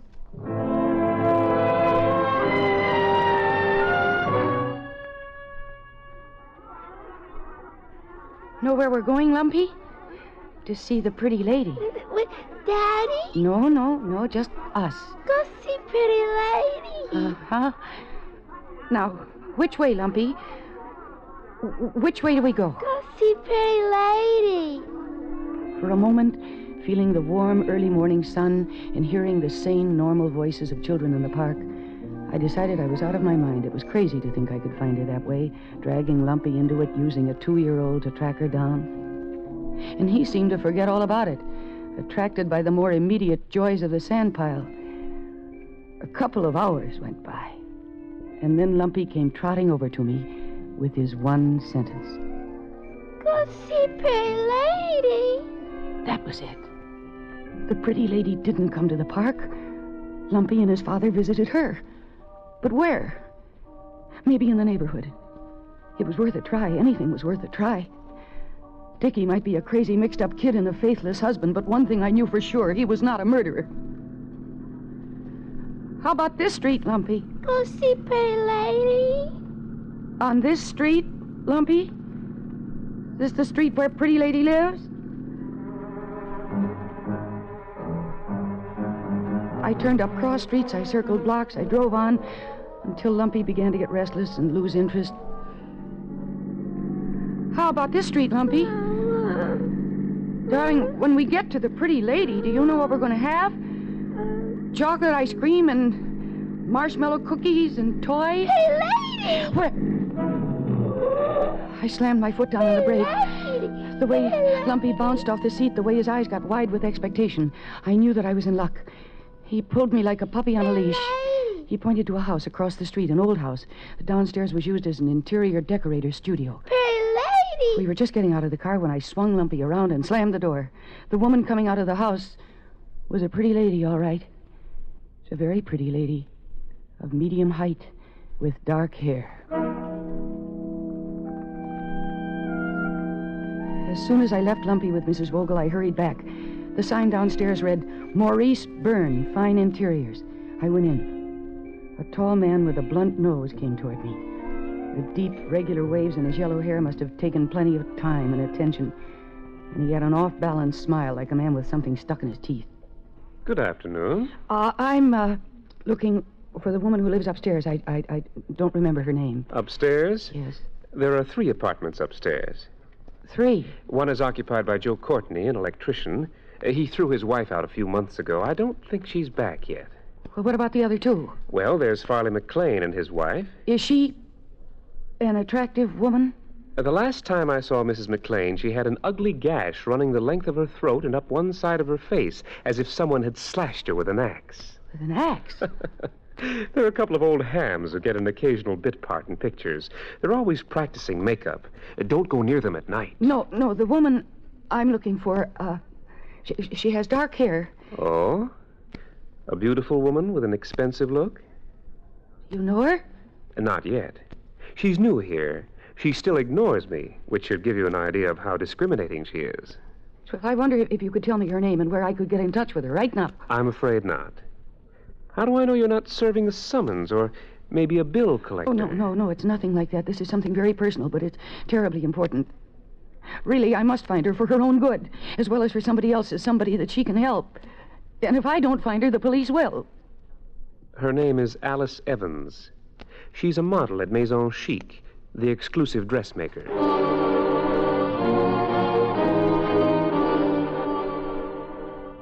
The saleswomen were a little startled when I walked past them toward the dressing room. The way my hair was blown, I looked like a neglected sheepdog. She glanced up at me from a long mirrored table where she was putting the finishing touches on her street makeup. Yes? I'm Dickie's wife. Congratulations. Who is he? Oh, please, I know everything. And you're the only person who can save him.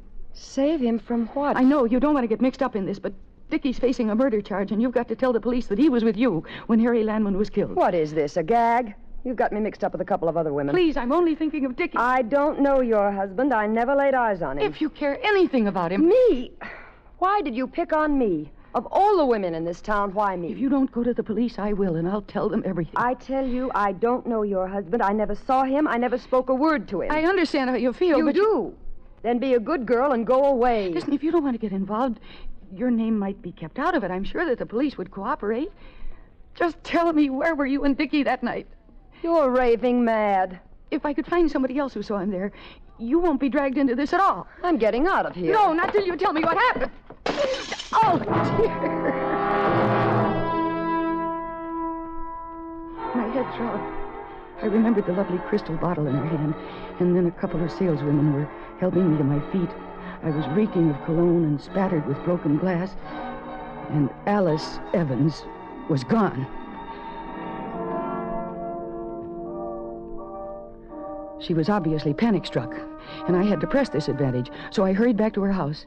The hall was dark, and I struck a match to look at the names on the mailboxes, and then I felt the gun in my back. Why don't you leave me alone? You were with Dickie that night, and you can't help him. I don't know your husband, but you know plenty about me, don't you? You know enough to come looking for me here. Oh, where else would I look? You live here. I live in a pink house in the hills with an iron dog at the front door. But that's Harry Landman's. You! The door seemed closer, as if it moved. The door from the hall to Maurice Byrne, Fine Interiors.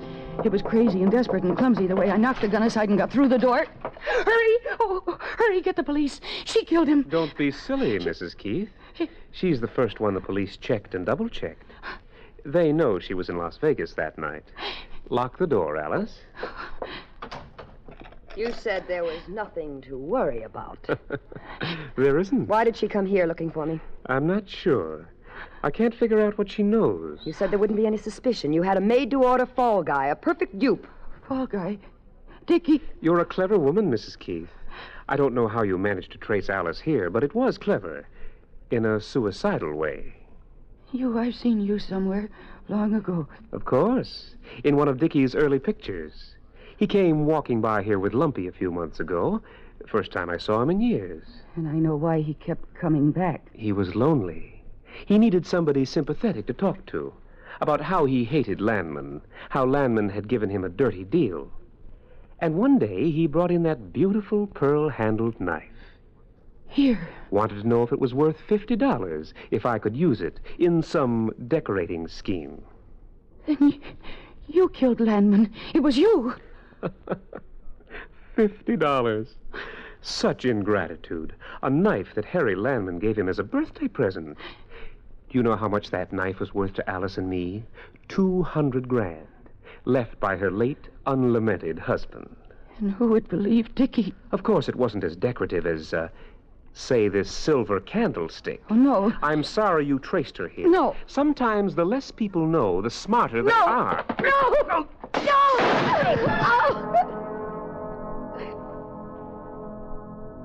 I saw the blood trickle down his hand and onto the candlestick.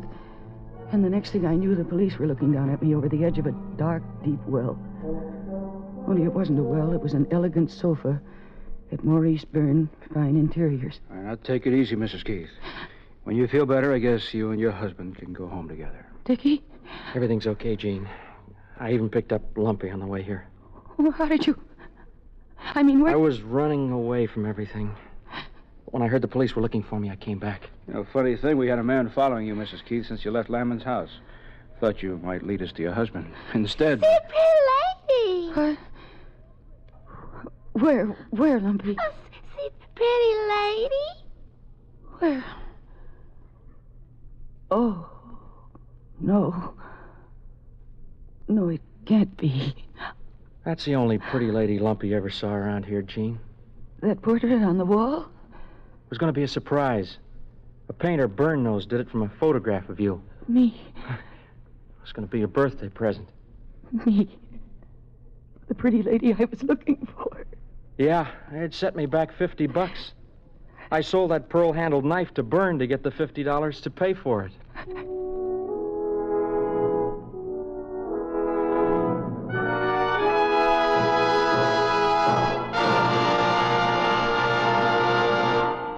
Suspense,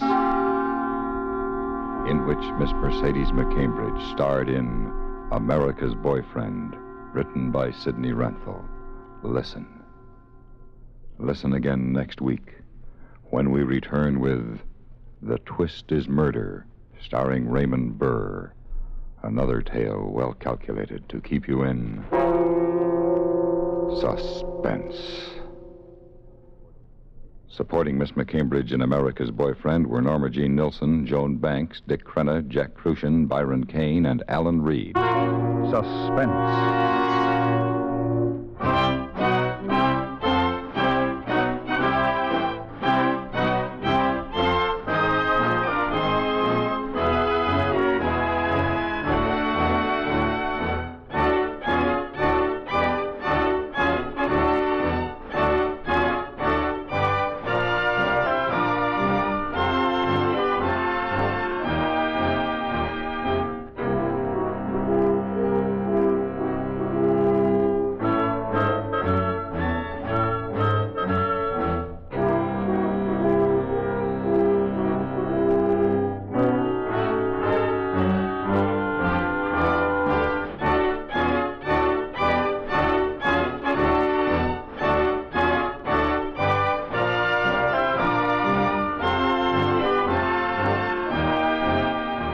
Suspense has been brought to you through the worldwide facilities of the United States Armed Forces Radio and Television Service.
Suspense.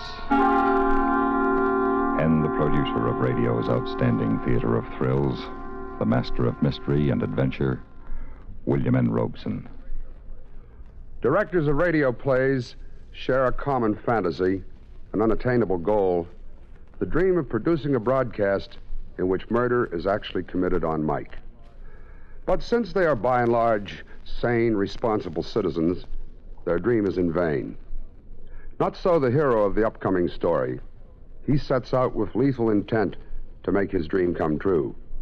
Listen then, as Mr. Raymond Burr stars in Murder on Mike, which begins in exactly 1 minute. Every man has a right to envision his country as he would like it to be. Dreams foster reality. There are many legends describing the broad reaches of our land, like the one they tell about a Kentuckian who was once asked what he considered the boundaries of the United States. Why, sir, on the north, we are bounded by the aurora borealis. On the east, we are bounded by the rising sun. On the south, we are bounded by the procession of the equinoxes, and on the west by the day of judgment. Folklore belongs to every nation's legendary past, and I guess we Americans have our share of some tall ones. Like the one about... Oh, but we'll have to save that one for the next time we travel your way. See you then. And now, Mr. Raymond Burr in Murder on Mike, a tale well calculated to keep you in suspense.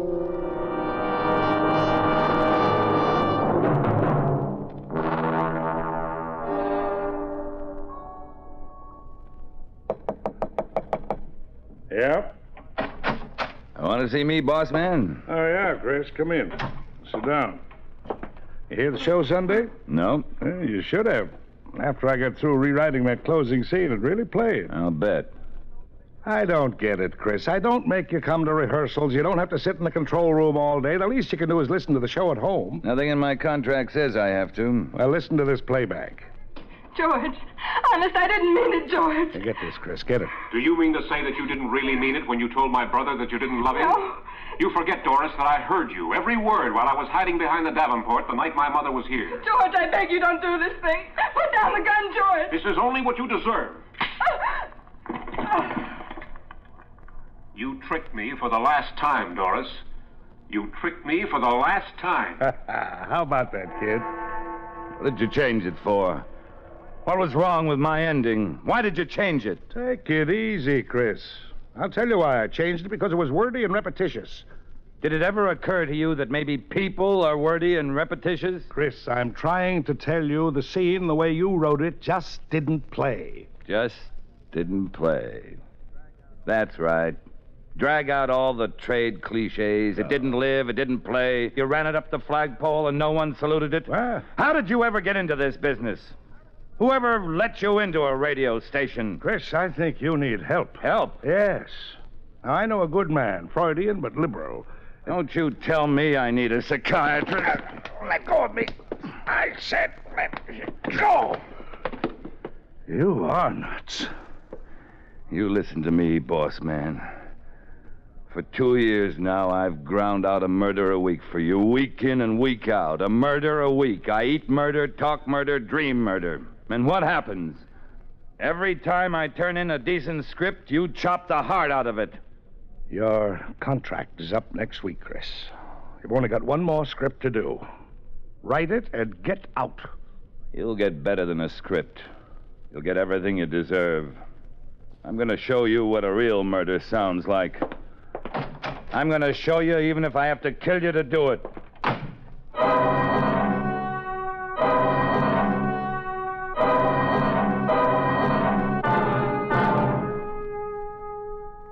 Good evening. This is a recording of an actual murder. Not written, not rehearsed, but well and thoroughly planned. It is respectfully dedicated to Mr. Ken Avery, editor and producer of the radio program Murder, Please. This is my last show, Mr. Avery. I'm delivering it to you in its entirety. Cast, music, everything. The events and persons are absolutely real. It's going to be a great show, Mr. Avery. You'll hear everything but the climax. I'm speaking into a microphone concealed in my desk and connected with a hidden tape recorder.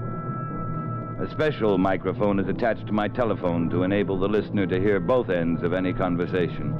The music you hear is coming from a high-fidelity phonograph at my side. This program is produced, edited, directed, narrated, engineered, and plotted by Christopher Turner, whose only claim to immortality is this final half hour. And now, Mr. Avery, the leading characters in order of appearance. The murderer, myself. The catalytic agent, your daughter Lois. The victim, you.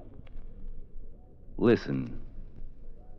Listen then, Mr. Avery, to the last show you'll ever hear.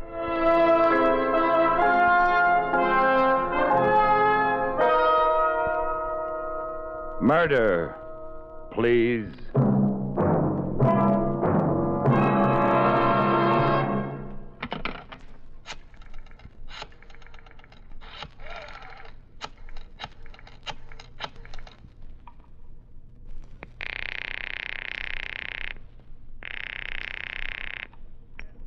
Hello? Ken, this is Chris. What do you want? I hate to bother you at home, but I'd like to apologize for the way I acted this afternoon. Accept the apology. Ken, I'd like to talk to you about renewing my contract. How about dropping down to my office? Sorry, Chris, no go. I put up with you for 2 years now. Your temper tantrums, your insults, coming in stewed to the gills. 2 years of it was plenty. I've had it. I see. You won't change your mind? Not a chance. Okay, Ken. Thanks. Thanks for nothing.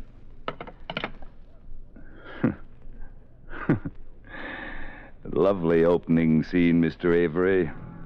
Thank you. You played it exactly the way I wanted you to. You just threw away your last chance to save your life. An excellent performance, Mr. Avery.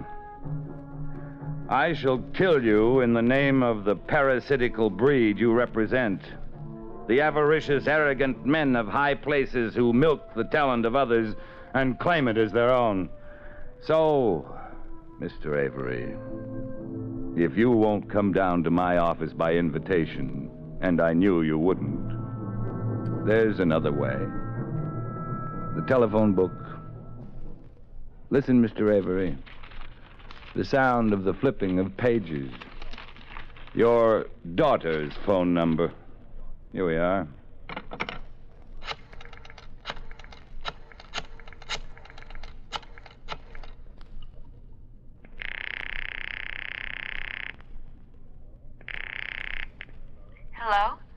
Hello, Lois. It's been a long time. Bet you don't even know who this is. I don't recognize the voice. Christopher Turner. Oh, hello, Mr. Turner. How are you? Fine. Just fine. How do you like living alone? Oh, it's all right, I guess. Rather be living with the folks? No, it's kind of independent this way. How's the writing coming? Not so good, Mr. Turner. I've written 5 scripts so far, and every one of them has been rejected. I don't know what's the matter. Well, the reason I called was your dad and I had a little talk this afternoon about you. He thought perhaps I could help you. Oh, well, I wouldn't want to bother you. Oh, no bother at all, Lois.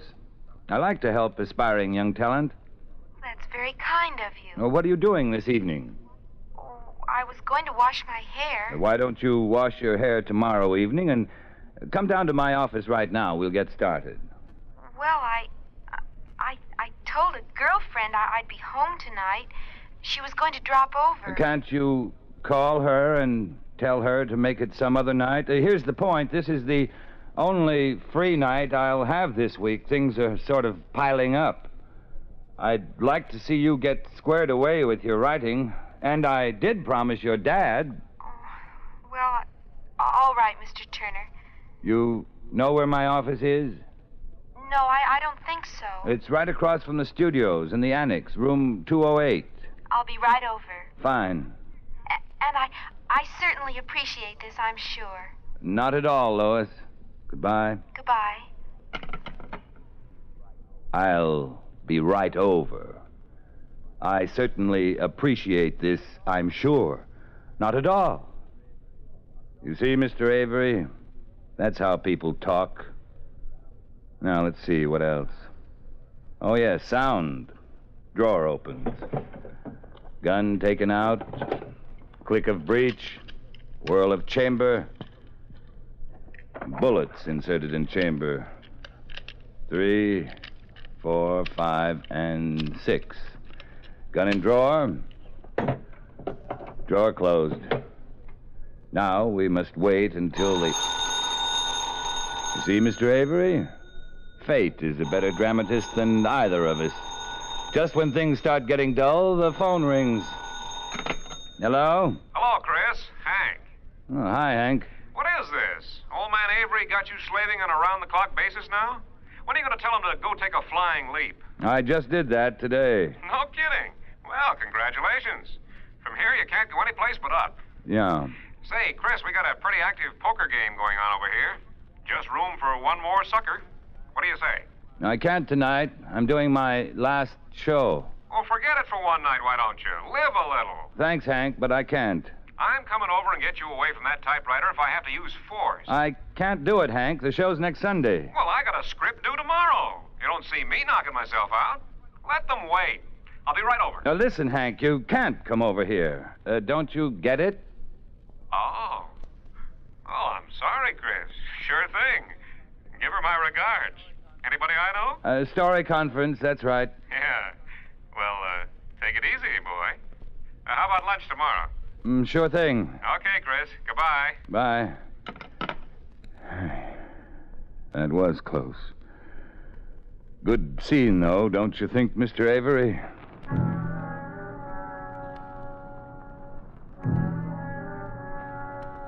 Your daughter, Mr. Avery, has just driven up in front of the building. She wears a cardigan sweater, tweed skirt, flat shoes. She's young and very pretty. A girl with everything to live for. Now she's disappeared into the building. In a moment, she'll knock on my door.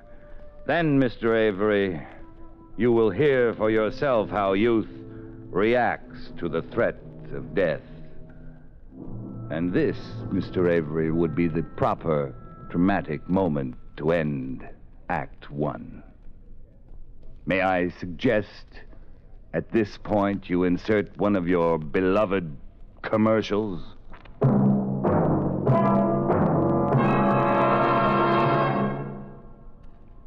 In just a moment, we continue with Suspense. Do you know the Social Security benefits to which you will be entitled when you separate from the service and take a civilian job? Here's a tip from Social Security. The basic idea of old age, survivors, and disability insurance is really simple. During working years, workers, their employers, and self-employed people pay Social Security taxes. The money is deposited in special trust funds. When earnings stop or are greatly decreased because a worker retires, dies, or becomes severely disabled, payments are made from these funds to replace part of the earnings the family has lost. The amount of the benefit is figured from the worker's average earnings. The total payment can be as much as $254 a month for a family with several members collecting benefits. You can see how important it is for you to know just what the law requires you to do and what benefits it provides for you and your family. For more information, write to Social Security, Department 15, Hollywood 28, California, and ask for a free copy of Booklet 35 called Your Social Security. And now, we continue with the second act of Murder on Mike, starring Mr. Raymond Burr. A tale well calculated to keep you in suspense.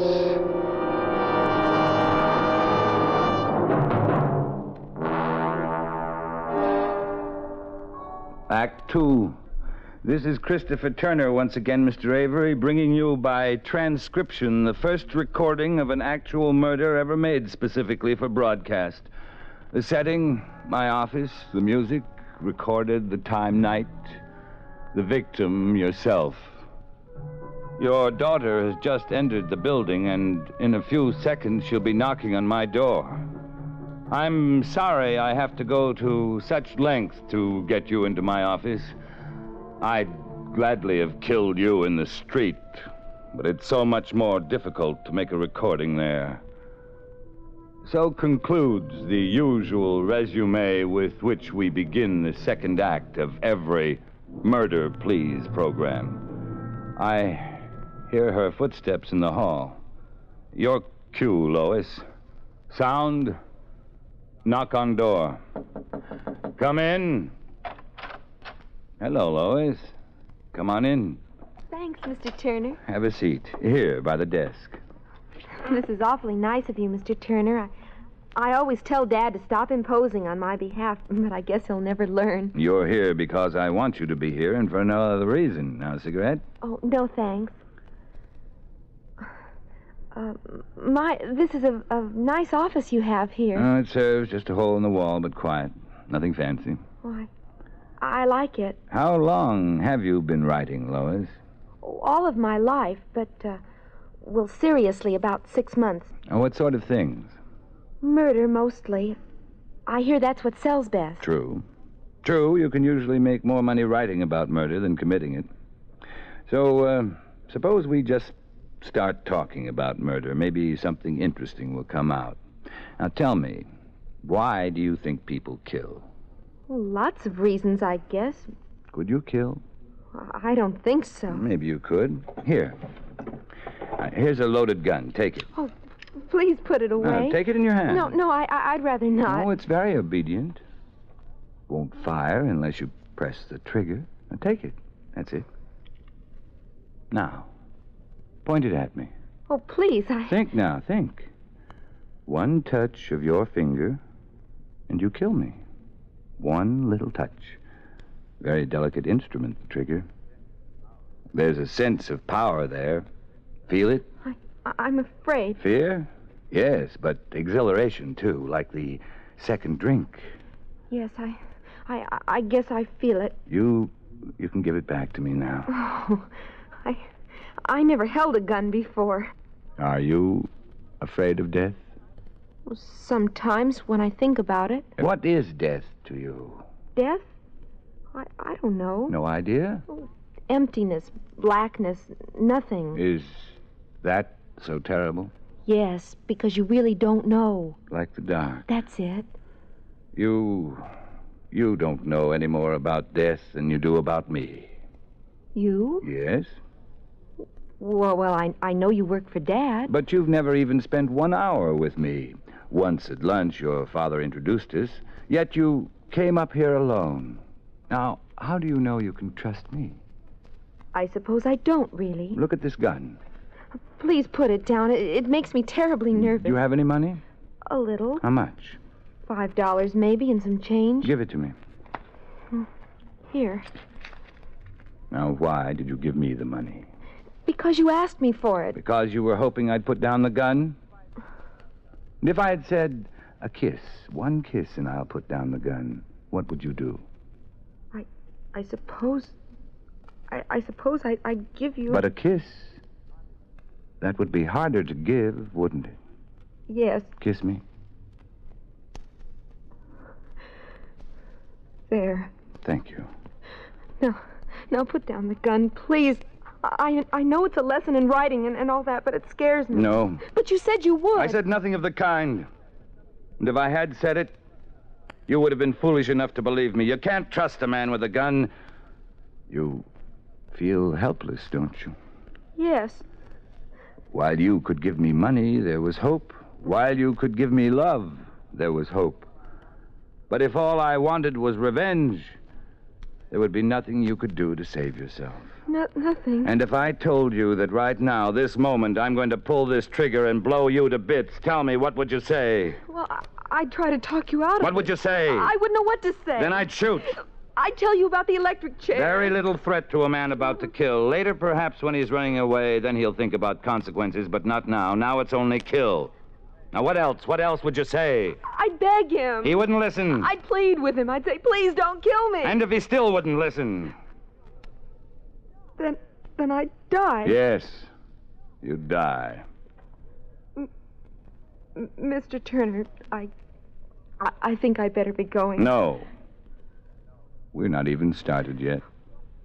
Well, if you don't put down that gun, I'm going. I don't like it. Sit down. I want to tell you a story. Please, Mr. Turner. Sit down! This is just a sample plot. You can have it if you want to. It's about a writer who had great novels in him, great plays, but he was broke. For the sake of a roof over his head and 3 meals a day, he started turning out radio mysteries. He turned them out until every drop of originality was squeezed out of him. Finally, he realized that he had nothing to leave to the world. Nothing but scripts to be swept up by a studio janitor after the broadcast. Well, the writer made a decision one day. He would do a last radio play. A radio play with an actual murder. The only chance he had for immortality.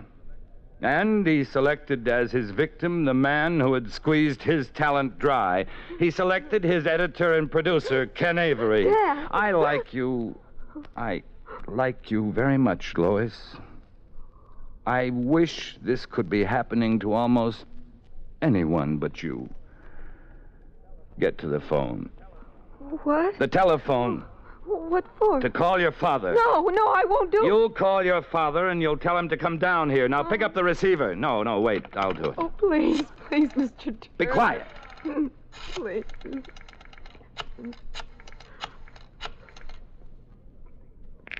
Now take the phone. Tell him. No. It's ringing. Take it. Hello? Hello? Dad? Lois? Lois, what are you calling at this time of night for? Something the matter? Dad, You want him to take you home. You don't feel well. Lois, something is the matter. Where are you? I'm at Mr. Turner's. Turner's? His apartment? His office. I don't feel well. Dad, Come and take me home. come and take me home. I don't feel well at all. Give me the phone. Hello, Ken. What's the matter with Lois, Chris? I don't know. She came up tonight to discuss some scripts she wrote, but she seems to be suddenly taken ill. You'd better come and get her. I'll be right down. Relax, Lois. We haven't got very long to wait. The script is Nearly finished.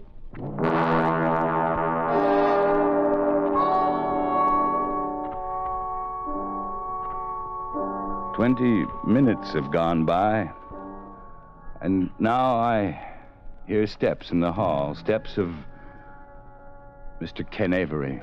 The climax, ladies and gentlemen of the listening audience, I produced for you. Mr. Avery will never live to hear it. Lois, are you... Sit down, Ken. What is this? Lois, what's been going on here? Tell him, Lois. He's going to kill you. He's going to kill both of us. Close the door. Chris, put that thing down. Somebody's liable to get hurt. Good line. Perfectly in character. The inane cliche from the mouth of the great producer.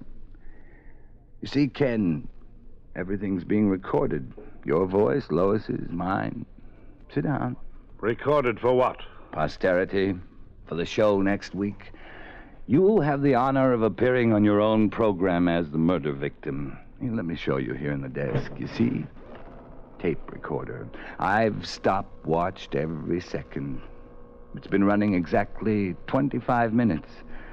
You always made it a rule to plan the climax for 26:30 so you could have room for a final commercial.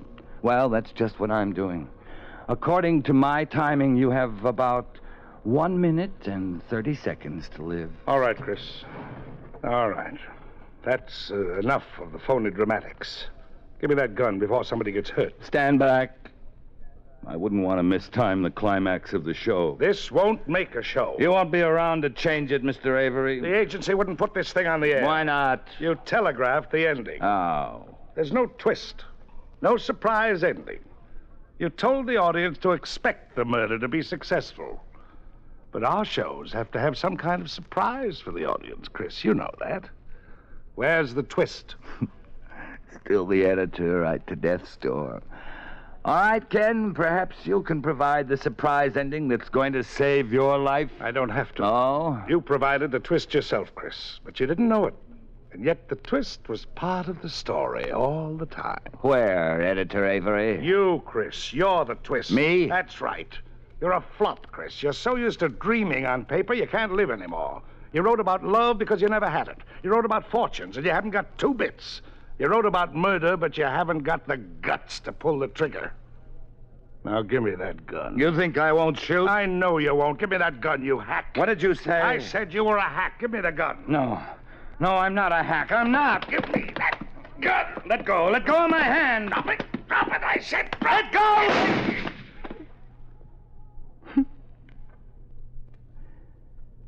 You always have to change the ending. Oh, Dad. It's all right, Lois. Oh, Dad, take me home. We have nothing to worry about, Lois. The recording will clear us. Oh, take me home, please, Dad. As soon as I make sure what's on that tape. I'll rewind it to the beginning.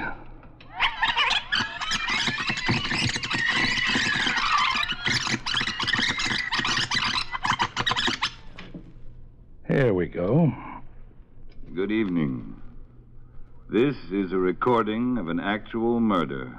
Not written, not rehearsed, but well and thoroughly planned. It is respectfully dedicated to Mr. Ken Avery, editor and producer of the radio program Murder.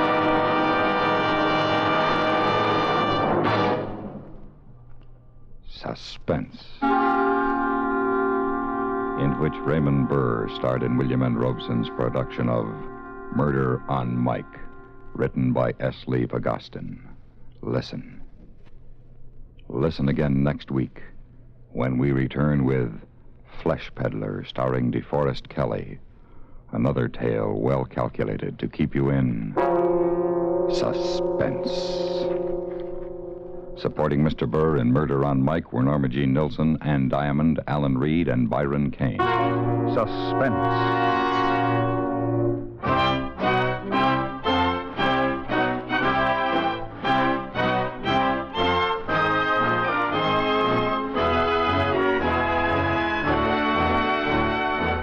Suspense, has been brought to you through the worldwide facilities of the United States Armed Forces Radio and Television Service.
Suspense.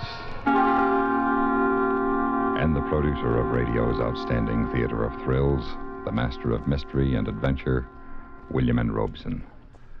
One of the greatest pleasures we find in this business of keeping you in suspense is the discovery of new talent and of unusual story twists. In what you're about to hear, we think we have combined both. The twist? You'll never guess it, no matter how familiar you are with that mystical literary device, the ventriloquist dummy. And the new talent? Two young men, Bob Jorn, whose first radio play this is, and DeForest Kelley, a bright new luminary in the Hollywood firmament. Put them all together, and you have a strange half hour ahead.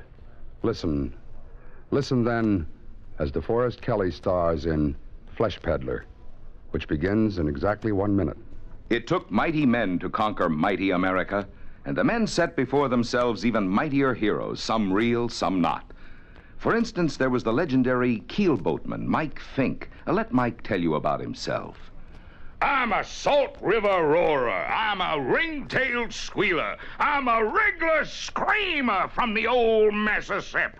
Whoop!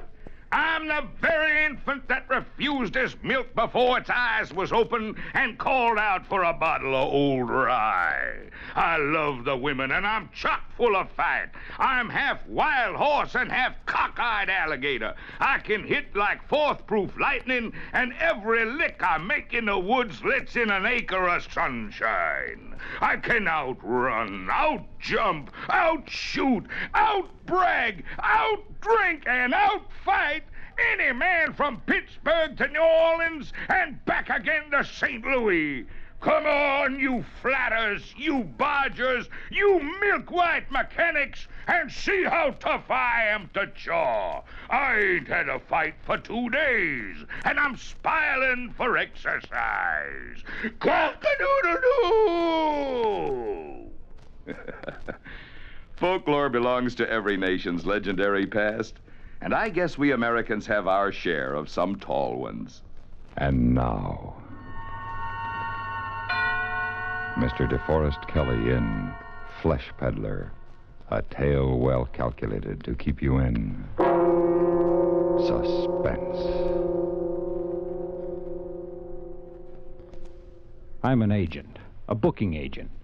Flesh peddlers, we are sometimes unkindly called. But I don't peddle flesh. I sell talent. Singers, musicians, nightclub acts. And I'm pretty good at it. I've got an instinct for talent. When I find a new act that's really got it, I go after it until it's mine. Only the ventriloquist team of Wilson and Oliver, I wish I'd never heard of them. Then I could sleep better nights.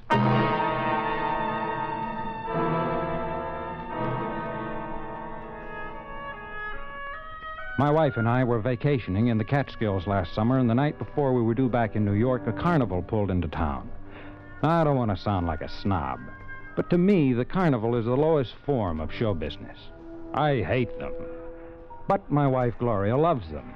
Since I love Gloria, we went to the carnival. Pete, isn't it exciting? It's just cheap noise. Oh, I wish it had come to town sooner. I wish it hadn't come till tomorrow. Oh, come on, Pete. You might even find some new talent. Here? Why not? Freaks are for sideshows, honey, not class spots. You never can tell. A bearded lady might go great at the Copa. I can tell. Folks, right here for the wonder of the Midway. Hey, the one and only Alexander Wilson and his lovable little dummy pal, Oliver. Hey, you've seen ventriloquists before, you say.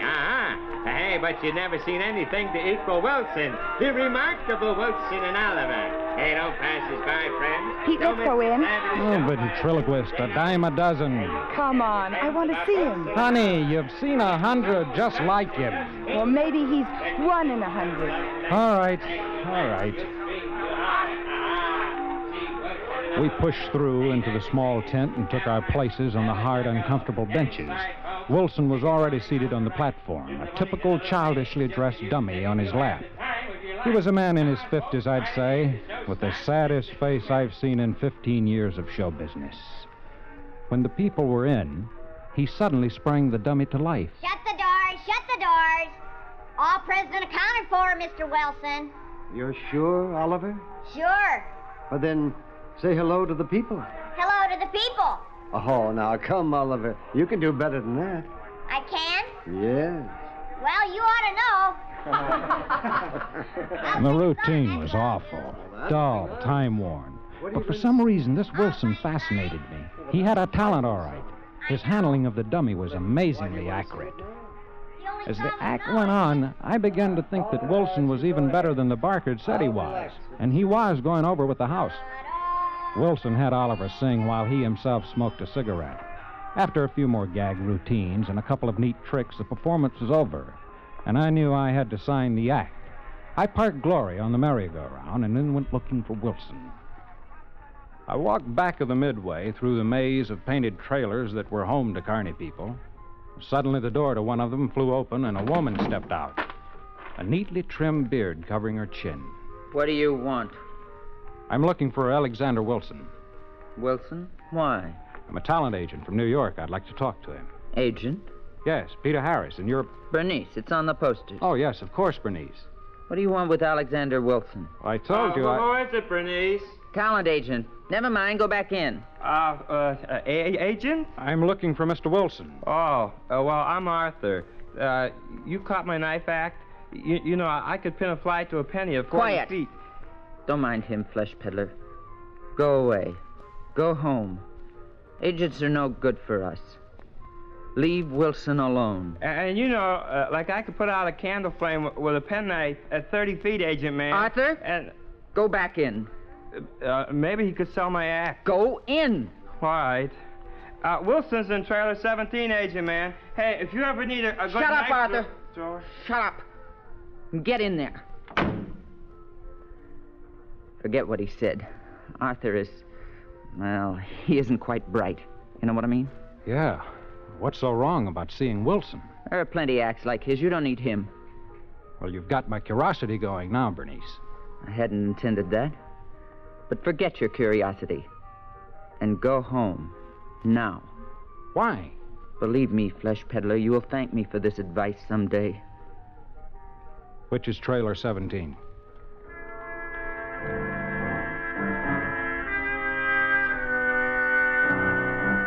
I couldn't see why Bernice was so huffy. It was none of her business anyway. I roamed through the trailers with my cigarette lighter held high, looking for number 17. Finally, I found it. A small aluminum antique set apart from the rest, with a pre-war Chevy attached to it. The trailer was completely dark. Mr. Wilson. What is it? I'm Peter Harris. I'd like to talk to you. What do you want?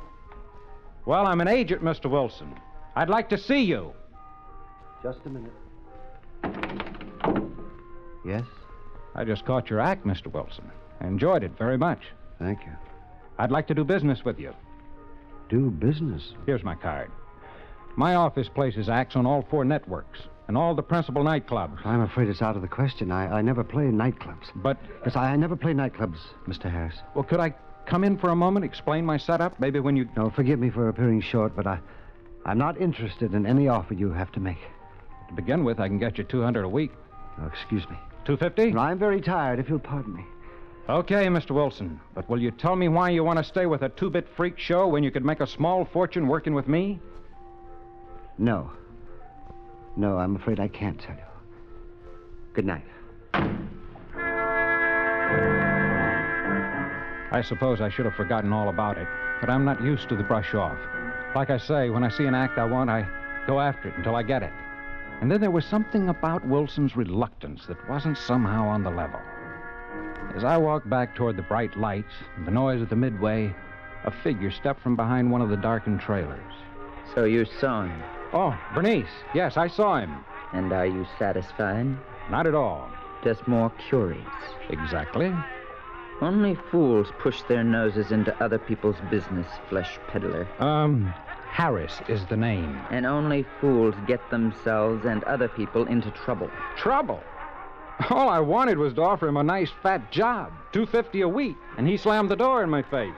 Alexander Wilson cannot leave this carnival. Why? You don't know, Mr. Harris, and you're not going to know. Know what? Stop asking foolish questions. Your curiosity can do a great deal of harm. Bernice, where does the carnival go from here? Really, Mr. Harris, you don't expect me to... Look, I can ask any one of the Barkers or setup men. Ask them then. All right, I will. But remember, flesh peddler, if you follow us to Poughkeepsie, Poughkeepsie? Very well, now you know. But if you follow us and try to see Wilson again, you are a fool.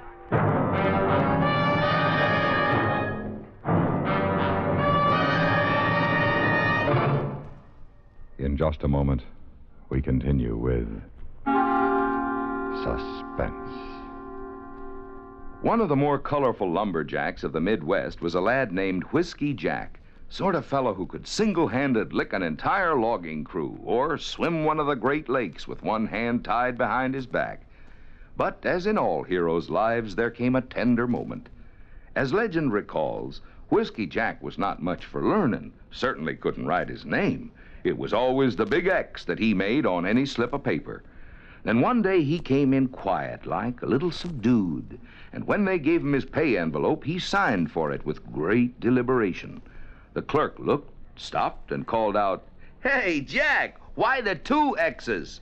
Whiskey Jack replied, "Why, son, I have just met me a lovely young lady in the next river town, and we was hitched, so I thought it only proper and fitting that a married man should change his name." Folklore belongs to every nation's legendary past, and I guess we Americans have some good ones. And now, we continue with the second act of Flesh Peddler, starring Mr. DeForest Kelley. A tale well calculated to keep you in suspense.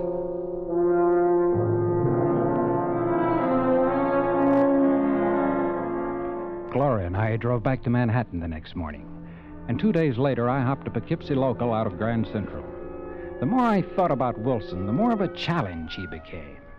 I wanted him for my list, but more than that, I wanted to find out what was behind Bernice's strange attitude. Now I wish I'd forgotten about the whole thing. In Poughkeepsie, I checked into a hotel, took a cab to the carnival grounds at the edge of town. It was late afternoon as I pulled up in front of the gaudy tents and booths, waiting for the evening crowds. I made my way through the cluttered midway, looking for Wilson's aluminum trailer and hoping I wouldn't run into Bernice. Yo, agent man. Hey, agent man. Hello. Hello. Remember me, Arthur the knife thrower? I can pin a fly to a penny. Yes, I remember you. And you've come for me? What's that? You come all this way to get me for your agency? Well, no, I'm afraid not. Oh. Well, that's all right. I mean, you know, like, I've been giving it a lot of thought, and I don't think I could go with you anyway. I see. So I couldn't leave Bernice in the carnival. My sister says carny folk should stay with carny folk. Your sister? Bernice. Oh. Arthur, why is Bernice so so close-mouthed about Mr. Wilson. She acts as though she's afraid of him. Well, us Kearney folks stick together, see? Like, we don't like other people sticking their noses into our business. Bernice said that? Yes. Arthur, where's Mr. Wilson's trailer? I don't know. Oh, come now, Arthur. Bernice says, you know, I know. Bernice says too much. I don't know anything, Agent Man. Well, I have to go practice my knife throwing now. I gotta practice every day, you know. Well, it was clear Bernice had given Arthur his instructions, and no thanks to him, I finally found Wilson's trailer set off from the rest. Mr. Wilson? Mr. Wilson! The door to the trailer was unlocked, and it swung open at my knock. Wilson obviously wasn't there, but I didn't think he'd mind if I went in and waited. The inside of the trailer was dim and musty. I left the door open to let in what little sunlight the day had left and sat in the lone chair in front of the makeup table. I was just about to reach for a cigarette when I had the feeling that I wasn't alone. I turned slowly in the chair, and the back of my neck began to crawl. There on a shabby army cot was Wilson's dummy, propped up against the wall. The steady, unchanging expression of its face with the staring eyes and painted smile grinned back at me. It was weird and uncomfortable to be so close to this lifeless thing, unmoving, wooden, that seemed so real and alive on the platform in the tent. I tried to ignore it, but I couldn't. I looked away, but I could still feel it there, grinning at me in the early evening dimness. When I could stand it no longer, I got up and walked out of the trailer and bumped right into Bernice. What did I tell you, flesh peddler? Bernice, What were you doing in there? Waiting. For Wilson. What did I tell you? Now look, Bernice. I don't like you or anyone else telling me what I can or can't do. I want to see Wilson again. I'm waiting here. Come with me, please. I must talk to you privately in my trailer.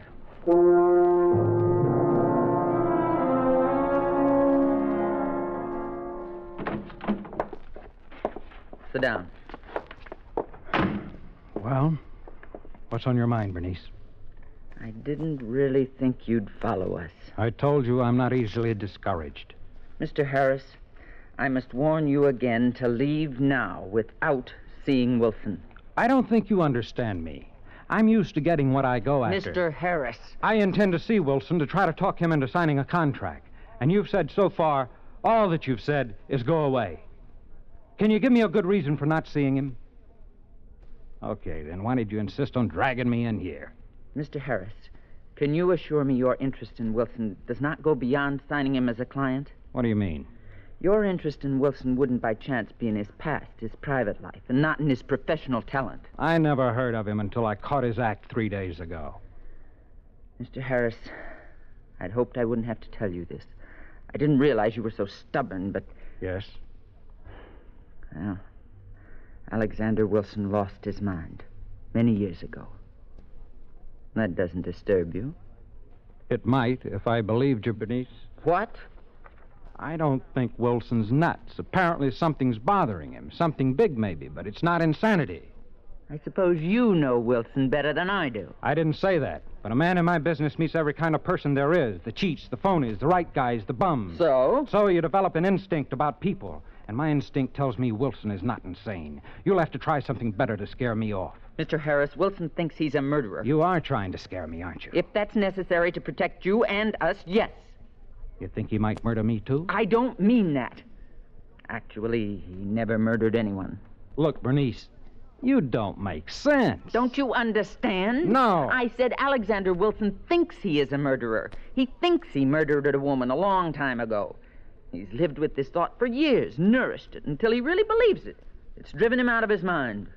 Bernice, do you expect me to believe a cockamamie story like that? It's the truth. So don't you see? The only place for him is here, in the carnival, with his own kind. We understand Well, him. hasn't anyone tried to help him, to make him realize He is that... beyond that now. But with us, he's all right. Outsiders disturb him. You haven't scared me off, Bernice. You've got to stay away from him. Why? If anything you've told me is true, it's only half the truth. It's enough for you to know. From you, maybe. Perhaps Wilson will tell me the rest. I've warned you. I will not warn you again. Hello, Bernice. Oh, hello again, Agent Man. Hi, Arthur. How's your throwing arm? Well, Come in, Arthur. Mr. Harris is just leaving. Yes. So long, Bernice. Goodbye, Mr. Harris.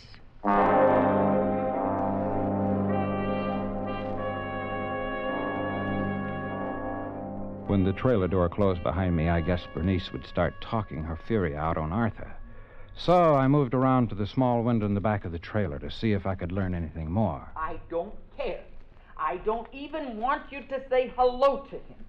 Nothing. Understand? But just saying hello don't hurt, does it, Bernice? I don't want you to open your mouth in front of that man, even to yawn. I had to lie to him to get him away from here. And I don't want you saying anything to bring him back. All right, Bernice. Just pray he goes back to his flesh peddling in New York on that first train. Just as I thought, Bernice had lied to me. I was determined to get to the bottom of this double talk about Wilson more than ever. This had become more important to me than signing him to the usual 7-year management contract.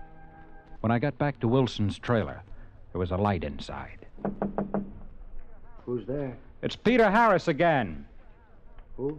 Peter Harris. I spoke to you a few days ago and... What do you want? I want to talk to you, Mr. Wilson. Go away. But I've come all the way from New York. I must ask you to leave at once. Look, Mr. Wilson, I'm not a detective. All I wanted when I first met you was to book you into the big time. But now there's something more. I think you need help. You need help badly. No, you're mistaken. Can I come in and talk to you? Oh, good heavens, no. Well, how about having a drink with me before the show? You look like you could use one. Please, leave me alone. Wilson, don't you see what these people are doing to you? For some reason, you're a haunted man, and this carnival is the worst place in the world for you. Leave me now. Leave me, please. These people are all the help I need. Leave me alone. I'll be at the hotel overnight. If you change your mind, Wilson, call me.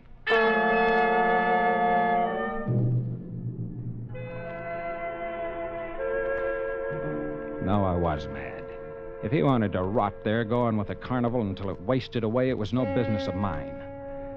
I had a few drinks in my room at the hotel, phoned Gloria that I'd be home the next day, went to bed.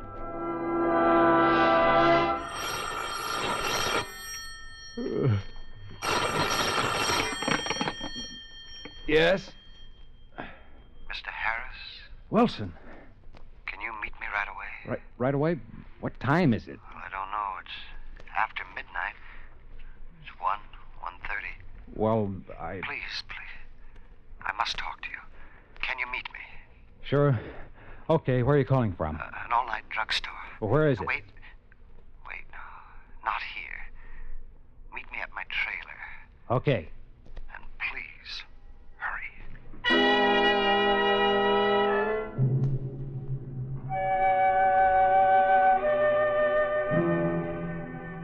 It took me longer to wake the cab driver in front of the hotel than it did to get to the carnival grounds.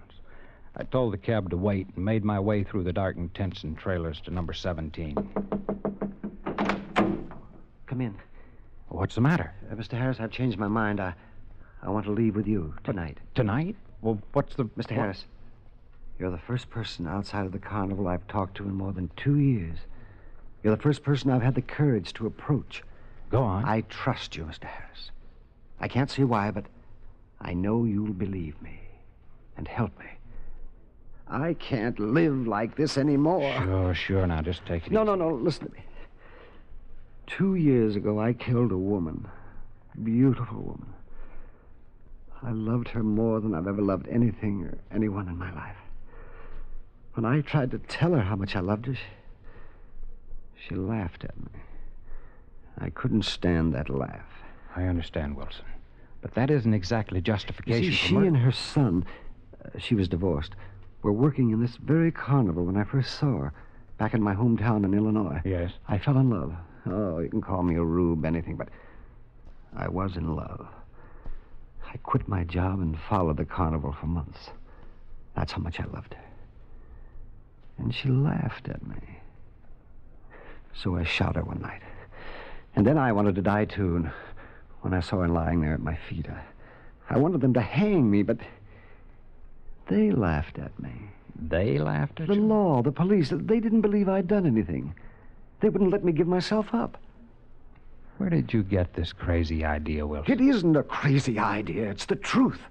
Look, lots of people get lots of funny ideas. They think about something they want to do, and they think about it so much that they really believe they've done it. It was real from the beginning. I killed her. I did. But there was no evidence against me. Listen, Wilson, you're not making sense. You listen. He destroyed every bit of evidence so he could punish me himself. The police couldn't arrest or even suspect me. Who destroyed what evidence, Wilson? Her son, Oliver. Oliver? Yes, Mr. Harris. He's referring to me. A trick? No. Wilson was too upset to be tricking me. I wheeled at the sound of his voice, and there in the doorway stood Wilson's dummy, Oliver, a small but capable pistol in his hand. You are just as curious as Bernice said you were, Mr. Harris. Oliver. Bernice told me a lot about you. You had to know. And now you do. No, you're not... You're shocked to learn I'm a midget. I must admit you gave me quite a start when you made yourself at home in the trailer this afternoon. But that was... That was me, Mr. Harris. Fortunately, I was already made up for the evening performance. Mr. Harris hasn't done anything, Oliver. Let him go. That depends on you. You see, Mr. Harris, Wilson is no ventriloquist. I guess that's obvious now. It is. Wilson murdered my mother, and I protected him from the police. But why? Why? So the law couldn't punish him. What satisfaction would there have been for me if they'd just hanged him? He'd been dead in an instant. Is that enough punishment for a man who has murdered your mother? No. He deserved more. And I've given it to him. I've punished Alexander Wilson for years. Oh, that's right, Mr. Harris. He's held this over my head ever since. Sitting on my lap at every performance, reminding me, night and day. Well, I've had as much as I can stand. So go ahead, Oliver. Shoot! Shoot! Oliver, be sensible. If you pull that trigger, they'll hear it. They? Bernice and Arthur and everyone else? Bernice already knows, and now I don't care if the others do, too. For heaven's sake, shoot me. Get it over with. Shoot me, you monster! Shoot me! With horror frozen on his face, Wilson slid to the floor, dead. Then Oliver turned on me, the pupils of his eyes tiny with madness and his frail little body trembling. I'm afraid this is one act you can't book, Mr. Harris. Oliver. You wanted to know everything. Oliver, now wait. I'm really sorry for your sake. He asked me to let you go, but under the circumstances. No. I'm sorry, Mr. Harris. It flashed by my head and landed quivering in Oliver's chest, a long, gleaming knife blade. And there was Arthur in the doorway of the trailer with Bernice, his face like stone, watching Oliver crumple the little distance to the floor. Slowly, the faces of the others appeared in the doorway, silent. The terror I was holding back was a physical pain. I walked to the door and stood looking down at the little body lying awkwardly like a dummy now. A lifeless thing, unmoving, staring, even with the traces of a painted smile grinning up at me. This couldn't have gone on any longer, I suppose. The police will come now, and at last there'll be an end to it. Go home, flesh peddler, and forget all about us. I went home. But I haven't forgotten, and I'm afraid I never will.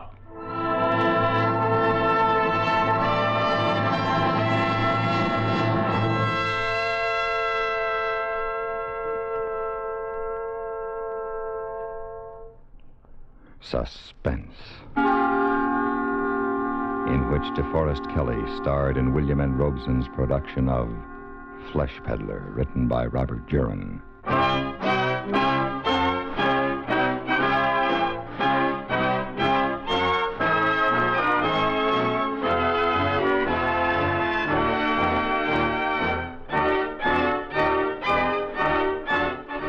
Suspense, has been brought to you through the worldwide facilities of the United States Armed Forces Radio and Television Service.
Suspense. And the producer of radio's outstanding theater of thrills, the master of mystery and adventure, William N. Robeson. Those who know about such things tell us that an engine delivers little more than 50% of the energy potential of its fuel. The rest is dissipated in waste. Waste motion, waste energy, gases, ash. The same can be said of man. Has been said, in fact. Getting and spending, we lay waste our powers. If an average man were trained to use his faculties to the utmost, he could be a superman. If a superior man were so trained, what could he not accomplish? The answer is implied in the upcoming story. Listen. Listen, then, as Mr. and Mrs. Frank Lovejoy star in Man from Tomorrow, the last radio play written by the late Irving Reese, which begins in exactly 1 minute. American folklore is filled with legends about men who were as tough as nails, like the one about Pecos Bill, who went out for a walk one day. Unfortunately, a big 10-foot rattler crossed his path. I say unfortunately for the rattler. You see, Bill was a mighty fair fighter. Why, he gave that rattler the first 3 bites just to make things even. Then he waded into that reptile and he everlastingly thrashed the poison out of him. By and by, that old rattler yelled for mercy and admitted that when it come to fighting, Bill started where he left off. Yes, that was Pecos Bill, a legendary American. Folklore belongs to every nation's legendary past, and I guess we Americans have our share of some tall ones. Like the one about... but we'll have to save that one for the next time we travel your way. See you then. And now, Man from Tomorrow, starring Mr. and Mrs. Frank Lovejoy. A tale well calculated to keep you in suspense.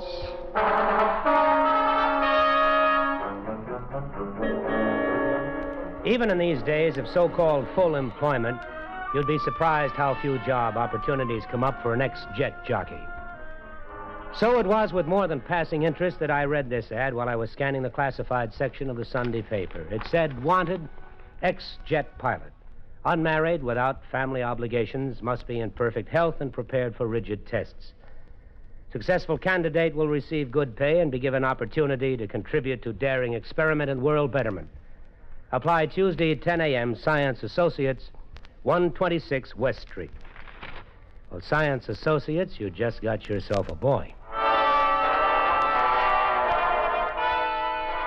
It turned out there were quite a few boys with the same idea. By 10 o'clock Tuesday morning, nearly 50 of us were crowded in a windowless, air-conditioned room in the windowless, ultra-modern building of Science Associates. Oh, hi. Hi, Major. Well, hi, Randy. It's been a long time. Yeah.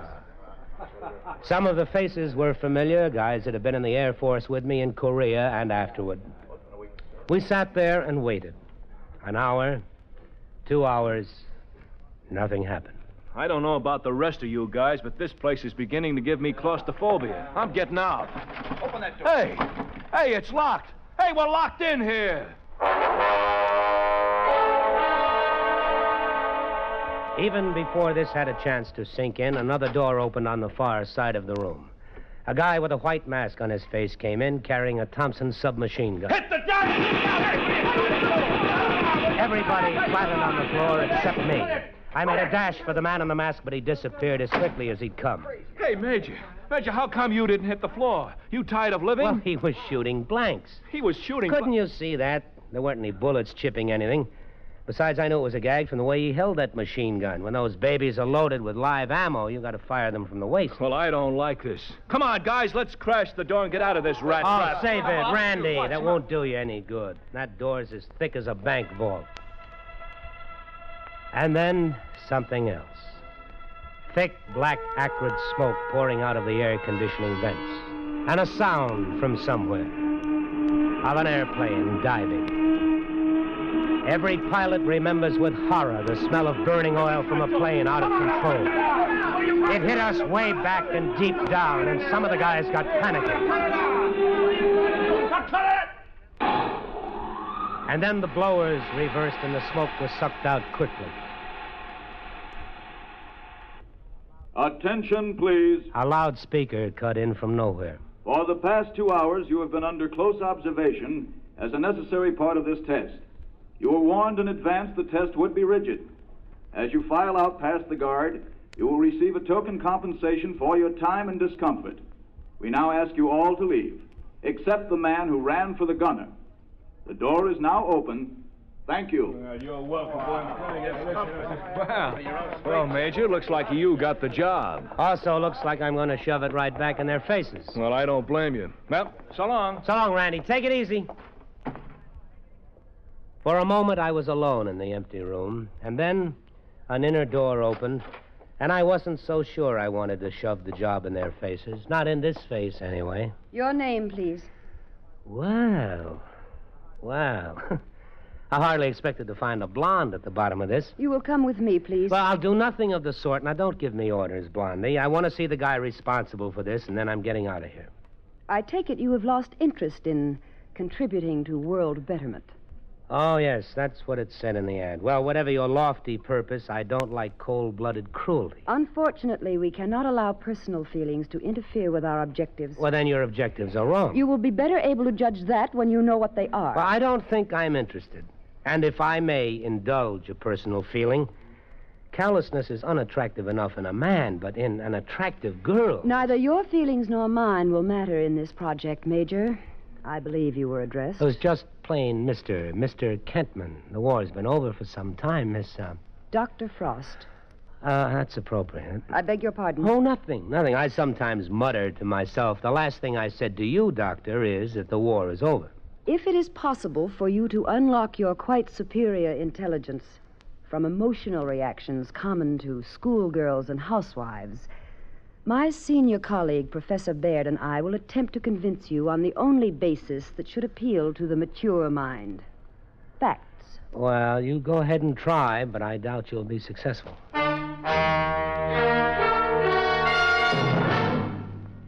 The second act of Suspense continues in 1 minute. This is Johnny Baker with Communism on the Spot. The communist attitude toward faith in God is based on the statement by Karl Marx that religion is the opiate of the people. In keeping with his view, the Soviets established as a primary aim the destruction of all religious faiths. Communism can't tolerate religion, which preaches that there is a supreme being who is higher than any human authority. For communism itself is a political religion whose high priests are the dictatorial rulers of the Soviet state. They'll settle for nothing less than total control of the lives of their subjects. They're not only concerned with their victims' bodies and minds, they seek equal domination over their hearts and souls. And now, we continue with Act 2 of Man from Tomorrow, starring Mr. and Mrs. Frank Lovejoy. A tale well calculated to keep you in suspense. It was a big, aseptically bare room with an uncluttered desk at one end. Behind the desk was the cartoonist conception of an egghead. A thin, bespectacled man whose eyes were so intelligently alive that I couldn't look away from them long enough to mark his other features. This was Professor Baird, keeper of the facts. You are asking yourself why we limited our appeal to former jet pilots. Simple. Only one man in 10,000 was able to qualify mentally and physically for jet training. The Air Force, therefore, indirectly performed the first of our processes of elimination. Fact. Additional eliminations due to flunkouts, mortality in training, and combat brings the total to 1 in 20,000. Fact. The standards we applied during the 2 hours in which we observed your every action and reaction raises the mathematical incidence of your sensory acuity to approximately 1 in 100,000. I'm flattered. You will have greater reason to be if our experiment proves successful. You will be the only man on Earth possessed of your powers. You will be the man from tomorrow. How do you propose to go about that? We will first show you how we've trained other individuals. Dr. Frost, will you proceed with the demonstration? Yes, Professor. Come in, Mr. Logan. Mr. Logan, have you ever been in this part of the laboratories before? No. Would you describe it, please? It's a rectangular room, 40 by 20. The ceiling is 18.5 feet high. There's a desk 12 feet from me, slightly to my right. There are 2 people seated at it. One has just risen. That will be all. Thank you, Mr. Logan. Well, Mr. Kentman.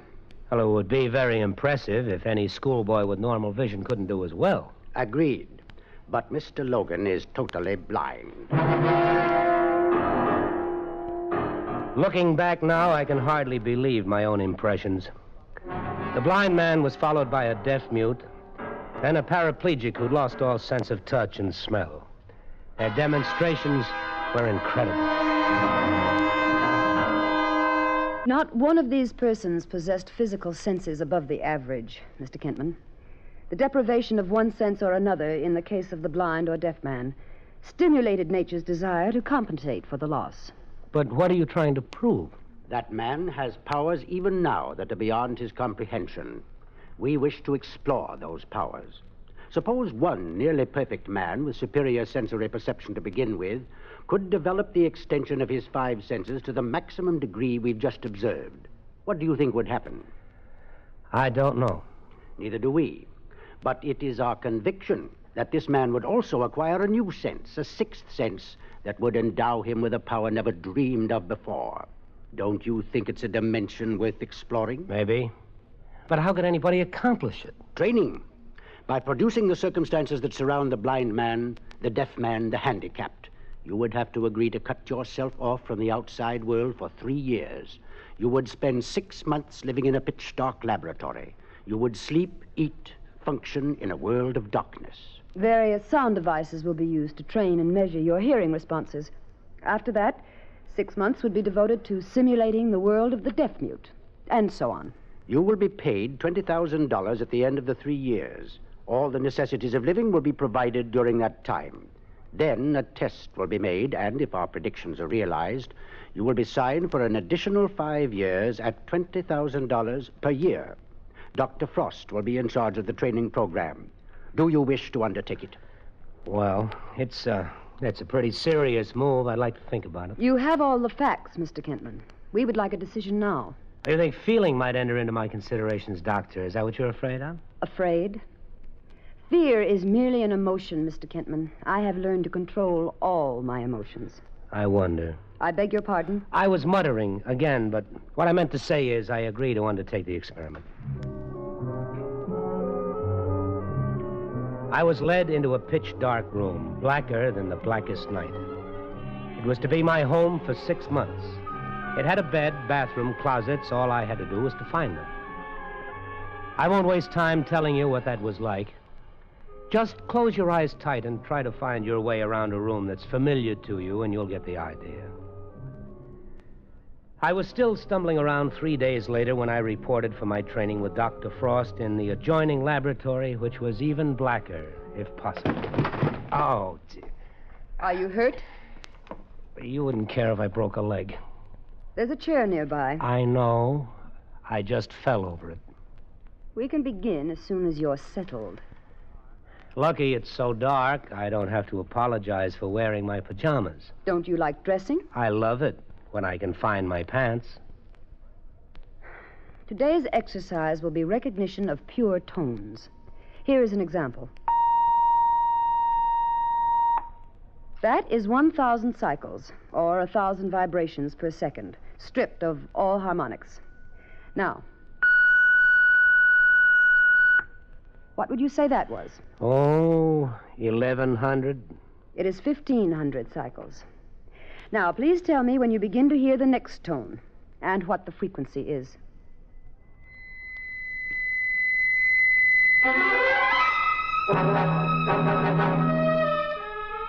I couldn't make the slightest dent in that glacial reserve. I tried to match her at her own game for a while, but she loved it, and I'm human.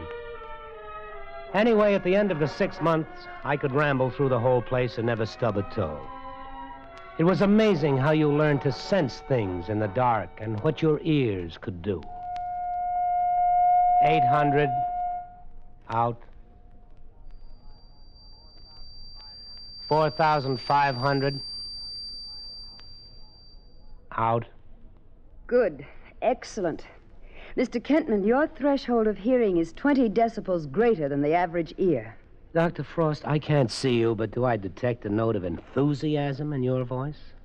Satisfaction, perhaps, Mr. Kentman. The experiment so far... Dr. Frost, have you ever let yourself go? Mr. Kentman, I am not nearly so naive as you assume, nor have any of your innuendos or mumblings for the past 6 months escaped me. I told you in the beginning that neither your personal feelings nor mine would have any bearing on this project. You haven't answered my question. I am fully aware of the nature of biological stresses. In a scientific way, of course. What distinguishes man from the animal is his understanding of these stresses, but mostly his control. Well, control is a traffic cop with a stop sign, Doctor, but eventually the traffic has to go somewhere. I can understand the frustration of your masculine ego, especially in this enforced loneliness of the experiment. Oh, thank you. We have only begun. We have 2 years or more to go. The first phase is highly successful. As a scientist, I am very pleased. Strange, Doc. My hearing is so good, but I have yet to hear your heartbeat.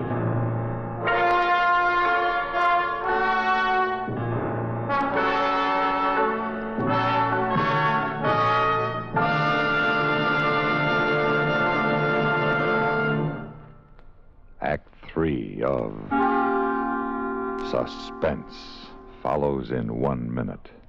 Do you know the Social Security benefits to which you will be entitled when you separate from the service and take a civilian job? Here's a tip from Social Security. Here's one do-it-yourself project that costs you nothing and won't end up in cuts and bruises.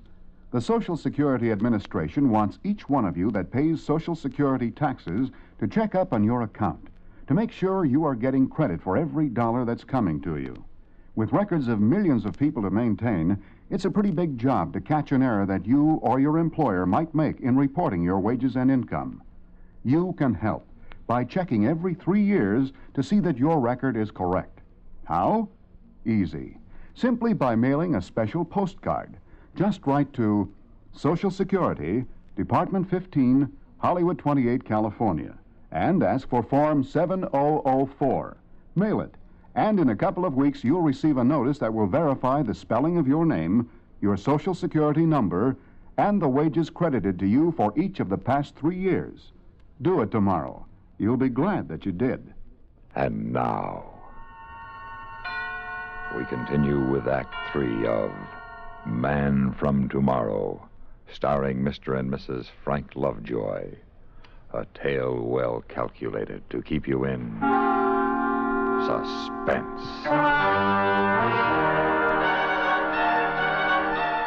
Now that my hearing was phenomenal, they turned off my ears.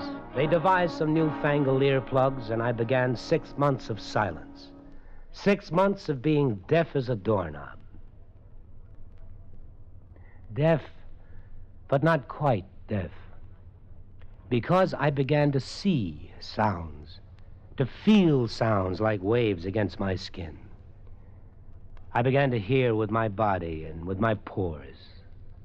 Have you ever touched a sound? Have you ever seen thunder? You get so you look at sounds and almost see the waves they make trembling in the air. Have you ever tried silence? Try not saying a word, not uttering a syllable for an hour, a day.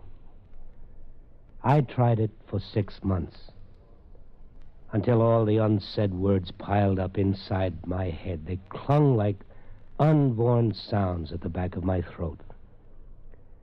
Whoever said silence is golden never felt the lump of lead that accumulates inside you. Silence.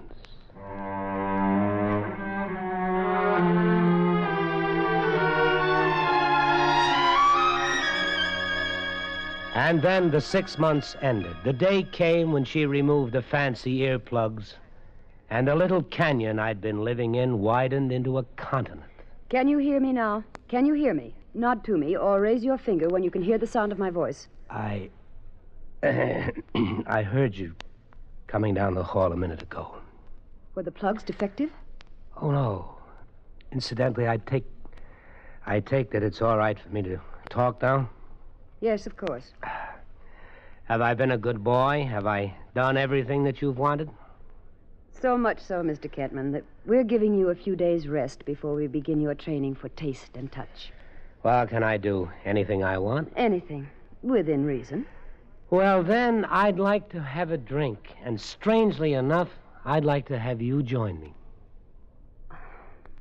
Perhaps that can be arranged.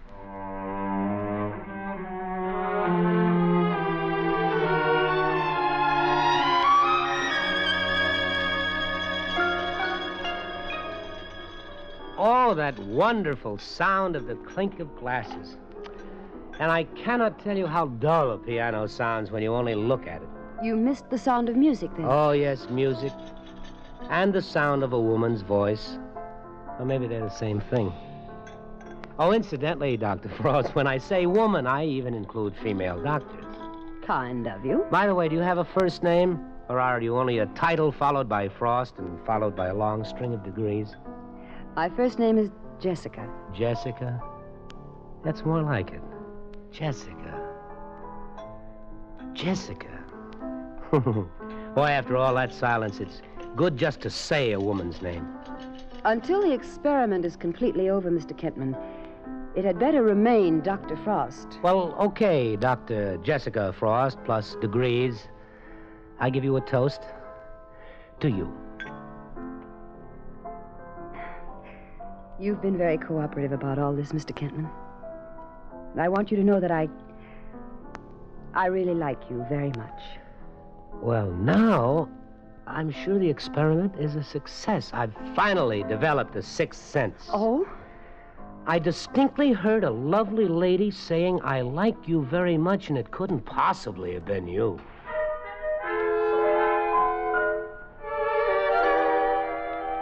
I rather enjoyed the touch tests. It was one area I'd never realized held such hidden possibilities. After a few months, my fingertips knew the difference between crystal and diamonds.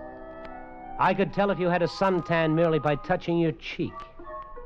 As for the taste tests, food suddenly became a symphony concert. Sourness had many degrees, and sweetness had a range as wide as the spectrum of a rainbow.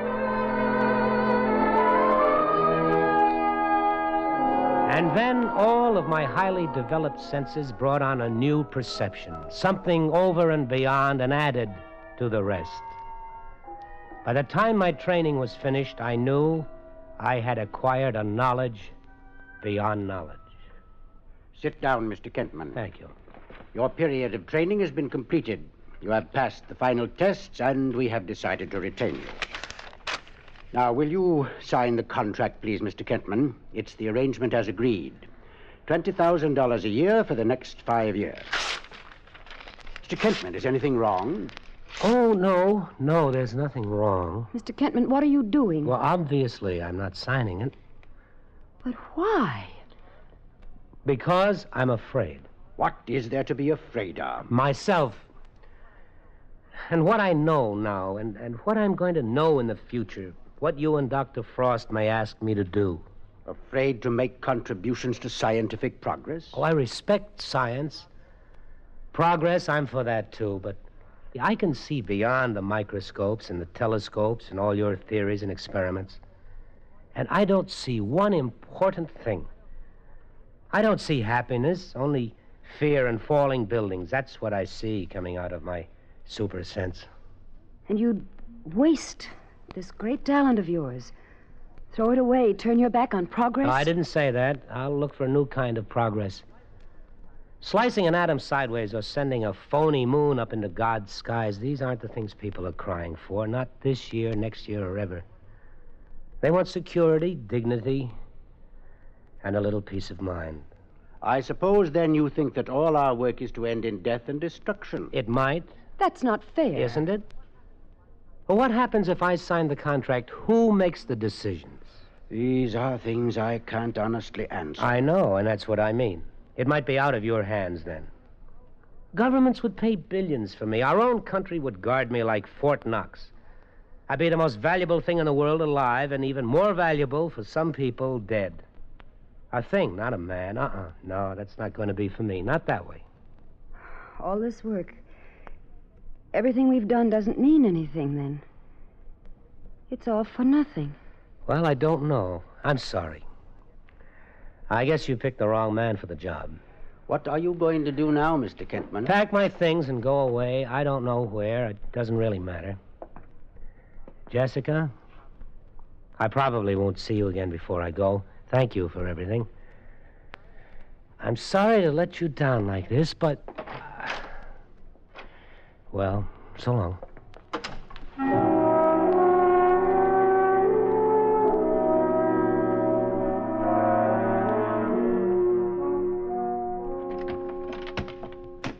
Well, that is that. Oh, I was just going to... Try and talk me out of it? No. Yes, I was. But not anymore. I'm glad you changed your mind. Will you tell me something? What? What are you going to do? I don't know yet. It's kind of funny. I'm going out of here almost the way I came in.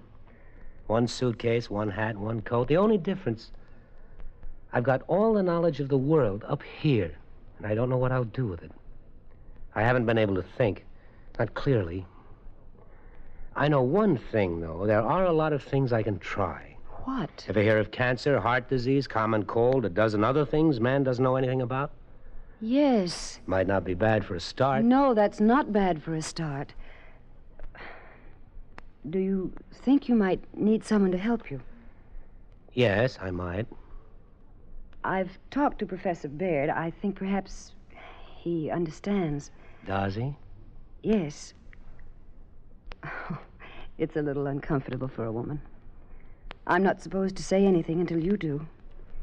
And you already know what I'm thinking, don't you? Well, let's be old-fashioned. I love you. Will you come with me? Yes. I love you, too. I know. Come on, let's go.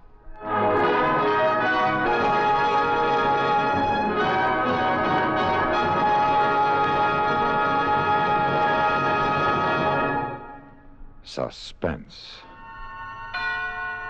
in which Mr. and Mrs. Frank Lovejoy starred in William N. Robeson's production of Man from Tomorrow, written for radio by Irving Reese. Listen.